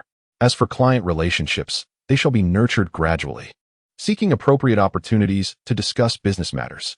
Only Jiang Yaoi harbors deep frustration, unable to express his ire in front of Mao Shijun. He muted the video conference and dialed Yu Qiming on his mobile. "Why didn't you consult me? The research and development team is still pondering solutions." Yu Qiming remained unperturbed. "I have inquired with Lu Jingchen. They have no viable solutions." Beep. Jiang Yaoi abruptly ended the call. How audacious to bypass him and consult Lu Jingchen. Has he extended his reach too far? Does he consider himself merely a figurehead? Furthermore, has Lu Jingchen lost his senses? He has yet to reach a conclusion regarding his own stance. Yet Yu Qiming has boldly declared his position. How absurd. After hanging up, Jiang Yaoi contemplated disconnecting from the video conference, disinclined to listen further. Just as he was about to click close, Mao Shijun unexpectedly spoke up. "Mr. Yu, it is not convenient to remove the security tools at this meeting. I see the data recovery program is in progress, with 2 hours and 14 minutes remaining." Chapter 50. Is it something a person dares to do? What? Is someone attempting to recover the data? Is it the team from data security? Is there hope? Yu Qiming posed 3 rapid-fire questions. He had not anticipated that data security was still making efforts. A glimmer of hope ignited within him. After all, they were a data security vendor. Surely, there must be experts involved. Mao Shijun promptly interrupted. "It is not the data security team, according to the operation logs. It was your engineer, Wang Ji, from Tingyun, who acted at 051 this morning." Yu Qiming. He had learned from Lu Jingchen that the task force was genuinely at a loss and had abandoned the effort. However, there were 2 things Lu Jingchen had not disclosed to him. Firstly, they had given up long ago, on the very first day, without a trace of hesitation. Secondly, he had referenced the opinions of the storage team. The task force consisted of 5 individuals, 4 of whom were storage experts. And they had not consulted Wang Ji at all. Since they did not inquire, Wang Ji felt no obligation to speak up. Jiang Yaoi immediately called Wang Ji. "Are you executing the data recovery operation for Shachi? Can you halt it?" With no context provided, Wang Ji was utterly perplexed. "Why should I stop?" At that moment, Yu Qiming sent out a meeting invitation, delivered via WeChat for work. A meeting initiated by a VP should not be termed an invitation. It ought to be referred to as a notification. Wang Ji promptly clicked to join. Addressing Jiang Yaoi, he remarked, "Boss, you has pulled me into a meeting regarding the Shachi project. Is this related to what you mentioned?" Jiang Yaoi, "It is indeed related. You may address it during the meeting." Yu Qiming was quite courteous to Wang Ji, succinctly explaining the background and inquiring, "Your operation will not complete until around 7 o'clock. Can you interrupt it to allow data security to halt their services? It is currently only 5 o'clock. The team from Shachi can commence restoring backups now. If we wait until 7, they will have already clocked out. Would we really ask the client to work overtime for recovery? Call him 100 times and see if he agrees." Wang Ji patiently listened to Yu's explanation and declined. "You, Let us wait until the operation is complete. There is hope for recovering the client's data. Yu Qiming emitted two exclamations. One echoed from the office, while the other resonated through his headphones. There was a delay of approximately 3 seconds. Indeed, the office network was experiencing YTS. The video conference also included 3 other individuals, Jiang Yaohui, Qi Yueling, and Mao Shijun, who could not suppress their astonishment, though they remained muted, ensuring their reactions went unheard. They quickly realized this and unmuted themselves, adding their exclamations to the recording. Soon, the video conference was filled with a cacophony. Yu Qiming, are you saying this is not merely a trial? Jiang Yaohui, have you found the key? Qi Yueling, incredible. Is there still hope? Mao Shijun, yes. Can you pause your end for a moment? What? Do you have a method for recovery? It seemed that Tingyun's network latency was manageable, while data security's side experienced at least a 6-second delay. If their employees were to come to the office over the weekend to play games, they would likely find themselves deceased long before their next ultimate move. In that moment, Wang Ji was left unsure of whom to respond to. A collective response emerged. Indeed, I believe I have located the key. Earlier this morning, I initiated the recovery process. Strictly speaking, it was an attempt. However, the single drive yielded successful results. Now, I shall observe whether the overall restoration is feasible. There is certainly a glimmer of hope. Yet I cannot assert with absolute certainty until the procedure concludes. A moment of silence enveloped the meeting, only to be interrupted by a barrage of inquiries. Yu Qiming inquired, "What is your level of confidence?" Jiang Yaohui remarked, "The single drive was successful? This indicates the key is intact. How did you manage to find it?" Qi Yueling jested. "Brother, today is April 1st. Are you playing an April Fool's joke? The boss is present." Mao Shijun added, "Why is there no sound?" "Oh, I can hear it now. I will send someone to check on the recovery progress." These questions were not easily addressed in bulk. He paused for a few seconds, allowing them to finish speaking. Just as he was about to respond, Mao Shijun interjected again. "Oh no, there's silence again? My connection is unstable. What was just said?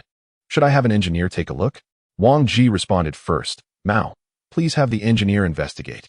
Then, turning to Yu Qiming, he continued, Whether recovery is possible will be determined by the data security team.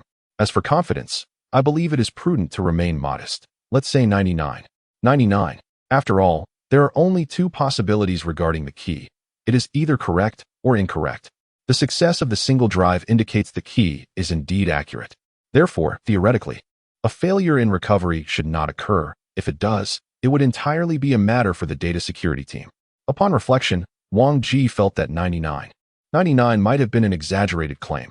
The unexpected triggering of data deletion and the loss of the key are both events of exceedingly low probability. For them to occur consecutively suggests a certain level of talent within the data security team. As for Jiang Yaohui's question, it was not suitable for explanation in this meeting. He casually stated, "I am attempting to restore 3 variable factors. Let us await the results before proceeding." 3 minutes later, Mao Shijun summoned an engineer into the meeting, exclaiming, "There is valid data.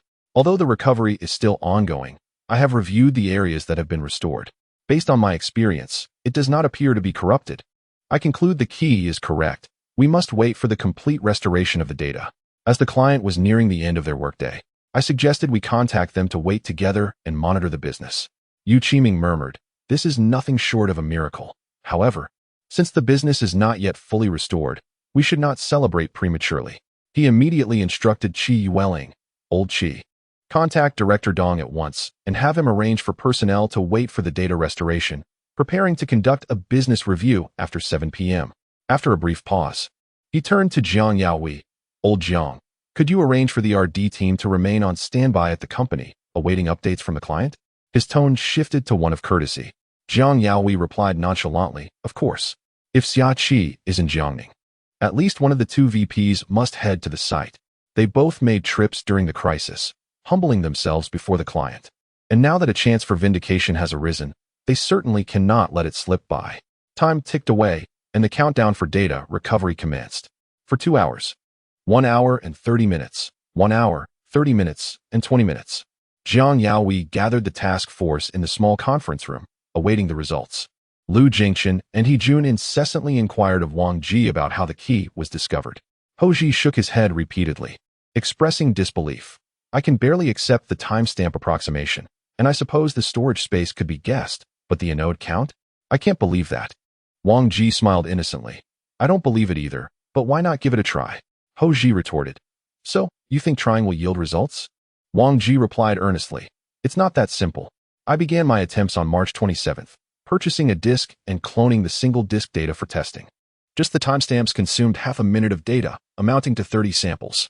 For the storage space, I used the data from the logs as a benchmark, attempting 50 samples.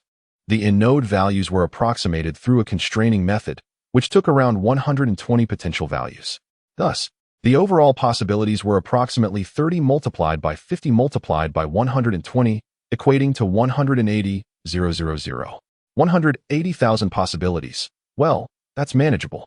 I simply tried them one by one. In the end, Wang Ji relied on a sense of conviction. Lu Jingchen, He Jun, Ho Ji, and Xiong Chanfeng all turned their gazes toward Jiang Yaohui, their expressions clearly questioning. Who brought this fellow in?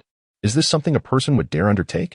Chapter 51. This is the boss's trusted aide. A cacophony resembling the cries of a slaughtered pig emanated from the Xiaoqi machine room.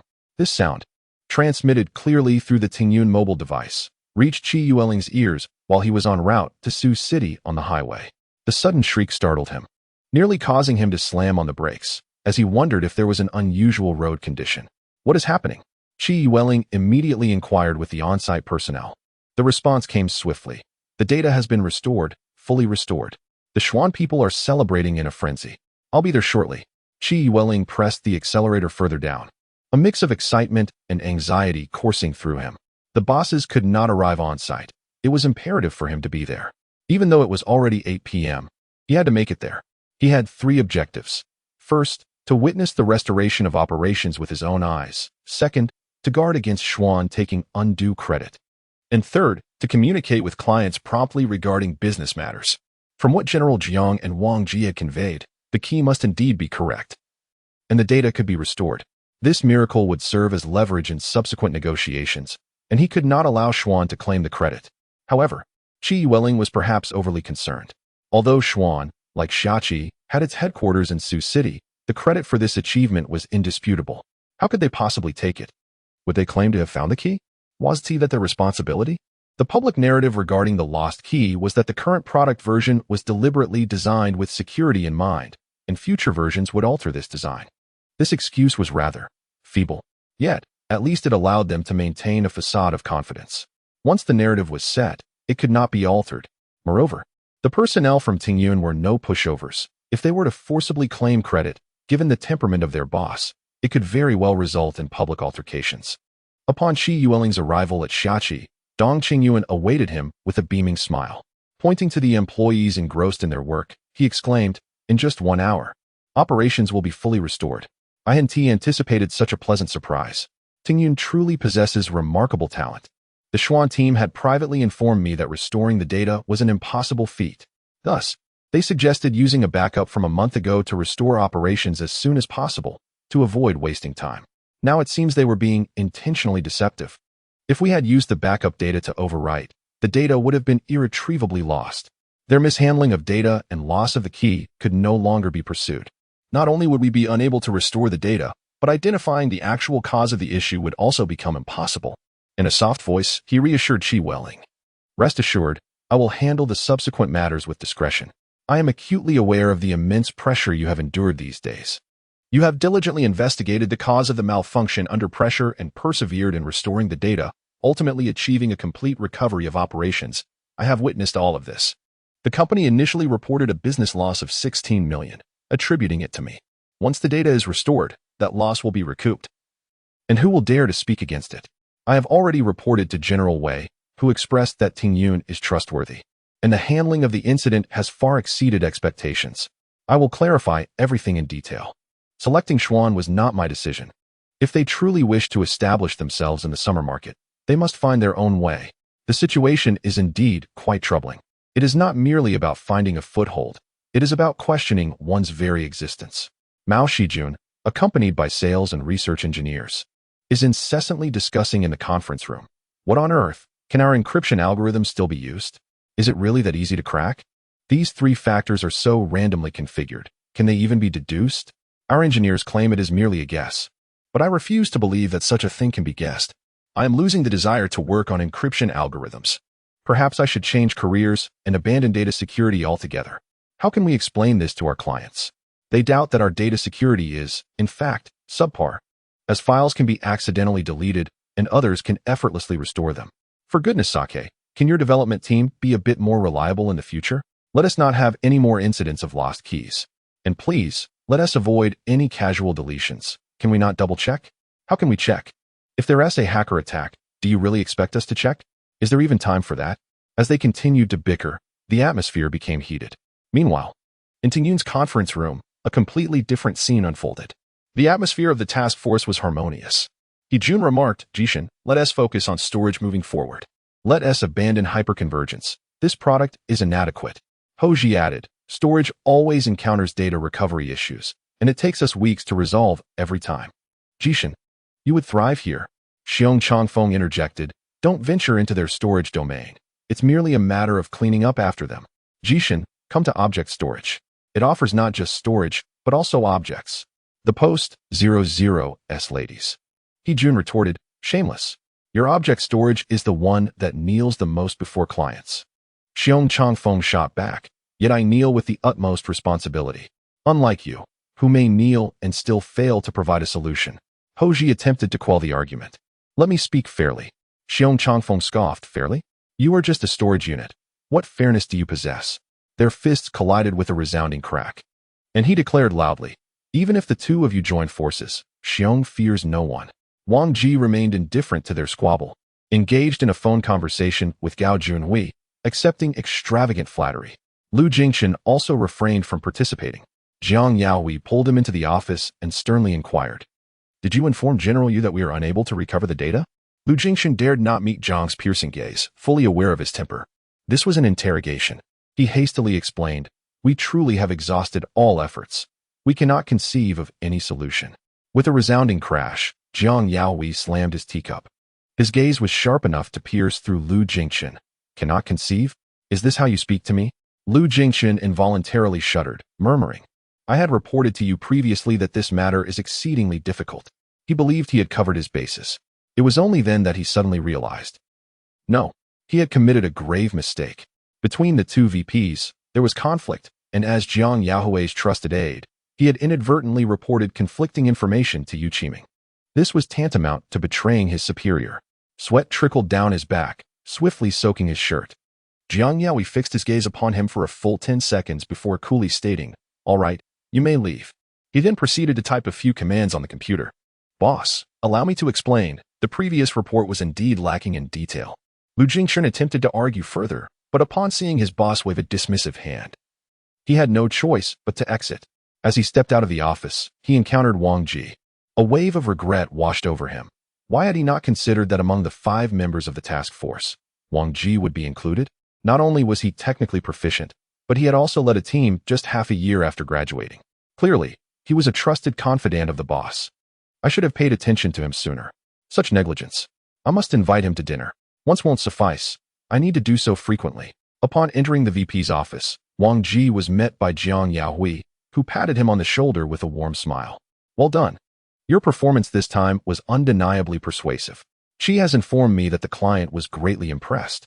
They have already notified Qi that although this incident caused some delays for the client, Tingyun bears no responsibility, and the final announcement will not reflect any issues with Tingyun. Moreover, they will emphasize Tingyun's professionalism following the incident. It is said that a letter of appreciation will be sent to Tingyun, prominently featuring your name. Chapter 52. Human beings are inherently curious on this particular evening. Wang Ji was quite occupied. Upon entering his home, he received a call from Qi Yueling. Teacher Wang, you are truly remarkable. Previously, Huang Hanfeng mentioned your capabilities, yet I remained skeptical, thinking he was exaggerating. However, over the past few days, I have come to realize that old Huang is far too modest, fearing I might poach his talent. Teacher Wang, will you be in charge of hyperconvergence moving forward? Has the boss made a decision? I must tell you, Dong Qingyuan from Shachi holds you in high regard. He has heard that many have departed from the Tingyun hyperconvergence development team, and today he expressed some concern about the potential inadequacy of future product support. I assured him that you would be responsible for the hyperconvergence products, to which Dong Qingyuan replied that if it were you at the helm, he would have no worries whatsoever. Not only would he be at ease, but he is also eager to purchase Tingyun's premium after-sales service. Are you aware of what premium after-sales service entails? It generally amounts to approximately 10% of the product price. For instance, if a product is priced at 1 million, the accompanying after-sales service would be around 100,000, renewed annually.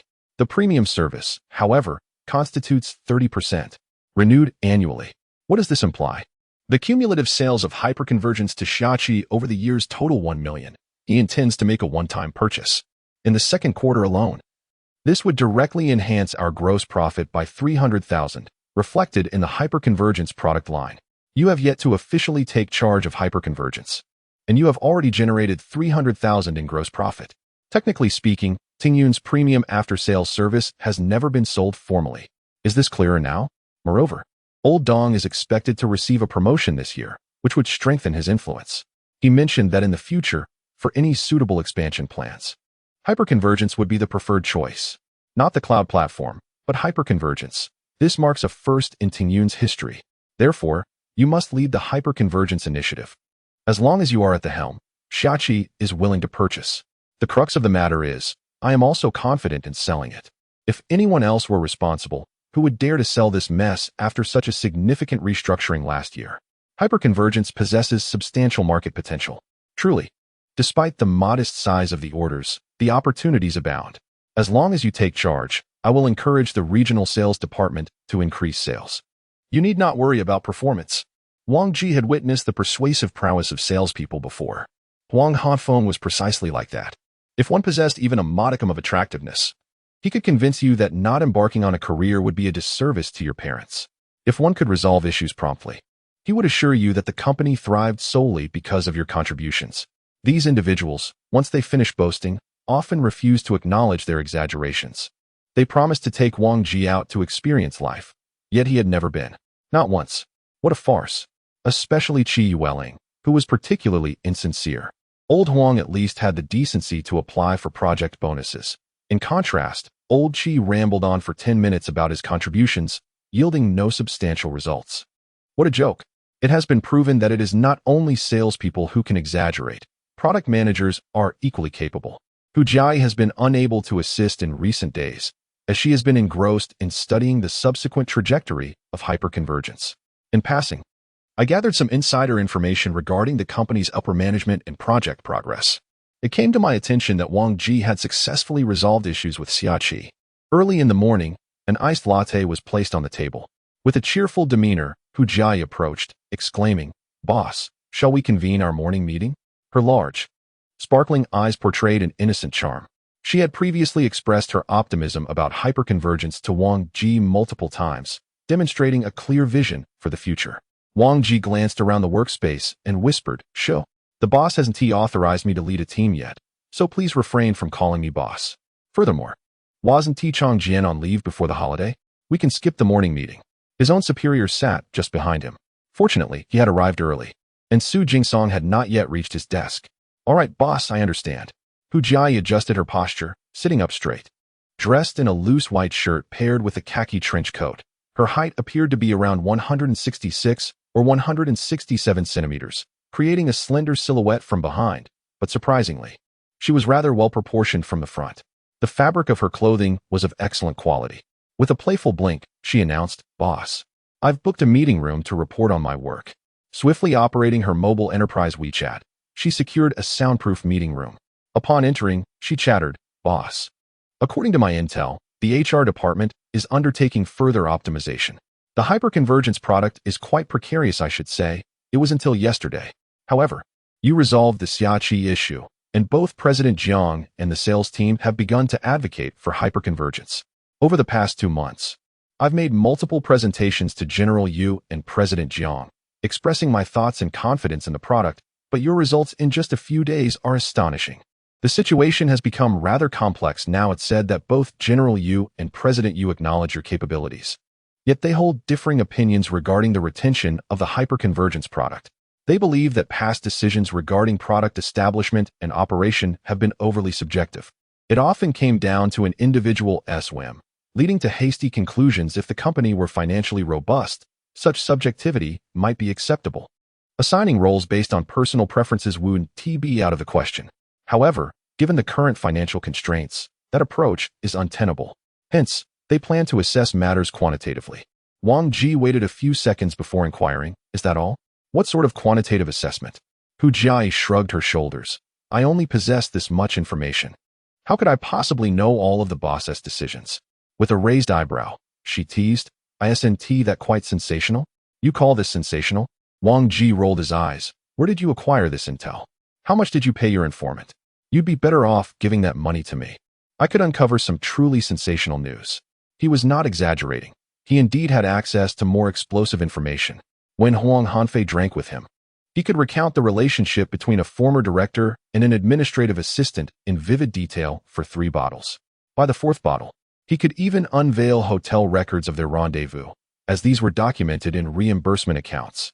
By the 5th bottle, he could narrate how the director's wife discreetly inquired and followed them to the hotel, painting a vivid picture.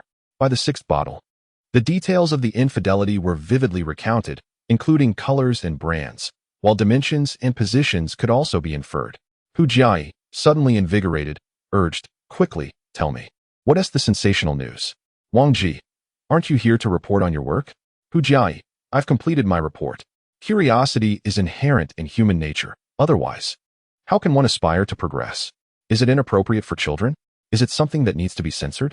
Come on, speak up. What a ghost you are." "I'm leaving." Wang Ji hurriedly exited the conference room. The gaze of the young lady across from him, her expression, truly radiated a profound love for knowledge. The lingering call of regret echoed behind him. "Boss, I'll buy you coffee. Breakfast too. Just talk to me." He Jun and Xiong Changfeng were genuinely eager to recruit talent, vying to discuss with Lu Jingxin early in the morning. However, Lu Jingxin halted them. "Do not harbor any misguided intentions. Wang Ji is the boss's person and will soon be responsible for the product line. You cannot poach him." The two were incredulous. How could this be? He has only been here for a few months. Even if his skills are commendable, it's impossible for him to directly oversee a product line, is it? Lu Jingxin replied nonchalantly, "Just wait and see." With a gesture, he pointed. The two followed his gaze. Wang Ji was just entering Jiang Yaohui's office. Chapter 53. The unreliable praise. Yesterday, Jiang Yaohui had already expressed his commendation. This morning, he summoned Wang Ji to impart significant news. The HR department would soon dispatch an email informing him that he would assume the role of acting manager, overseeing the hyper-converged product research and development team. The team comprises both developers and product managers, all reporting directly to him. The designation of acting is due to the transitional phase from a technical position to a managerial one, which will be evaluated over the next 3 months. Upon successful transition to a formal managerial role, he will embark on a management career path. Specific details will be communicated by HR shortly, likely before the holiday. Having graduated a little over a year ago, Wang Ji is transitioning from a technical position to management, achieving a rank equivalent to Su Jingsong, He Jun, Xiong Changfeng, and Huang Heifei. This is not merely an exceptional promotion. It is a transcendence of boundaries, undoubtedly championed by Jiang Yaohui. The boss is dependable, and his words carry weight. However, Wang Ji harbors concerns. "Boss, I've heard that the company is reassessing the product lines, and hyperconvergence may not be retained. According to Hu Jiai's intelligence, there are lingering doubts from you and others regarding hyperconvergence. If, after 3 months, the product line is discontinued, his role as acting manager would be rendered futile." Jiang Yaohui smiled faintly. "You seem quite well informed. There is no need for you to worry. This is not solely directed at hyperconvergence. All product lines face similar scrutiny. The specific evaluation methods are still under discussion, and there will be pressure across the board. But, in the realm of work, pressure is entirely normal. The quantification will merely involve financial metrics. Hyperconvergence is a small team, and thus your pressure is comparatively minimal. Just focus on closing a few deals." He lifted his teacup, blowing lightly across it, seemingly implying that pressure should not be the sole focus. If they intend to impose pressure on the product lines, they must also ensure adequate incentives. If sales are robust, rewards must follow. At this juncture, he fell silent. Wang Ji waited for a considerable time, yet no further clarification was provided. Exiting the office, he was filled with grievances. Old Jiang is being vague. What rewards are you alluding to? Anything not stated clearly is merely a mirage. In truth, Jiang Yaohui had indeed kept a card up his sleeve. Due to the lack of compensation for the Shachi project and the normal completion of Tingyun's quarterly performance, the company's upper management decided to reinstate the quarterly award selection to bolster morale. As anticipated by Liu Yang, Wang Ji was recognized as the outstanding employee of the quarter, receiving a bonus of 2,000 yuan. Furthermore, he was awarded the project contribution prize of 30,000 yuan. The rationale for the award, his outstanding performance during the Shachi hyperconvergence incident, led to a commendation letter from the client, helping the company recover losses exceeding 1 million and enhancing the company's service reputation. This recognition was jointly applied for by Jiang Yahui, Qi Yueling, and Gao Junwei. Additionally, although his rank remains within the technical tier, he has been promoted one level from engineer level 1 to level 2. However, his salary remains unchanged, as it was recently adjusted and will not be revised for another 6 months.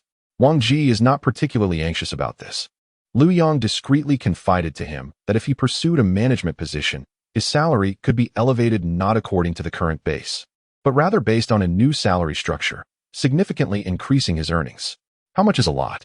Wang Ji directly inquired, his curiosity piqued. Liu Yang glanced at Su Jingsong and lowered his voice further, stating that, in any case, doubling his current salary was undoubtedly feasible. Doubling. Currently at 12,000. That would amount to 24,000. Indeed, this exceeds the 20,000 offered by Jiangning Bank and is not far from the 30,000 promised by Xia Yun and Su Jia. Wang Ji contemplated that remaining at Tingyun was still a viable option. Although he possessed unique abilities, he had not yet fully grasped how to monetize them. By staying here, he could not only establish a solid foundation but also broaden his horizons and networks. Su Jingsong felt a deep sense of loss upon Wang Ji's departure from the infrastructure team to oversee hyperconvergence. While he maintained a composed exterior, he privately sought an audience with Qin Lang. After all, the infrastructure team was the bedrock of Tingyun, and with seasoned employees gradually leaving over the past 2 years, the infusion of fresh talent was desperately needed, particularly someone like Wang Ji, young, capable, and handsome. The latter attribute was not Su Jingsong's observation, but rather a comment from the cloud platform's product manager, who relayed that 2 young women had suggested to Qin Lang, Mr. Qin, perhaps you should speak to the boss about retaining Wang Ji. Otherwise, your average attractiveness will plummet. After receiving a piercing glare from Qin Lang, they quickly amended their statement. No, we meant average efficiency. Initially, they had indeed been thinking of attractiveness, not efficiency. How did that turn into attractiveness? Qin Lang's unified response was, the boss personally appointed him. What can I do? Su Jingsong knew there was no way to change that, so he resigned himself to the situation. Upon returning to his workstation, he said nothing. Liu Yang, Ping Zihao, and Tang Qinyai were immediately drawn to Wang Ji's desk, exuberantly exclaiming, Wang Ji, you're amazing. Right out of graduation and already responsible for an independent product line. Formidable brother, with an excellent employee award and project bonuses. What are you waiting for to treat us, righteous father? Forget grievances, seek not wealth. Guo Chao returned from vacation, and on the last working day before the holiday, he processed his resignation. It was rumored that he had restored Xia Qi's data and astonishingly cracked the encryption key, exclaiming, damn, and giving a thumbs up. No need to wait 2 years. You are already someone I admire. Not half, but wholly. Hyperconvergence relies on you. Make it impressive. Wang Ji queried, Chaoga, where is your next destination? Guo Chao shook his head. Haven't decided yet. I have several offers, all approaching a doubling of my salary, but wherever I work, it's still just laboring under pressure. I'll take my time. It was evident that a person of his caliber need not worry about employment, hence his resolute decision to resign. Doubling. Wang Ji estimated that would be at least 70,000 to 80,000, perhaps even more. Wishing Guo Chao a bright future and hoping to keep in touch, Wang Ji genuinely meant this. Those earning such high salaries must be maintained in one's network. It would remind them of you. Wang Ji's contact list was increasingly populated with friends of higher stature, including 2 new additions this time, Mao Shijun and Dong Chengyuan. Mao Shijun became a friend in the project WeChat group and added me right after resolving an issue. He got straight to the point. Wang Gong. It would be a pity if you don't pursue a career in security. Are you interested in joining Schwanen? I can refer you. And a salary increase is absolutely guaranteed. Wang Ji politely declined. Mao Shijun continued. I can also offer stock options. Wang Ji remained unyielding, responding, that's merely empty promises. Anyone can make such claims. Mao Shijun pressed on. Well, I occasionally encounter data recovery challenges, like this recent situation. Would you be interested in taking on some freelance work? With payment per task? Wang Ji replied, I might not be able to resolve everything. It takes considerable time. Mao Shijun acknowledged, I understand. It depends on your availability. Typically, the starting fee is 100,000. 100,000 as a baseline. You truly understand the value. Wang Ji said. If there's a demand, send it my way, he added. Mao Shijun responded, there indeed is. It's for this same version. Here is the situation from another project. Consequently, he sent over the problem, which involved a key that required cracking, and the urgency was palpable. Xuanan was indeed unreliable, yet quite endearing. Wang Ji remarked, I will do my best. It will take at least 4 to 5 days. This made it appear as though he had been busy assisting throughout the recent holiday. After adding WeChat, Dongcheng Yuan mentioned he had brought a gift through Qi Welling. Qi Welling returned from Sioux City with a thin envelope that didn't seem to contain money. It contained 2 discount coupons for purchasing designated models from Shachi. A 40 discount. Shachi is a state-owned enterprise, offering both passenger and commercial vehicles, and has a vast market in the province of Sioux. This coupon is an employee benefit, applicable to various models. The cheapest vehicle costs 50,000, while the most expensive reaches 150,000. Thus, each coupon can offset 60,000. 2 coupons amount to a significant 120,000. The gratitude from the client was truly sincere. After sending a lengthy thank you message to Dongcheng Yuan, Wang Ji found it difficult to suppress a smile. Raising his head, he noticed someone gazing at him, an unexpected individual not in his contacts, Yu Qiming. Chapter 54. The Standards of Self-Sufficiency Mr. Yu. Are you looking for me? Wang Ji hastily put down his phone, his heart racing with apprehension. Could it be that on his very first day in office, he was already being scrutinized? Yu Qiming offered a slight smile and gestured for him to come into his office. Let's have a chat, he said. The vice president personally coming to his workstation? Surely. This was not merely a casual visit. There must be something he needed to address. Perhaps he had just concluded a meeting and decided to stop by.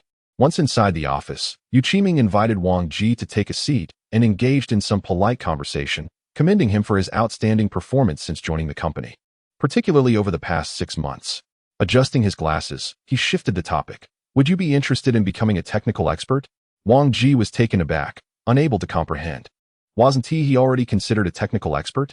Sensing his confusion, Yu Qiming elucidated, the technical expert department is a secondary division under the solutions department. It primarily addresses technical issues arising in both pre-sales and post-sales supporting projects. This team has struggled to define its role clearly, overlapping with the responsibilities of pre-sales and post-sales engineers, and thus has not achieved its full potential. We have recruited a few industry specialists, but they have gradually left, leaving only 3 members currently. My thought is, if we cannot find a suitable leader, it may be best to dissolve it. After the recent troubleshooting with Shachi, I revisited the project reports from Jiangning Bank and Zishan Software Park and believe you would be an ideal candidate. If you lead this team, it can be positioned to tackle complex challenges distinctly from pre-sales and post-sales. What do you think? His eyes sparkled with enthusiasm and confidence. Wang Ji was surprised and hesitated. Didn't the company just send an email stating he had just been appointed as the acting manager of hyperconvergence, a fact Yu Qiming was surely aware of? Yu Qiming chuckled and waved his hand dismissively. Do not worry. I am merely seeking to recruit talent. He laughed heartily. It then dawned on Wang Ji that the solutions department also fell under the operational domain overseen by Yu Qiming, who was evidently intent on bringing him under his wing, poaching him from Jiang Yaoi. Surely, there must be some advantages to this proposition? Wang Ji shook his head. I am not familiar with the technical expert position. Yu Qiming was quick to respond, that's easily resolved. I will assign you a team of 5 to 6 individuals, most of whom can handle the majority of the work. Your role would simply be to tackle the more challenging problems. Wang Ji replied with a smile. But I lack experience in team management. Yu Qiming countered, the technical expert position involves constant field work, so there is no need for clocking in. You can arrange your time freely. Wang Ji added, I am accustomed to research and development. Yu Qiming pointed out, research and development does not offer project commissions. Your previous situation was an exception. As a technical expert, you will receive a commission for projects you help secure. This vice president was undeniably astute, well aware of how to attract talent. Nevertheless, these assurances felt rather intangible. Wang Ji replied, I'll think about it. His intent to ponder the offer was, in essence, a polite refusal. He had a bond with Jiangning, and he had not forgotten what transpired before the new year. Jiangning maintained a smile on his face. Yet his tone had undeniably turned more serious. Consider this carefully, he urged. I must remind you that the company is currently undergoing a comprehensive contraction of its product line. Allocating resources judiciously. If the performance of a product line does not meet the standards, it will be withdrawn. Whether the products under your stewardship can be retained will depend on their ability to sustain themselves in the second quarter. If they cannot, they too will be removed, leaving no room for error. His words were direct, devoid of circumlocution. He laid the performance requirements bare. Before Wang Ji departed, he curiously inquired. With only 3 individuals in the hyperconverged team and relatively modest salaries, it shouldn't be difficult for us to sustain ourselves, right? Currently, he served as the acting manager, possessing the authority to request the team's salaries from Gun Yanxi. The team comprised 3 members. His salary was 12,000, Hu Jiai's was 10,500, and Chang Jian's was 8,000. Together, their total exceeded 30,000, and with the inclusion of social insurance and housing fund contributions, their monthly expenditure approached 42,000, totaling less than 130,000 per quarter.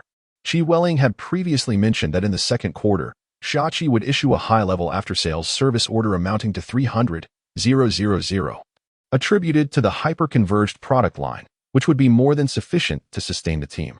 There is fundamentally no survival issue. Yu Qiming shook his head, stating, it is not that simple. A product must not only sustain research and development but also testing, design, sales support, pre-sales, post-sales, and even shared administrative expenses. Typically, the gross profit must reach 3 times the cost of research and development to be considered sustainable. He continued, moreover, the management has determined a hard criterion regarding whether a product line will be retained. From the second half of last year to the first half of this year, the rolling gross profit of a product must reach 1 million. Products with gross profits below this threshold are not worth the investment of time and manpower, as they do not align with market direction nor are they our strengths. This is not targeted at the hyperconverged line specifically. All product lines are treated equally. If we focus solely on hyperconvergence, the gross profit has been negative from last year to now. I will not dwell on historical issues. Let the company consider that negative is 0. The hyperconverged line must achieve a gross profit of 1 million within 1 quarter. Do you believe that is achievable? Wang Ji immediately contested. Isn't this a rolling gross profit of 1 million for the year? It is clearly 1 million for a single quarter. Yu Qiming noted Wang Ji's emotional response and gently tapped the table. Wang Ji, let me reiterate, this is not directed at hyperconvergence, nor at you personally. If I did not recognize your capabilities, why would I have summoned you here? It is simply that this product line is not performing. We have invested 4 to 5 years, yet what have we achieved?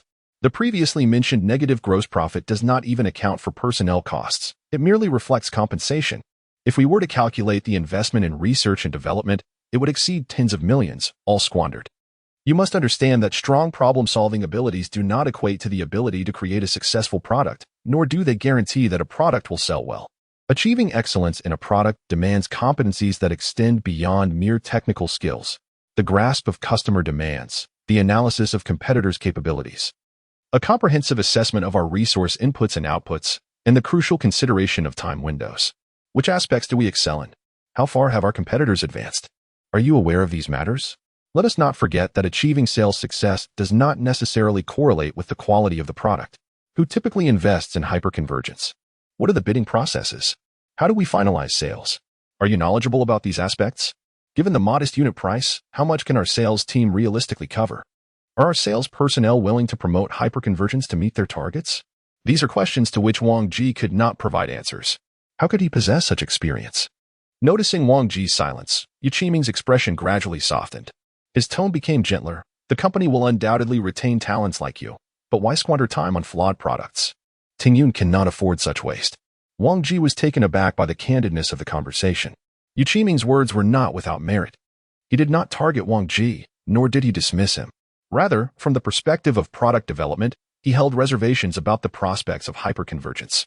Viewing it from the standpoint of overseeing the company's product operations, it was clear that hyperconvergence harbored numerous issues. However, Wang Ji was unafraid of confronting challenges. He smiled slightly at Yu Qiming. I believe that engaging in hyperconvergence is not a waste of time. He then stood and strode purposefully towards the door. Chapter 55, Father. I rely on you. Wang Ji did not wish to take sides. The influential figures were embroiled in a struggle for power, and as a mere foot soldier, he saw no reason to entangle himself in their disputes. Jiang Yaoi had indeed supported him, yet ultimately, his achievements were born of his own efforts, not merely the result of being thrust into a management position. Had he failed to resolve the issues surrounding Xiaoqi, the prospects for superfusion would have already been dire. Even if Jiang Yaoi had wished to assist him, the space for maneuver would have been non-existent.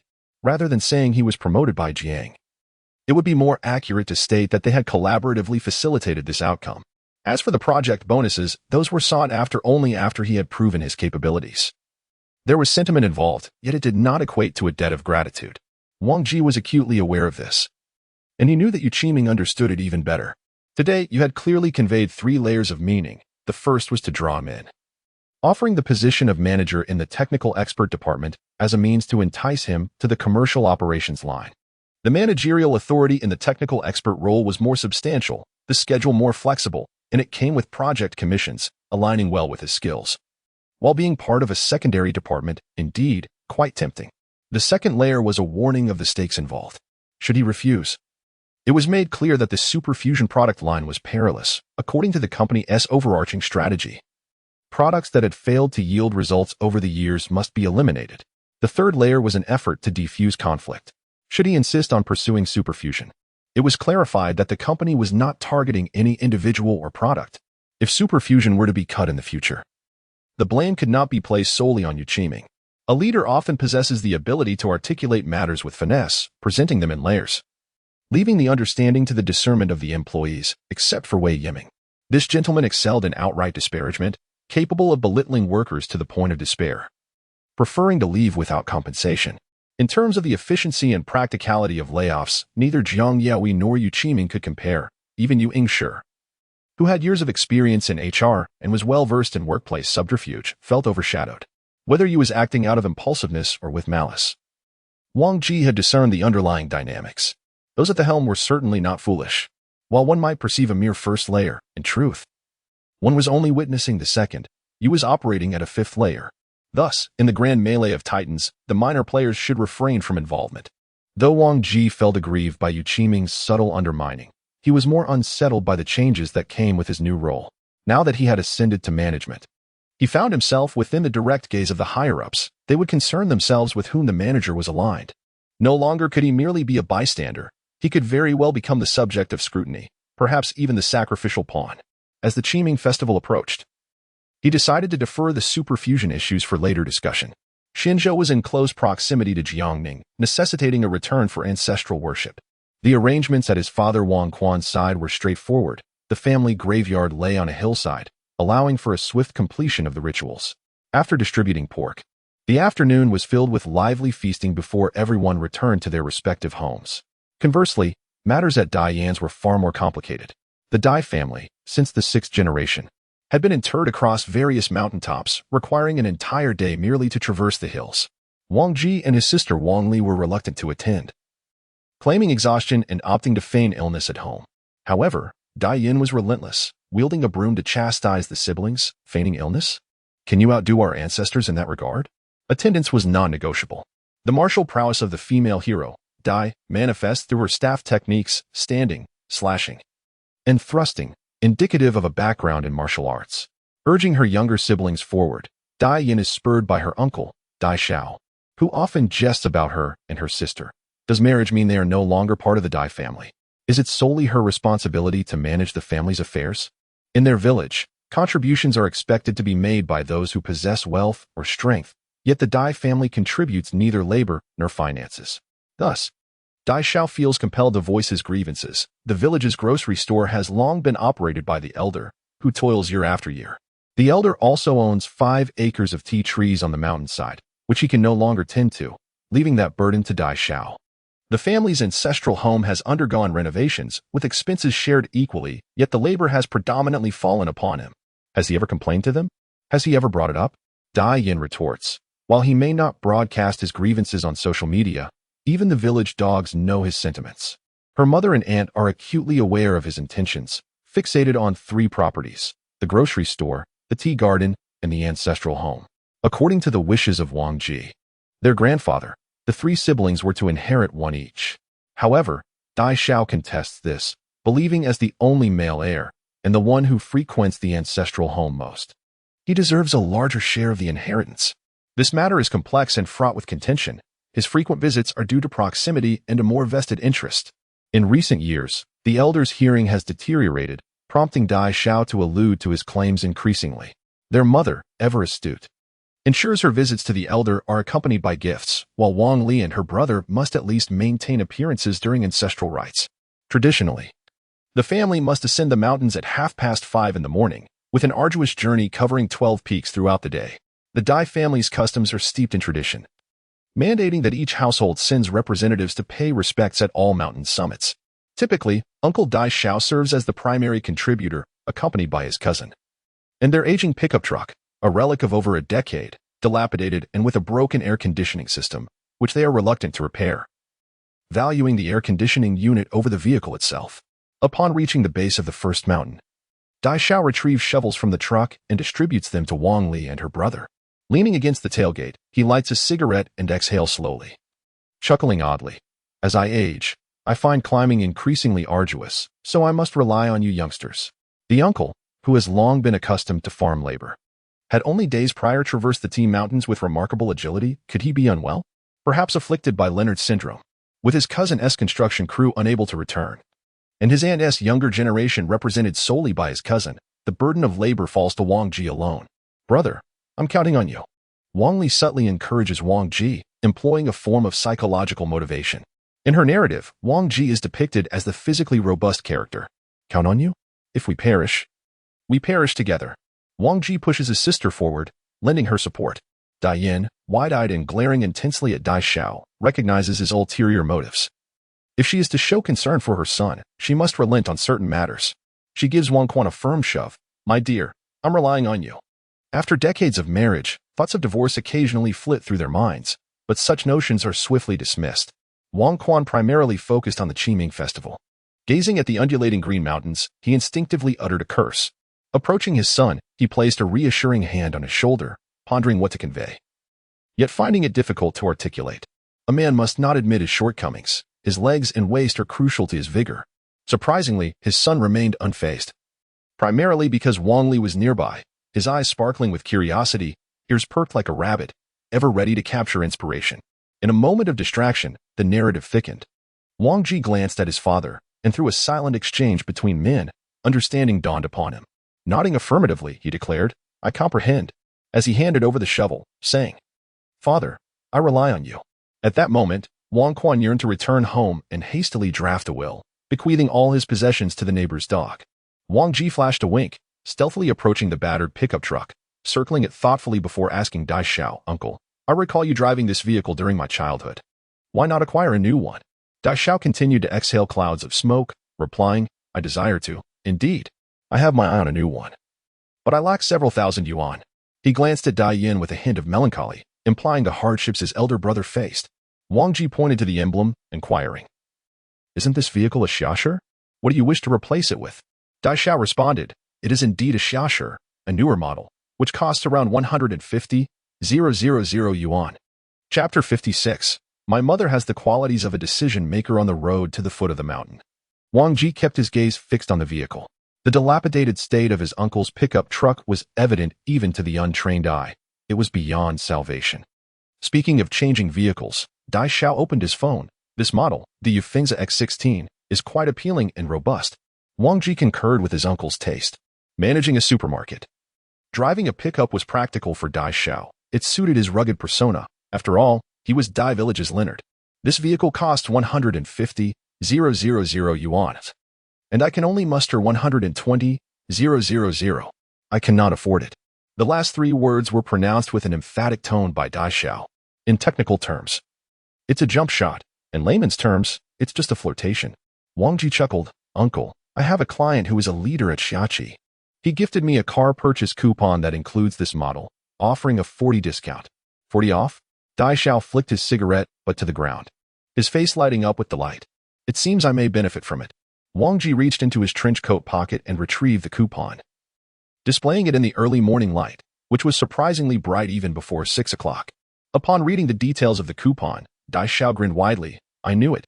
Only you, a G, could manage such a feat. He reached out for the coupon but grasped at air instead.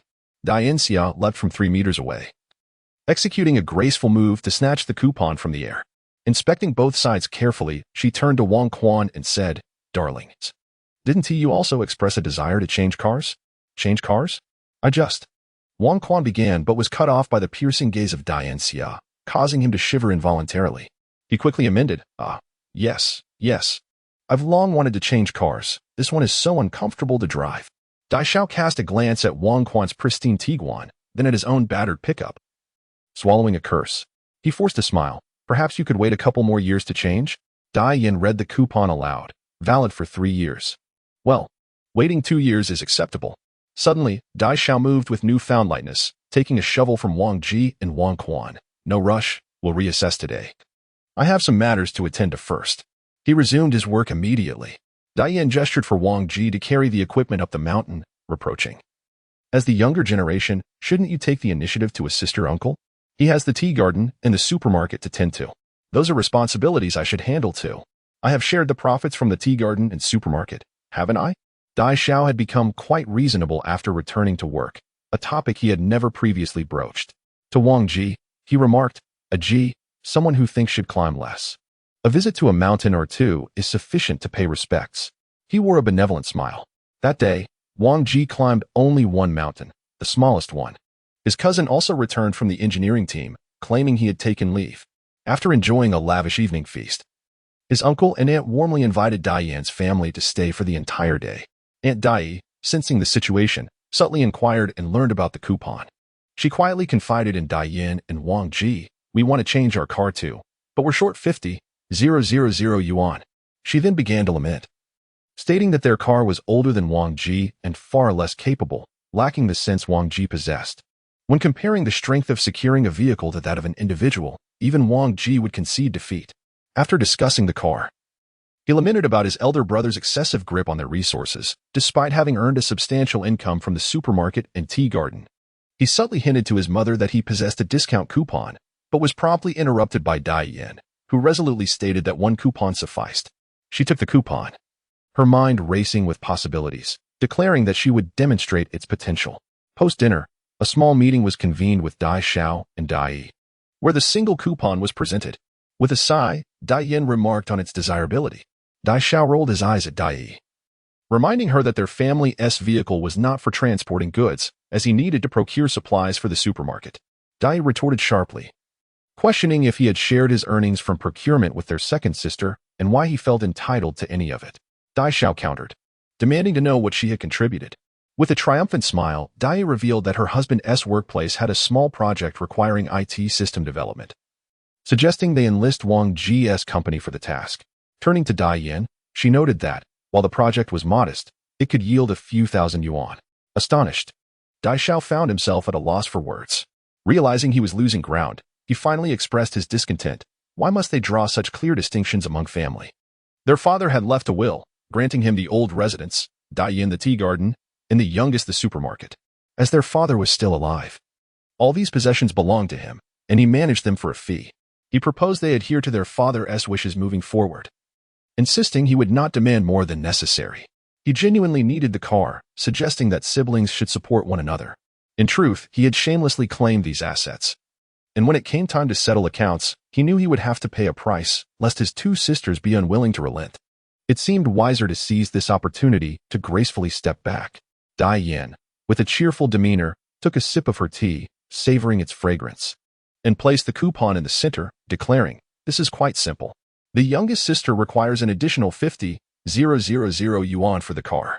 Elder brother, you could contribute 30,000, and she could gather the remaining 20,000. This way, the coupon goes to you, and you would only need to pay 90,000, perfectly availing yourself of the discount. Thus, everyone gains 30,000. The coupon would be utilized most effectively. This proposal left all parties satisfied. No, rather, all 3 parties were pleased.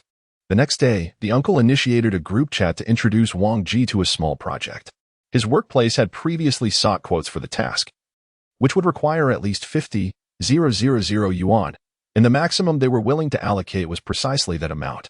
Based on Wang Ji's assessment, the project appeared manageable, albeit time-consuming. He forwarded the details to In Jun, pricing it at 30,000 yuan. Since Wang Ji was handling the order himself, he would retain the 20,000 yuan difference that would have gone to a middleman. As for the other coupon, Dai Yin suggested that since he was not in a hurry to purchase the vehicle, it could remain at home for her to explore its potential uses. The tea garden was secured through his efforts for their mother, and it would eventually be handed over to him. Their mother exhibited a knack for negotiation and distribution, a skill Wang Ji intended to cultivate further. Upon returning to the company, he promptly arranged for the hyperconverged Team S workstations to be consolidated for enhanced communication. After the layoffs at the beginning of the year, the office has many vacant positions. I casually found a quiet corner where only 3 of us remained, Wang Ji, Hu Jiai, and Chang Jian. With a cheerful smile, Hu Jiai exclaimed, "From now on, I shall officially address you as boss." The product department has been disbanded, and the product managers have been reassigned to various product lines. Henceforth, I will report to you. Her radiant demeanor in acknowledging a new superior seemed to bring her more joy than that of meeting a new boyfriend. She eagerly proposed, "Boss, let us organize a team-building event." "Sure." Wang Ji readily agreed. A meal to establish camaraderie was essential. Being young, we could easily engage in casual conversations to foster familiarity, which would facilitate our future work. Indeed, this team was remarkably youthful. Wang Ji was 23, Chang Jian was 23, and Hu Jiai was 24. Undoubtedly, it was the youngest department at Tingyun. Noticing that Chang Jian had remained silent, absorbed in his computer, Hu Jiai nudged his chair. "Aren't you excited about the meal?" Glancing at his screen, she exclaimed, "Are you writing a handover document? Are you leaving?" Chang Jian's lips trembled slightly, and after a pause, he replied, "Yes. The company has asked me to leave. They informed me before the holiday. They claim that the accident involving Shachi was caused by my actions, and I must bear the responsibility. That is why I took a leave. I am leaving today." Chapter 57. In times of turmoil, strict measures must be enforced. What is the situation? Isn't it true that Xiachi did not cause any losses? Why must you bear the blame? Wang Ji, without realizing it, rolled up his sleeves, exuding an air of readiness for confrontation. Chang Jian silently logged into the office system, accessed the company document list, and clicked on the PDF titled Tingyun Major Project Accident Handling Regulations, swiftly navigating to the 3rd page. It boldly stated, if an incident is classified as a severe company-level accident and the accident resulted from non-compliant operations by an employee, punitive measures must be enforced against the operator. The operator should be dismissed, and the direct supervisor of the operator should receive a reprimand. A fire ignited within Wang Ji's eyes. What was non-compliant about your execution of the script? Chang Jian explained. They said that the upgrade operation should have a clear procedural document and must be unanimously endorsed by the after-sales engineer and the superior supervisor. He trailed off. Wang Ji understood. The upgrade undertaken by Xiachi, due to its significant version transition, was to be completed by the RD team. Specifically, Guo Chao executed the upgrade first, followed by Chang Jian running the inspection script. According to the RD's customary practice, RD typically lacks established habits. Execution processes and solutions reside in their minds. Most do not possess the awareness to document their actions. Even seasoned engineers like Guo Chao would not meticulously outline a plan prior to operation, adhering strictly to it step by step. Instead, they would operate while documenting. The recorded content would later be organized into a formal document, revised through several practical applications, and officially released. Experience is thus accumulated. One must act first to gain experience. Wang Ji opened the fault regulation document on his computer, scrutinizing it twice as information surged in his mind. He turned to Chang Jian. "Let me see your resignation process." This. Chang Jian hesitated for a moment but eventually complied. Upon casting a glance, Wang Ji sprang up from his seat. "Don't rush to leave. I'll speak with Vice President Yu." Chang Jian quickly waved his hands. "No, the boss has already spoken." Hu Jiai, seated nearby, looked incredulous, her eyes shimmering as if to say, "Are you really going to confront the VP directly? Isn't that a bit too audacious?" Wang Ji patted Chang Jian on the shoulder, his expression resolute. "My team members are not so easily bullied." He strode directly to Yuingshi's office. Personnel matters naturally warrant a discussion with the HR VP. Chang Jian wished to articulate something but hesitated. Hu Jiai's large eyes suddenly glistened. "Knock. Knock." The VP had an independent office. "Come in." Yuingshi, 48 years old, of average height with a slight paunch, wore a face marked by worldly wisdom. It was said he had once been an entrepreneur and was lured to the company by Wei Yiming with a handsome salary. Typically, the head of the HR department is at the director level, but he was different, promoted directly to VP. This was due to his formidable capabilities in the company's transitional phase, necessitating an HR figure with real authority. His eyes sparkled as he greeted Wang Ji with a smile. "I know why you are here." He gestured towards the chair opposite. "Please take a seat." Without allowing Wang Ji to speak, he waved his hand. "You need not mention Chang Jian's matter. The responsibility does not lie with you. So do not take it upon yourself. This is a company decision." He addressed the matter directly yet with a light touch. "In the past, I had little interaction with him, and I was taken aback by the commanding presence of Yu Ingshi. However, Wang Ji felt compelled to voice his concerns. "Mr. Yu." Chang Jian did not act out of subjective intent. "Stop," Yu Ingshi interjected, raising his hand to halt any further discourse. He had no intention of granting Wang Ji an opportunity to speak. "I have already stated that this matter is not for you to discuss. It is a decision made by the company.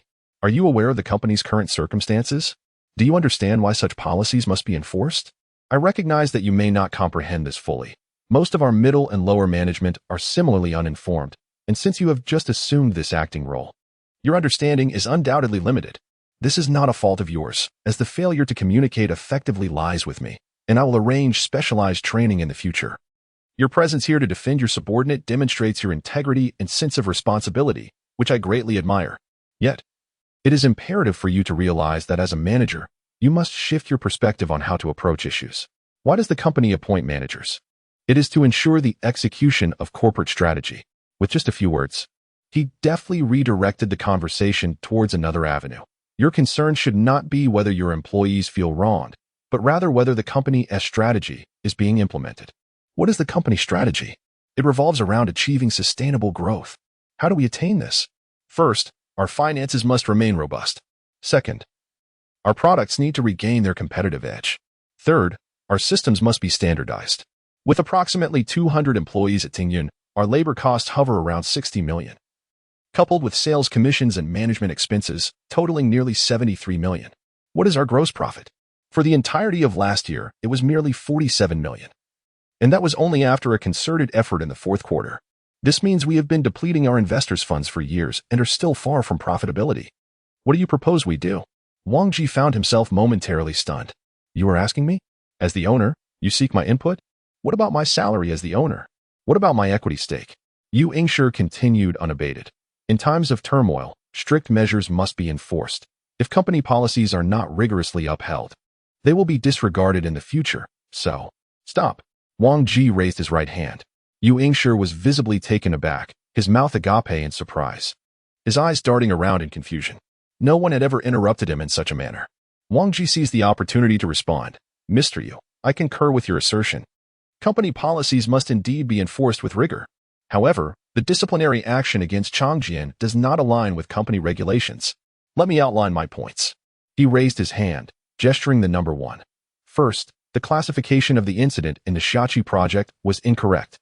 According to the stipulated regulations, beyond client classification, impact scope, and duration, the most crucial aspect is the attribution of responsibility. The initial attribution was unclear, leading to it being classified as her DS fault. Yet, the subsequent accident report clarified that the responsibility did not lie with Tingyun. Why, then, should her D be held accountable? In cases of significant incidents, such attributions should be dismissed. Thus, there should be no penalties for the incident. He continued, his hand morphing into the number 2. Second, the disciplinary process lacks transparency. According to the regulations, any major accident subject to penalties must be publicly announced by the company. However, this time it was handled privately. I did not receive an email, and others also did not see the notification. What is the significance of this warning? What purpose does it serve? Yu Ingshi visibly swallowed hard, his hand fumbling on the table, yet he could not locate his teacup. It suddenly dawned on him that he had gone to fetch water. Leaving the teacup on the bar, he intended to speak, but Wang Ji interjected. Thirdly, the description in the regulatory document is ambiguous. The document states that if an accident occurs due to employee noncompliance, the company will impose penalties. The issue is the document fails to define what constitutes noncompliance. Is there no implementation plan? Which document stipulates that the research and development upgrade procedures must be accompanied by an implementation plan? Is there such a regulation, or is it merely an unspoken understanding? If there are no written regulations, on what basis can employees be penalized? Yu Yingshi appeared notably displeased and, with a scowl, rapped the table. Wang Ji, listen to me. I have not finished speaking. Wang Ji raised his fourth finger. Fourthly, the resignation process is non-compliant. According to company policy, Chang Jian's resignation must be approved by his direct supervisor. When he submitted his resignation, his direct supervisor was Guo Chao, who had not yet left the company. Even if Guo Chao was in the process of resigning, he had not arranged for a handover. The process should not have proceeded. This is non-compliant. These issues are all defects. Given the regulations, the processes are straightforward and comprehension should easily exceed 80. As Wang Ji reviewed the document a second time, the information became vividly clear in his mind. He even summarized, General Yu, in times of chaos, strict measures must be employed. If company policies are not rigorously enforced, no one will care in the future. This is what you said, is it not? Chapter 58. Whose subordinate is this? 5 minutes later, Yu Yingshi remained in a state of confusion. Wasn't Wang Ji just acting? How could he be so formidable? His own repertoire of PUA rhetoric, honed over many years, flowed effortlessly, whether during his previous ventures or at Tingyun, where he had triumphed in every encounter. The brilliance lay in his astute ability to redirect the conversation, effectively aligning the other party with the management's perspective. His logic was impeccable, and he emotionally validated the other party, fostering empathy. He seemed infallible in the eyes of the newly appointed manager. Who could have foreseen that Wang Ji would call for a halt? He directly interrupted the VP, seizing upon his insistence on procedural adherence and meticulously unearthed for critical flaws in the system, leaving you speechless. Was he employing his own tactics against him? How could he dissect the argument with such precision? Even the director would struggle to achieve that. Whose subordinate is this?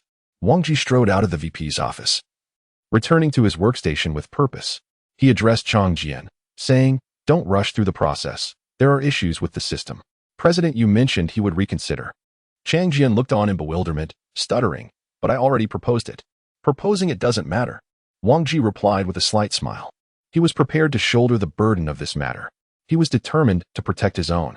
He sent a message to Zhang Yaohui, who was away on a business trip and had yet to respond. The fact that Yu Yingshi had loosened his stance indicated that there was still room for redemption. Hu Jiai sprang up cheerfully, exclaiming, Boss, you're so formidable. Being your man feels incredibly secure. Wang Ji, Chang Jian. Hu Jiai closed her laptop and pointed toward the conference room door, declaring, I will report to the boss. She was an exceptional product manager. Within a few days, she had compiled 3 presentations, analysis of the hyperconverged market landscape, RD directions for Tingyun's hyperconverged products, and sales strategy recommendations for Tingyun's hyperconverged solutions. Each presentation exceeded 80 pages. Boss, Tingyun's hyperconvergence is absolutely worth pursuing. Not only is it worth pursuing, but it should also be vigorously promoted. She began with the market landscape analysis. Traditionally, clients are categorized by industry and scale. However, internally, clients possess sub-needs that require further segmentation. Some clients are unified in their IT infrastructure development, making them highly likely to procure cloud products. Yet, this does not imply they will only establish a single cloud. Beyond conventional AB stack requirements, they also have demands for establishing new and legacy business lines, as well as development, testing, and production environments. Furthermore, many large clients do not adopt a unified IT infrastructure. They segregate by business line, each possessing independent procurement and construction authority.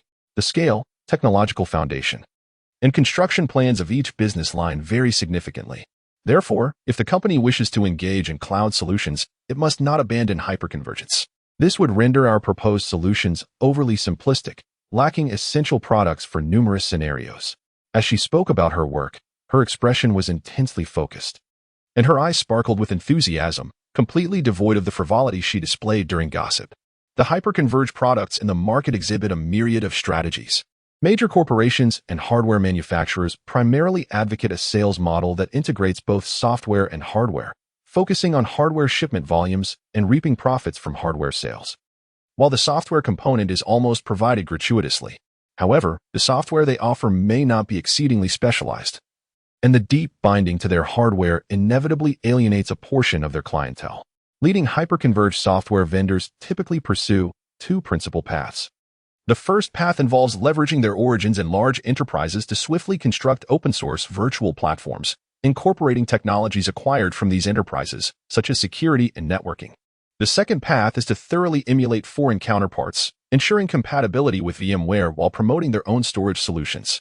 Their approach is indeed sound, as it is grounded in practicality and simplicity, with established benchmarks that resellers and customers can readily embrace. Yet, concerning foundational technologies and cloud capabilities, their accumulation lacks the depth that we possess, making it challenging for them to enter high-profit sectors, which could ultimately lead to their own downfall. Having discussed the market for 3 hours, Wang Ji listened intently.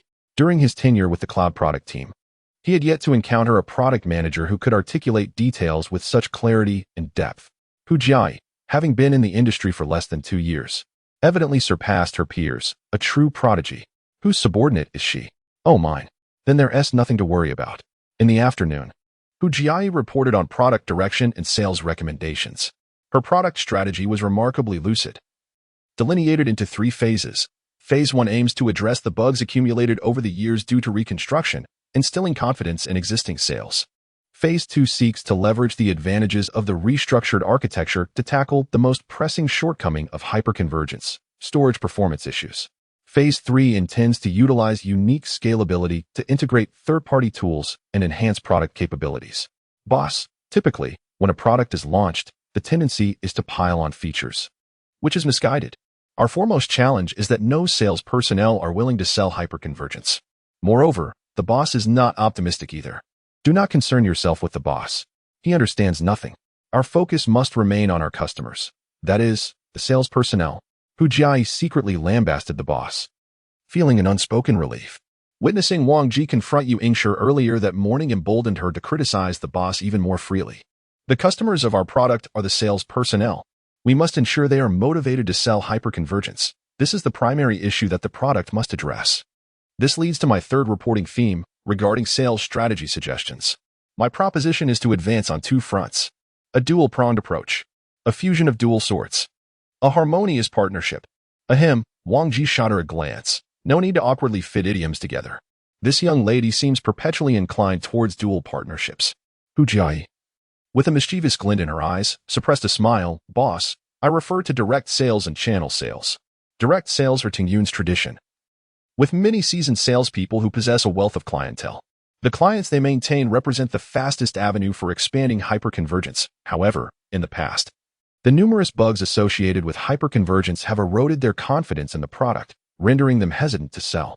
Therefore, we must first address the issue of confidence, as this may encourage a portion of the sales team to engage in selling. Wang Ji nodded in agreement. I concur. A quintessential example is Qi Welling. Once the issue with Xiaqi was resolved, he was willing to sell. Hu Jiai continued her analysis. The second pathway is through channels. In the long term, this is the righteous path. Given that hyperconvergence deals are relatively small, they are perceived as scattered orders by the sales team, most of whom are reluctant to pursue them.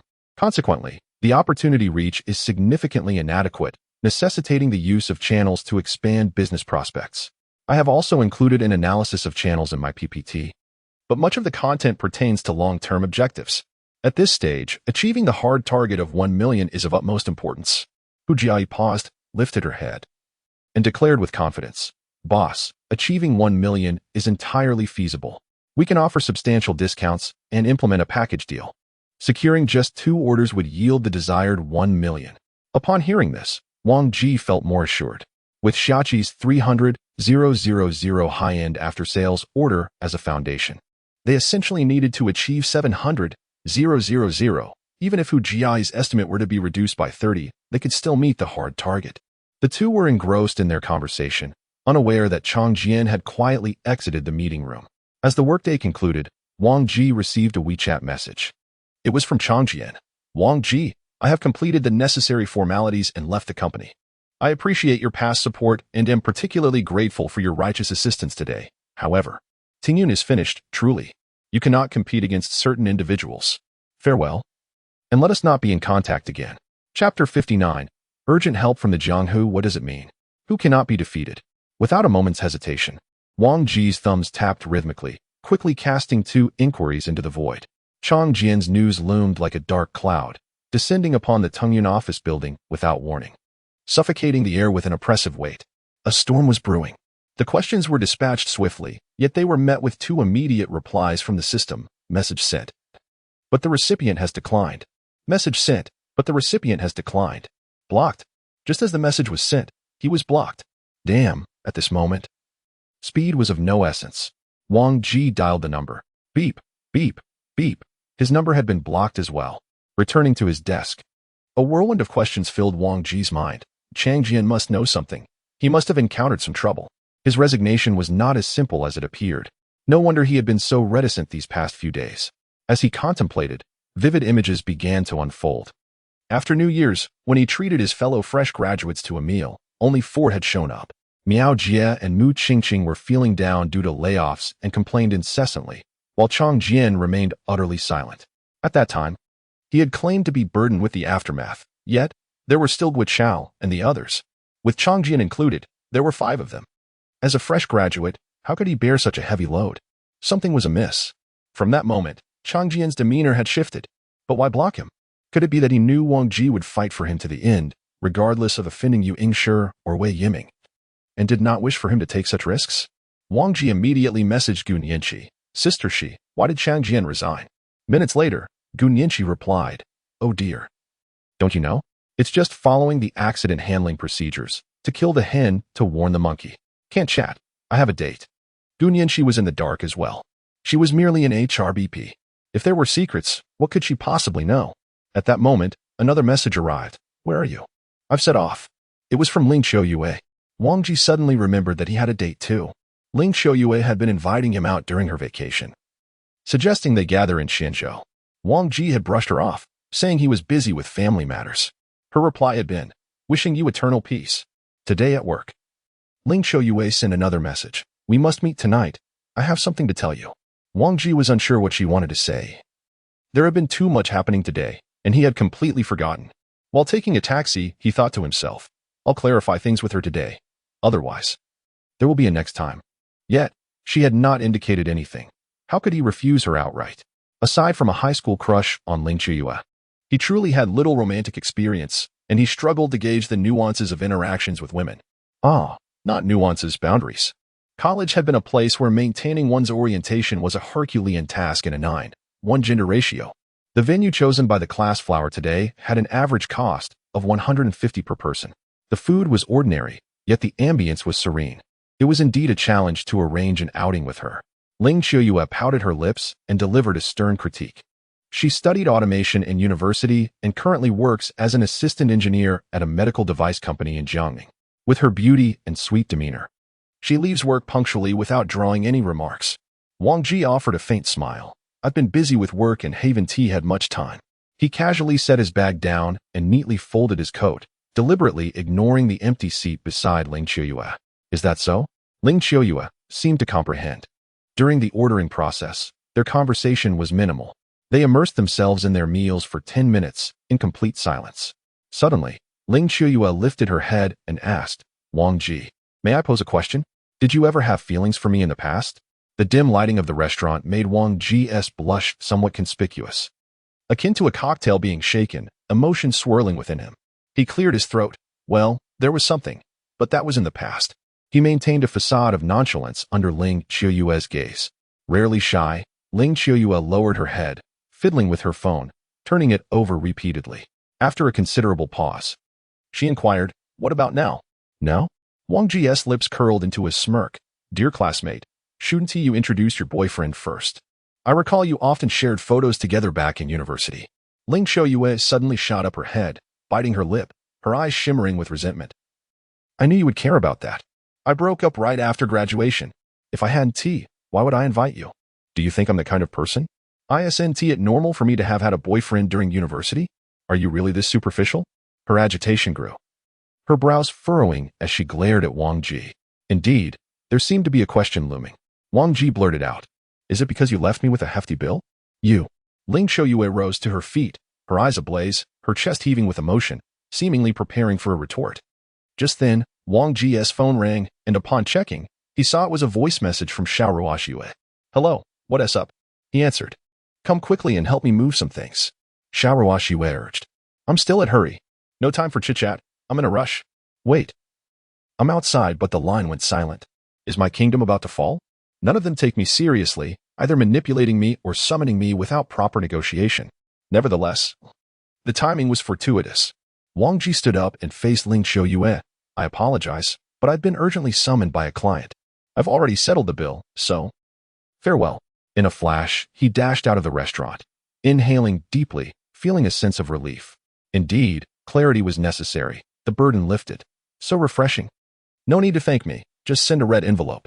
Xiaohua Xue approached with a smile, adorned in a white and blue-striped short dress, complemented by a lavender knitted cardigan. Her long legs were slender and straight, strikingly fair. At first glance, one might mistake her for a celebrity. With his right hand holding and shaking his phone, he approached playfully, giving a wink.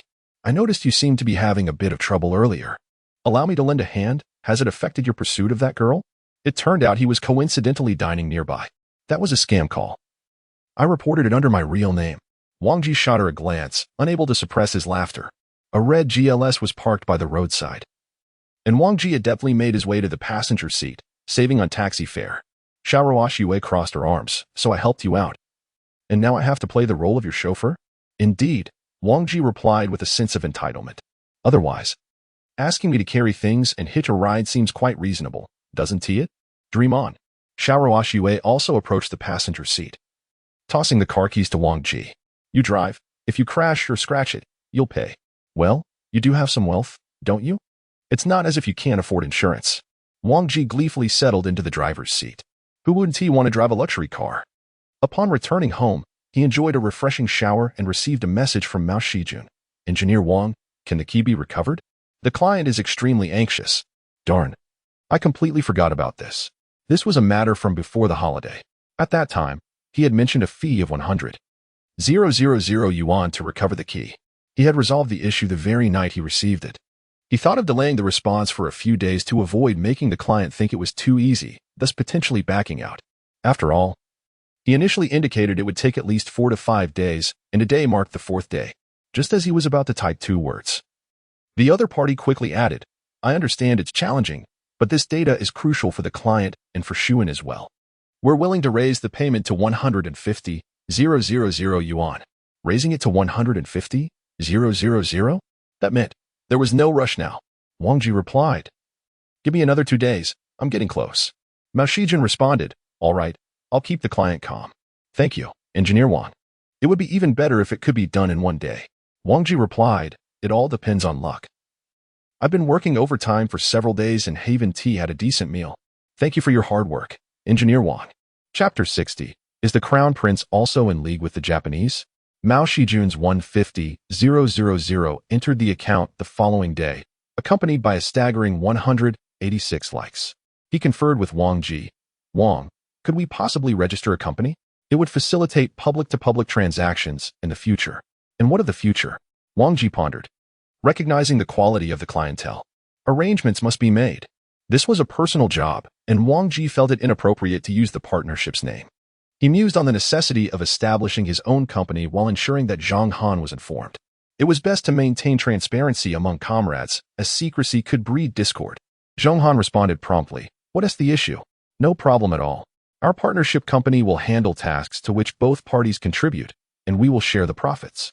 I also plan to engage in some financial endeavors, which should pose no conflict. We brothers trust one another. Wang Ji signaled his agreement with an okay gesture. After a while, Zhang Han sent another message. By the way, my boss wishes to meet you. Schedule a time when you are free. Your boss?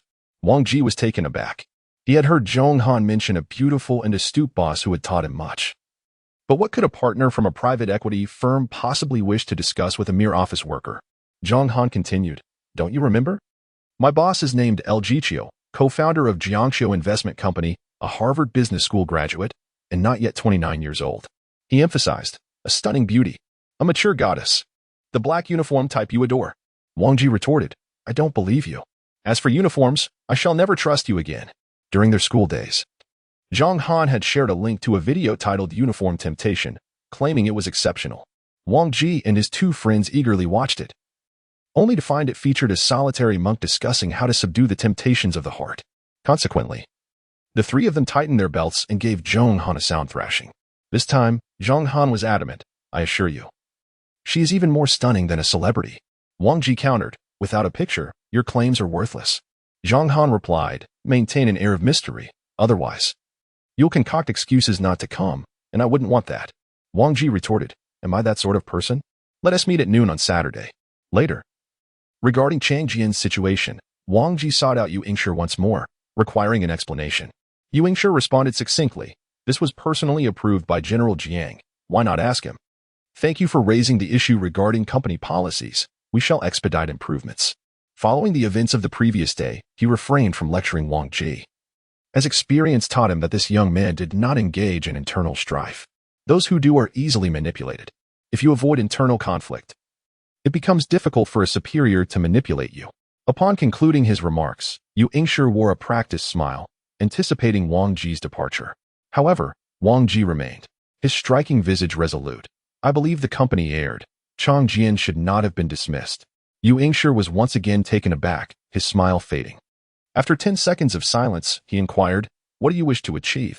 Wang Ji replied, I want Chang Jian to return. Yu Yingshi shook his head, impossible. You should consult General Jiang. He is your direct superior, and his approval makes the process valid. After speaking, he waved his hand dismissively, signaling the departure of guests.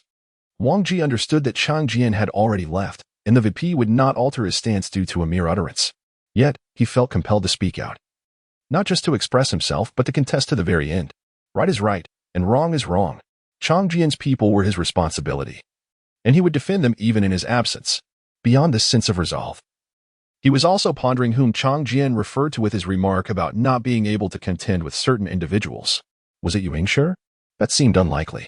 The preceding phrase, Tingyun is finished, when considered in conjunction, implied that some individuals are the reason Tingyun is faltering, and you cannot compete with them. Yu Yingshi was solely in charge of personnel matters. If one were to rank the hierarchy, he would be the fourth figure in the company, following the three co-founders, Wei Yiming, Jiang Yaohui, and Yu Qiming. Even if he wished to see Tingyun succeed, he lacked the requisite influence. Moreover, according to Huang Hanfei's observations, Yu Yingshi and Wei Yiming were aligned, both having been brought in by him and moving in unison. It was unlikely to be him. Was it Wei Yiming? Would he truly undermine his own company? That seemed as far-fetched as the notion of even my son is in league with the enemy. Speaking of enemies, Wang Ji recalled Yu Qiming, the youngest among the three founders. It was said that Wei Yiming was grooming him as his successor, rendering him akin to a prince within the company. Could it be that the prince was indeed in league with the enemy? Wang Ji felt his intellect faltering. When celestial beings clash, it is unwise to incite chaos. Jiang Yaohui was still on a business trip, having forgotten to respond to yesterday's message. Wang Ji inquired once more, Boss, has Chang Jian's resignation process been approved? This time, Jiang Yaohui replied, approved. His performance was mediocre. His departure is for the best. The heavens are indifferent, treating all beings as mere fodder. The boss is indifferent, viewing employees as mere fodder. Wang Ji sighed then. There are only two left in superfusion. May I add personnel? Jiang Yaohui called directly, saying, let's set aside the matter of adding personnel for now. You may not be aware, but prior to the holidays, executives discussed that a product line evaluation meeting will be held in early July to determine the future of the company's existing products and their development paths. There is a rigid criterion. If a product's annual gross profit does not reach 1 million, the product line will be discontinued. This quarter is crucial. We must first pass this life and death test. The absence of Chang Jian does not affect the overall situation. I will communicate with sales today to encourage them to sell as much superfusion as possible to safeguard this product. You must hold on for 3 months. As long as we can preserve it, subsequent discussions will be easier. Additionally, your team's costs are low and salary adjustments are manageable. For instance, if I were to raise your salary, there would be ample room for maneuver. High costs would conversely make increases challenging. Wang Ji refrained from responding. Of course, he desired a salary increase, but at the expense of Chang Jian. That would be unjust. He briefed to Jiayi on Chang Jian's situation, omitting certain details, such as the notion of Tingyun being finished and the inability to contend with certain individuals. Otherwise, the young lady would gossip until dawn. Surprisingly, Hu Jiayi seemed unfazed by Chang Jian's departure, stating directly, Boss, there's really no need to offend the higher-ups for Chang Jian. His performance was quite ordinary. Though her tenure at the company has been brief, she possesses a remarkable acuity in assessing the capabilities of the research and development team. The surroundings of the hyperconverged workstation are spacious, allowing her to candidly express her views. Previously, the hyperconvergence relied solely on Guo Chao's efforts, while others merely played supporting roles. Wang Ji inquired, "So, can't Chang Jian play a supportive role?" Hu Jiai responded, "He tends to be a liability." Wang Ji remarked, "Is it common for product managers to speak so harshly behind the backs of the R&D team?" Hu Jiai chuckled, "His luck attribute is far too low. Every time he gets involved in a project, something goes awry. Doesn't that qualify as being a liability?" She straightened her waist and stood tall, exuding genuine substance. Wang Ji cleared his throat and redirected the conversation back to work. "I had originally planned to speak with sales today, but General Manager Jiang mentioned he would handle it. So let us postpone until tomorrow." Hu Jiai nodded in agreement. "Yes, let us first discuss with Channel Director Peng Tianzi. We reached a consensus yesterday. Let's aim for a performance of 1 million. If we can weather the second quarter, our strategy is to pursue channel-exclusive sales. Securing just 2 exclusive deals will easily surpass 1 million. Upon locating Peng Tianzi, the channel director was just exiting Yu Qiming's office. Upon hearing Wang Ji's intentions, a peculiar expression crossed his face. "You do realize, the channel department has been downsized, don't you?" Chapter 61. Tingyun cannot establish channels. Peng Tianzi maintained an air of calmness. His presence struck Wang Ji as quite counterintuitive. In his early 40s, standing approximately 176 centimeters tall with a well-proportioned physique. Sporting a tousled hairstyle, he exuded an aura of refinement. Adorned in a checked shirt and black-rimmed glasses, he bore a striking resemblance to his colleagues in the infrastructure team. The channel team, being part of the commercial line, typically focused on securing and signing deals, and one would expect him to resonate more with Huang Hanfeng. However, he was utterly different, embodying the essence of an engineer. His manner of speech was as straightforward as that of an engineer, even tinged with a hint of disdain. "Do not engage in futile efforts. Tingyun cannot establish channels."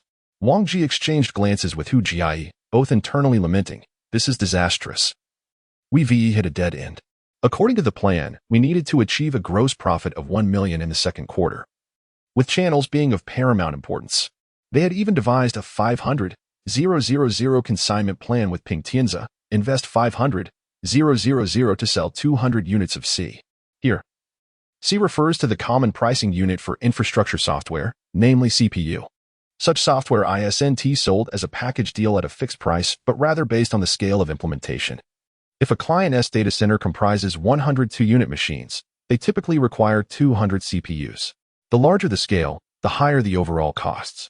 Tingyun's hyperconverged pricing, even at a discount, usually stands at 6,000 yuan per C. Selling 200 units for 500,000 equates to 2,500 yuan per C, which is akin to a staggering discount of 58. This is not merely a discount. It is a drastic reduction aimed at providing incentives to agents, enticing them to participate in the plan. To be frank, both Wang Ji and Hu Jiai felt a twinge of anxiety, concerned that the company might reject their proposal due to the significant concessions. In hindsight, their worries seemed excessive. The company would not dismiss their channel strategy, as it had no intention of developing channels at all. They were directly undermined, rendering their consignment deals utterly hopeless. Wang Ji cast a glance toward Yu Qiming's office, silently expressing his frustration. "What a sneaky move. You can't handle this. You're powerless." He queried Peng Tianzi. "Why is the company eliminating the channel department? Are we no longer pursuing channels?" Peng Tianzi, somewhat impatient, replied, "Haven't I already stated it? Tingyun cannot establish channels. It was bound to be cut." His tone suggested he considered himself the superior. The two individuals facing dismissal felt bewildered. Hu Jiai inquired, "Peng, aren't you in charge of the channel department? Do you also believe it should be eliminated? I have been with Tingyun for 2 years, and channels simply cannot be developed. You also concurs." Peng Tianzi seemed to speak of others' affairs, entirely detached from the implications. Noticing the confusion etched on their faces, he remarked nonchalantly, "I've long wished to leave. If it weren't for awaiting my compensation, who would remain here?" This mindset was purely that of an engineer. "If you wish to leave, then provide a generous severance." Hu Jiai pressed further, "Why can't channels be developed? Is it due to a lack of support from the company?" As he gathered his belongings, without raising his head, Peng Tianzi responded, "What do you mean by support? Which company establishes a team without providing support? It ultimately boils down to the extent of investment. Cultivating channels requires an array of resources, from product to technical support. and even the occasional concession of suitable business opportunities, along with pre-sales assistance, which Tingyun lacks the capacity to provide. Given the current state of the company, further investment is out of the question, and layoffs seem justified. Hu Jiayi, unwilling to concede, pressed on. What if we adopt a consignment model?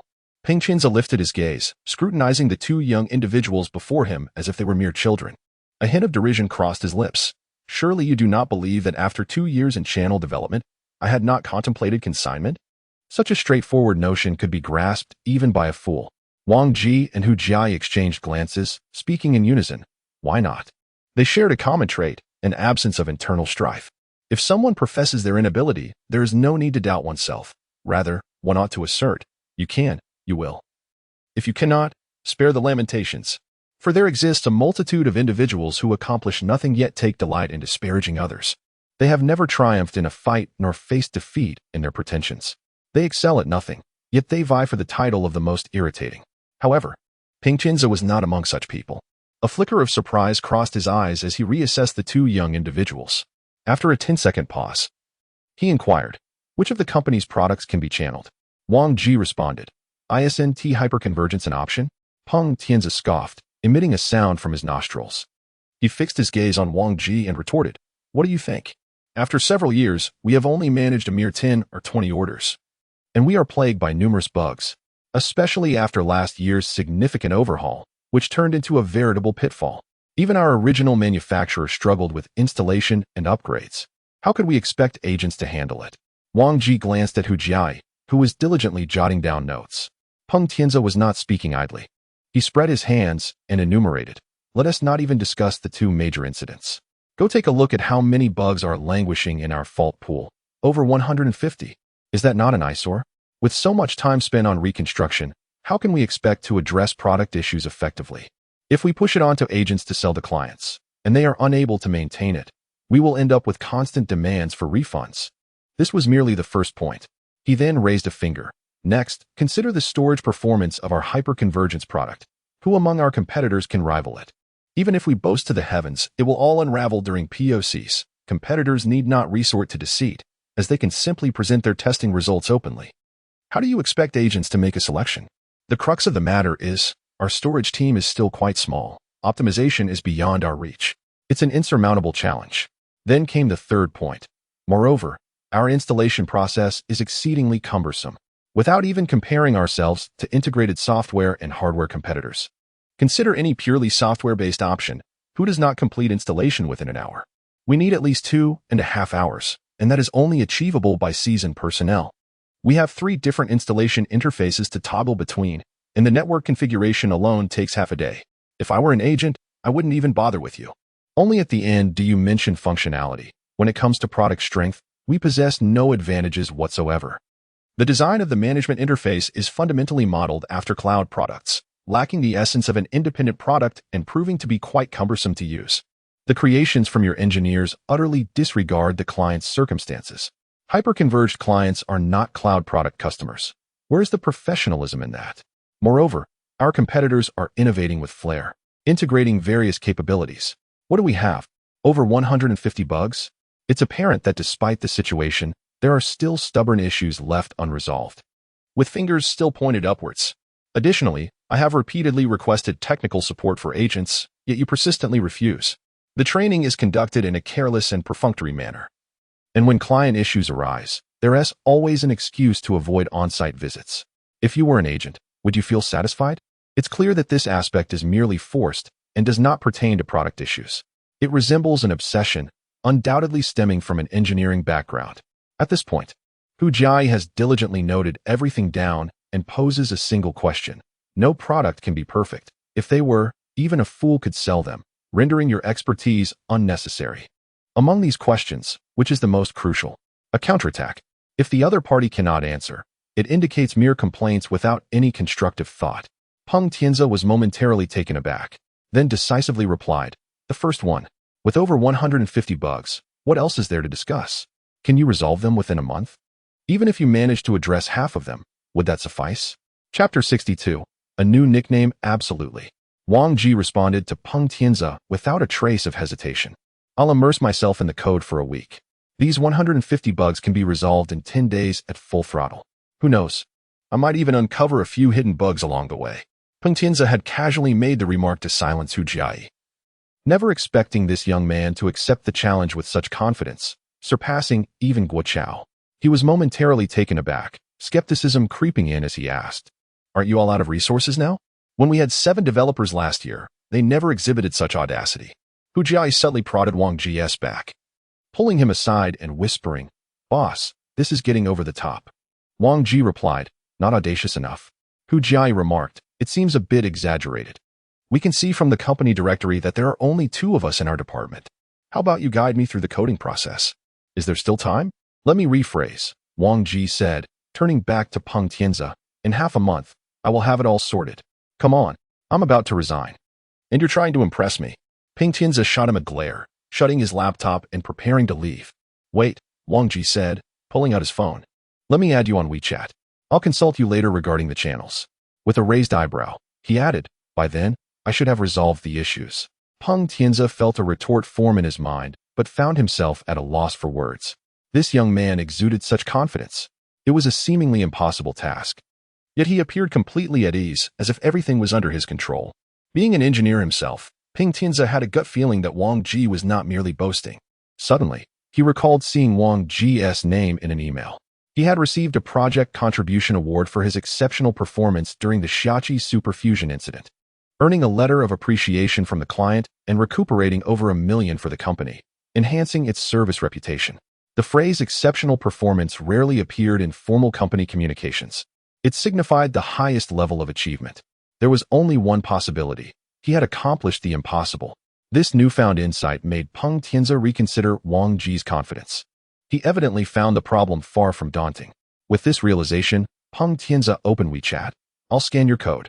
If you truly manage to resolve half of the bugs, we can discuss product quality later." Wang Ji shook his head, not half, but all of them. Peng Tianze was momentarily taken aback, casually marking his new friend with the nickname, the Bug Slayer. Hu Jiayi keenly picked up on a detail. With a glimmer in her eye, she asked, "Peng, what do you mean by we can discuss later? Are you interested?" Peng Tianze smiled mysteriously. "We'll talk when the time comes." Returning to his workstation, Hu Jiayi remained incredulous, her large eyes darting around. "Boss, are you serious? That's 150 bugs. Anyone who has done development knows how difficult that is. It's not just about the code. It's twofold. First, the identification, and second, the optimal solution. The fault pool merely describes the symptoms of the bugs. Pinpointing the specific causes can sometimes take a week or 2. Even so, it remains impossible to pinpoint the issues, leaving us to languish in the pool of failures. How else could we accumulate 150? Simply identifying 150 problems could consume an entire month. Moreover, we must consider the optimal solution.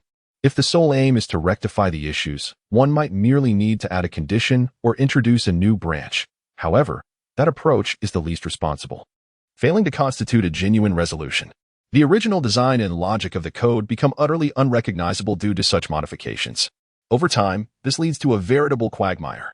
To discover the optimal solution, one must possess a profound understanding of the original design, which undoubtedly tests one's capabilities. At times, it necessitates the reconstruction of substantial modules. Without considerable assurance, one is often left to resort to workarounds. Hu Jiayi has a vague understanding of this principle. She acknowledges that Wang Ji is extraordinarily talented. Yet it is inconceivable for a single individual to resolve 150 bugs in merely half a month. It is simply astounding. More so than resolving 150 issues with young ladies in that time frame. How can one ascertain the impossibility without attempting? Wang Ji's response was delivered with nonchalance. Diverting the topic, let us converse with the sales team. It seems the channel has been severed. Let us see what the sales representatives have to say. Jiangning informed him via WeChat that he had already briefed the sales team, who expressed that hyperconvergence is indeed worth promoting and would pursue it in the second quarter, should the opportunity arise.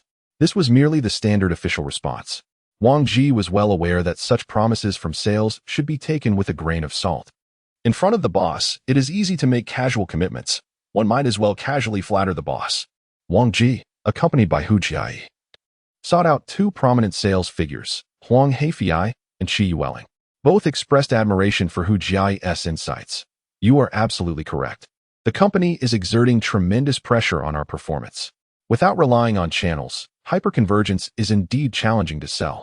This sentiment is easily comprehensible, as hyperconvergence projects are typically quite small in scale. The smallest installations consist of just 2 or 3 nodes, yielding a mere 20,000 to 30,000 in gross profit.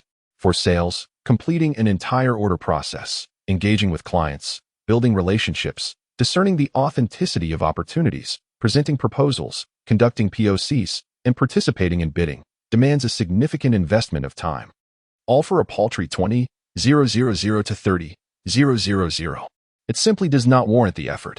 According to the company's new regulations this year, sales performance is determined by tier with a minimum baseline of 1.5 million. Although Huang Haifei and Qi Yueling are managers, they too are subject to performance expectations. Last year, top sales like Huang Haifei achieved 2 million. This year, the target has escalated to 3 million. Thus, he is decidedly unwilling to sell hyperconvergence. In Wang Ji's presence, he refrained from using formalities. The boss has instructed me to promote hyperconvergence, and while I certainly do not wish to contradict him, I can only agree in passing. My pipeline is quite full, primarily consisting of cloud platform opportunities, and our team is focused on achieving performance targets at this juncture. I cannot strongly advocate for hyperconvergence. Since you have brought it up, I will certainly make an effort to include an order for you. However, it will not exceed a gross profit of 100,000. Anything more is truly unfeasible. Should I complete my performance ahead of schedule, I will certainly consider hyperconvergence opportunities. But I cannot guarantee anything. Wang Ji nodded in acknowledgement. Mr. Fei, securing 100,000 would indeed be a tremendous assistance. I thank you in advance. Sales has its own responsibilities, just as research and development do.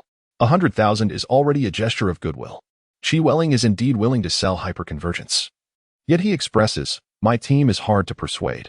The pressure of performance is too great, and I cannot compel them. What did this fellow say just a few days ago? There is no need to worry about the hyperconvergence performance. Let the department sell together. Not a word of truth. If one believes his words, the year will surely end in error. Understanding this, I encourage General Qi to strive for more deals. Wang Ji did not engage him further and merely exchanged pleasantries. Qi Yueling can only be considered a colleague at the company, while Huang Hanfei is a friend. Alas, Hu Jiai returned to her workstation, feeling somewhat despondent. The channel had been cut, and 1 million had vanished without a trace. After taking a nap at noon, she awoke to find a cup of iced latte on her desk. Wang Ji smiled warmly at her and said, leave the bugs to me. You can investigate the storage performance issues and see if there are any solutions within the company. All right, boss. Hu Jiai immediately picked up the coffee, turned her back, and took a slow sip. It was a lingering moment before her lips finally relaxed. This week, Wang Ji made rapid progress with the code. Whenever he encountered something unclear, he directly asked Guo Chao via WeChat. After all, it was his own work, so it did not constitute a breach of confidentiality. On Wednesday evening, he invited Guo Chao to dinner, where he explained his thought process, which was instantly grasped. By Friday, the mastery of each module had surpassed 80. Next week, they would get to work. However, Hu Jiai's progress was less than ideal. There were numerous technical questions she needed to pose to RD. Yet the storage team was notoriously difficult to engage with. Hu Jiai frowned in distress. He Jun, Hoshi, whenever I asked them, they remained silent, all claiming to be busy and unable to attend to me. I have already treated them to a meal to gain favor, yet it proved ineffective. Chapter 63, Brother. Do you truly understand? Hu Jiai was quite adept at navigating the intricacies of her work environment. In order to ascertain the current state of storage issues, she engaged in discussions with the product manager Shuezi, the development manager He Jun, and the research expert Hoshi. Her initial conversation with Shuezi was aimed at grasping the preliminary situation and exploring the preferences of the development team. Subsequently, she treated He Jun and Hoshi to 2 days of milk tea, which finally prompted a response. We will provide you with the documentation. Consult it on your own. If you inquire further, we are busy. After another lunch invitation, they relented.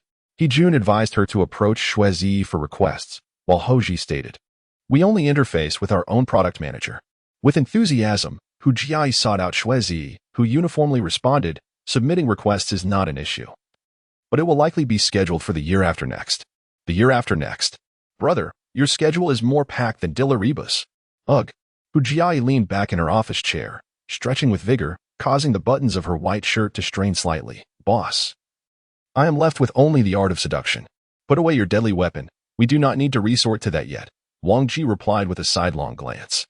Hu Jiayi giggled incessantly, her cheeks flushing with delight. Wang Ji stood up. "Let us go find He Jun and the others." Hu Jiayi raised her eyes in confusion. "Are we going again? I have already shown my face for several days. Then let us try a different face." Wang Ji replied with a faint smile. Half in disbelief, Hu Jiayi followed behind as they made their way to the storage team's workspace. Upon catching sight of He Jun's face, which was perpetually adorned with bureaucratic expressions, she felt a wave of annoyance. That very face turned to them, suddenly bursting into a warm smile. He sprang from his workstation and greeted them enthusiastically. "Jishin, come to inspect the work?" He grasped Wang Ji's right hand with both of his, shaking it vigorously. "Humph, such a bureaucrat." Hu Jiayi silently scoffed. "Is being a manager that impressive? He ignores me but is all politeness with my boss." At that moment, Lu Jingshan looked up from his workstation. Upon seeing Wang Ji, he was instantly beaming. "My confidant." "Ah, no, Ji Shun, let us dine together tonight. My treat." He stepped forward, joining their small circle. Hu Jiayi gasped. "Is my boss's influence so vast? Even the director is fawning over him?" Soon after, Ho Ji also approached, standing behind the director and the manager, and waved to Wang Ji, a prominent figure, yet relegated to the back row. He appeared quite pleased nonetheless. The storage team comprised 16 developers and 3 product managers, all intently observing the scene. Akin to spectators in a theater, Hu Jiayi thought, "So, 2 faces, are we?" "Humph. Men," Wang Ji remarked. "Jun Ge, I would like to inquire about several storage-related issues. No need for formality, let us discuss in the conference room." He Jun led the way, followed by Lu Jingshan, Ho Ji, and Xue Zi. Upon hearing Wang Ji's intentions, He Jun glanced at Hu Jiayi, slightly embarrassed. Lu Jingshan spoke up for him. "Indeed. The block storage does have performance issues, which the boss has brought up numerous times. In fact, under the condition of using all flash disks, the performance remains commendable. However, due to the limited budgets of hyperconverged clients who often employ mixed disk configurations, our performance appears less competitive compared to many of our peers. Over the past 2 years, we have sought to optimize this situation through striping." Nonetheless, casting a glance towards He Jun and the others, a sigh escaped his lips as he turned back to Wang Ji. The personnel turnover within the storage team has been significant over these 2 years, and our manpower is struggling to keep pace. Our block storage architecture was established 6 years ago and has since evolved through several iterations, becoming relatively fixed. The original architects have departed, making substantial modifications challenging. Striping would entail considerable alterations, and any misstep could lead to significant issues. As you well know, the paramount concern in storage is not merely performance but stability. In a word, we cannot afford to lose data. Hence, the limited manpower of our team is devoted to ensuring product stability. At this point, He Jun, Ho Ji, and Xue Zi nodded in agreement. For clients relying on storage products, a slower performance can be tolerated, but data loss would be catastrophic. This is why Wang Ji is held in high regard by the storage team. While Lu Jingshan may have connections, He Jun and the others are different. Wang Ji's ability to restore Xia Qi's data was nothing short of miraculous, godlike, truly deserving of reverence. Perhaps there will come a day when he can assist them as well. Much like Mao Shijun from Xuanan, Hu Jiayi felt disheartened. Lu Jingshan's declaration indicated a genuine lack of options. Her slender willow-like brows drooped, her lips pursed, and her expression reflected her frustration. Wang Ji inquired of He Jun, "Brother Jun, how many stability issues have you accumulated?" "Dozens." He Jun hesitated slightly. Wang Ji pressed further. 30? Or 40? 98? Hu Jiayi could not suppress a laugh. He Jun appeared somewhat embarrassed. This range of dozens had been thoroughly exhausted. Ho Ji and Xue Zi also felt awkward, relieved that they had just resolved 2 bugs that week. Wang Ji sighed in relief. "Only 98, can't you resolve them?" A moment of silence ensued. Half a minute later, Xue Zi cleared his throat. "Wangshan, we are talking about 98 defects, not 8 or 9. It will take at least a year. No, 2 years. Wang Ji scratched his head. "Don't you have several development teams? What are they doing?" Xue Zi, He Jun, Ho Ji. They were again caught in an awkward silence for half a minute. He Jun decided to salvage the situation and explained, "Storage issues are fundamentally different.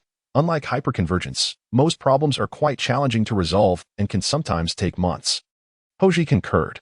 For instance, after upgrading from version 4.2 to 4.3, there is a chance of prolonged cold starts with significantly diminished performance for up to half an hour. I spent 2 weeks trying to pinpoint the issue, but it is quite random and does not occur every time. Wang Ji pondered for a moment before raising his gaze. There are compatibility issues. Your version 4.3 necessitates a kernel update, and cache requires a patch. A chorus of astonishment erupted from several individuals present, their expressions reflecting sheer disbelief as they turned to Wang Ji. Hoji quickly inquired, "Is there a patch available from the community?" Wang Ji nodded affirmatively. "It was just released this week." Without hesitation, Hoji dashed out of the meeting room, brandishing his laptop while searching along the way. Upon re-entering, he exclaimed, "There really is a patch. I shall upgrade and test it." He immersed himself in the task at hand. Jun observed the proceedings and asked, "Jishin, how did you ascertain that this was the issue?" Wang Ji replied, "I have been reviewing the hyperconvergence code this week, which pertains to storage, and I happened to glance through it. This was the truth. The hyperconvergence system is indeed related to storage. He had scrutinized various components, albeit not exhaustively. Yet he had examined certain modules numerous times, gaining substantial familiarity." Jun's face bore a hint of skepticism. He neither nodded in agreement nor offered praise. The resolution of the earlier issue remained uncertain, and there was a possibility that it was merely a fortunate guess. He continued to illustrate, "We have numerous long-standing challenges. For instance, some clients encounter a significant drop in throughput during I/O-intensive situations. To avoid any misunderstanding," he added, "only a minority of clients experience this. The majority do not." Wang Ji contemplated for a moment before asking, "What type of RAID card do the affected clients use, and what is the firmware version?" Jun paused, taken aback. "That has not been documented." "Does it matter?" He gazed at Wang Ji with a mix of astonishment and intrigue. "No, brother. You truly comprehend this, don't you?" Chapter 64. Stealthily entering the village. No gunfire allowed. Several models of RAID card firmware exhibit issues, resulting in significant latency during I/O-intensive operations, which may lead to firmware resets and decreased I/O throughput. As Wang Ji concluded his statement, Shuizi dashed out, "The configuration can be checked in the system." He had just brought in a computer when a thunderous roar erupted. "What the hell?" Hoji exclaimed, pointing at the screen, his excitement rendering him almost frantic. "It truly is a cache issue. Jishin is remarkable." Lu Jingshun and Jun stood agape, as if struck by lightning, frozen in place. The problem that had eluded Hoji for 2 weeks was pinpointed by Wang Ji with a mere utterance, like diagnosing from a distance. He was also casually reviewing the code. At that moment, with a bang, Shuizi slammed the computer onto the table. These environments all utilize the same model of RAID card, which is rather outdated, so the firmware is likely identical. This indicated that Wang Ji's judgment was probably correct. It was indeed a RAID card issue. In the conference room, 5 individuals stared wide-eyed, their pupils fixated on Wang Ji. Shuizi began to believe Wang Ji's assertions. "Don't we have several developers? What are they doing?" Jishin effortlessly resolved it. His eyes sparkled with enthusiasm. "Jishin, come and lead our storage team." Suddenly realizing that the leader of storage was already present in the meeting room, it was a lost cause, impossible to compete. He hastily added, addressing Jun, "Brother Jun, is there any chance we could lure Jishin over? If it were possible, would I still be waiting for you to say it?" Jun paid no heed to Shuizi's faux pas. He was equally eager to recruit talent. He would gladly relinquish his managerial position. Meanwhile, Lu Jingshun was contemplating. If hyperconvergence were to be discontinued, it wouldn't be out of the realm of possibility. As a director, he was well informed. This notion had long since taken root in his mind. Wang Ji's directive to enhance storage performance aimed to resolve hyperconvergence integration issues and bolster product competitiveness, not to mention the feasibility of such an endeavor. He was under no obligation to assist. If hyperconvergence were eliminated, it would be the perfect opportunity to poach talent. Wang Ji was exceptionally suited for storage, and today only reinforced that notion. Moreover, he was a confidant of the boss. Hoji was enveloped in the exhilaration of problem-solving, his voice wavering as he turned to Shuizi. "If you can recruit him, I'll acknowledge you as my adoptive son." Shuizi replied, "Then should I even try?" Fortunately, the superior was not angered. He breathed a sigh of relief. A sudden chill brushed past him, and he shuddered, turning to see a pair of round, glaring eyes fixed upon him. Hu Jiai, poised to deliver a flying kick, was fuming. "Dare to compete with me for a man? No. Dare to compete with me for a developer?" Shuizi quickly capitulated. "Sister, I was wrong. I need to be able to compete." Hu Jiai retaliated with a swift punch. "I helped you resolve 2 issues. You owe me a meal. I must recoup that expense." Wang Ji then addressed Shuizi. "I have only reviewed a portion of the code. I cannot possibly resolve all storage issues. I merely wished to see if we could prioritize striping a bit earlier. After all, storage is a highly specialized domain, and I cannot quickly master it. The hints that appeared in his mind were merely a handful. With 98 bugs to address, he felt utterly helpless. Additionally, the hyperconvergence system was riddled with numerous bugs that could only be resolved by their own ingenuity. Shuizi sighed, acknowledging that striping was indeed troublesome, a challenge that could not be swiftly overcome. After optimization, only 6 research and development efforts remained for block storage, rendering it unmanageable. Wang Ji turned to Lu Jingchen, still harboring a glimmer of hope. Is there truly no way for us, General Lu? Lu Jingchen shook his head, affirming the difficulty of the situation with the current resources. Wang Ji exchanged a glance with Hu Jiai, both recognizing the disappointment reflected in each other's eyes. This path had also proven to be a dead end. As the 4 emerged from the conference room, 2 remained behind to strategize. Wang Ji inquired of Hu Jiai. You mentioned in your PPT that we could leverage the advantages of the new hyperconvergence architecture to resolve storage performance issues. You haven't elaborated on that yet. Hu Jiai replied. That's something Brother Chow mentioned earlier. It was too technical for me to fully grasp. All right, I'll consult Brother Chow. Wang Ji, ever determined, was unwilling to let the opportunity slip by. Suddenly, the glass door swung open, and Hoji leaned in halfway. He had returned, whispering to Wang Ji and Hu Jiai. I couldn't discuss this earlier, but while we have no solution for Tingyun Storage's performance issues, the same does not apply to hyperconvergence. What do you mean? Hu Jiai promptly inquired, aware that Hoji was a leading expert in hyperconvergence technology. His input suggested that there might still be a glimmer of hope. Closing the door, Hoji resumed in normal speaking volume. Hyperconvergence is an independent product. It can integrate its own storage or utilize third-party storage. In an instant, Hu Jiai comprehended. Hyperconvergence amalgamates virtualization capabilities, storage capabilities, and management capabilities into a single product, which can also incorporate security features or hardware integration. Logically, Tingyun's hyperconvergence should ideally employ Tingyun storage. However, logic does not always equate to profitability. Since the fate of the product rests with themselves, they ought to have the final say in how to develop it. Hoji added, do not mention my suggestion to General Lu or Brother Chow. If you decouple from block storage, you will no longer sell our products, resulting in a loss of gross margin. You should approach your boss for approval. If he agrees, proceed discreetly. With that, he departed, embodying the essence of a pure technologist. One who values gratitude and reciprocity. Wang Ji promptly sought out Jiang Yaoi to share his insights and request support.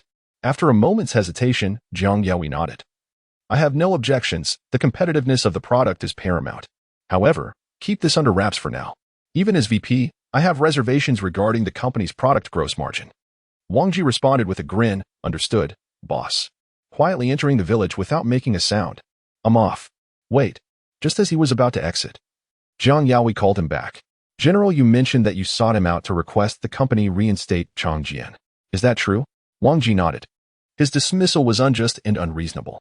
Jiang Yaoi furrowed his brows slightly and said, but I reviewed the exit interview conducted by Human Resources. He expressed no grievances. Did he mention this to you? Wang Ji replied, that is my interpretation. Jiang Yaoi pondered for a moment and waved his hand. You must also understand a bit about the workplace. Do not let this matter cause friction with Manager Yu. Currently, Human Resources has the backing of General Manager Wei. Do not confront them directly. Understood. Wang Ji casually responded before exiting. This matter, he would not relinquish. If Chang Jian truly felt at ease, he would not have sent him that message upon his departure. Blocking him was an extreme measure. There must be some pressing reason behind it. He certainly knows something. Otherwise, he could have simply chosen not to send that message and let their lives drift apart like strangers in the vast sea of existence. To both remind and simultaneously avoid being questioned, he had no choice but to block him. Wang Ji had only been a manager for a few days, and thus, Chang Jian had only been his subordinate for a brief period. However, as long as he served under him, he would be under his authority. What of General Manager Wei's support? He would still maintain control. Upon hearing the boss's endorsement, Hu Jiai seemed to have had a seal lifted. The melancholy of the past few days vanished, and she cheerfully hummed a little tune. Meanwhile, Wang Ji quietly donned his headphones. The young lady's voice. One could only say there are realms beyond realms. Giggling, Hu Jiai entertained herself for a while before opening her computer. Boss, let me report the work plan for next week. I previously researched third-party storage solutions, and the most suitable option for us is Xiaoyun Storage. Based on market share, reputation, and performance data, they are the top choice in the country. I will be discussing with them next week. Wang Ji caught an irksome name. Wait, which company? Chapter 65, The Sophisticated Investor Boss. Do you still know someone from Xiaoyun? Not well. You should coordinate with this Xin Liang. As for the technical aspects, I will consult Xiaogu. Wang Ji requested a contact from Suja, who provided the manager of the storage ecosystem department at Xiaoyun, responsible for external collaborations. Wang Ji added Hu Jiai to the group, assigning her to follow up. He had little desire to engage with Xiaoyun's representatives. Truly the boss. Acquainted with all sorts of men, Hu Jiai exclaimed as she eagerly added the other party's WeChat. Half a day elapsed. It was not until nearly the end of the workday that Xin Liang accepted her request. He sent a smiley emoji. Hello, Manager Hu. Welcome to liaise with Xiaoyun Storage. Let's discuss next week. Hu Jiai angrily threw her phone down. This kind of person is in charge of ecological cooperation? There is no sincerity at all. Xiaoyun, you will get used to it. Wang Ji was already accustomed to such behavior. Even Suja, during their private conversation today, spoke in a similar tone. You're responsible for the product line now? That is fine, but Tung Yin has no future. And the products you oversee are even less promising. Come over early. I'll save you a spot. So aloof, so imperious. In truth, Wang Ji did not hold high hopes for the collaboration with Xiaoyun Storage. While their product performance was commendable, their aggressive stance meant they would not offer competitive pricing, leading to inflated costs that would diminish the competitiveness of hyperconvergence. Wang Ji kept a backup plan in mind. In the afternoon, when consulting Guo Chao about technical integration, he casually asked him to recommend a few other companies. When it came to switching storage, Guo Chao was effusive. Well done. I've wanted to switch for ages. The reason I initiated the reconstruction was 40 due to the previous code being poor, and 60 because their storage is decoupled, which must be tied to Tung Yun's block storage. But discussing decoupling relates to product gross margin, so I can't speak openly about it. Thus, I left some hooks in the code. We use internal storage, and the computing nodes need to install drivers separately. Connecting with third parties is done via LVM, whether centralized or distributed storage.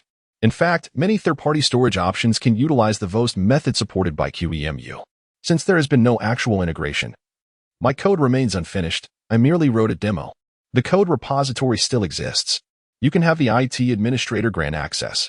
As for the potential partners, he also sent a list: Tianji Storage, Jiuxin Storage, Jiaoi Bytes, and Sucheng Senwei. My suggestion is to contact them first and have them deploy the environment. It's fine if it takes time. Currently, the primary task is not storage, it's a sales issue. Or rather, it's a channel issue. Wang Ji sensed that Peng Tianzi had some thoughts in mind and intended to win him over, provided that he could alter Peng's perception of hyperconvergence. Thus, in the time that follows, my primary focus will be devoted to resolving bugs. As for the storage matters, I shall leave them to Hu Jiai. On Saturday morning, Zhong Hani reminded Wang Ji not to forget their appointment at Ziyun Pavilion Tea House at noon. Dress formally and elevate your discourse. It will lend me some prestige. Wang Ji retorted, tell your boss to dress formally. Without a black uniform, I will take my leave. Zhong Hani insisted, I am serious. I boast of you being the most exceptional developer at Tingyan, so you must bring me honor. Wang Ji replied, I need you to boast. Zhong Hani queried, you truly desire that? Wang Ji exclaimed, what a load of nonsense. Dressed in a suit he had purchased during his senior year for job hunting and worn only once. Realizing that such attire was unnecessary for a programmer's interview, he had let it collect dust in his wardrobe. After gazing at himself in the mirror for 3 seconds, he decisively chose to let it continue gathering dust. While he looked handsome, he was far from the strikingly dashing standard of the readers. Primarily, he was too slender. Nearly a year post-graduation, he still weighed a mere 59 kilograms. He had neither grown taller nor gained weight. Ultimately, he opted for the casual attire gifted by Xiao Ruoxue, paired with jeans, feeling comfortable. To his surprise, the design she created indeed looked exquisite, exuding a sense of sophistication. At precisely noon, at Ziyun Pavilion Tea House, Lu Jiqiu greeted Wang Ji with her first words. Zhong Hani praises your prowess in work. Why does he not commend your looks? With such an image and fashion sense, you could make your debut. Being a city dweller, her words were indeed pleasant. But what did prowess even mean? Upon seeing her, Wang Ji exclaimed, Ishihara Satomi. To be precise, it was the visage of Ishihara Satomi, her large, wavy brown hair, adorned with golden rimless glasses, standing close to 170 centimeters tall, clad in a fitted black suit with a white shirt left unbuttoned at the collar. It was evident that it was not intentionally unfastened, Rather, it was unavoidable. Through the fabric of her shirt, one could easily discern the contours beneath. With every subtle movement, it seemed as though the buttons were on the verge of bursting. Like a dam about to give way. Wang Ji had encountered his fair share of attractive individuals, Ling Qiuyu and Hu Jiayi were of a similar caliber. In this regard, Xiao Ruoxue was slightly inferior, yet her beauty, flawless skin, and long legs were undeniably formidable. Lu Zhiqiu, however, was at least 2 tiers above. Zhong Hani raised an eyebrow and sat beside Wang Ji, jesting, "Don't just gaze at my boss. There's another living person here, making me feel quite awkward."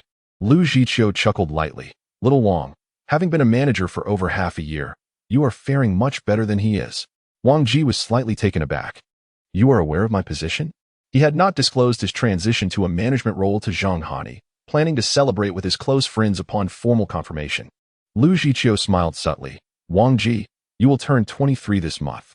Since joining Tingyun, you have received accolades as an outstanding newcomer, quarterly outstanding employee, and a special promotion to management. Last September, you resolved issues for Jiangning Bank, earning internal commendation. In October, you made significant contributions to the Zishan Software Park project, receiving accolades. In March of this year, you salvaged data for Shachi Finance, turning the tide and earning commendation." Her slender fingers began to expertly brew tea. Handing Wang Ji a cup, he remarked, "As an investor, one must certainly conduct thorough research prior to meetings. Would you not agree?" Zhong Han was taken aback. The boss's understanding of Wang Ji surpassed even his own. "I still have much to learn." Wang Ji nodded in acknowledgement. "Mr. Lu is truly remarkable. We have our own internal intel as well." Lu Zhiqiu replied nonchalantly. "This is merely fundamental knowledge. There's no need for formality. Just call me Sister Qiu." Wang Ji inquired, "Sister Qiu, what brings you to me today?" "To make a friend." Lu Zhiqiu swiftly responded, never allowing Wang Ji to finish his sentence, meeting his gaze with a captivating smile that exuded allure. Despite frequently encountering the boss, Zhong Han couldn't help but steal glances, enchanted by her presence. After all, her visage, physique, and the elegance of her black uniform were undeniably impressive. "No, you're not." Wang Ji calmly returned the gaze directed at him. Lu Zhiqiu hesitated for a mere second, then nodded slightly, her smile tinged with approval. "Interesting. You are even more astute than I had anticipated." Sipping her tea, she composed her expression and continued, "Our company is interested in investing in Tingyun, and I have come to gather some insights." Chapter 66. I am equal with Tingyun. The April days in Jiangning are quite pleasant, neither too cold nor too warm. However, as Wang Ji sits in the tea house, he feels a sense of discomfort, a palpable pressure enveloping him. The nuances of identity, tone, and especially posture create a striking visual impact. Wang Ji sips his tea to soothe his throat and inquires, "Sister Qiu, I am merely a minor character in Tingyun. Why have you sought me out?" Lu Zhiqiu's gaze flickers, her eyes suddenly deepening as if veiled by a sheer curtain. She smiles and replies, "Investment necessitates conversations with various individuals. It's merely a routine affair. There is no need to be overly tense." She casually refills Wang Ji's cup. Wang Ji asks, "What aspect are you interested in?" "I don't possess much insider knowledge." "Xiao Wang, your wariness is excessive. Let us put it this way." Lu Zhiqiu beams. "I'll ask you this. Why, despite Tingyun's shortcomings, do you remain? With your capabilities, finding a position elsewhere with double the salary would be effortless."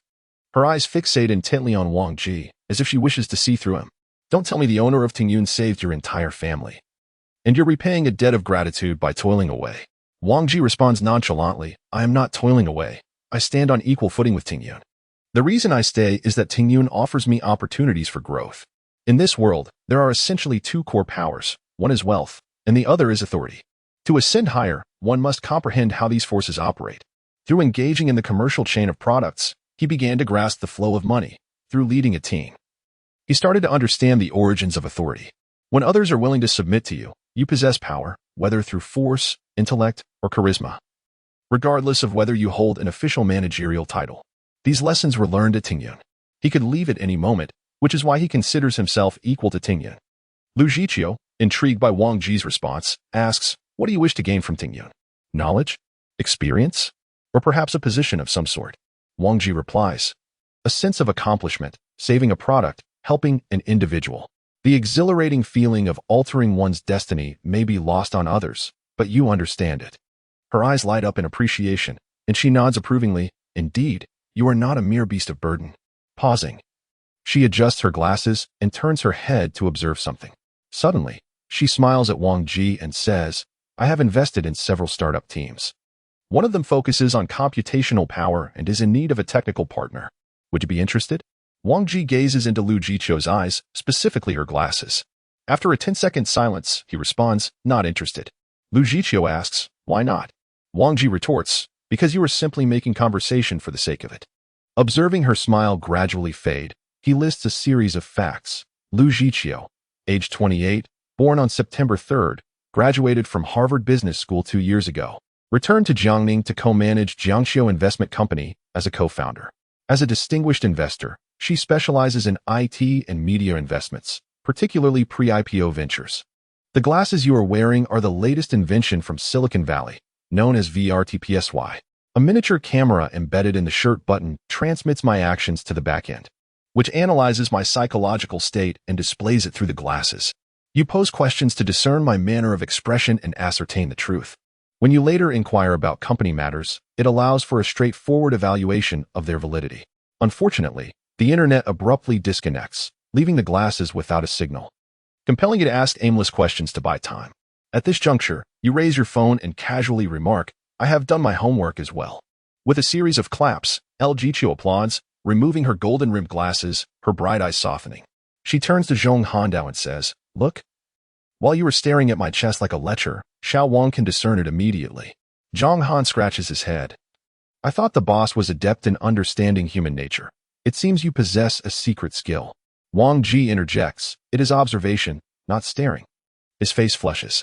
Lu Jiqiu, smiling, inquires, how did you know the internet was down? Wang Ji glances around and casually responds, someone was asking the staff for the Wi-Fi, indicating a poor signal. The reality is that Lu Jiqiu's glasses and the red dot on her shirt button signal, VRTPSY device network disconnected, data transmission failed. As for the information on the other party, I had indeed researched it last night, submitting her photo to AI for identification, which led me to uncover the matter of the glasses. My interest in this eyewear prompted me to investigate its specifications, components, and principles. Lu Jiqiu, expressing admiration. Brews more tea. Getting to the point, I genuinely wish to invest in Tingyun. Wang Ji queries, since you claim Tingyun is failing, why still pursue investment? Lu Jiqiu replies, just as you remain with Tingyun, it still holds immense untapped value, and I am not the only one interested in investing. Wang Ji ponders for a moment. My aspirations differ from yours. You seek profit, don't you? Lu Jiqiu sips her tea. Let me put it this way, due to the international situation, our country faces technological restrictions from the United States and will vigorously support enterprises in the IT infrastructure sector. Tingyun possesses a solid technological foundation. Although it has faced personnel losses, product stagnation, and chaotic management amid fierce competition, its fundamental stability remains unshaken. The state will back companies like this for IPOs.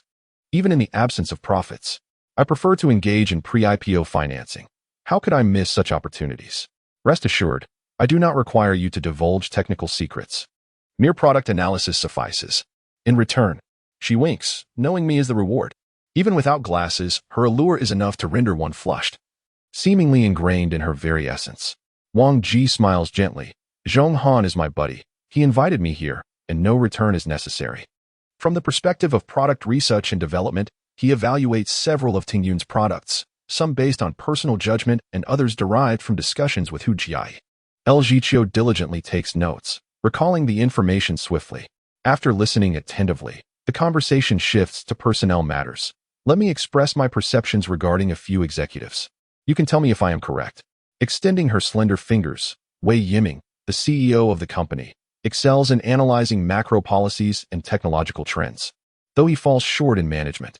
Jiang Yaoi, the co-founder, is adept in research and development management and the practical application of product research but lacks in business acumen and interpersonal relations.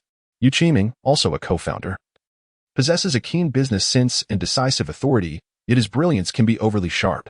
Yu Ingshi, the VP of Human Resources, is skilled in interpersonal relations and strategic implementation. She was brought in by Wei Yiming, seemingly introduced by an investor, to assist him in management. Clearly, she has a meticulous approach. Wang Ji nodded in agreement. Indeed. Lu Jiqiu inquired. From your perspective, who do you believe is the most formidable? Formidable? Wang Ji was puzzled by her question. After pondering, he replied, Wei Yiming. Ljiqiu appeared somewhat astonished. Why? Given the chaos at Tingyun management, shouldn't he be held accountable? Wang Ji explained. Precisely because others are competing. His position remains the most secure. Even with significant dissent from investors, they are unlikely to support anyone else in replacing him. The furrow in Ljiqiu's brow suddenly unfurled as she crossed out a name in her notebook and circled another. Taking out her phone, her eyes sparkled with mirth. Xiao Wang, you are too talented to be merely an engineer. I will add you on WeChat. Earlier, I was indeed searching for conversation. However, if you genuinely aspire to become that technical partner, I must say I would look down upon you for it. This indicates a lack of self-awareness. Only those who have proven their product capabilities earn the right to be a technical partner. It is wise for you to remain at Tingyun. You still need to demonstrate your worth. When I reach out to you next, it will be with sincerity. Chapter 67. Even the donkeys of the production team wouldn't dare to be used this way. My friend, you are truly remarkable. It is unprecedented for the boss to bestow such high praise upon our first meeting. I have never encountered anything like it. She has encountered numerous technical experts, both domestic and international, yet she expressed surprise for the first time, repeating it 3 or 4 times. Moreover, she complimented my discernment, remarking that I had an eye for investment since my university days. She emphasized that, for an investor, the most crucial aspect is to learn to invest in people, showering me with accolades. Haha, I feel so honored. Wang Ji was still on the subway when he received a flurry of messages from Zhong Han, which included the statement, I feel I can do this again. Wang Ji replied, were you not able to before? Zhong Han retorted, you are the one incapable. What I meant was, I feel I can try pursuing the boss. She is single. Wang Ji exclaimed, wow, you have quite the ambition. Zhong Han replied, that is the point. Upon arriving today, he has brought in a new project, this time worth 200,000. Wang Ji discussed the requirements with him and handed the project over to Yin Jun the same day, amounting to 150,000. Miao Jie and Mu Qingqing from Yin Jun's side were introduced by Wang Ji, and they still keep in touch. Through Miao Jie, Wang Ji learned that Chang Jian has returned to his hometown and is not currently seeking employment. Miao Jie informed Wang Ji, Brother Ji, Chang Jian knows you were looking for him. He expressed his gratitude for your care but wishes not to return to Tingyun. He hopes you won't contact him anymore. Wang Ji responded, whether he returns or not is inconsequential. He was dismissed, and his resignation letter is not presentable, which is why he struggles to find work. I intend to issue him a new certificate. After taking a day off on Saturday, he woke up rejuvenated the next day, only to realize, oh no, did I tell Peng Tianzi that I could resolve all bugs in half a month? That means, including this week? Initially, he had thought about studying the code for a week and solving the issues over 10 days. By that calculation, it amounts to 3 weeks, excluding testing. He contemplated sending a WeChat message to explain, but felt it would diminish his stature. It's akin to stepping onto a stage and proclaiming, I will take on 10, only to feel a twinge of insecurity and add, preferably find those who have been training for less than half a year. From then on, no one would call him Master Yi. He would merely be referred to as Old Yi. Alas, the thrill of pretense is fleeting. The facade may be enjoyable for a moment, but the reality remains. There are merely 150 bugs to tackle. So let us get to it. Wang Ji entered a state of fervor. Early Sunday morning, after freshening up, he ordered takeout and got to work. With Guo Chao providing detailed explanations and his own foundational coding experience, the superconverged code had already become second nature to him.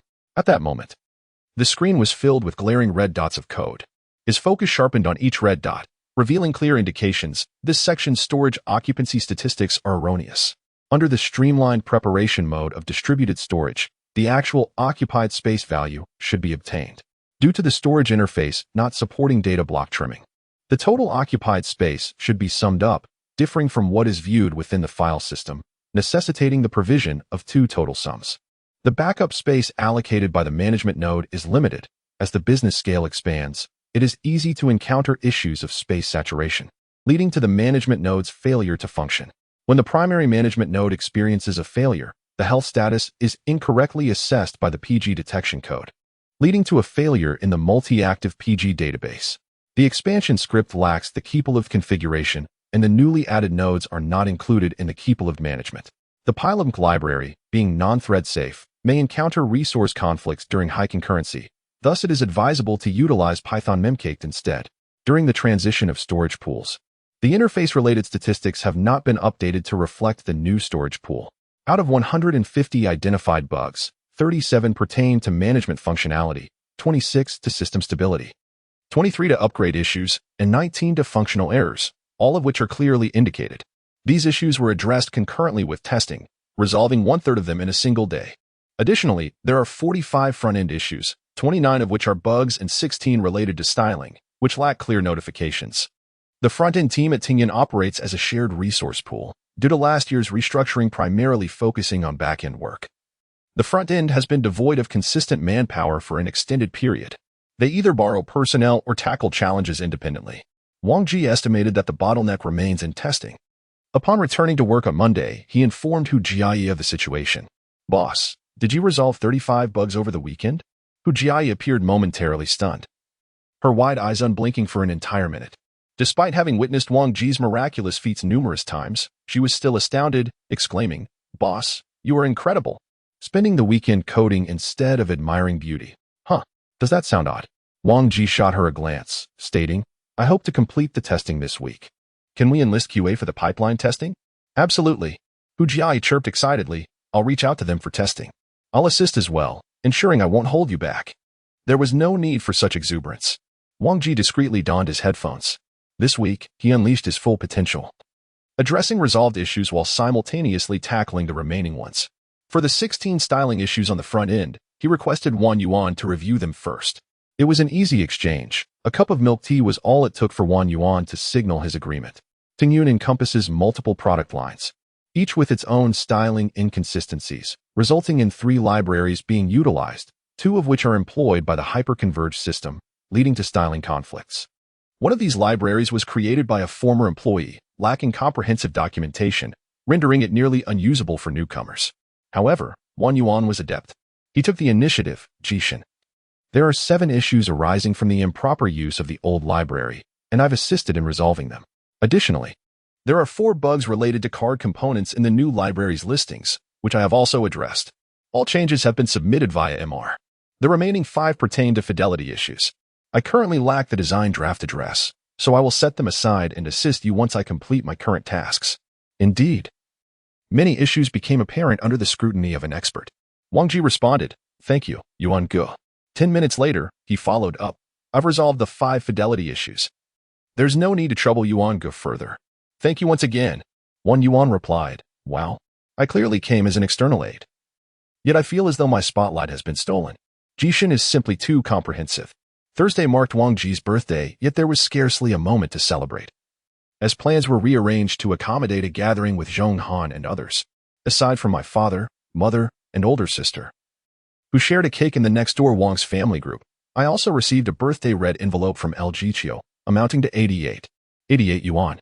Truly, as an investor, her timing was impeccable. Otherwise, my expression of gratitude, "Thank you, Chiojia," might have taken on an unintended nuance. This week, the most wounded party was QA, enduring a quartet of setbacks. The first blow came when manager Lu Jinsheng hesitated to schedule testing, deeming the request too abrupt and certain to yield a plethora of bugs. Hu Jiayi persisted in her pleas, leading Lu Jinsheng to personally conduct a smoke test to validate his judgment. In an unexpected turn, the smoke test passed. How awkward. The second setback unfolded as Lu Jinsheng asserted that even with a testing schedule, there remained regression time, making it impossible to complete everything within a week. However, each bug was thoroughly rectified, with no new issues arising, a singular triumph. How embarrassing. As the number of testing bugs escalated, some required system reinstalls and multiple reproductions, consuming considerable time. Lu Jinsheng lamented his inability to allocate personnel for testing. In a show of initiative, Hu Jiayi stepped in to handle the reinstalls and preparatory tasks herself. With the opportunity presented, there was no choice but to proceed with the testing. How uncomfortable. Lastly, Wang Ji not only resolved 150 issues related to hyperconvergence, but also adeptly addressed 13 associated storage problems and 15 infrastructure concerns, in addition to 57 issues that had eluded QA prior to the hyperconvergence phase. All were submitted for testing. Faced with a backlog of over 200 items awaiting examination, Lu Jinsheng could no longer bear the burden. Previously, he had often criticized the low efficiency and sluggish pace of development. Now, he lamented to anyone who would listen. Even a donkey in a production team wouldn't be subjected to such treatment. Chapter 68. The most stable product of the company, the production team S-Donkey, has ultimately persevered. Within a week, 150 bugs were thoroughly tested. This achievement was largely attributed to Hu Jiayi's relentless persistence, employing a blend of soft persuasion and coercion. She even threatened to serenade Lu Jinsheng from behind, initiating her sonic assault mode.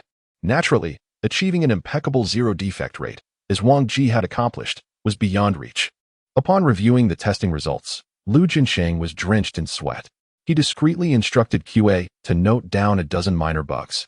Upon discovering these bugs, Hu Jia immediately rushed to dispute them. What constitutes a bug here? She pointed at the JIRA list, arguing each point. The displayed content and storage space is unclear. What do you mean by unclear? If it's unclear, perhaps you should wear glasses. The virtual machine list refreshes with a minuscule chance of a slow page refresh. You do realize it's a minuscule chance, right? Could it be that your network card faltered momentarily? The overview page does not render well on laptops. Deviating from the design draft, my friend, the design was created on an iMac. Naturally, it would display better on a larger screen. When uploading images, the I/O driver type is incomprehensible. Incomprehensible? How can such a prominent prompt be unclear to you? The documentation is quite lucid. The installation process is somewhat convoluted. Is this a newly introduced bug? It has always been complicated. Lu Jinsheng, overwhelmed by her fervent onslaught, muttered, "Sister, could you also consider our predicament? If we can't identify a single bug, how can QA continue to exist? Would the boss believe us? We might not even be able to send out the test report. We help you. You must assist us as well." Hu Jiayi puffed her cheeks and rolled up her sleeves. It's already Friday. How do we tackle these issues? Lu Jinsheng replied, "Let us present it as a formality. Mark it as low priority and say we'll optimize it later. Now that is more like it." Hu Jiayi retracted her clause. That very day, the testing report was disseminated, concluding, a total of 150 bugs were submitted for testing. All 150 were verified, leaving 13 low-priority issues unresolved. Testing passed.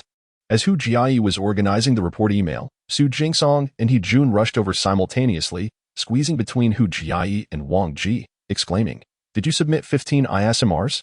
I checked, and some MRs have been pending for 2 or 3 years. I recently assigned Lu Yang to focus on a few, but they haven't made any progress. Did they approach you? Furthermore, you submitted 13 block storage MRs, correct?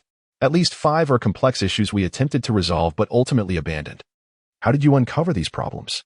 Both men had witnessed Wang Ji's efficiency, yet they were still astonished by his extraordinary capabilities. How could he, responsible for hyperconvergence, also resolve his own issues, especially the exceedingly challenging ones? Wang Ji scratched his head. "I just did it on the side." Su Jingsong and He Jun exchanged glances, their expressions difficult to articulate. It is akin to being ashen, inviting JJ Lin as a guest for a concert, only to find oneself overshadowed. JJ sings exceptionally well, and one must maintain a smile. Then, JJ casually remarks, "Oh dear, I forgot to warm up today. My apologies." How does one respond? How to engage? One must persist. "Thank you. Thank you. I shall treat you to a meal." "Me too. Next week, indeed." Su Jingsong, a rather rigid individual, finds himself stifled by unexpressed emotions. He returns in defeat, disheartened.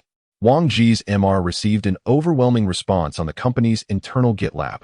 His number of MRs for the week soared above 200, with likes and followers surging dramatically. The infrastructure team, block storage team, testing team, and front-end team collectively queued to pay homage. Worship G-God. G-God V5. The human insect repellent. Please endorse the invincible. Welcome to the front-end for assistance. In a timely manner, Hu Jiayi sent out an email titled Release of Hyperconvergence version 2. 1. This version addressed stability issues, functional problems, upgrade concerns, management dilemmas, and front-end glitches, totaling 150 fixes, effectively clearing the fault pool. Among these, 67 issues were historical accumulations, while 83 were problems introduced by the 2.0 restructuring. The resolution of these long-standing functional defects significantly enhanced product stability, making it the most reliable version to date. The product research, testing teams have absolute confidence. An installation package will be provided next week. Colleagues from the business line are welcome to utilize it for POC, and after-sales support is encouraged to provide upgrade services. Next Tuesday at 5 p.m., I will be available in the training room for live QA with business line colleagues. Everyone is welcome to participate and share various opinions. I kindly request everyone's support for the hyperconvergence product. The email was sent to the Financial Sales Department, Regional Sales Department, Solutions Department, Service and Implementation Department, Marketing Department, and all members of the Research and Development Department, with copies sent to the CEO and 3 VPs, who GI is acutely aware that product development is, in essence, a form of marketing, albeit with a different target audience.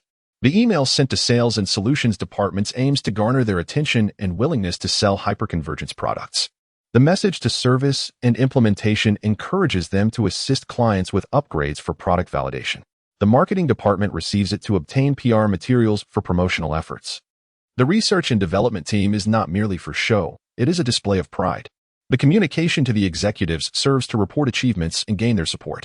Thus, a product manager is indeed a manager, engaging in both product management and cross-departmental coordination, as well as upward management. Jiangning was the first to respond to the email. Excellent. To efficiently resolve issues with only one product and one developer is fantastic. He has received professional training and typically refrains from using English, unless compelled.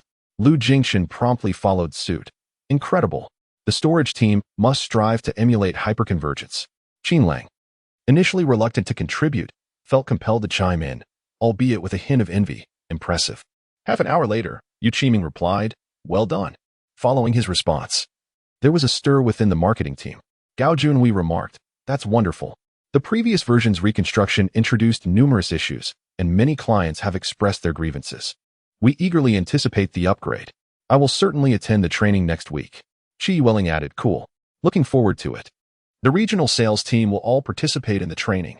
Song Yinlai chimed in, the long-awaited version. The finance department will be punctual for the training next Tuesday. The other 2 bosses remained silent. Among those who responded were directors and VPs, while Huang Hanfeng did not reply. He personally led the team. Sales typically operate externally, except on Friday afternoons when the team reconvenes to review the pipeline and follow up on their work. Wang Ji and Hu Jia ushered the first finance team into the conference room for a private session. Wang Ji adopted Hu Jia's tone, stating, this version is absolutely stable. To be modest, it is the most stable among all the company's products. It's simply phenomenal. Brother, you're not being modest at all. Huang Hanfeng chuckled as he turned to his team, saying, I don't believe anyone else's boasts, but if Ji says it's phenomenal, then it undoubtedly is. Everyone should take the opportunity to promote it. The younger team members eagerly agreed. Got it. Is it Brother Ji? I misheard. Is it Brother Ji or Chicken Brother? Perhaps it's Chicken Brother? Wang Ji responded with a pause. The sales team casually acknowledged, not taking it to heart. What mattered most was that he now possessed the testing report, and he had scheduled a meeting with Peng Tianze for the weekend. Chapter 69. Nothing but familiarity. Peng Tianze resided in the high-tech zone. The community boasted a pleasant environment. Although it was a notch below the Shui Mo Lianzhu in terms of prestige, it still qualified as a mid to high-end property. Within the commercial premises, there was a hot pot restaurant where he hosted Wang Ji. At the age of 42, Peng Tianze had a background in computer science and had been in the workforce for 2 decades.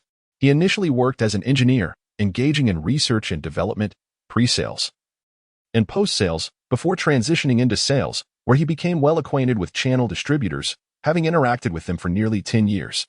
He had encountered countless individuals of various backgrounds. However, nothing prepared him for the astonishment he felt today. Impossible. How did you manage that? This report can't be real, can it? Did you write it yourself? He stared at the report that had been sent over, scrutinizing it for a full 10 minutes, nearly addressing every query. Wang Ji chuckled. We can conduct an environmental test now. The installation package will be available next week, and you can try installing it yourself. Peng Tianze remained skeptical, hesitating to pick up his chopsticks after letting the meat simmer for quite a while. He pressed on. How did you achieve this? Wang Ji replied, nothing but familiarity. Peng Tianze fell silent, opening his WeChat to modify Wang Ji's contact name, changing by Wang to by Sheng. He pondered for a moment, realizing both nicknames could be misinterpreted, albeit they indicated remarkable skill. Ultimately, he settled on a more conventional note. Ensure this fellow never has the opportunity to show off. Peng, are you contemplating starting your own business? That day, Peng Tianze's words had trailed off, but Wang Ji had already surmised his intentions. Like Jun, seasoned professionals with diverse experiences often grew weary of conventional employment. Even if they chose to work for someone else, it would be under a lucrative offer. Acquiring a VP title, becoming one of the esteemed figures in the industry, Since Ping Tianzi had been considering leaving Tingyun, it indicated he had plans in motion. Even strategies laid out. Wang Ji's instincts proved correct. Ping Tianzi put away his phone and responded earnestly, I have been in this industry for a long time. Well aware of how BN software is sold and familiar with the agency model. I intend to become an agent, and I have already been approached by competitors of Tingyun.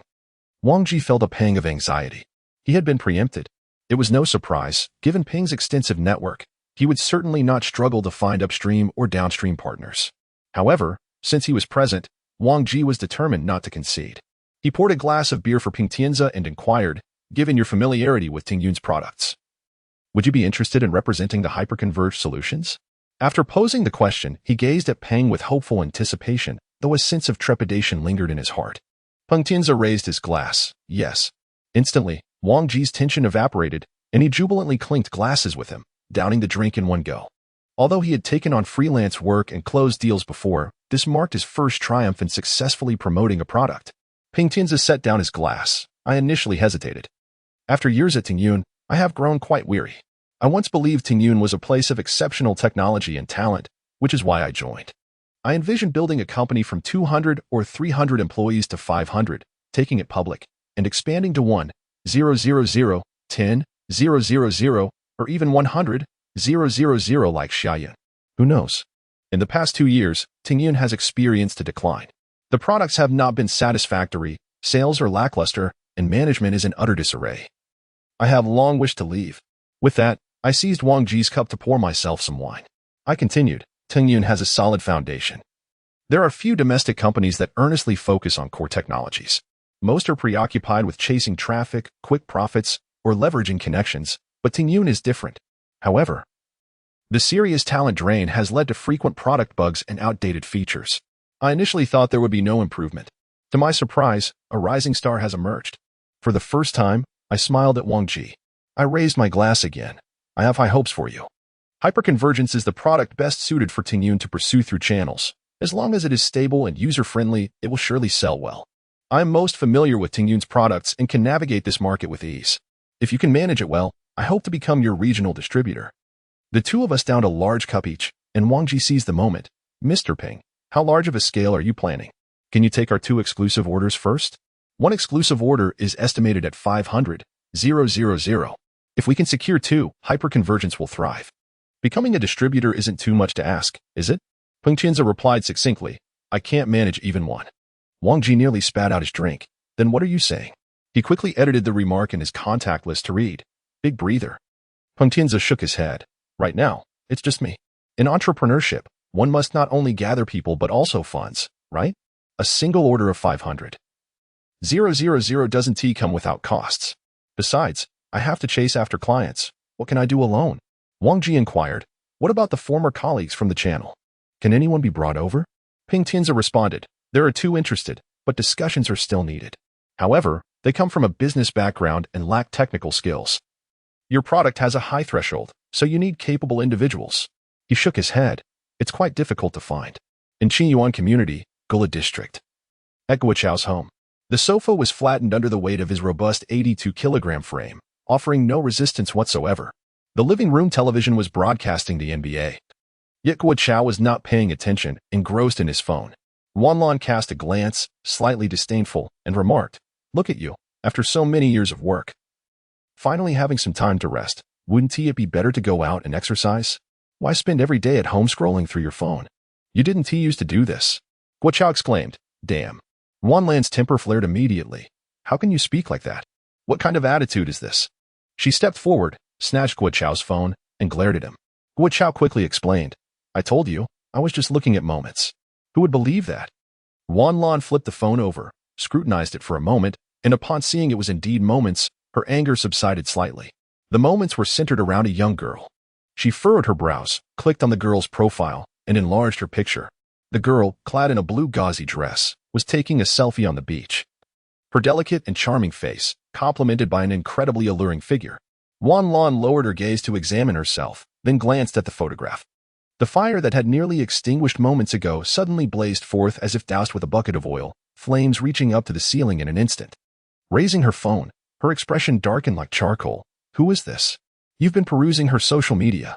Guo Chao reached out to snatch the phone away, exclaiming, "What nonsense! This is a former colleague of mine, Hu Jiayi, who has visited our home. You've met her? Haven Tiyu? Is it her?" Wan Lan pondered for a moment before bursting into laughter. Taking a seat beside Guo Chao, she remarked softly, "Then I can rest easy. She is surrounded by handsome men and wouldn't take an interest in you." Guo Chao shot her a glance of disbelief. "What absurdity! Let me show you this post. It's about the handsome guy you mentioned, who resolved 150 bugs in a week." Wan Lan, perplexed, inquired, "What does 150 mean? Is that a lot?" Guo Chao replied, "How can I put it? When you watch television, it's like Stephen Curry making three-pointers. Resolving 150 bugs in a week is akin to sinking 150 three-pointers in a single quarter." "Wow," Wan Lan exclaimed involuntarily, "is he even human?"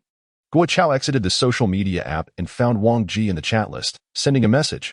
"Are you even human? You resolved all the bugs in a week? If Chan had you, it would have thrived long ago." On the other end of WeChat, Wang Ji received the message. A glimmer of insight sparked in his eyes as he smiled at Ping Tianzi, saying, "I have a suitable candidate for you." Chapter 70. Show me the money. Wang Ji and Ping Tianzi leisurely savored their meal, patiently awaiting the arrival of Guo Chao. Wang Ji instructed the waiter to bring additional cutlery and remarked to Ping Tianzi, "You must know Chao Ge. I'll invite him to join our conversation to see if we share any common interests." He had learned a thing or two from Huang Hanfei over the past few months about orchestrating business meetings. The initial step was to gather people together in an informal setting over a meal, where sparks of inspiration might ignite through casual dialogue. Even if a deal did not materialize, future opportunities could arise. Moreover, he held confidence in Guo Chao. Last week, he had consulted Guo on several matters and sensed a deep affection for the concept of superconvergence. Although he would never return, he still felt a lingering attachment to the code he had written and the products he had developed. Having gone 20 days without seeking employment, it was evident he had grown weary of the conventional job model. Two individuals, both disenchanted, might just find a connection. After the introductions, Wang Ji observed the two with a smile. Ping Tianzi slightly raised his chin, his demeanor darkening. "Chao Ge, I would recognize you even if you were reduced to ashes." Guo Chao, suppressing him with a height difference of 6 centimeters, retorted, "It's you. What is there to discuss?" The atmosphere shifted. Something felt amiss. Wang Ji quickly urged them to take their seats. "Wait a moment. You two are old partners, right? Peng Zong. You handle channels and have a keen interest in superconvergence. Surely you have frequent interactions?" "TCH. Ping Tianzi scoffed. "I used to have high hopes for superconvergence. But this guy came in and initiated a complete overhaul. He didn't implement any features or fix any bugs." Guo Chao immediately shot back. "What do you know about products? Are we supposed to keep that pile of terrible code intact for the holidays? Without refactoring, issues will only multiply. And we want to be able to address them." Ping Tianzi was not one to back down. "You understand? Do you grasp the essence of business? Do clients wait for your refactoring?" Guo Chao slammed the table. "If you don't refactor, you'll just dig more pitfalls for your clients." The tension in the air became palpable. Both Ping Tianzi, at 42, and Guo Chao, at 35, were stubborn individuals, unwilling to yield. Ahem, Wang Ji quietly poured drinks for both men, first for Ping Tianzi, then for Guo Chao. Raising his glass, he declared, to drinking. Although the two were still inclined to argue, they had no choice but to show him some respect, lightly clinking their glasses in a reluctant toast. Wang Ji, steadily pouring more wine, turned to Ping Tianzi. "Ping Zong, since I've poured for you first, allow me to say this. The reason I am able to resolve bugs so swiftly is thanks to Chao Gu's thorough explanations of the code and his exceptional refactoring, which has alleviated much historical burden. Therefore, your willingness to represent superconvergence today owes at least half its merit to him. Furthermore, regarding integration with third-party storage and software issues, his architecture is fully compatible. Without his pioneering efforts, superconvergence would struggle to survive, let alone thrive." Ping Tianzi opened his mouth to respond, but Wang Ji raised a hand to silence him, forcing him to swallow his words. Wang Ji then turned to Guo Chao. "Chao Ge, superconvergence is on the verge of collapse. Neither you nor I can save it. The boss demands a gross profit of 1 million by the second quarter. And so far, not a single cent has been realized. Those of us engaged in technology are undoubtedly familiar with Linus Torvalds' famous adage, talk is cheap, show me the code. It is one thing to speak, but it is quite another to demonstrate your coding prowess. I believe you hold a deep appreciation for this sentiment, as do I. However, I find myself increasingly inclined towards another phrase. Code is cheap, show me the money. Merely writing code is not enough. The real challenge lies in generating revenue from it. As engineers, our skills in architecture and coding alone will not suffice to secure our financial success. From your architecture, documentation, and code, it is evident that you have invested considerable effort into hyperconvergence, and I am certain you do not wish to see it come to an end, correct? Do you wish to save hyperconvergence? I do. Mr. Peng is currently open to collaboration. What say you? Will you join forces? As they raised their glasses and gazed at one another, Peng Tianze and Guo Chao initially bore intense resentment, dismissing each other with disdain. Yet, as the conversation unfolded, their hostility gradually dissipated. By the conclusion, when they exchanged glances again, the animosity had transformed into a sense of camaraderie, as if they were kindred spirits. Peng Tianze was in search of a technical partner, while Guo Chao sought a direction for entrepreneurship. The glasses in their hands seemed drawn together by an invisible force, gravitating towards Wang Ji. Clink, 3 glasses collided in unison. They downed their drinks in one go. Guo Chao proclaimed, "Let's unite and toast to this." He poured a drink for Peng Tianze, saying, "Mr. Peng, let bygones be bygones." Peng Tianze quickly returned the gesture, laughing. "It is my ignorance regarding the product that led to this misunderstanding." Despite his engineer's pride, he was adept at shifting roles when necessary, given his background in channels. After they clinked their glasses, they briefly discussed their partnership model, prompting Peng Tianze to excuse himself to the restroom. Guo Chao quietly inquired of Wang Ji, "Is your family involved in any organizations? Someone must have been a decision-maker, given your proficiency." Wang Ji replied with silence. Upon Peng Tianze's return, they shifted the conversation to business. Addressing Wang Ji, he stated, "Though we are familiar, let us speak candidly about commerce. I have significant concerns, Mr. Yu is currently fixated on profit margins and may not agree to exclusive distribution. Otherwise, he wouldn't have disbanded the channel department. We will prioritize representing Ting Yun's hyperconvergence. But if Mr. Yu disagrees, we cannot afford to wait idly lest we find ourselves in dire straits." Guo Chao also voiced a concern. Even if the stability issues of hyperconvergence are resolved, its market competitiveness remains insufficient. The storage performance, in particular, continues to be a major shortcoming in our proof of concept. Installation may be tedious, but I could manage that effortlessly. However, improving storage performance is no trivial task. I can recommend a few companies, but liaising with them will likely take a month or so. Moreover, their performance is merely average within the industry, lacking any standout features. Wang Ji pondered for a moment before responding. As for exclusive distribution and the storage performance issue, I shall take the lead on that. You may begin your preparations. Peng Tianze exchanged a few words with Guo Chao and addressed Wang Ji. Here is the plan. We require a month for preparation. If you can secure the consignment by mid-May, we will place the order directly. How much? Wang Ji inquired, straightforwardly seeking clarity. Peng Tianze replied, "Let us start with 300. 000. It would be best to establish a consignment level of 300,000 to test the waters." Guo Chao patted Wang Ji on the shoulder. "If we finalize the storage, we will increase the order to 500,000. Wang Ji affirmed, "It's a deal." However, Guo Chao's foresight proved accurate. By the end of April, the storage arrangements remained unresolved, not due to a lack of communication, but rather an absence of finality. Wang Ji managed to finalize the VOST approach within 3 days, achieving a standardized integration. Hu Jiayi also proved to be quite effective, establishing connections with various storage options and urging those reluctant or procrastinating to proceed with installations and initial testing. The performance discrepancies were not significant, with Xia Yun standing out as the most exceptional, albeit the most expensive. The responses from these companies were strikingly similar. Collaboration could occur through 2 methods. One could either settle each order independently at our standard pricing based on CPU counts, or adopt a consignment model where a purchase of 1 million would secure a number of units. The former option effectively meant selling storage separately at exorbitant prices, while the latter required Ting Yun to initially invest 1 million without having made sales. Wang Ji felt quite helpless. Neither option was viable. Hu Jiai handed him an iced latte. "Boss, I will find a way to persuade Manager Yu regarding the consignment. However, I cannot resolve the storage issue. Our scale is too small to negotiate favorable pricing." The young lady indeed proved her worth, capable of convincing the boss as well. Wang Ji felt a wave of relief. His focus narrowed to the storage dilemma. What to do? Suddenly, a spark of inspiration struck his mind. He should reach out to Lu Zhiqiu. Chapter 71. Rising Storage on April 28th, at 8 p.m. Within the tranquil confines of the Xi'an Pavilion Tea House, the atmosphere buzzed with the energy of business negotiations. The establishment was bustling with patrons as entrepreneurs savored their meals and engaged in leisurely conversation. However, with a simple phone call, Lu Jiqiu had reserved a private room. No need to linger, it was adorned in shades of purple. She successfully flustered Wang Ji with her playful banter, her smile triumphant as she remarked, "You've seen through me. I certainly won't wear that device again. Look, my glasses are black-framed." This investor had categorized her into a tier of friends. Their previous encounter had been amidst the hall's communal seating, but this time, the VIP room signified an elevation in Wang Ji's status. Earlier that day, Wang Ji had sought her counsel, asking, "Sister Chiu, do you know any startup teams specializing in storage?"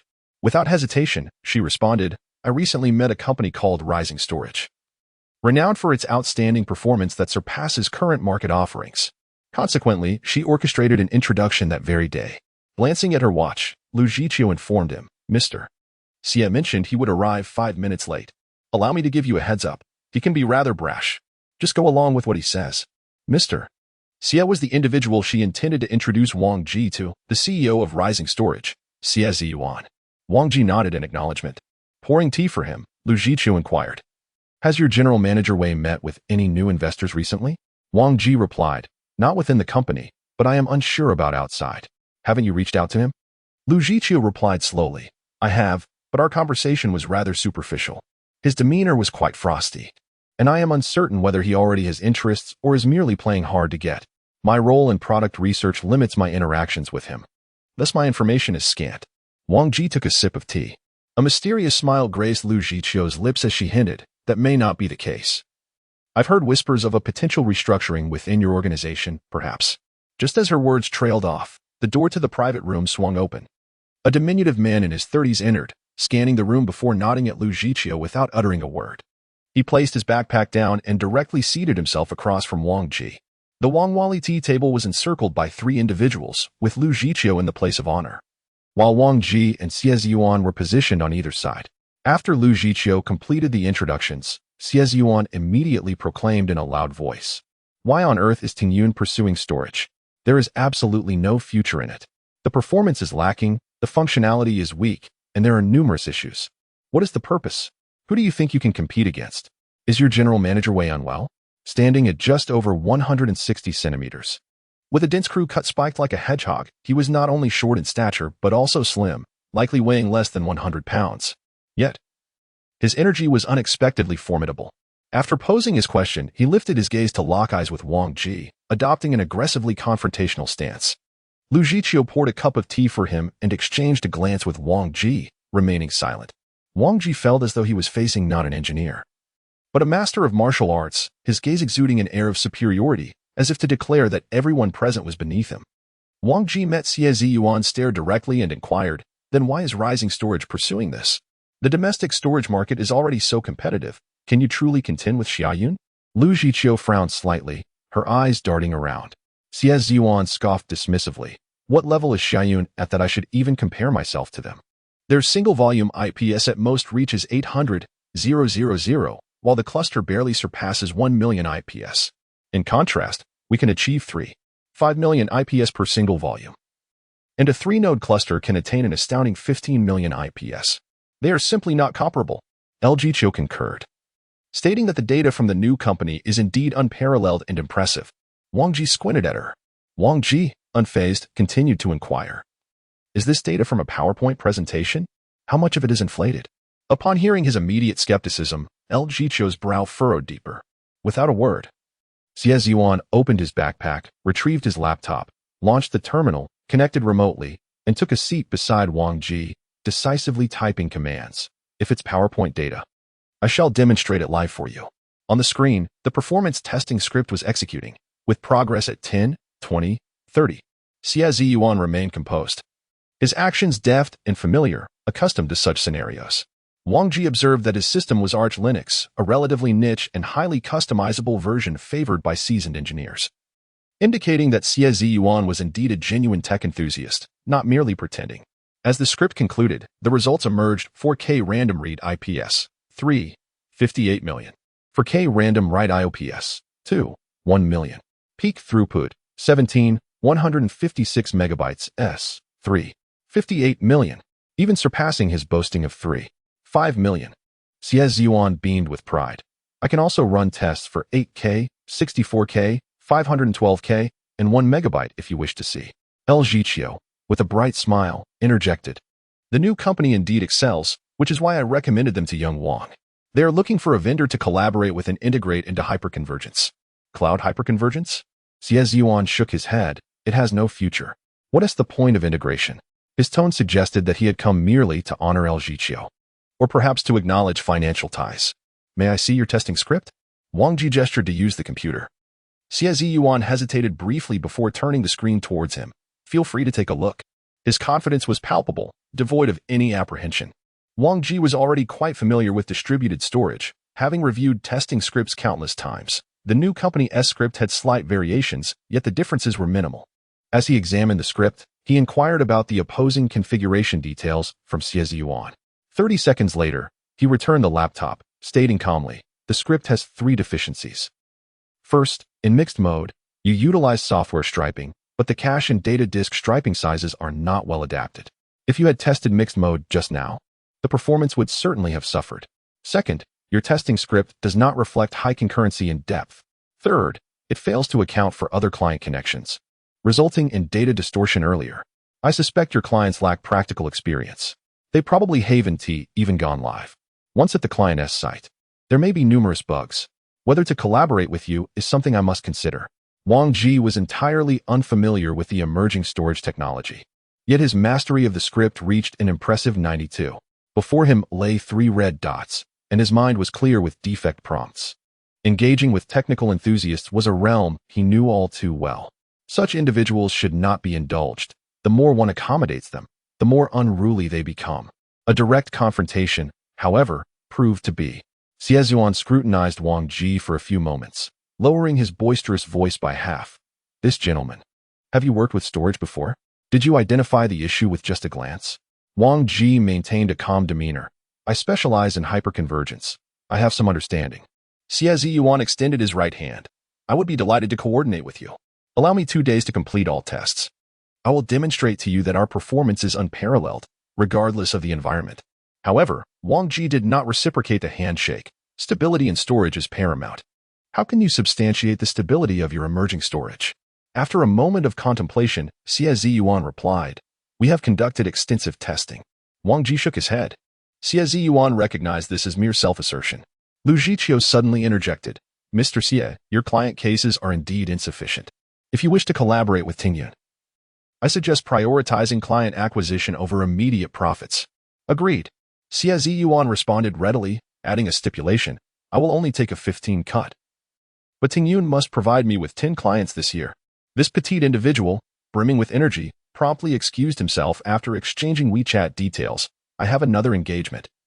I must take my leave. Lu Jiqiu watched his retreating figure and remarked softly, as far as I know, you are the first one capable of holding his attention. Did you truly discern the problem with just a glance? It was primarily due to my unfamiliarity with his configuration. Otherwise, I could have identified it more swiftly.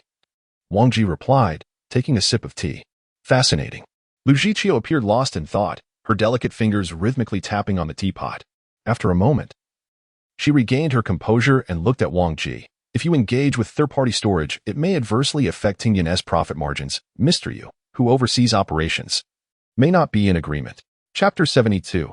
2 versions the following day. Hu Jiai expressed her frustration early in the morning. Boss, we are running out of testing environments. We only have 5 in total. Xiayun, Tianji, Jiuxin, Jiaoi, and Sucheng are all fully utilized. And we haven't even conducted functional testing yet. It has already been submitted to QA. Xinxin Storage insists on having at least 2 environments, both all-flash and mixed mode. They claim it is necessary to prove their capabilities. They demand the complete set. Xie Ziyuan seemed to be holding his breath, eagerly coordinating with Tingyun. His attitude starkly contrasted with that of other companies, catching Hu Jiai off guard. She concluded, Boss, is their owner a woman who has a crush on you? Indeed. She is 30, has a spiky hairstyle, a fiery temper, and an exceptionally loud voice. Wang Ji shot her a disapproving glance. After a moment's contemplation, he sent a WeChat message to Dong Cheng Yuan. Director Dong, we are liaising with a storage vendor and would like to borrow the testing environment from Xiaoyi for convenience. Is that feasible? He had a good rapport with Xiaoyi and intended to leverage that connection. Dong Chengyuan promptly replied, "No problem. Please send over the configuration requirements, and I will arrange it for you." Problem solved. Hu Jia was left astonished. "Boss, you truly have a knack for securing resources everywhere." After obtaining the environment, she immediately connected with Xinshin Storage to assist them in their deployment. Xinshin indeed possessed top-tier technology, completing the standard integration in just 2 days and conducting data volume testing using hyperconverged virtual machines, providing a test report before the long holiday. The testing results revealed that in an all-flash environment, the single-disk IPS exceeded that of Xiaoyun by 3.5 times and was approximately 4 times higher than that of competitors. In a mixed environment, the single-disk IPS was 6 times greater than Xiaoyun and 8 to 10 times higher than other firms. In terms of performance, they outclassed all competitors. Hu Jia was astounded. No wonder they are so arrogant. They indeed have the capital, with excellent performance and a proactive attitude. She was keen to collaborate with Xinshin. However, she harbored concerns regarding the business aspects. She inquired of Wang Ji, "Boss, have you discussed the cooperation model with their owner? What are their prices? Is it charged per CPU for each order, or do we need to guarantee a buyout?" "Neither. They take a commission based on our selling price." At 15. While sipping her coffee through a straw, Hu Jia inhaled sharply and choked on the ice water, leaving her momentarily speechless. 3 minutes later, she erupted into laughter, tears streaming down her face. "Is this really happening? Boss, honestly, did you sacrifice your charm for this, with that spiky hairstyle? Ha ha ha." The young lady's thought process seemed to commence from the lower realms. "Let us go report to the boss." Wang Ji, fearing she would continue to digress, pulled her toward Jiang Yaoi. Jiang Yaoi was very pleased with the testing results, recognizing Xinshin both technically and commercially, and decisively proclaimed, "Let us go with this company. We will develop 2 versions. I approve." Wang Ji and Hu Jia understood the implications. This was a strategic approach. The so-called 2 versions referred to the standard version using Tingyun storage and the high-performance version utilizing Xinshin storage. Directly replacing Tingyun was not an option, as the stability had yet to be verified, and Qiming would not agree to such a change. However, should a new version be introduced to cater to customers' high-performance scenario demands, allowing sales to select it independently could circumvent the issue. In this event, the concerns raised by El Jichia would be rendered moot. As for the commission, it can be easily resolved by pricing the high-performance version at a 20 premium. The storage performance issue would be addressed. The only remaining challenge lies in persuading Yu Qiming to endorse a full distribution agreement. Wang Ji felt uncertain. You had just disbanded the channel team and was unlikely to support such an arrangement, and he might even wish for hyperconvergence to fail. Hu Jia confidently patted her chest and said, "Leave it to me." Though somewhat tremulous, her confidence was palpable. The two arranged a meeting with Yu Qiming for the afternoon and entered his office. Hu Jia presented her proposal, and to their surprise, Yu did not outright reject it. Instead, he nodded in approval. "Not bad. You have a commercial acumen. The product research and development team needs this." Wang Ji was elated. "So you agree?" However, Yu Qiming smiled and waved his hand. "You are aware of the company's situation. Every quarter we rigorously assess gross margins. A full distribution agreement means low margins and high sales, which is beneficial for hyperconvergence, but it would encroach on opportunities that rightfully belong to cloud products, resulting in a net loss. The company has previously engaged in full distribution agreements. You know what happened afterward? Such privileges became backdoors for certain sales personnel who registered private companies, buying low and selling high, transforming opportunities that belonged to the company into personal gains. Naturally, those individuals were dismissed. I do not wish for such occurrences to arise again." You did not categorically refuse but presented 2 layers of reasoning, clearly indicating his disapproval. These reasons were considered from a holistic company perspective, not targeting any specific product or individual. After speaking, he looked at Wang Ji, his expression relaxed. At that moment, Hu Jia interjected, I believe you are overthinking this. Given the current state of the company, there is no imminent conflict between cloud products and hyperconvergence.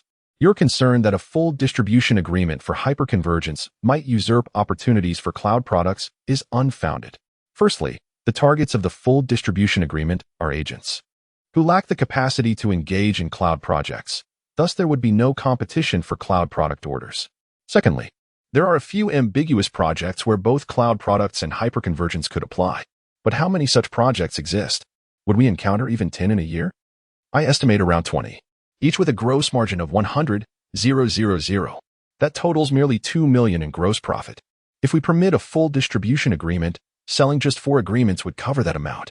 Our sales team would not need to exert effort competing for such orders, effectively saving more manpower costs.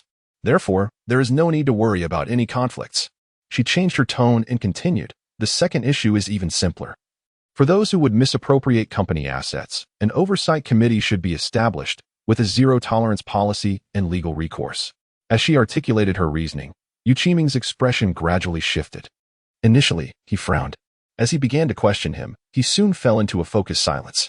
Gradually, his furrowed brow relaxed, and his eyes appeared to glimmer with light. Ultimately, a look of approval graced his features. Indeed, your thought process is quite lucid.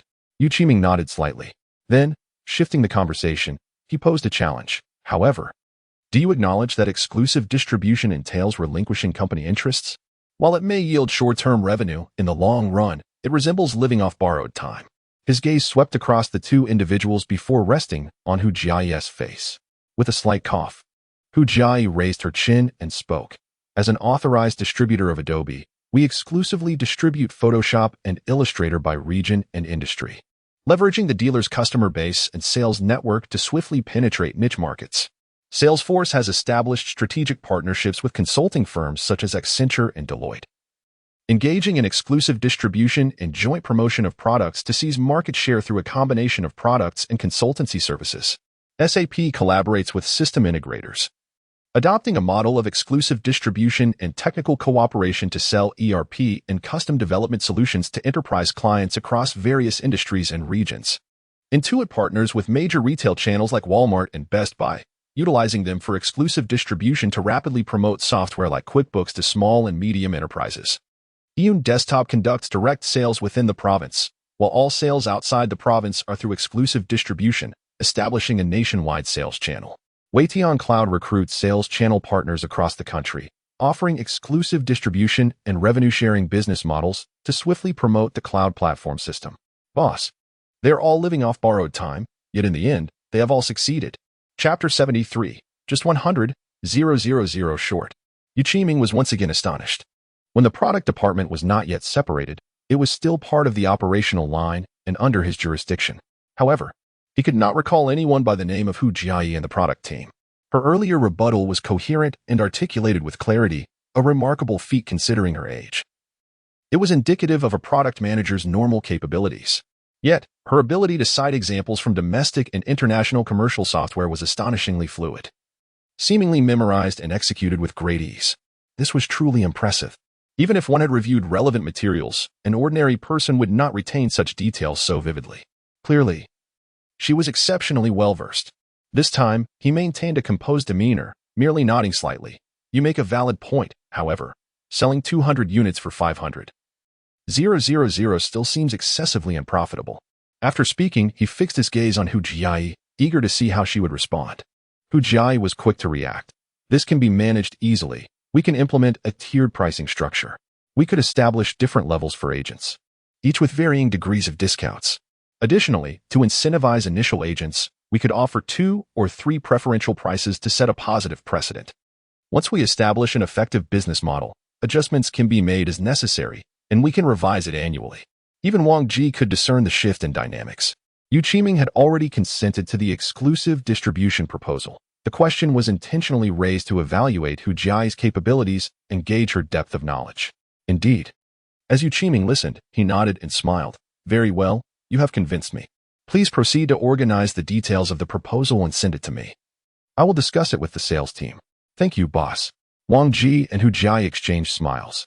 Just as they were about to leave, Yu Qiming called out, "Wait a moment. There is something I wish to convey to you. I have been observing your work this month, and it has been exceptionally impressive." Wang Ji managed to resolve all historical issues single-handedly in just half a month, which is nothing short of remarkable.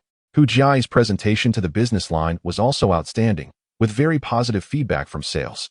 However, you are not salespeople. Ultimately, whether the hyperconvergence succeeds in meeting its targets is beyond your control. What I mean to say is, even if the hyperconvergence product is discontinued, you both are invaluable assets to the company, and I assure you that you will not be overlooked in any regard. There is no need to take this too seriously.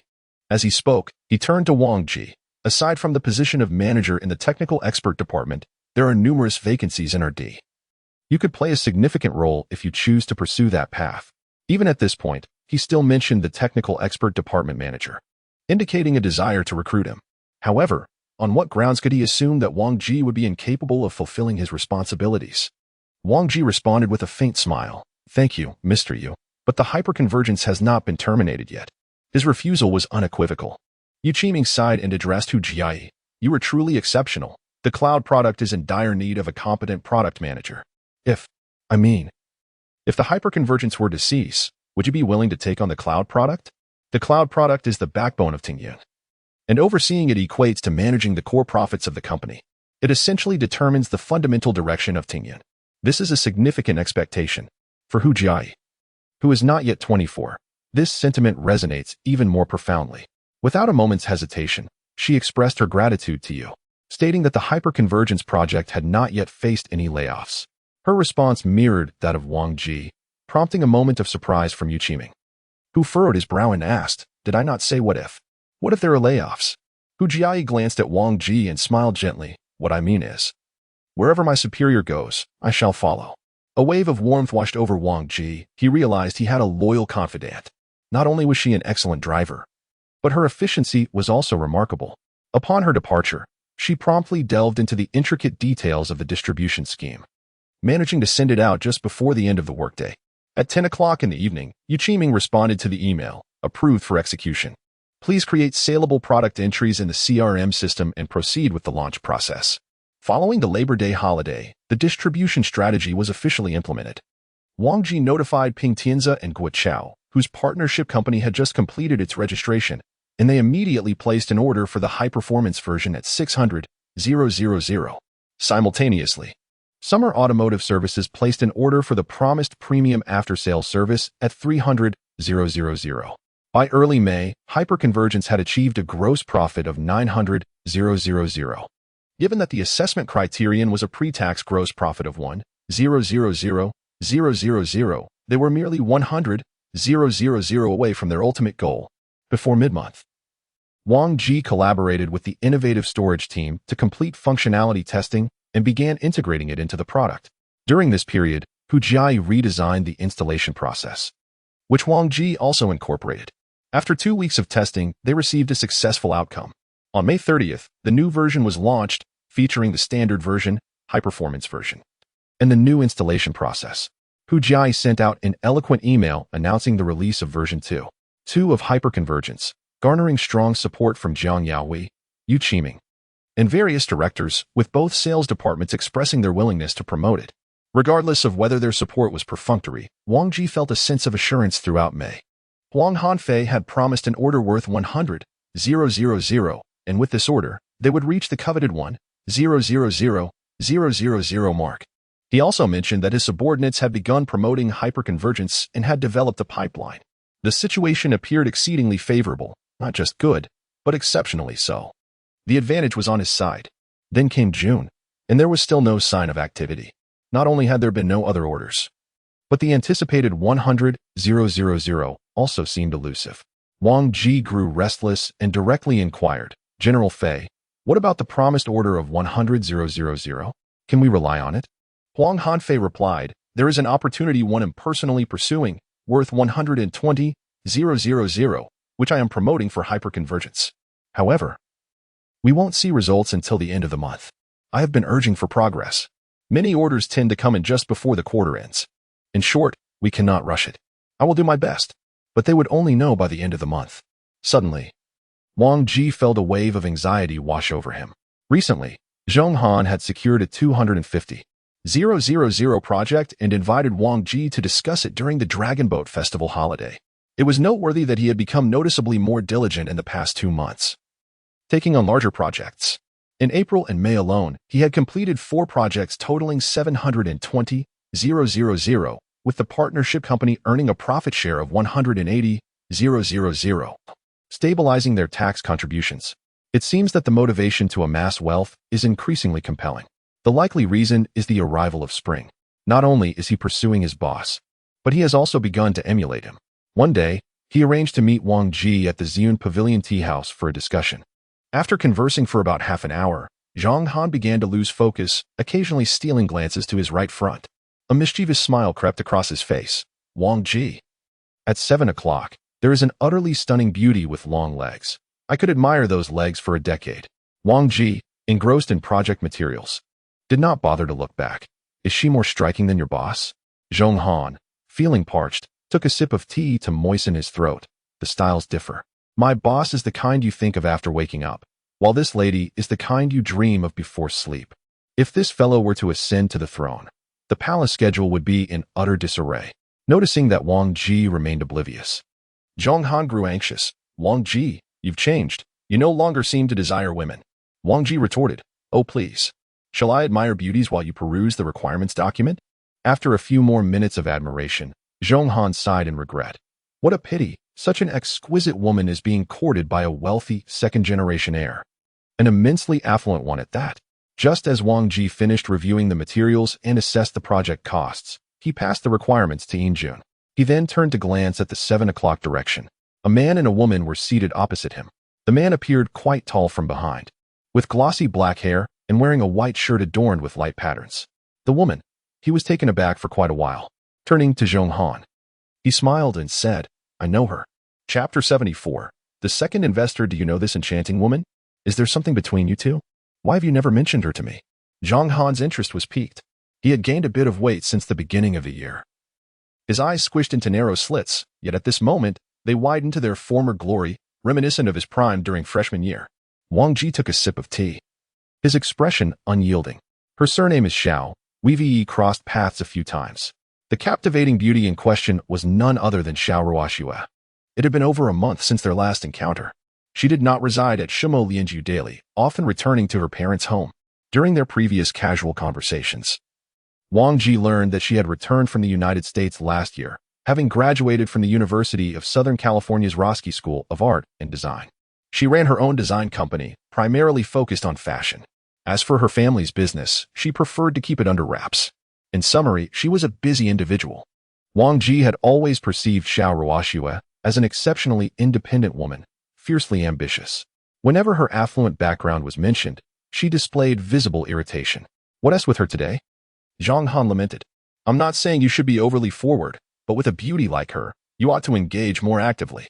Even if you don't win her over, you could expand your network through her. For instance, he gestured toward the young, handsome man seated opposite Xiao Ruoxue. Lowering his voice, that man is Fei Aoyu, the son of Fei Zichuan, who ranks third on the Jiangning rich list. He hails from real estate and possesses a fortune exceeding 30 billion. Fei Aoyu, now 26, was a Harvard graduate and an alumnus of the same institution as my boss. He was fortunate. Not only did his father send him to Harvard, but he also gifted him 3 billion to kickstart his entrepreneurial journey. He is also in the same industry as my boss. Hence, I have encountered him several times. As he spoke, his gaze lingered reluctantly on Xiao Ruoxue. He swallowed hard. Alas, it seems I cannot hope for such a paragon of beauty. Just look at Fei Aoyu, so eager to please. He is handsome, wealthy, and treats her with utmost courtesy. This suggests that the beauty possesses her own cunning, knowing how to tease the interest of wealthy heirs without immediately throwing herself at them. I've observed her for quite some time. She has been sitting there without even sipping her tea. However, I reckon it will take at most a week. No, certainly no more than 3 days. She will undoubtedly capture his attention. Perhaps they might even retreat to a hotel today. Wang Ji's eyes gleamed with mischief. Shall we place a bet? I claim she won't succeed within 3 days. Huh? How can you wager on something you cannot ascertain? Wang Ji raised his phone. I have her WeChat. If she aligns herself with the Fei family, she would surely be willing to share her experiences. A dinner will suffice, if I win. I choose the location. Do we have a deal? All right. If I win, you shall introduce me to the beauty. I too wish to meet Fei Aoyu. Zhang Han promptly agreed. Wang Ji extended his index finger, shaking it slightly. The stakes are uneven. 1 dinner in exchange for an introduction to a millionaire? That can't be a fair trade. Zhang Han conceded. Fine, 1 dinner it is, but I get to choose the location if I win. It's settled. A sly smile crept across Wang Ji's face as he opened Xiao Ruoxue's WeChat and whispered, watch how I disrupt their interaction. He dialed her number. Hello, where are you? Xiao Ruoxue replied, I'm outside. What is the matter? Wang Ji, a package has arrived. It requires your signature. Xiao Ruoxue. Oh, I didn't receive any notification. Doesn't he, the courier, have my phone number? Wang Ji, who knows? Xiaoruoxue, could you sign for me? I will transfer you the money. Wang Ji, that's not possible. It's a valuable item in an urgent delivery. It must be signed for by the recipient. Xiaoruoxue, I'm still outside. Please tell him to come back later. Wang Ji, he said he has already come 3 times. This is the last attempt. If you don't sign for it, it will be returned. Ah, I have something urgent. I must hang up. Xiaoruoxue, wait, let me talk to him. Xiaoruoxue, hello, hello. The last 2 calls were heard from the tea house, resounding loudly, audible even from 20 meters away. Zhong Han saw Xiaoruoxue hurriedly rush out of the tea house and exclaimed in frustration, "Damn, are you cheating? Is that not permissible?" Wang Ji suppressed a laugh. Cuckoo, the corners of his mouth twitched with difficulty. To Zhong Han, who looked utterly bewildered, he declared, "I'm looking for a place. If it's below 3,000. I concede." He strode away with his backpack. As he arrived at the neighborhood, Xiaoruoxue sent a voice message. "Where's the package?" Wang Ji, I had to step out urgently. Was Tihi waiting? Then I can't help you. Cuckoo, upon returning to the 10th floor. Xiaoruoxue stood at the door, her long legs weary from standing, with her hands on her hips. Her exquisite face was etched with annoyance. "Can't you think of a way to help me receive it? Just say I'm your girlfriend." Her lips pouted, and her nostrils flared, appearing not too angry. Wang Ji imitated her earlier demeanor, approaching with a wink. "How could I? I'm merely an ordinary kind-hearted person. You didn't even help me receive it, yet you call yourself kind-hearted." Xiaoruoxue glared at him, her expression suddenly shifting as she realized something was amiss. This guy's smile was rather mischievous. The corners of his mouth were practically in the sky, awakening to the truth. "Are you tricking me? There's no package at all." Wang Ji maintained a serious demeanor. "I saw you were in a bind, and helping others is my principle. No need to thank me. Just casually slip me a red envelope worth 10,000 or so." "Cuckoo, you." Xiaoruoxue lifted her foot and delivered a playful kick. She struck Wang Ji's calf, but it was quite gentle, akin to a kitten's nudge. With a chuckle, her large eyes crinkled with laughter. She gazed up at Wang Ji. "Tricked me into leaving. What are your intentions?" The familiar atmosphere returned. Detective Conan is on the case. Wang Ji turned his head to evade her gaze, casually remarking, "Just performing a good deed. All my WeChat friends have me noted as Lei Feng." Wang Ji anticipated Xiaoruoxue's reaction. She was a wealthy heiress, not one to cling to Fei Aoyu, regardless of the Fei family's 30 billion fortune. Instinctively, she did not seem like that kind of person. Yet, her attitude was indeed unexpected. Xiaoruoxue's soft pink lips curved into a peculiar smile. "Are you wearing the clothes I gifted you?" "Ah, this is called earning through labor. I have my own means of exchange." Wang Ji possesses a commendable awareness of legal matters. Modeling. Is it not merely the commodification of one's physique? Nonsense. Xiaoruoxue closed her door with a smile and cheerfully urged Wang Ji, "Hurry home. Let us order takeout." "I am utterly famished." Wang Ji retorted, "You, a privileged child, indulge in takeout daily, yet you are not concerned about upsetting your stomach? How peculiar that Fei Aoyu only invites you for tea, yet hesitates to treat you to a meal. Oh, and he can even manage to rhyme." Upon entering, Xiaoruoxue nestled into the sofa and began to compile a list. "The last barbecue place was delightful. I adore their lamb, eggplant, and stinky tofu. Please order me extra. And add a cup of hot milk tea as well. Such a generous appetite." She added, "Could you settle the bill?" Ding ding, a red envelope appeared. Then, another, and another, and yet another.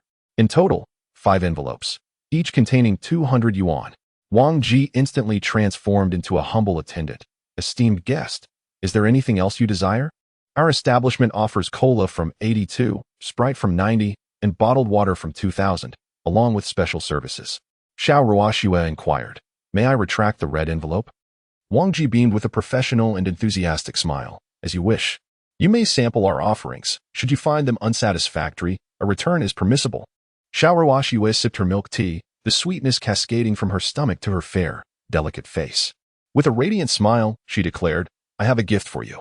Today, the gentleman you encountered is Fei Aoyu, the scion of Sichuan real estate. He is nothing but a notorious playboy who began his pursuits in America. Had it not been for my father's insistence, considering Fei Sichuan's reputation, I would have ignored him entirely. It is prudent to maintain a wary distance from him. Do not dine or even drink water in his presence. His family is engaged in real estate, but they have been transitioning to invest in other sectors in recent years. Today he boasted about targeting an IT company for a hostile takeover. Do you know which one? Her gaze fixated on Wang Ji. She continued, Tingyun. Chapter 75. To live. One must stand firm. Fei Aoyu intends to invest in Tingyun? Wang Jijin was taken aback. It was surprising to discover that Tingyun, perceived by insiders as declining, is so sought after in the investment realm. Not only is El Jichio's company eager to invest, but the Fei family's capital is also keeping a close watch. It appears that the opportunity for an IPO is quite promising, as everyone vies for a piece of the pie. Xiao Ruoxua nodded, acknowledging that while the Fei family possesses considerable wealth, the real estate market has long been in decline, necessitating a diversification of their business endeavors. Fei Zichuan has allocated 30 billion for Fei Aoyu's investments, primarily focusing on the high-tech industry, making their interest in Tingyun unsurprising. Given that Tingyun still holds a leading position in Jiangning, although her education is in design, her exposure at home has afforded her a certain breadth of understanding across various industries. Wang Ji voiced his confusion. Wait, you mean Fei Aoyu is targeting Tingyun? What does that imply? Tingyun doesn't necessarily require his funds. They could invest if they wish. Xiao Ruoxua pondered for a moment before responding. I recall him mentioning an insider. Who is it? Wang Ji exclaimed, leaping to Xiao Ruoxua's side, eager for clarity. He had long suspected the existence of a mole within the company. During the Jiangning bank incident, Huang Hanfeng had subtly entertained this notion, and both were conducting their investigations separately. However, no concrete evidence had emerged. He had once doubted Yu Qiming but dismissed the idea, considering Yu was a co-founder with substantial shares and groomed by Wei Yiming as a successor. What motive would he have to conspire with outsiders to undermine the company? To force the emperor into early abdication? Yet, shares are not something one can simply seize. Even if Wei Yiming relinquishes the CEO position, he remains chairman and could reclaim power at any moment. Ah, you startled me. Xiao Ruoxua shot Wang Ji a glare. Genuinely taken aback, her cheeks flushed. After a brief pause to acclimate to the proximity, she remarked, Are you foolish? Since it's an insider, why would he divulge that to me? That's a matter of commercial confidentiality. Ah, indeed. Wang Ji replied, slightly disheartened. Xiao Ruoxua regarded him quietly, a flicker of curiosity in her eyes, and inquired, Are you very eager to know? Wang Ji nodded. To be honest, I am investigating this matter. My superiors are as well. Xiao Ruoxua slowly suggested. Then, I could find a way to contact Fei Zichuan and inquire for you. Wang Ji stared at Xiao Ruoxua, incredulous. Wasn't she averse to Fei Zichuan? Xiao Ruoxua's cheeks, already flushed, turned a deeper shade of crimson. Why are you looking at me like that? She fumbled to grasp her milk tea, taking a deep breath before turning away. Wang Ji suddenly asked, Is it good? Xiao Ruoxua replied, You should turn around first. Wang Ji countered, No, you turn around first. Xiao Ruoxua lifted her milk tea and walked towards the door, stating, I'm full. Wang Ji pressed, Could you return my milk tea? That cup belongs to me. Oh. Xiao Ruoxua lowered her head and returned, sheepishly placing the milk tea down. Wang Ji stood up and handed her another cup, earnestly warning, You must not approach Fei Zichuan, since he is a notorious libertine. Encountering you again is bound to evoke certain thoughts in him, though I am unfamiliar with him. His dubious methods in investing in Tingyun reveal his despicable nature and a dismally low moral standard. Do not heed him. I can surmise the identity of the insider. Xiao Ruoxua tilted her head to gaze at him, her radiant visage suddenly breaking into a smile. She nodded gently. Yes, I shall heed your counsel. Glancing at the sofa, it seemed she contemplated sitting down. After cradling her milk tea in her embrace for a moment, she ultimately proceeded toward the door. Pausing at the entrance, she turned back and inquired, Last time, when I interrupted your conversation with the female classmate, did it truly not bother you? Wang Ji wore a heartbroken expression. It does bother me. I require a compensation of 888 yuan to heal my emotional wounds. A mere 888 yuan, a friendly price. What nonsense. Xiao Ruoxua cheerfully opened the door. As she exited, a barely perceptible smile graced her lips. With the conclusion of the Dragon Boat Festival holiday, Tingyun's sales entered a critical phase. It was reported that several product lines had not met their targets. Even those that did fell short of the threefold gross margin requirement necessary for self-sustainability and thus needed adjustments. Whispers of impending scrutiny for the performance review meeting in July echoed through the company, with stringent adherence to all established boundaries. Every decision must be substantiated. The three founders, Wei Yiming, Jiang Yahui, and Yu Qiming, were often away on business, seldom present at the company.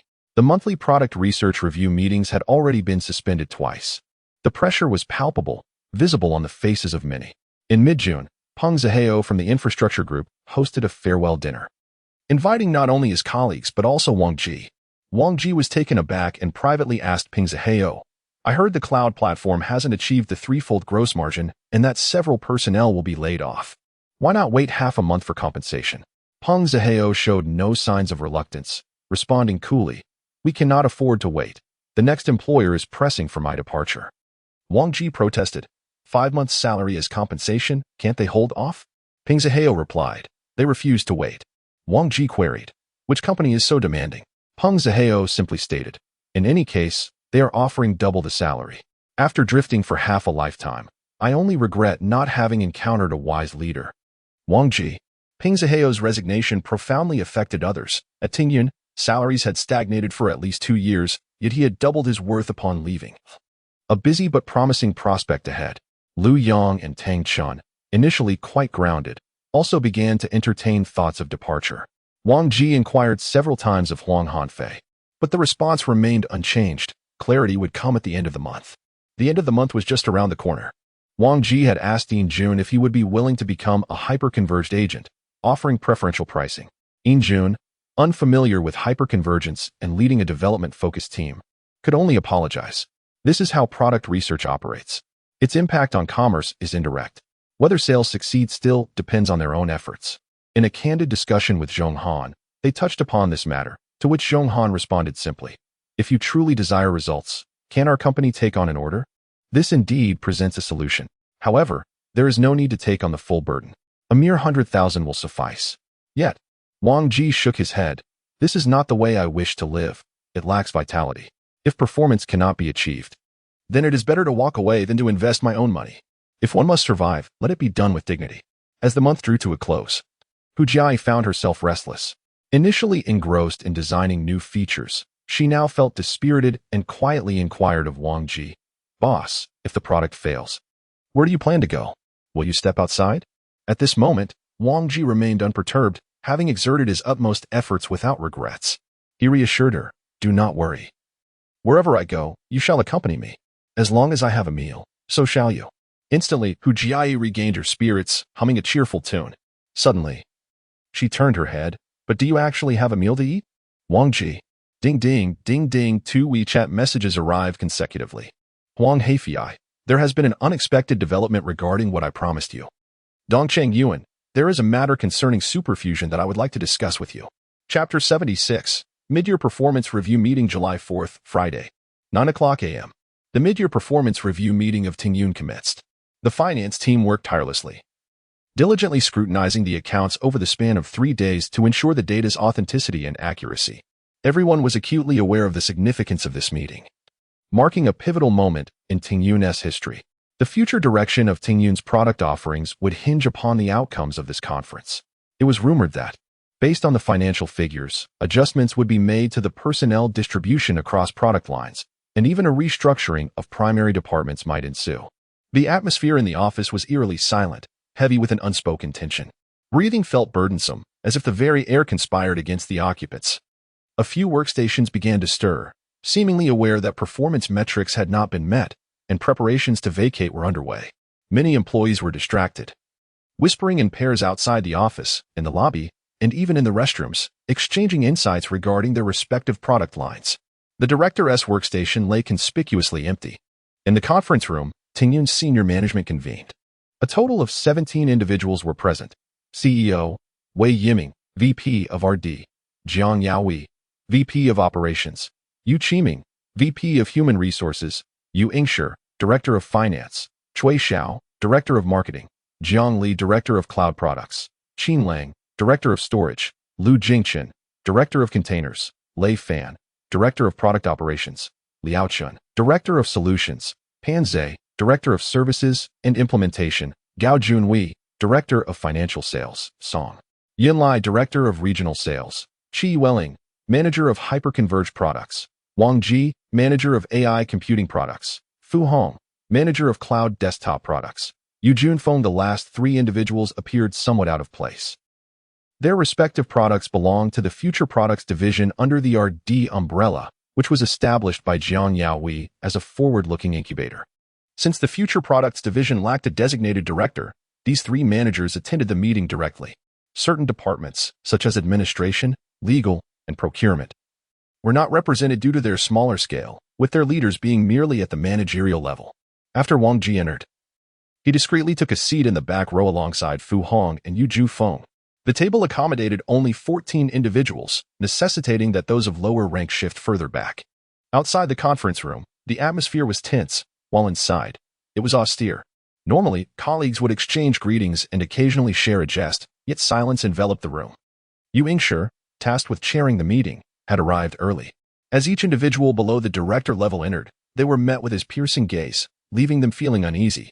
At 9:05 a.m., Wei Yiming made his entrance. As the boss, he always arrived fashionably late. Typically, he would address the assembly for half an hour upon arrival.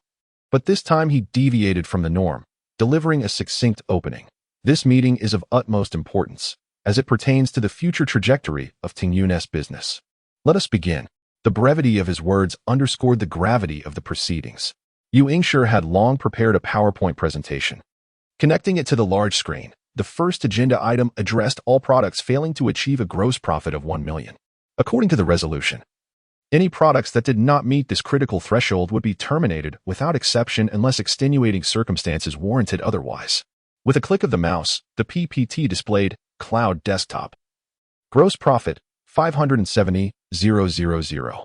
Gulu, Wang Jiqing distinctly heard the sound of Yu Feng swallowing hard, a dry gulp. All eyes in the room turned towards him in unison. Yu Feng felt as though he were the subject of a cruel judgment, akin to having mistakenly lashed the wrong corpse, only to continue the folly.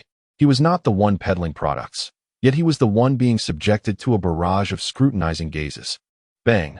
Wei Yiming's fist came crashing down on the table with considerable force. In a mere 3 seconds, the atmosphere shifted from calm to tempestuous. Why are we pursuing cloud desktops? Which fool decided on that? Who the hell is responsible? How much of my money has been squandered? Has it been 5 years since we established this product? Even if not 5, at least 4 years. How much have we invested? Who can tell me the figure? Speak up. His voice grew louder. And even with the conference room doors tightly shut, it was likely audible outside. This was Wang Ji's first experience in such a meeting, and he was acutely aware of the overwhelming pressure. Within a brief span of 20 seconds, he grasped the sentiments of Guo Chao and the others, who would rather forfeit compensation than endure this. The manner of rebuke was so harsh that it could easily bring a timid individual to tears. It would be bizarre not to leave under such circumstances. The Yu Feng sat upright. Wang Ji caught a glimpse of him suddenly leaning back, as if drained of energy, needing the support of the chair. The most anxious person in the room was Cui Xiao, the financial director, who was expected to respond to the queries, but he was unprepared with the necessary data. Yet, Yu Ingshi remained calm, presenting the next piece of data, Cloud Desktop, with historical costs totaling 24 million. As the VP of Human Resources, he had long included labor-related data in the PowerPoint presentation. Upon seeing that figure, the room should have erupted in discussion, yet it was eerily silent. The judgment was palpable, conveyed through mere glances. The cloud desktop was utterly lifeless, devoid of any vitality. Wei Yiming immediately launched into a tirade. 24 million. What kind of team have I been sustaining? Earning merely 570,000 a year? I could easily find 57 individuals in the countryside, pay each 3,000 yuan to sell pancakes on the streets, and they would likely earn more than that in a year. The wages paid to these individuals over 4 years wouldn't even amount to 24 million. What kind of qualifications are necessary to sell pancakes? What are your qualifications? You're less competent than those selling pancakes. What is the point of education? Who the hell established this product? Who the hell hired such people? If we don't eliminate this product, are we keeping it around to collect dust? If we don't let go of these individuals, are we merely filling seats? He turned to Yu Ingshi and suggested, when HR speaks with them, they should recommend selling pancakes or, if they prefer something more upscale, opening a small eatery to sell duck blood vermicelli soup. What on earth are we doing with this product? One cannot deny that in the art of cursing, Wei Yiming was exceptionally gifted. Even Yu Feng appeared somewhat exhilarated by the onslaught, akin to someone being struck in public, yet finding appreciation for the assailant's skill. Yet, not a soul dared to utter a word, for no one wished to become the next target of scorn.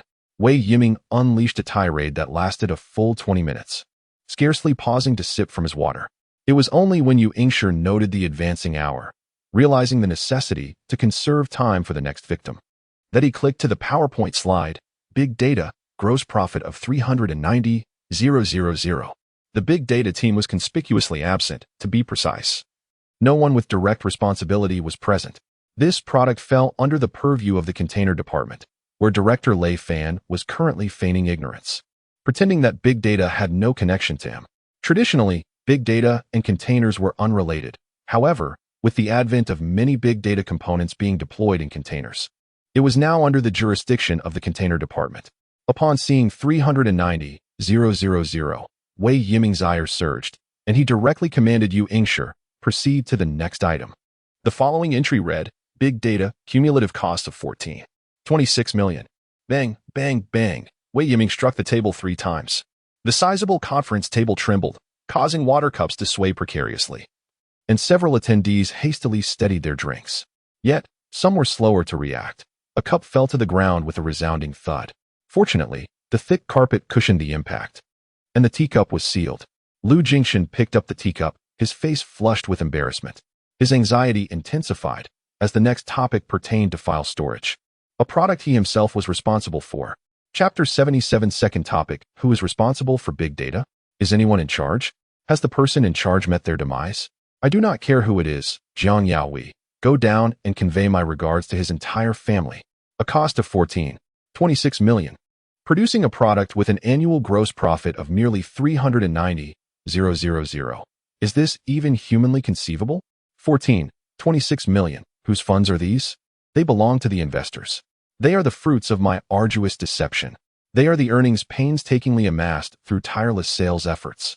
It is the trust bestowed upon me, Wei Yiming, by our clients, who recognized my industry experience and believed I could elevate Tingyun, that has brought us these funds, not yours.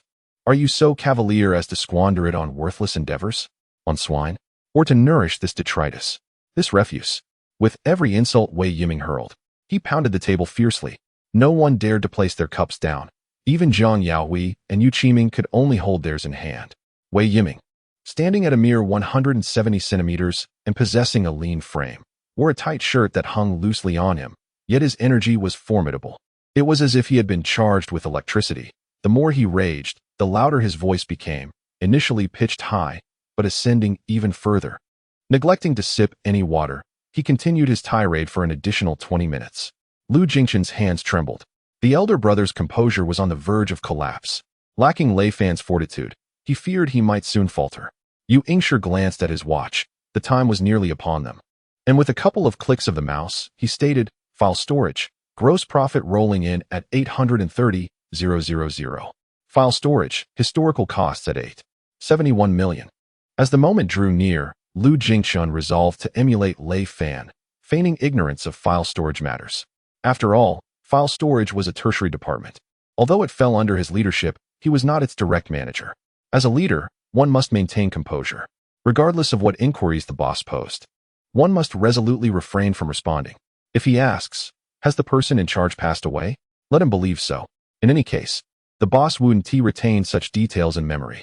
If he could recall director-level employees, that would be remarkable. Within a mere 3 seconds, Lu Jingxin adjusted his mindset. The next moment, Wei Yiming erupted. Lu Jingxin, you scoundrel. On what grounds do you presume to handle file storage?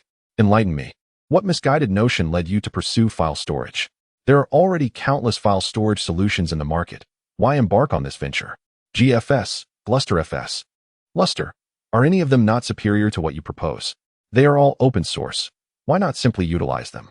What compels you to create your own? Tell me, why do you believe you can do it better? Is it because of your handsome visage? Or your knack for flattery? 71 million. Return my money. Immediately. If not, be gone. Lu Jingxin's face turned ashen. Despite the fierce tirade directed at cloud desktop and big data, none had been specifically named. Why is it that when it comes to oneself, the name is suddenly called out? This boss hardly remembers who is responsible for which product on a regular basis. Yet, somehow, he distinctly recalls me. What is particularly perplexing is that Yu Junfeng, who oversees the cloud desktop, is present at the scene, and he did not directly criticize anyone by name. He is merely an indirect manager. How is it that I became the target of his ire? To speak candidly, Although the first three products were all deemed unsatisfactory, the file storage could be considered relatively decent. Yet, it is the only one that received direct rebuke. Lu Jingchen felt, for the first time, that being remembered by the boss was far from a blessing. It even carried an implicit risk of being pursued for debts. Perhaps out of consideration for Lu Jingchen's dignity, this time the discussion lasted merely 10 minutes before Yu Ingshi moved on to the next product, AI computing power. Rolling gross profit of 550,000. AI computing power, historical costs of 5,040,000. Finally, it was time for AI computing power. Lu Jingchen let out a long sigh of relief. He had managed to survive this round. The elimination of file storage was unavoidable, as it was not the only casualty. Even the AI computing power, which had been highly anticipated, was not spared. What hope did file storage have? Lu Jingchen turned his head to glance at Fu Hong, silently nodding in a gesture of consolation. The implication being, "My friend, I understand your plight." The atmosphere in the conference room was fraught with tension, as AI computing power was regarded as the engine for future growth and was currently a hot topic. If it were to be eliminated, it would undoubtedly dampen morale. However, if it were not cut, wouldn't the 1,000,000 red line be rendered a mere joke? All eyes turned to Wei Yiming. He spoke calmly. AI will not be discussed, it is approved. Lu Jingchen thought, what? Just like that, it's approved? What about the 1,000,000 red line? He certainly did not dare to question the boss, and as he glanced around, he found others equally bewildered. The manager of the AI computing power product department, Fu Hong, looked at him and silently nodded, offering a different sort of consolation. My friend, I cannot quite grasp your situation. Yu Ingshi then delivered a concluding remark. The first agenda item of the meeting has concluded. In summary, 4 product lines failed to meet the 1,000,000 gross profit requirement: cloud desktop, big data, file storage, and AI computing power.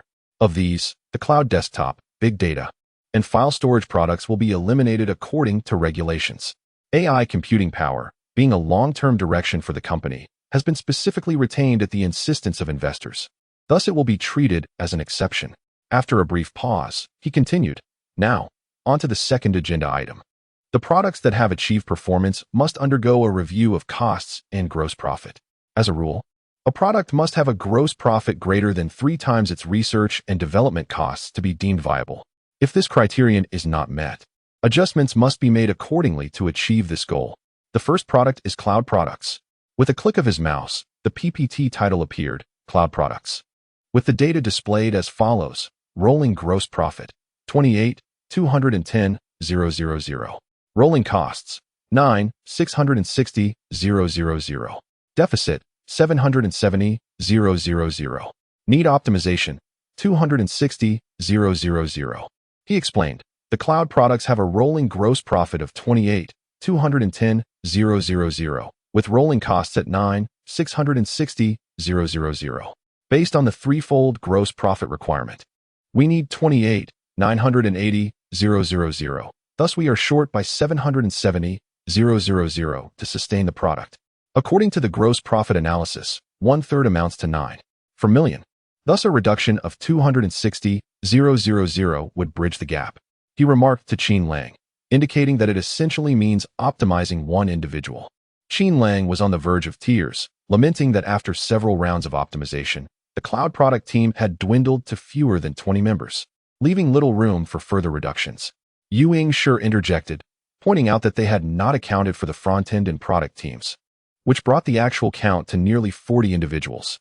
Wei Yiming, with a stern expression, retorted that after so many years in cloud products, maintaining a team of 40 should be unnecessary. They ought to be counting their profits instead. How could he still have the audacity to say such things? At that moment, Jiang Yaohui spoke up, mentioning that they had lost 1 employee last month, so further cuts were unnecessary. The departed individual was Peng Zihao. Yu Ingshi pondered for a moment and nodded in agreement. Only then did Qin Lang breathe a sigh of relief. Next came the container product, rolling gross profit, 8.2 million rolling costs, 3.42 million gap, 2.06 million required optimization, 690,000. Yu Ingshi stated that the container team needed to optimize 690,000, which was approximately equivalent to 2 individuals. Lei Fan, who had been feigning indifference, suddenly interjected, questioning the fairness of the calculations. He noted that Wei had mentioned that after years in the cloud product sector, a threefold gross profit was expected, while the container product had only been around for 4 years, and thus should not be evaluated in the same manner. Yu Yingshi coldly responded, asking why he had not spoken up earlier, suggesting that Lei had not participated in the previous discussions. Lei Fan attempted to say more, but was silenced by a glare, leading him to merely sigh in resignation. The prospect of further layoffs left them at a loss regarding where to begin. Subsequently, the object storage and block storage teams were each mandated to optimize one individual, with no room for dissent. The clock struck 10:30. Yu Yingshi clicked to the next page, the title reading Hyperconvergence, Rolling Gross Profit, 1. 82 million rolling costs, 94, 500 positive coverage, 1. 72.55 million Chapter 78. Establishing hyperconvergence as a benchmark, the once oppressive conference room erupted in a sudden commotion.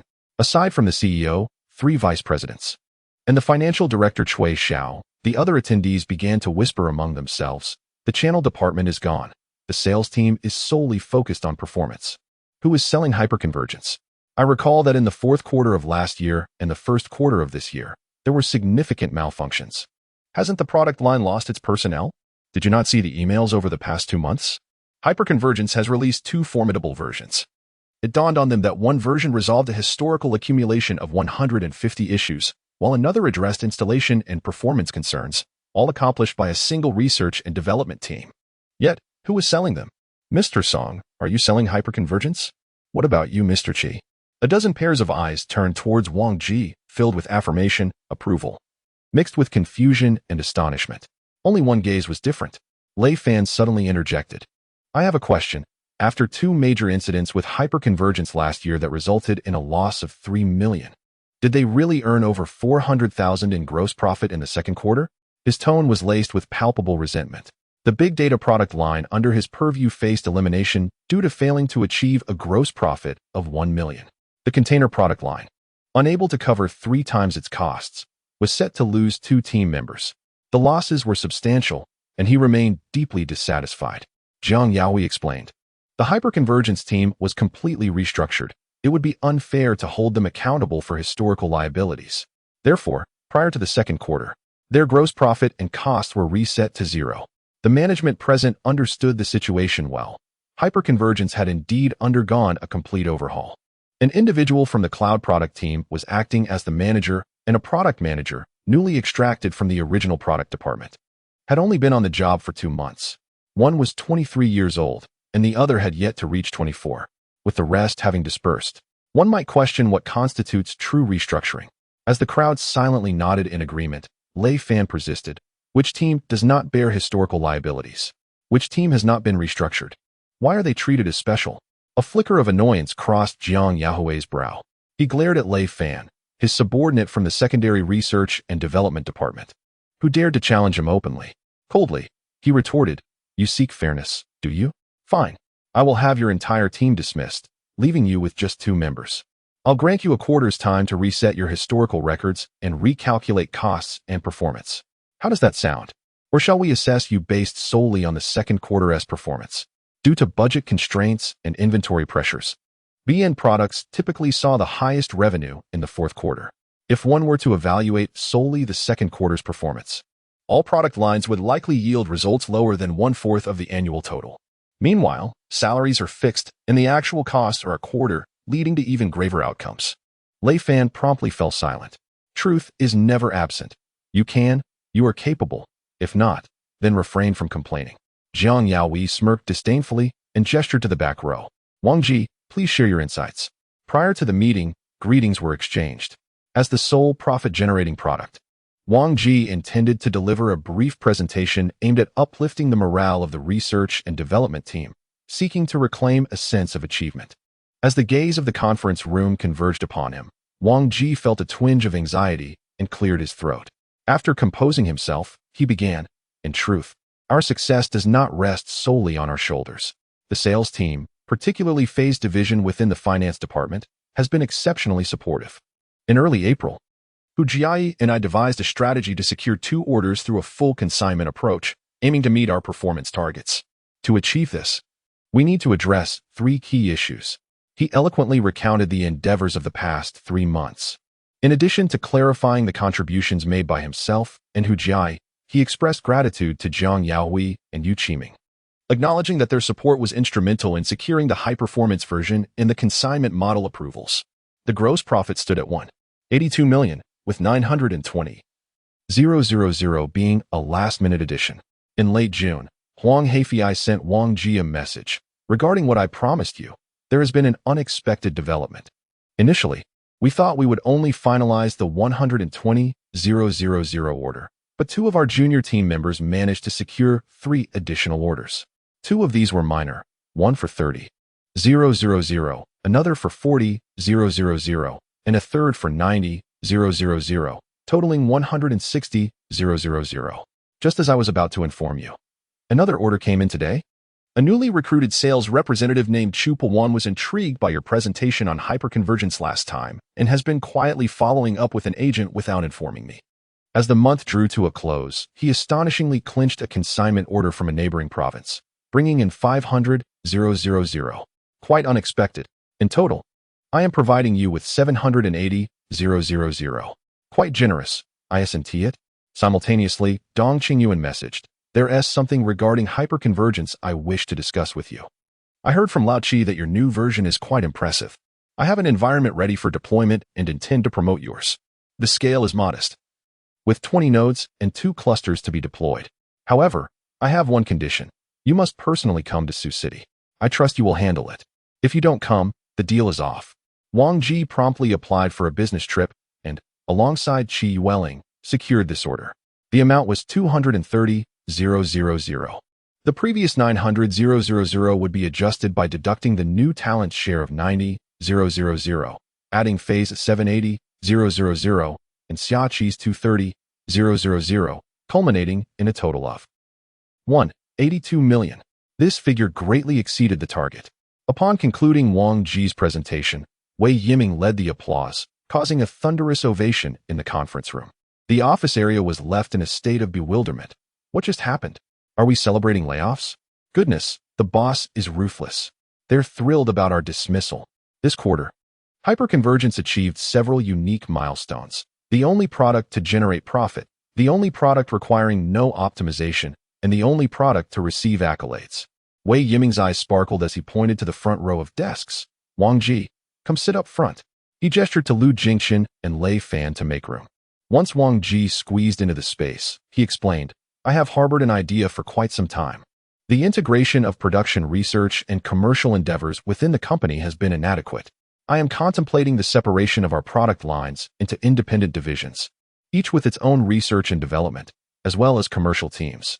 The performance of each product line has been lackluster, which has delayed my decision. However, witnessing the success of hyperconvergence today has instilled in me a newfound confidence. Wang Ji, a person hailing from a research and development background, has taken the initiative to secure clients himself.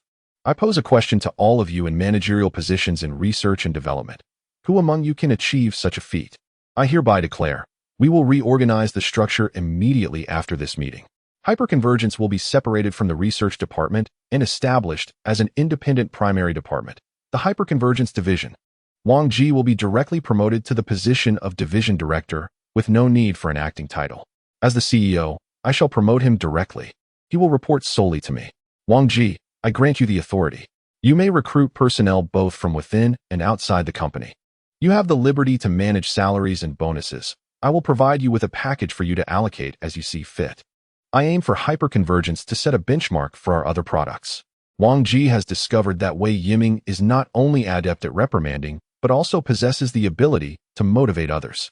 The 3 vice presidents and directors displayed expressions of astonishment, clearly taken aback by Wei Yiming's audacity, which exceeded their expectations. A mere 23-year-old, a director? Just 3 months prior, he was an ordinary engineer. 9 months ago, he was still in his probationary period. A year ago, he had just graduated. This pace is unprecedented. Jiangning felt a mix of pride and helplessness. Old Wei is swift in action, having directly taken the individual I had just nurtured into his team. Yu Qiming and Yu Ingshi exchanged bewildered glances, followed by faint smiles, maintaining their composure. Over the past year, the reforms had been orchestrated by the 2 of them. But Old Wei could no longer resist taking matters into his own hands. Lu Jingchen internally mused, "My confidant-s approach is remarkably bold." Now he has two bosses backing him. Lei Fan merely scoffed lightly. Wei Yiming was entirely indifferent to the reactions of those around him. As CEO, he could reprimand or promote as he pleased, without needing to regard anyone else's opinion. He turned to Wang Ji and inquired, "Do you accept this challenge?" Wang Ji responded calmly and with a hint of detachment, "I do not accept." Chapter 79. This company lacks values. Do you not accept this? With a booming voice, Wei Yiming exclaimed amidst gasps of disbelief.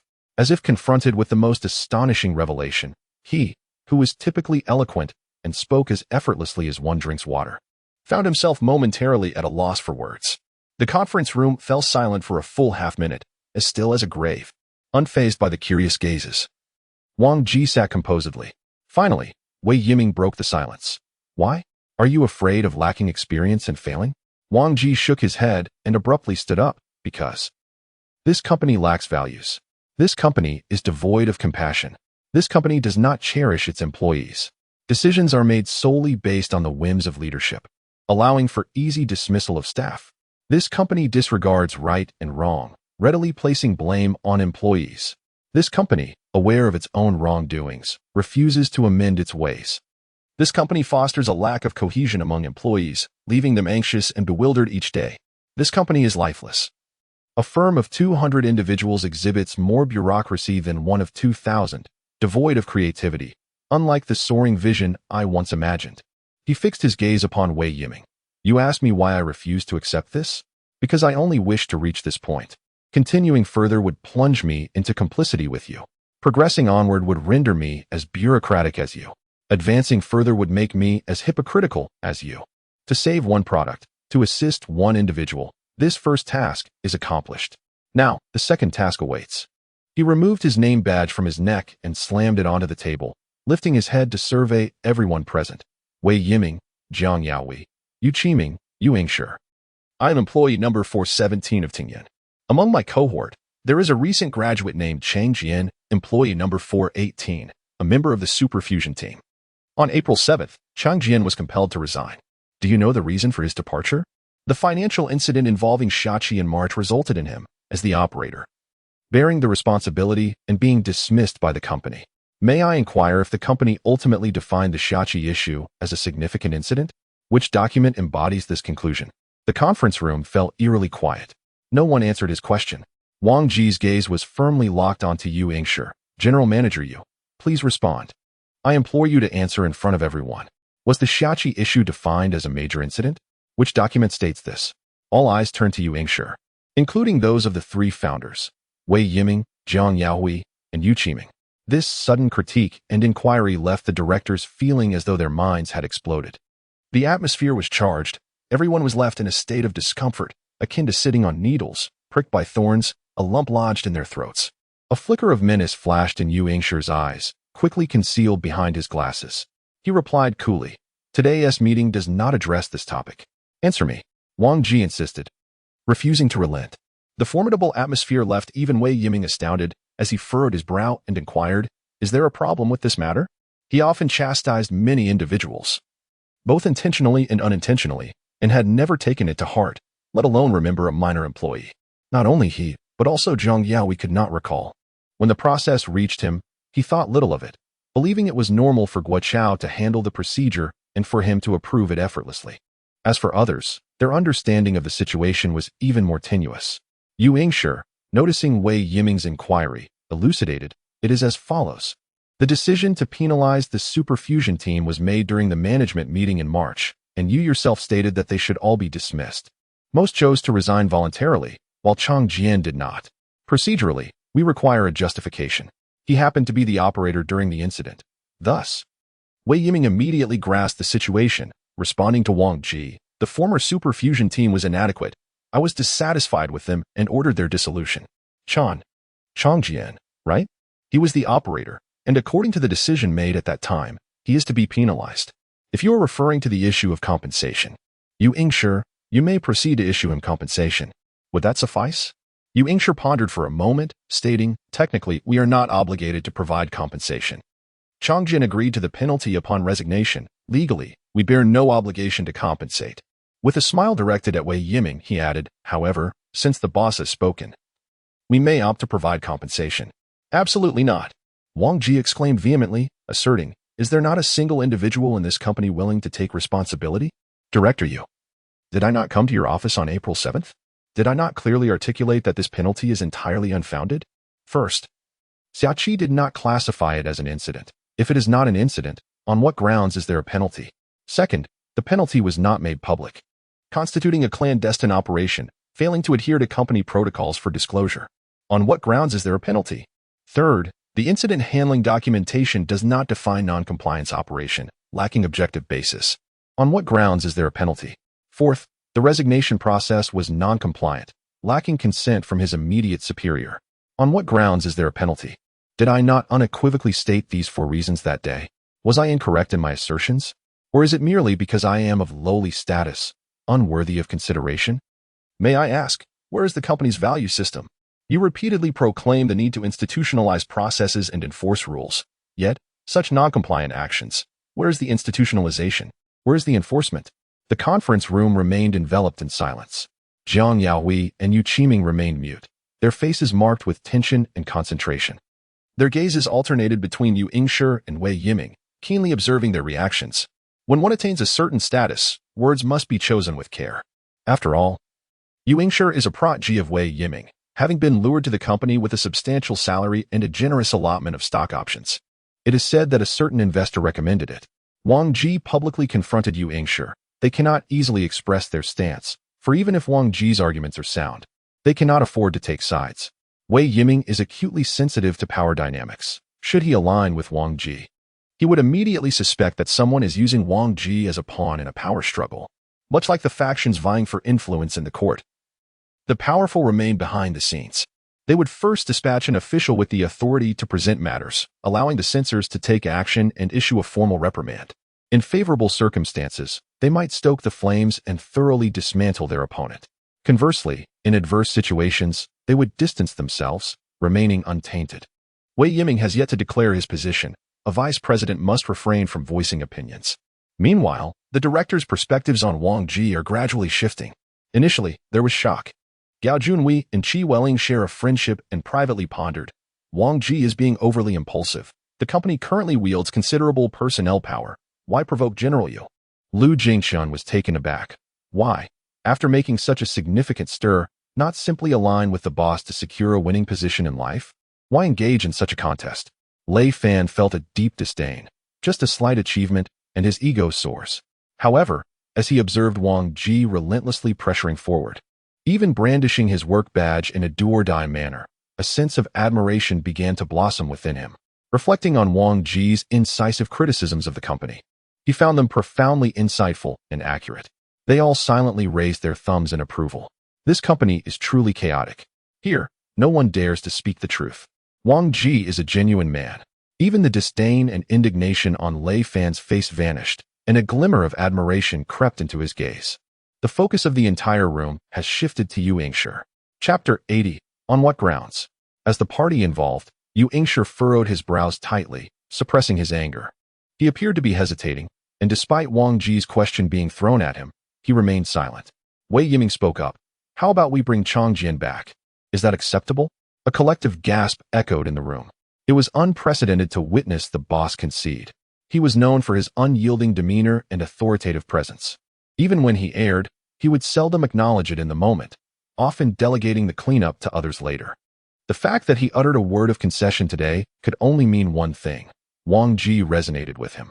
Bold and forthright, yet undeniably righteous. However, Yu Ingshi disagreed.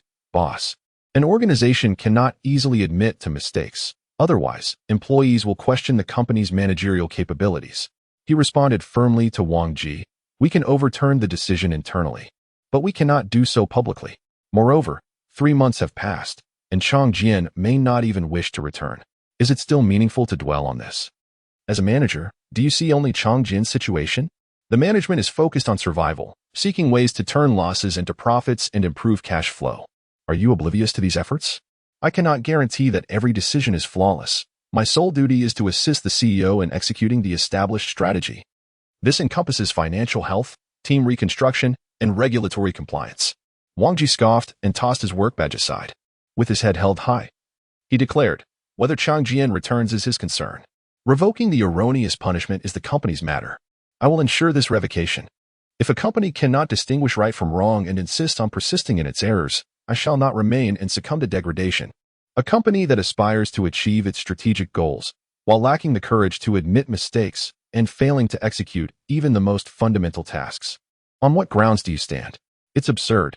He moved his chair aside and strode toward the conference room door, pushing it open and leaving with great resolve.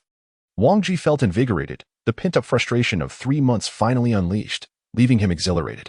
He returned to his workstation with a confident stride, oblivious to the unusual atmosphere in the office. He failed to notice the myriad gazes fixed upon him, radiating admiration and even reverence. The discussion in the conference room was fervent, and Wang Ji inadvertently raised his voice, audible from outside. Boss. Hu Jiayi approached, her eyes red-rimmed. A faint trace of tears lingered on her elegantly sculpted nose as her voice quivered. I never imagined you would confront General Manager Yu on behalf of Chang Jian. Ah, did you hear that? Wang Ji finally realized that many had gathered nearby. Su Jingsong, Lu Yang, Tang Cheni, He Jun, Ho Ji, Xiong Chanfeng, Shuizi, Lu Junqing, Wan Yuan, Zhuang Yin, Xiang Hua, Yao Qian, Gun Yanqi. Except for those out on sales calls, all the colleagues in the office had encircled him. In unison, they extended their right hands and gave a thumbs up. The silence spoke volumes, unmistakably conveying their solidarity. Wang Ji clenched his right fist, placing his left palm atop it, expressing gratitude to his friends, a gesture steeped in the traditions of the martial world, signifying a farewell until they meet again. Once his colleagues returned to their respective workstations, Wang Ji commenced the process of applying for leave. It had been exactly 1 year since he joined the company, during which he had not taken a single day of vacation. As calculated from his official confirmation, he had accrued 4 days of annual leave, which he intended to utilize in one go, supplemented by an additional day of compensatory leave, meaning he would not be present next week. Boss, rest assured, I will manage everything in your absence. Hu Jiayi can single-handedly shoulder the project's challenges, he asserted. The young lady's expression was resolute. Boss, as we agreed. Wherever you go, I shall follow. I am committed to you for life. Yet, there lingered a peculiar sentiment. As the conference room doors swung open, signaling the conclusion of the meeting, the leaders dispersed, their gazes roaming the office space. Qin Lang stood at a distance, nodding in Wang Ji's direction before hesitating and returning to his workstation. Lu Jingchun, observing the departing executives, gave Wang Ji an approving thumbs up from afar, then retreated to his own desk. Simultaneously, Gao Junwei, Song Yulai, and Qi Welling approached in unison, advancing until they stood directly before Wang Ji. They expressed their commendation. Wang Ji, splendid work. From now on, we shall no longer call you by name, but rather as Brother Ji. Such fortitude deserves the title of Brother Gang. You were absolutely right today. This company has lost its essence. Where are the values now? A once respectable technology firm has devolved into this travesty. It was high time for criticism. To be honest, I have felt lost these past 2 years, sensing no hope for the company. Witnessing your passionate outburst today rekindled my confidence and determination. Wang Ji chuckled heartily. I was preparing to flee. How can you still have faith? Gao Junwei responded. If you truly leave, I too shall confront the boss one day. There are grievances that have long been suppressed. Qi Welling added, the current evaluation system is excessively rigid. I have been discontent for quite some time, enduring the excessive power of HR, but I shall no longer tolerate it. Song Yunlai chimed in. All right, let us confront this together when the time comes. Wang Ji realized he had inadvertently become a beacon of inspiration. Courage blossomed within the hearts of the trio. What a surprise. His leave request was approved by Jiang Yaohui 10 minutes later. Jiang Yaohui messaged on WeChat. I didn't expect you to stir up such a commotion. You could have at least given me a heads up. This situation is indeed difficult to resolve. Wang Ji replied, Boss, I could not consult you beforehand, as I was making demands on my own behalf. Discussing it with you would have put you in an awkward position. Jiang Yaohui sent a smiling emoji. Your consideration is commendable. It would be inappropriate to summon you to the conference room at this moment. The situation is quite complex. Thus, given the tension from today, take a few days off. We need to discuss it further among ourselves. When you return, there will certainly be a conclusion, and I will speak with you then. Wang Ji responded, Boss, you need not intervene on my behalf. If Boss Wei is unwilling to retract his decree, I find no purpose in remaining with this company. and I will apply for resignation. Jiang Yaoi replied. How do you know he won't reconsider? Just wait a few days. Wang Ji affirmed. All right. He harbored little hope, yet he felt obligated to consider Jiang Yaohui's feelings. He held a certain affection for himself. Upon returning home, Wang Ji felt an inexplicable emptiness. He sent a message to Xiao Ruoxue. Are you in the mood for barbecue? Ever since the last incident, she had developed a habit of joining him for meals every time she returned to Shimo. To say she was merely mooching would be inaccurate. She always sent red envelopes. A person of principle, she would order takeout worth no more than 100 yuan, yet her red envelopes were consistently 1,000. From this arrangement alone, Wang Ji had earned 4,000 yuan in June, nearly enough to cover his rent. Beyond the envelopes, she had also gifted him several well-fitting summer outfits. Xiao Ruoxue replied, Not today, my mother keeps finding ways to involve me in her company affairs, often reaching out. Perhaps another day, you should consider opening a few new stores as well. Wang Ji called upon Zhong Han, Gu Churin, and Ning Wangchao for a night of drinking. The four of them consumed 24 beers, reveling in the merriment until the restaurant closed at 10. They were all blissfully intoxicated. Just as Wang Ji hailed a cab, he received a WeChat message from Ling Xiaoyue. Wang Ji, my rented apartment has inexplicably lost power. It's pitch dark. My roommate is frightened and has gone to stay with friends. You are the only person I know in Jiangning. Could you come keep me company? Chapter 81. No one understands malfunctions better than I do. At 10:17 p.m. in early July, Jiangning was enveloped in the plum rain season. The evening breeze carried a warm humidity, mingled with a touch of irritable melancholy. Since their last candid conversation, Ling Xiaoyue had not sought him out again. Their relationship had become non-existent. In Wang Ji's chat list, he scrolled through dozens of screens but found no trace of Ling Xiaoyue. A sudden message from her caused him to hesitate for a considerable time. Dazed and slow to respond, he took a full minute to reply. It's past 10. Even if there's no power outage, it's quite dark. You should sleep. That seems reasonable, right? I am a logical genius. Ling Xiaoyue replied instantly. Could you come and help me see what's wrong? There's no one from the property management at night, and I'm too scared to let them in. I'm frightened. Well, all right, send me your address. Wang Ji had no choice but to acquiesce. He canceled his order and summoned another vehicle. By the time he arrived at Ling Xiaoyue's home, it was already 10:45 p.m. The two-bedroom apartment, though shrouded in darkness, was infused with a sweet fragrance. Ling Xiaoyue turned on her phone's flashlight, beaming with a smile as she led Wang Ji inside. She wore a delicate, thin-strapped nightgown that clung to her skin like water. Her silhouette a mere whisper against the dim light. The slender straps revealed her smooth, rounded shoulders, softly illuminated in the faint glow. Wang Ji could not help but avert his gaze, hesitating as he stepped inside. Actually, your phone light is sufficient.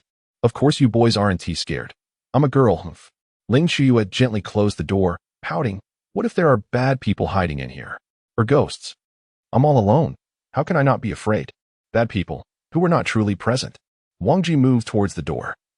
Scanning for the circuit breaker. Where is the electrical panel? After a moment's pause, Ling Xiaoyue replied, It's to the left at the bottom of the door. We've tried it. When you lift it, it automatically trips. Following her directions, he located the panel, a row of Simon brand circuit breakers. The left was the main switch, and the right was for sub-circuits, all equipped with leakage protection. Indeed, the main switch had tripped. He lifted it up. With a click, something stirred in the room, and the switch tripped again. Such a quick trip might indicate a short circuit. Wang Ji also turned on his phone flashlight, preparing to search for the faulty equipment. You can fix electrical faults too? Ling Xiaoyue asked, increasingly astonished. Wang Ji replied confidently, No one understands malfunctions better than I do. Keep boasting. Ling Xiaoyue chuckled, assisting Wang Ji with the light. Suddenly, she remarked, You, a typical guy, managed to give a sense of security. Wang Ji chose not to respond to her comment, instead inquiring, Before the power went out, what appliances were you using? Ling Xiaoyue pondered for a moment, then slowly replied, It doesn't seem like any particular appliance caused the immediate trip. I had the air conditioner running in my room. If it were an overload, it shouldn't have tripped so quickly. Wang Ji stepped forward. I should take a look, just to rule it out. Ling Xiaoyue giggled as she followed behind, noticing him raising his phone to photograph the air conditioner. Suddenly, she leaned in closer and sniffed. Have you been drinking? You reek of alcohol. Just finished a gathering, and you've dragged me into this. I must be cautious. I'm home alone. You wouldn't do anything reckless, would you? Ling Xiaoyue moved even closer, causing Wang Ji to feel a soft sensation at his elbow, as if something had touched him. This lady. is attempting to disturb my peace of mind. Wang Ji instinctively withdrew his arm, pretending nothing had occurred, and meticulously examined the air conditioner's model, scrutinizing its appearance and parameters. Then peering out the window to observe the external unit. His familiarity with the device gradually increased. However, still, there was no influx of information. It shouldn't be an issue with the air conditioner. After acquiring his superpower, Wang Ji's daily life remained largely unaffected. Only with a mastery level of 20 would his mind receive prompts regarding defects. Merely glancing at unfamiliar objects would not suffice to reach that threshold. Only those items he frequently encountered and had previously utilized would achieve such a level of understanding. Therefore, the problem likely lay within his home or workplace. Yet, he could not actively ascertain his mastery level. Only by identifying defects could he glean mastery information. In the case of the air conditioner, as there were no defect prompts, he could only rely on experience to deduce that he had attained at least 30 mastery, leading him to conclude there were no defects. In fact, circuit principles could also assist in judgment. The likelihood of automatic tripping and short circuits was considerably high, unlike issues stemming from the air conditioner. Wang Ji roamed about with his phone, eager not to overlook any corner. The bed was adorned with pink bedding, devoid of electronics, while the desk held a computer and a small humidifier. The room was quite tidy, clothes neatly put away, far more organized than his elder sister's quarters. Perhaps it had just been tidied up. As for other appliances, there were indeed few. What are you looking at? Ling Xiaoyue pressed closer, and suddenly, she stood on tiptoe and kissed him on the right cheek. Wang Ji recoiled as if struck by lightning, stumbling back half a step, already feeling lightheaded. His mind now buzzed with confusion. Stop searching. Just stay with me. With you here, I have nothing to fear. Ling Xiaoyue followed him, wrapping her arms around his waist, her outline clearly visible in the dim light. Ahem, the issue should be in the living room. I'll go check. Seizing the moment while his mind was still steady, Wang Ji abruptly retreated 2 steps and dashed out of the room, closing the door behind him to physically sever their connection. His heart raced, nearly leaping into his throat. He glanced back at the door. Another wave of trepidation washing over him. Should he go back in? Wang Ji felt a twinge of regret. He should have finished watching that uniform temptation video, allowing the old monk to teach him how to conquer his inner demons. Gasping for breath, he rushed to the bathroom to splash cold water on his face, striving to regain his composure. I'm leaving. The most terrifying presence in this house is her. What could she possibly fear? Resolute, Wang Ji emerged from the bathroom. His phone's flashlight illuminating the ceiling, a red dot flickered in the dimness. A reminder, the 7W warm white RA90 spotlight from NVC experienced a short circuit due to direct contact between the live and neutral wires. Understanding level, 84. The living room of this house is devoid of a grand chandelier, primarily utilizing spotlights, with wall lights situated near the television. When Wang Ji entered the room, he merely glanced around, failing to inspect this area thoroughly. The faulty spotlight is located above the sofa, somewhat off to the side. It would be quite challenging to detect it in the darkness without a casual sweep of the phone's light. This spotlight model is identical to the one in Wang Ji's home. He has meticulously examined the equipment in his residence, achieving a comprehension exceeding 80, enabling him to identify issues promptly, which proved fortuitous. Without hesitation, he climbed onto the sofa to dismantle the light. Indeed, there was an installation issue. The insulation of the live wire had come off, and the neutral wire was inadequately sealed, leaving a section exposed, with the 2 wires entangled. It was no wonder a short circuit occurred. Wang Ji disconnected the connection and removed the spotlight. He then reopened the main circuit breaker. With a crack, the entire house illuminated as before. A gasp emanated from Ling Xiaoyue's room. She opened the door, her face a portrait of disbelief. In the bright light, her entire figure appeared almost translucent. Wang Ji forcefully averted his gaze and swiftly stepped outside. It's fixed. Goodbye. As he entered the elevator, he lightly slapped himself, muttering, "What have I become? Worse than a beast." Chapter 82. The billion-dollar box office leading lady. On July 5th, Saturday, Wang Ji received a WeChat message from Ling Xiaoyue early in the morning. Shall we have lunch together? I have something to discuss with you, just this once. And I promise I won't bother you again. Recalling the events of last night, Wang Ji felt a flush of heat rise to his cheeks. He couldn't help but wonder, should he visit a hospital for a checkup? Since childhood, he had harbored numerous aspirations to be a scientist, an astronaut, a detective, or even the Pirate King. Yet, never had he contemplated becoming a saint. How he had fallen. In the past, whenever he thought of Ling Xiaoyue, There were always scenarios that would land him in the little black room. The last time he had made an excuse to escape. He had fully articulated his feelings. Determined to put an end to this turmoil, Wang Ji boldly arrived at the designated restaurant, treating the occasion as if nothing had transpired. Ling Xiaoyue scrutinized his attire for an extended moment, her gaze filled with uncertainty and trepidation. After taking a seat, she ordered a few dishes with simplicity. Sipping her juice, she lowered her head and spoke softly. I frightened you last night. Honestly, I didn't intend for it to happen. Today, I invited you to finish what we started last time, and also to address some matters from years ago. She looked up at him with a wistful expression, her tone gentle. Have I not mentioned before that I harbored feelings for you? I was sincere. I wouldn't deceive you. Do you recall how, when other girls would discuss matters with you, I would position myself in between, feigning to divert your attention, but was actually causing mischief? And remember how I would sneak into the cafeteria to share your meal? Wang Ji felt his cheeks redden. Yet he was utterly perplexed. Did that happen? I don't remember. It was indeed a genuine lack of memory. Ling Xiaoyue's eyes grew increasingly sorrowful. Are you truly so oblivious? I once gifted you something. Though it was quite subtle, surely even a husky would have understood. I strongly suspect that even if a girl were to frequently visit your home to share a meal, you would remain unaware. Even if a girl were to see us conversing and intentionally distract you, you wouldn't notice. And even if a girl were to gift you something or send you a red envelope, you would still be oblivious. You would treat her as if she were invisible. Not even a single message on WeChat from you. Wang Ji gaped in astonishment, his chopsticks falling from his grasp. He murmured, could it really be? Could it really be what? Ling Xiaoyue huffed, continuing, you never finished what you started saying last time. You mentioned disliking me for having dated other boys.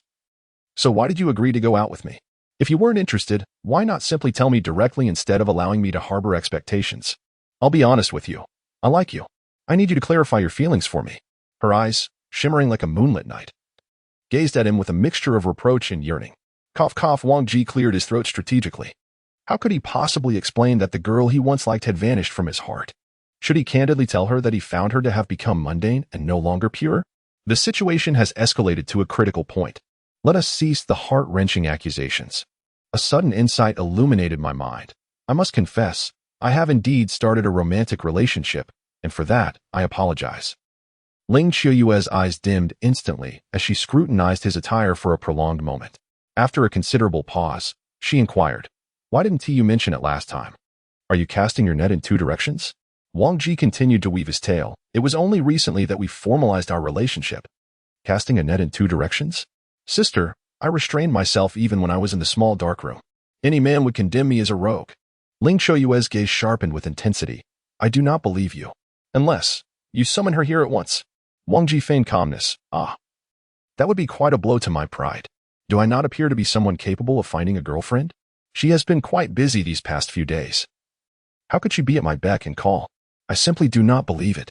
Ling Xiaoyue puffed her chest out, declaring with pride, I refuse to believe that you would choose her over me. Wang Ji, I have set aside my pride to confess my feelings to you. You must clarify my standing. She was already youthful and radiant, alluring in her appearance, and her meticulous attire today made her even more striking. To lose to another? That is intolerable. Wang Ji silently cursed himself, entangled in my own web. However, with Ling Xiaoyue just having confessed her feelings, it felt impossible to openly criticize her for being trivial. He reluctantly unlocked his phone, located Xiaoruoxue's WeChat, and initiated a voice call. As the ringing echoed, a sense of trepidation filled his heart. We are quite familiar. Surely this is a request she cannot refuse? Yet, without prior coordination, my acting skills would be put to the test. Ling Xiaoyue's gaze remained fixed on him, unwavering. The call connected. Xiaoruoxue. Hello? What's up? Wang Ji. Shui, listen to me. I have a female classmate. Pay attention. A female classmate. She wishes to meet my girlfriend. Could you possibly come over? The location is. Xiaoruoxue. What did you call me? Sister. Are you not grasping the main point? Wang Ji. Shui. Are you free at the moment? Xiaoruoxue. Give me a moment. TSK. Wang Ji could not help but give an inward thumbs up. Truly. A talented student from the University of Southern California, her response was impressively swift. 20 minutes later, two long, snowy legs stepped into the restaurant, instantly capturing the gaze of numerous onlookers, including Ling Xiaoyue. A beautiful woman in a public setting, akin to a lion among a pride, remains perpetually vigilant against rivals who might divert the exclusive attention that rightfully belongs to her. From the moment Xiaohua Xue entered the restaurant until she approached, Ling Qiuyue did not blink. The emotions reflected in her eyes evolved: astonishment, suspicion, unease, ultimately transforming into disappointment, mingled with a perplexing sense of deja vu. Wang Ji was equally taken aback upon seeing Xiaohua Xue, pondering, "You typically do not wear makeup. Did you truly take the time to apply lipstick in this brief interval?" The actors were now in position. Then, the male lead spoke. "Xue, allow me to introduce." "Please, take a seat." Xiaohua Xue seamlessly fell into character, linking her arm with Wang Ji's as she settled beside him, her previously cheerful demeanor suddenly turning as frigid as ice. In the crisp autumn moonlight, Ling Qiuyue is a figure shrouded in mystery. Who is she? The inquiry arises as she is the leading lady of a blockbuster with a staggering box office. Wang Ji hastily interjects. "She is a high school classmate. As I mentioned before, her name is Ling." "What did you say?" retorts Xiaohua Xue, her gaze sharp as a blade, her left hand restless, seemingly seeking a cup on the table. Should her emotions flare, she is poised to douse Wang Ji with tea. "Sister, your demeanor makes it quite difficult for me to proceed.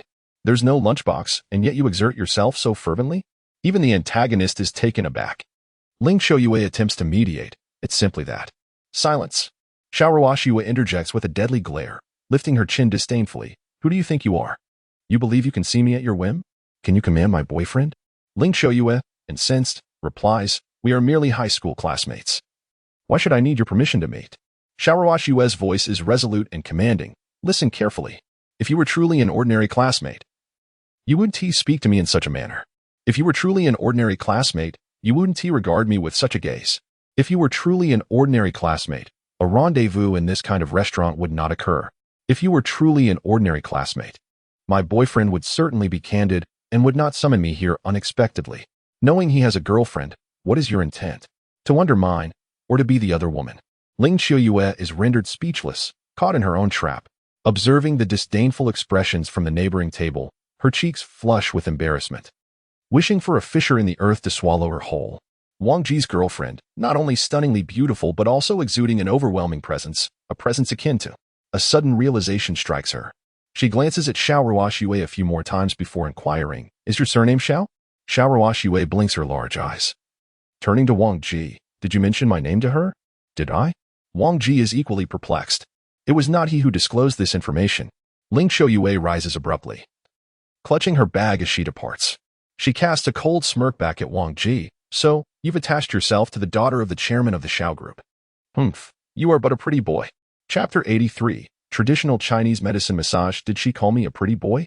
Wang Ji repeated the words, lingering on them even half a minute after Ling Qiuyue had departed. Xiaohua Xue shifted slightly, visibly displeased. "Why do you care about what she says? Are her words truly of such significance to you?" "No, what I mean is, could I actually be a pretty boy?" Wang Ji stifled a smile. "Are you truly the daughter of the Xiao family, the one ranked 4th on the Jiangning rich list?" He ventured, curious. Since Zheng Han had introduced him to Fei Aoyu's background, he had looked into the Jiangning rich list. The previous year's rankings were as follows. 1. Yin family, 80 billion. 2. Wang Xiongwan, 35 billion. 3. Fei Zichuan, 31 billion. 4. Xiao Heng, 28 billion. 5. Tang Juxing, 26.5 billion. Aside from the Yin family, which dominated the list with their deep ocean insurance, the 2nd to 5th places had relatively close figures, often fluctuating with stock prices. Wang Ji had never anticipated that Xiaohua Xue was indeed the daughter of Xiao Hong. Xiaohua Xue pouted. "I'm not dependent on my father." Her brows arched, a strange expression crossing her face. "But you, the girl is quite beautiful, and you are high school classmates. Why did you turn her down?" She was astute, having deduced much without him revealing too much. "She doesn't genuinely like me." Wang Ji shared snippets of their encounters, omitting the details of the small dark room and the life-threatening moments. "I had a hunch she was a scheming green tea," he exclaimed. "I preemptively distanced myself, otherwise she would have surely pestered me with questions about our birthdays." Xiaohua Xue beamed with satisfaction. Then, with a glint of menace in her eyes, she shot back. "You've met her so many times, are you merely toying with her?" "Ah, yes, I didn't even consider that," Wang Ji murmured, as if awakening from a dream. Last night was indeed hasty. Suddenly, a cry of dismay escaped him. Xiaohua Xue, having arrived in high heels, was now driving him out of the restaurant with a slight limp. "Humph, you deserve it. I want to be driving you home today." My mother is waiting for me to return for a meeting. Her company has been facing issues lately, and she keeps asking for my assistance. Xiaoruo Yue took the driver's seat, pursing her lips, but eventually rolled down the window. Get in. Though it was out of her way. She still offered Wang Ji a ride home. Throughout the journey, she spoke on the phone with her mother. Xinyu, something came up. I still have 40 minutes. If there are software issues, just consult the vendor. What can I do? I study design. If you suspect operational problems, just enhance the audit. Isn't there an IT director for that? Sigh, why is there so much distrust? It was the same last year. The issue with those needles and syringes was surely due to aging production lines. Replacing the equipment would improve the yield. It's not solely about human error. I'm not a management major. Enough of this. I'm driving. After hanging up, she continued to voice her grievances.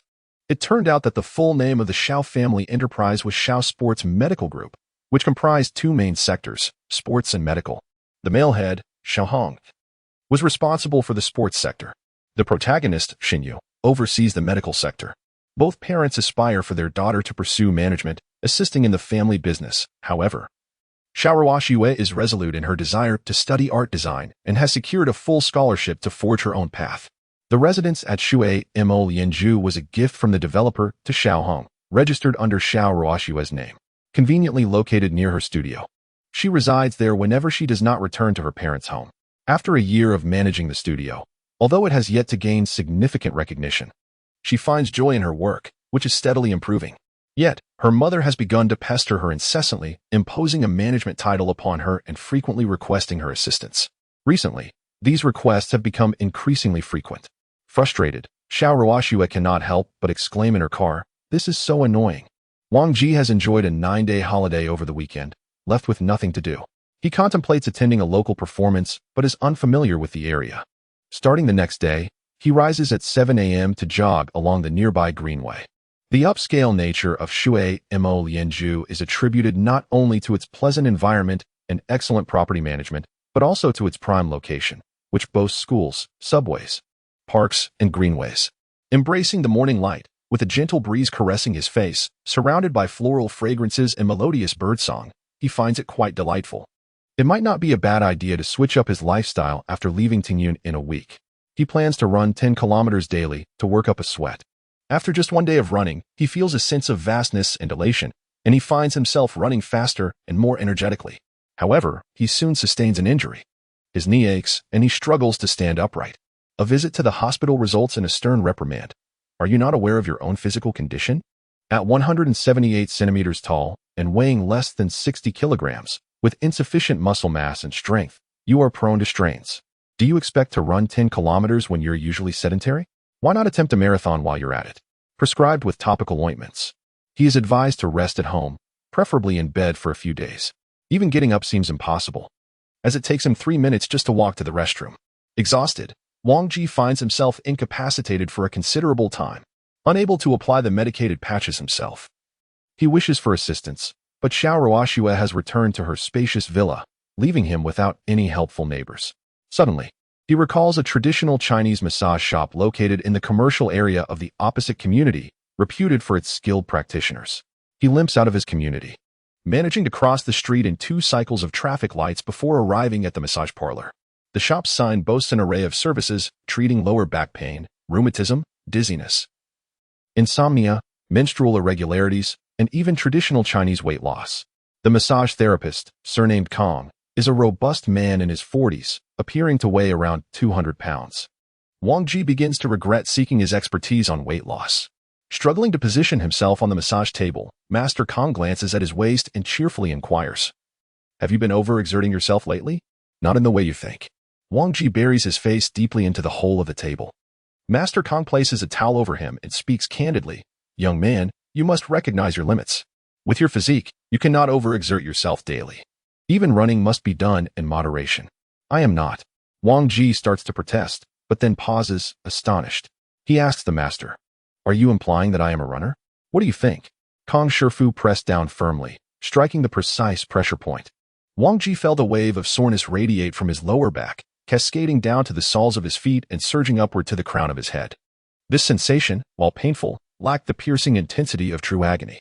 It was tinged with a slight itchiness, rendering his entire being momentarily numb. Words eluded him. and he felt no desire to speak.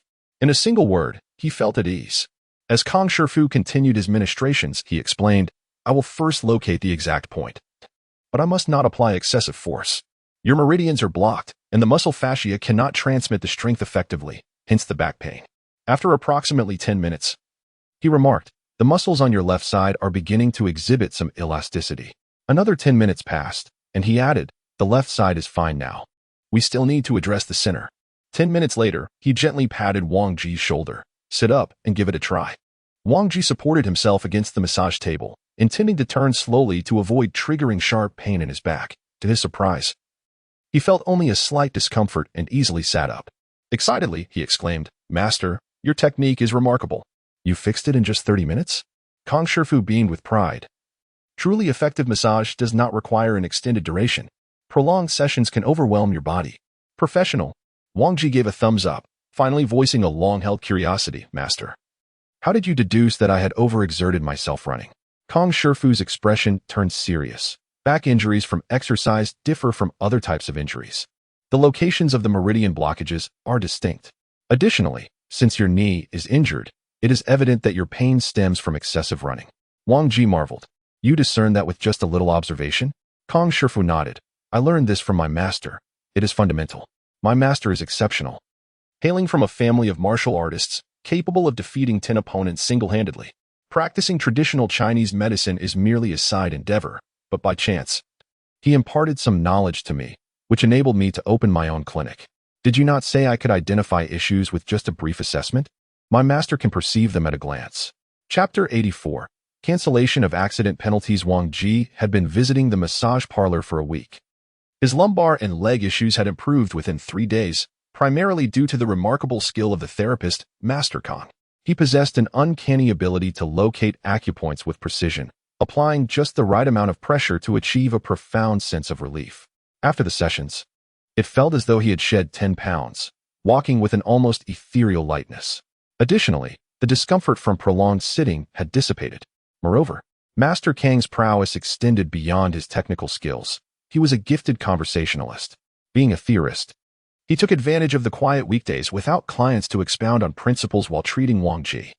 He eloquently explained concepts ranging from meridians and acupoints to the intricacies of qi and blood circulation, and even the theories of yin, yang, and the 5 elements. Animatedly gesturing towards diagrams on the wall, his enthusiasm was palpable.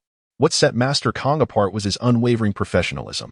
After Wang Ji acquired a platinum membership worth 10,000 yuan, the therapist consistently provided additional insights and treatments. Unlike a certain online literature author who, despite receiving generous patronage, failed to deliver on his promises and only managed to publish 2 chapters daily at 6 o'clock, Master Kang's commitment was commendable. As the week progressed, Wang Ji diligently observed Master Kang, and after 10 seconds, an unsettling realization surged within him. A familiar sensation indicated that Master Kang harbored a particular flaw. Proficiency level, 23. There were no explicit indicators of the flaw, not even a red dot, yet Wang Ji deduced the matter. This man was simply overweight. There were indeed benefits to idling at home. A project that Zhong Han had referred to him was completed with ease, yielding a total of 80,000 yuan when costs and profits were factored in. Meanwhile, the unreliable company and Tian Xia had encountered yet another mishap. Conscience weighing heavy, Wang Ji reluctantly disbursed an additional 150,000 yuan. Consequently, his account now held a total of 730,000 yuan. However, that amount was still insufficient. The adequacy of funds depended on their intended use. For instance, it would be inadequate for investment purposes. Lu Zhiqiu, well informed as ever, quickly learned about the performance review meeting and sent Wang Ji a message. Xiao Wang, you're impressive. You stood up to the boss and even confronted the HR VP directly. I previously only knew you were skilled and intelligent. I didn't realize you had such fortitude. Are you refusing a director position? Have you found a better opportunity? Wang Ji replied, I haven't sought one. I simply have no desire to continue here. Lu Zhiqiu responded, when I asked you before, you mentioned feeling accomplished at Tingyun. What has changed? Wang Ji stated, the sense of accomplishment I seek is not solely in product excellence, it must also encompass fairness. Lu Zhiqiu fell silent for a few minutes before sending a lengthy voice message. Then perhaps you should leave Tingyun. I am preparing to establish a private investment company to venture into angel investing. with an initial plan to inject 20 million. I seek to engage you as a technical investment advisor and partner, presenting you with two options. The first option involves equity participation, valuing your contribution at 2 million, which would grant you a 10 stake. The second option permits you to invest capital, while I maintain controlling interest, offering up to 45 of shares. Should you choose not to invest, your stake remains at 10. An investment of 1 million would increase your share by 5, with a maximum investment of 7 million elevating your stake to 45. Please take your time to contemplate this. I would appreciate your response within a month. Wang Jisun mused. This indeed presents a viable path. I could also bring Hu Jiai into the fold, as she is adept at market research, ensuring her talents are not squandered in an investment firm. He responded, very well, I will consider this and provide a reply to Qiu Jie in due course. My primary concern, however, is the lack of funds. I possess only 730,000, which is insufficient to elevate my stake. Purely technical equity participation is feasible.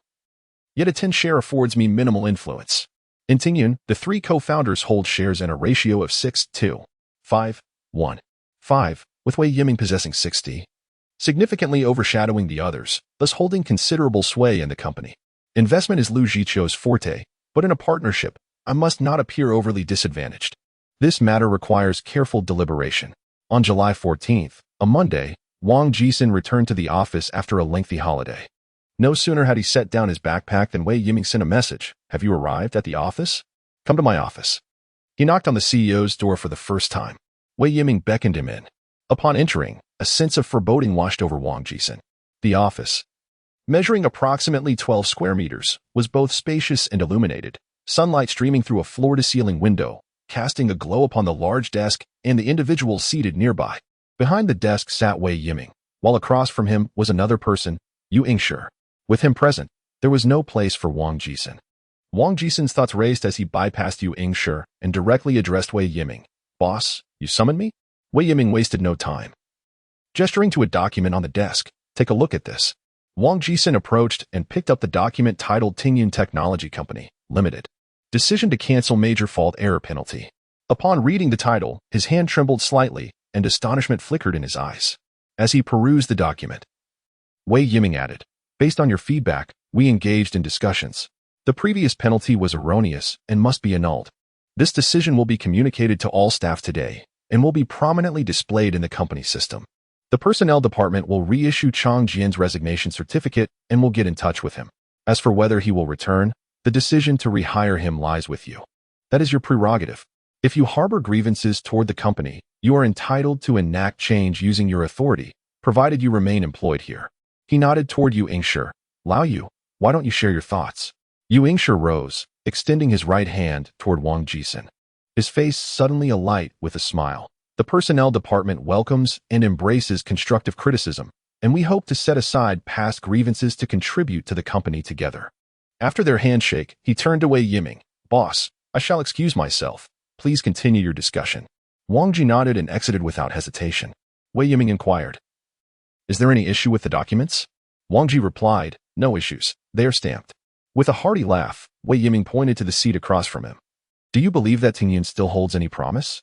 Wang Ji took a seat, meeting his gaze directly. If one can acknowledge their mistakes and amend them, there is still hope. Indeed, there is.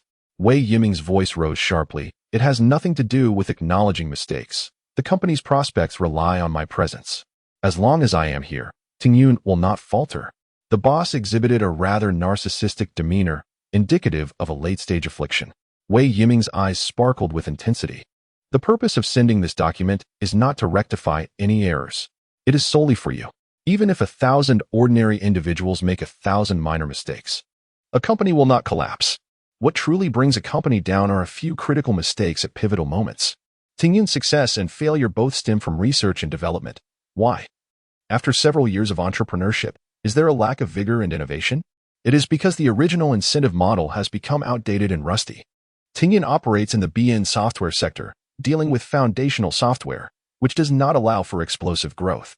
Without such growth, swift monetization and continuous funding become unattainable. Hence, the early stakeholders who received options have grown despondent and complacent. They have become lethargic and mediocre. There is a need for renewed motivation. Fresh blood is essential. My intent in establishing Tingyun is not to chase quick profits like some internet-born competitors. I aspire to reshape domestic foundational software, liberating our nation from external constraints and resisting pressure from the United States. Entrepreneurs must possess aspirations. They must have dreams. They must dare to challenge the towering mountain that is the United States. Otherwise, what is the purpose of establishing a technology company? What is the purpose of developing foundational software? What is the purpose of founding Tingyun? After New Year's Day next year, the company will convene a board meeting to introduce new investments, with a valuation of at least $2 billion. Financial resources are not a concern. If you believe Tingyun still has promise, seek out HR. There are 3 contracts awaiting your signature. It must be noted that, despite being equally adept at manipulation, Wei Yiming's level of sophistication could be likened to the 5th tier. When Wang Ji found Gu Nianqi, his head still buzzed, his fervor surging uncontrollably. Gu Nianqi was in a small conference room, with his work badge on the table, alongside 3 documents, an employment contract, an equity grant contract, and a performance bit contract. Chapter 85. 3 Contracts. Party A, Tingyun Technology Company, Limited. Legal Representative, Wei Yiming. Address, XXXX. Party B, Wang Ji. ID number, XXXX. Address, XXXX. In accordance with the operational requirements of Party A, Party B agrees to assume the position of Director of the Hyperconverged Division, with the workplace located in Jiangning and reporting directly to Wei Yiming. Party B is entitled to the following salary scheme. 1. Monthly salary of 36,000 yuan. 2. Year-end performance bonus, distributed according to the tier of the performance agreement, ranging from 0 to 8 months of salary. 3. For any earnings exceeding the highest tier of the performance agreement, a commission of 10 of the after-tax gross profit will be granted. Note, the tiers refer to the performance agreement. Wang Ji had finally managed to escape the emotional manipulation by Wei Yiming, only to be bombarded by sweet temptations. Liu Yang had previously hinted that securing a managerial position would double his salary. What did it mean to triple it? This unconventional individual, he is quite handsome. Gu Nianqi, seeing his delight, cheerfully inquired, "Darling, will you sign? Why the rush? There are still 2 contracts to review." As a director, Wang Ji felt it necessary to remain composed. Gu Nianqi tucked a strand of her long hair behind her ear, her beauty captivating. "Jishin, do you need a girlfriend? Considering you're bold enough to scold our department head to his face?" Wang Ji replied, "But don't you have a boyfriend?" Gu Nianqi countered, "I could break up with him." Wang Ji, with a mysterious smile, Gu Nianqi continued, "Last week, I just customized the salary package for the division. You could utilize it for employee raises or recruitment. I must remind you that you can hire a secretary. I handle HR and administration. From what I observe, you seem to prefer charming ladies. One more wouldn't hurt." Coughing slightly, Wang Ji ignored her and opened the second contract. This was the equity grant contract for the employee stock ownership plan Fengxi Technology. Initially, Tingyun was a limited liability company, and according to company law, the number of natural person shareholders could not exceed 50, hence Fengxi Technology was established for employee ownership. After several rounds of financing and dilution, Fengxi Technology holds a total of 5 million shares, representing 5 of Tingyun's equity. The contract states, Party B is granted 140,000 shares of Fengxi Technology, constituting 2.8. Should Party B accept the equity grant, a payment of 700,000 yuan must be made by July 21, 2025. 700,000. Quite a substantial amount.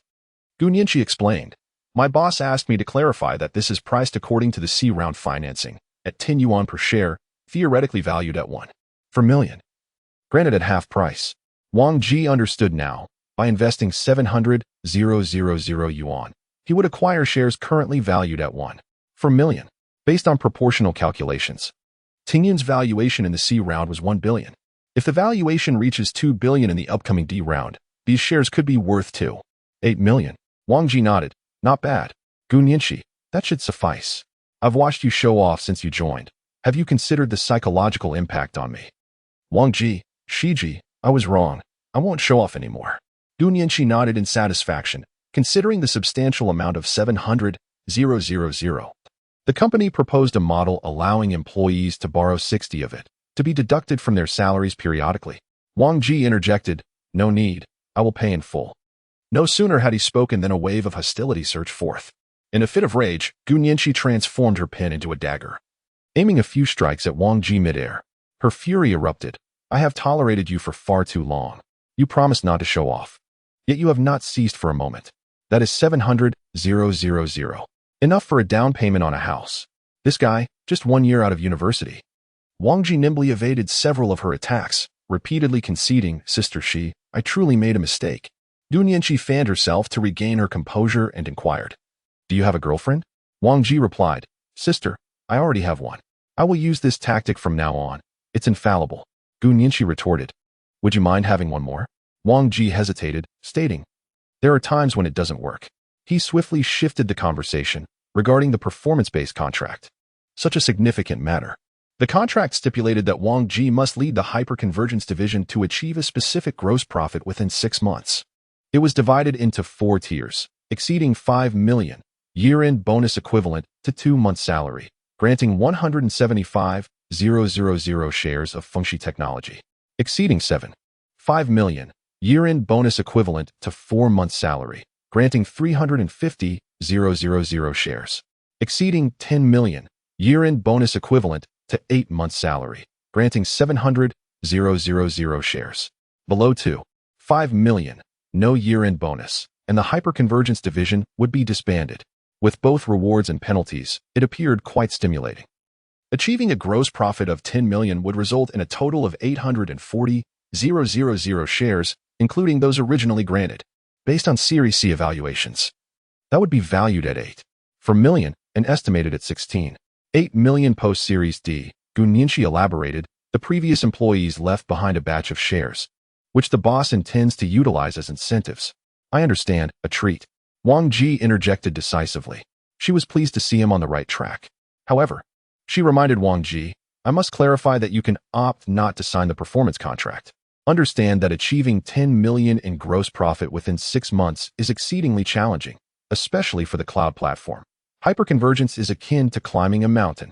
Moreover, the shares are not given freely. You must purchase them, which also entails risk. If the company fails to go public, your investment could vanish into thin air. Consider this carefully. Wang Ji was acutely aware of the difficulty ahead. At the performance review meeting, he noted that the cloud platform had a rolling gross profit of 21 million over the year, with several projects from the previous fourth quarter hastily contributing to the numbers. Selling products earnestly in the second half of the year might yield results, albeit with great effort. Furthermore, there was not a single product capable of achieving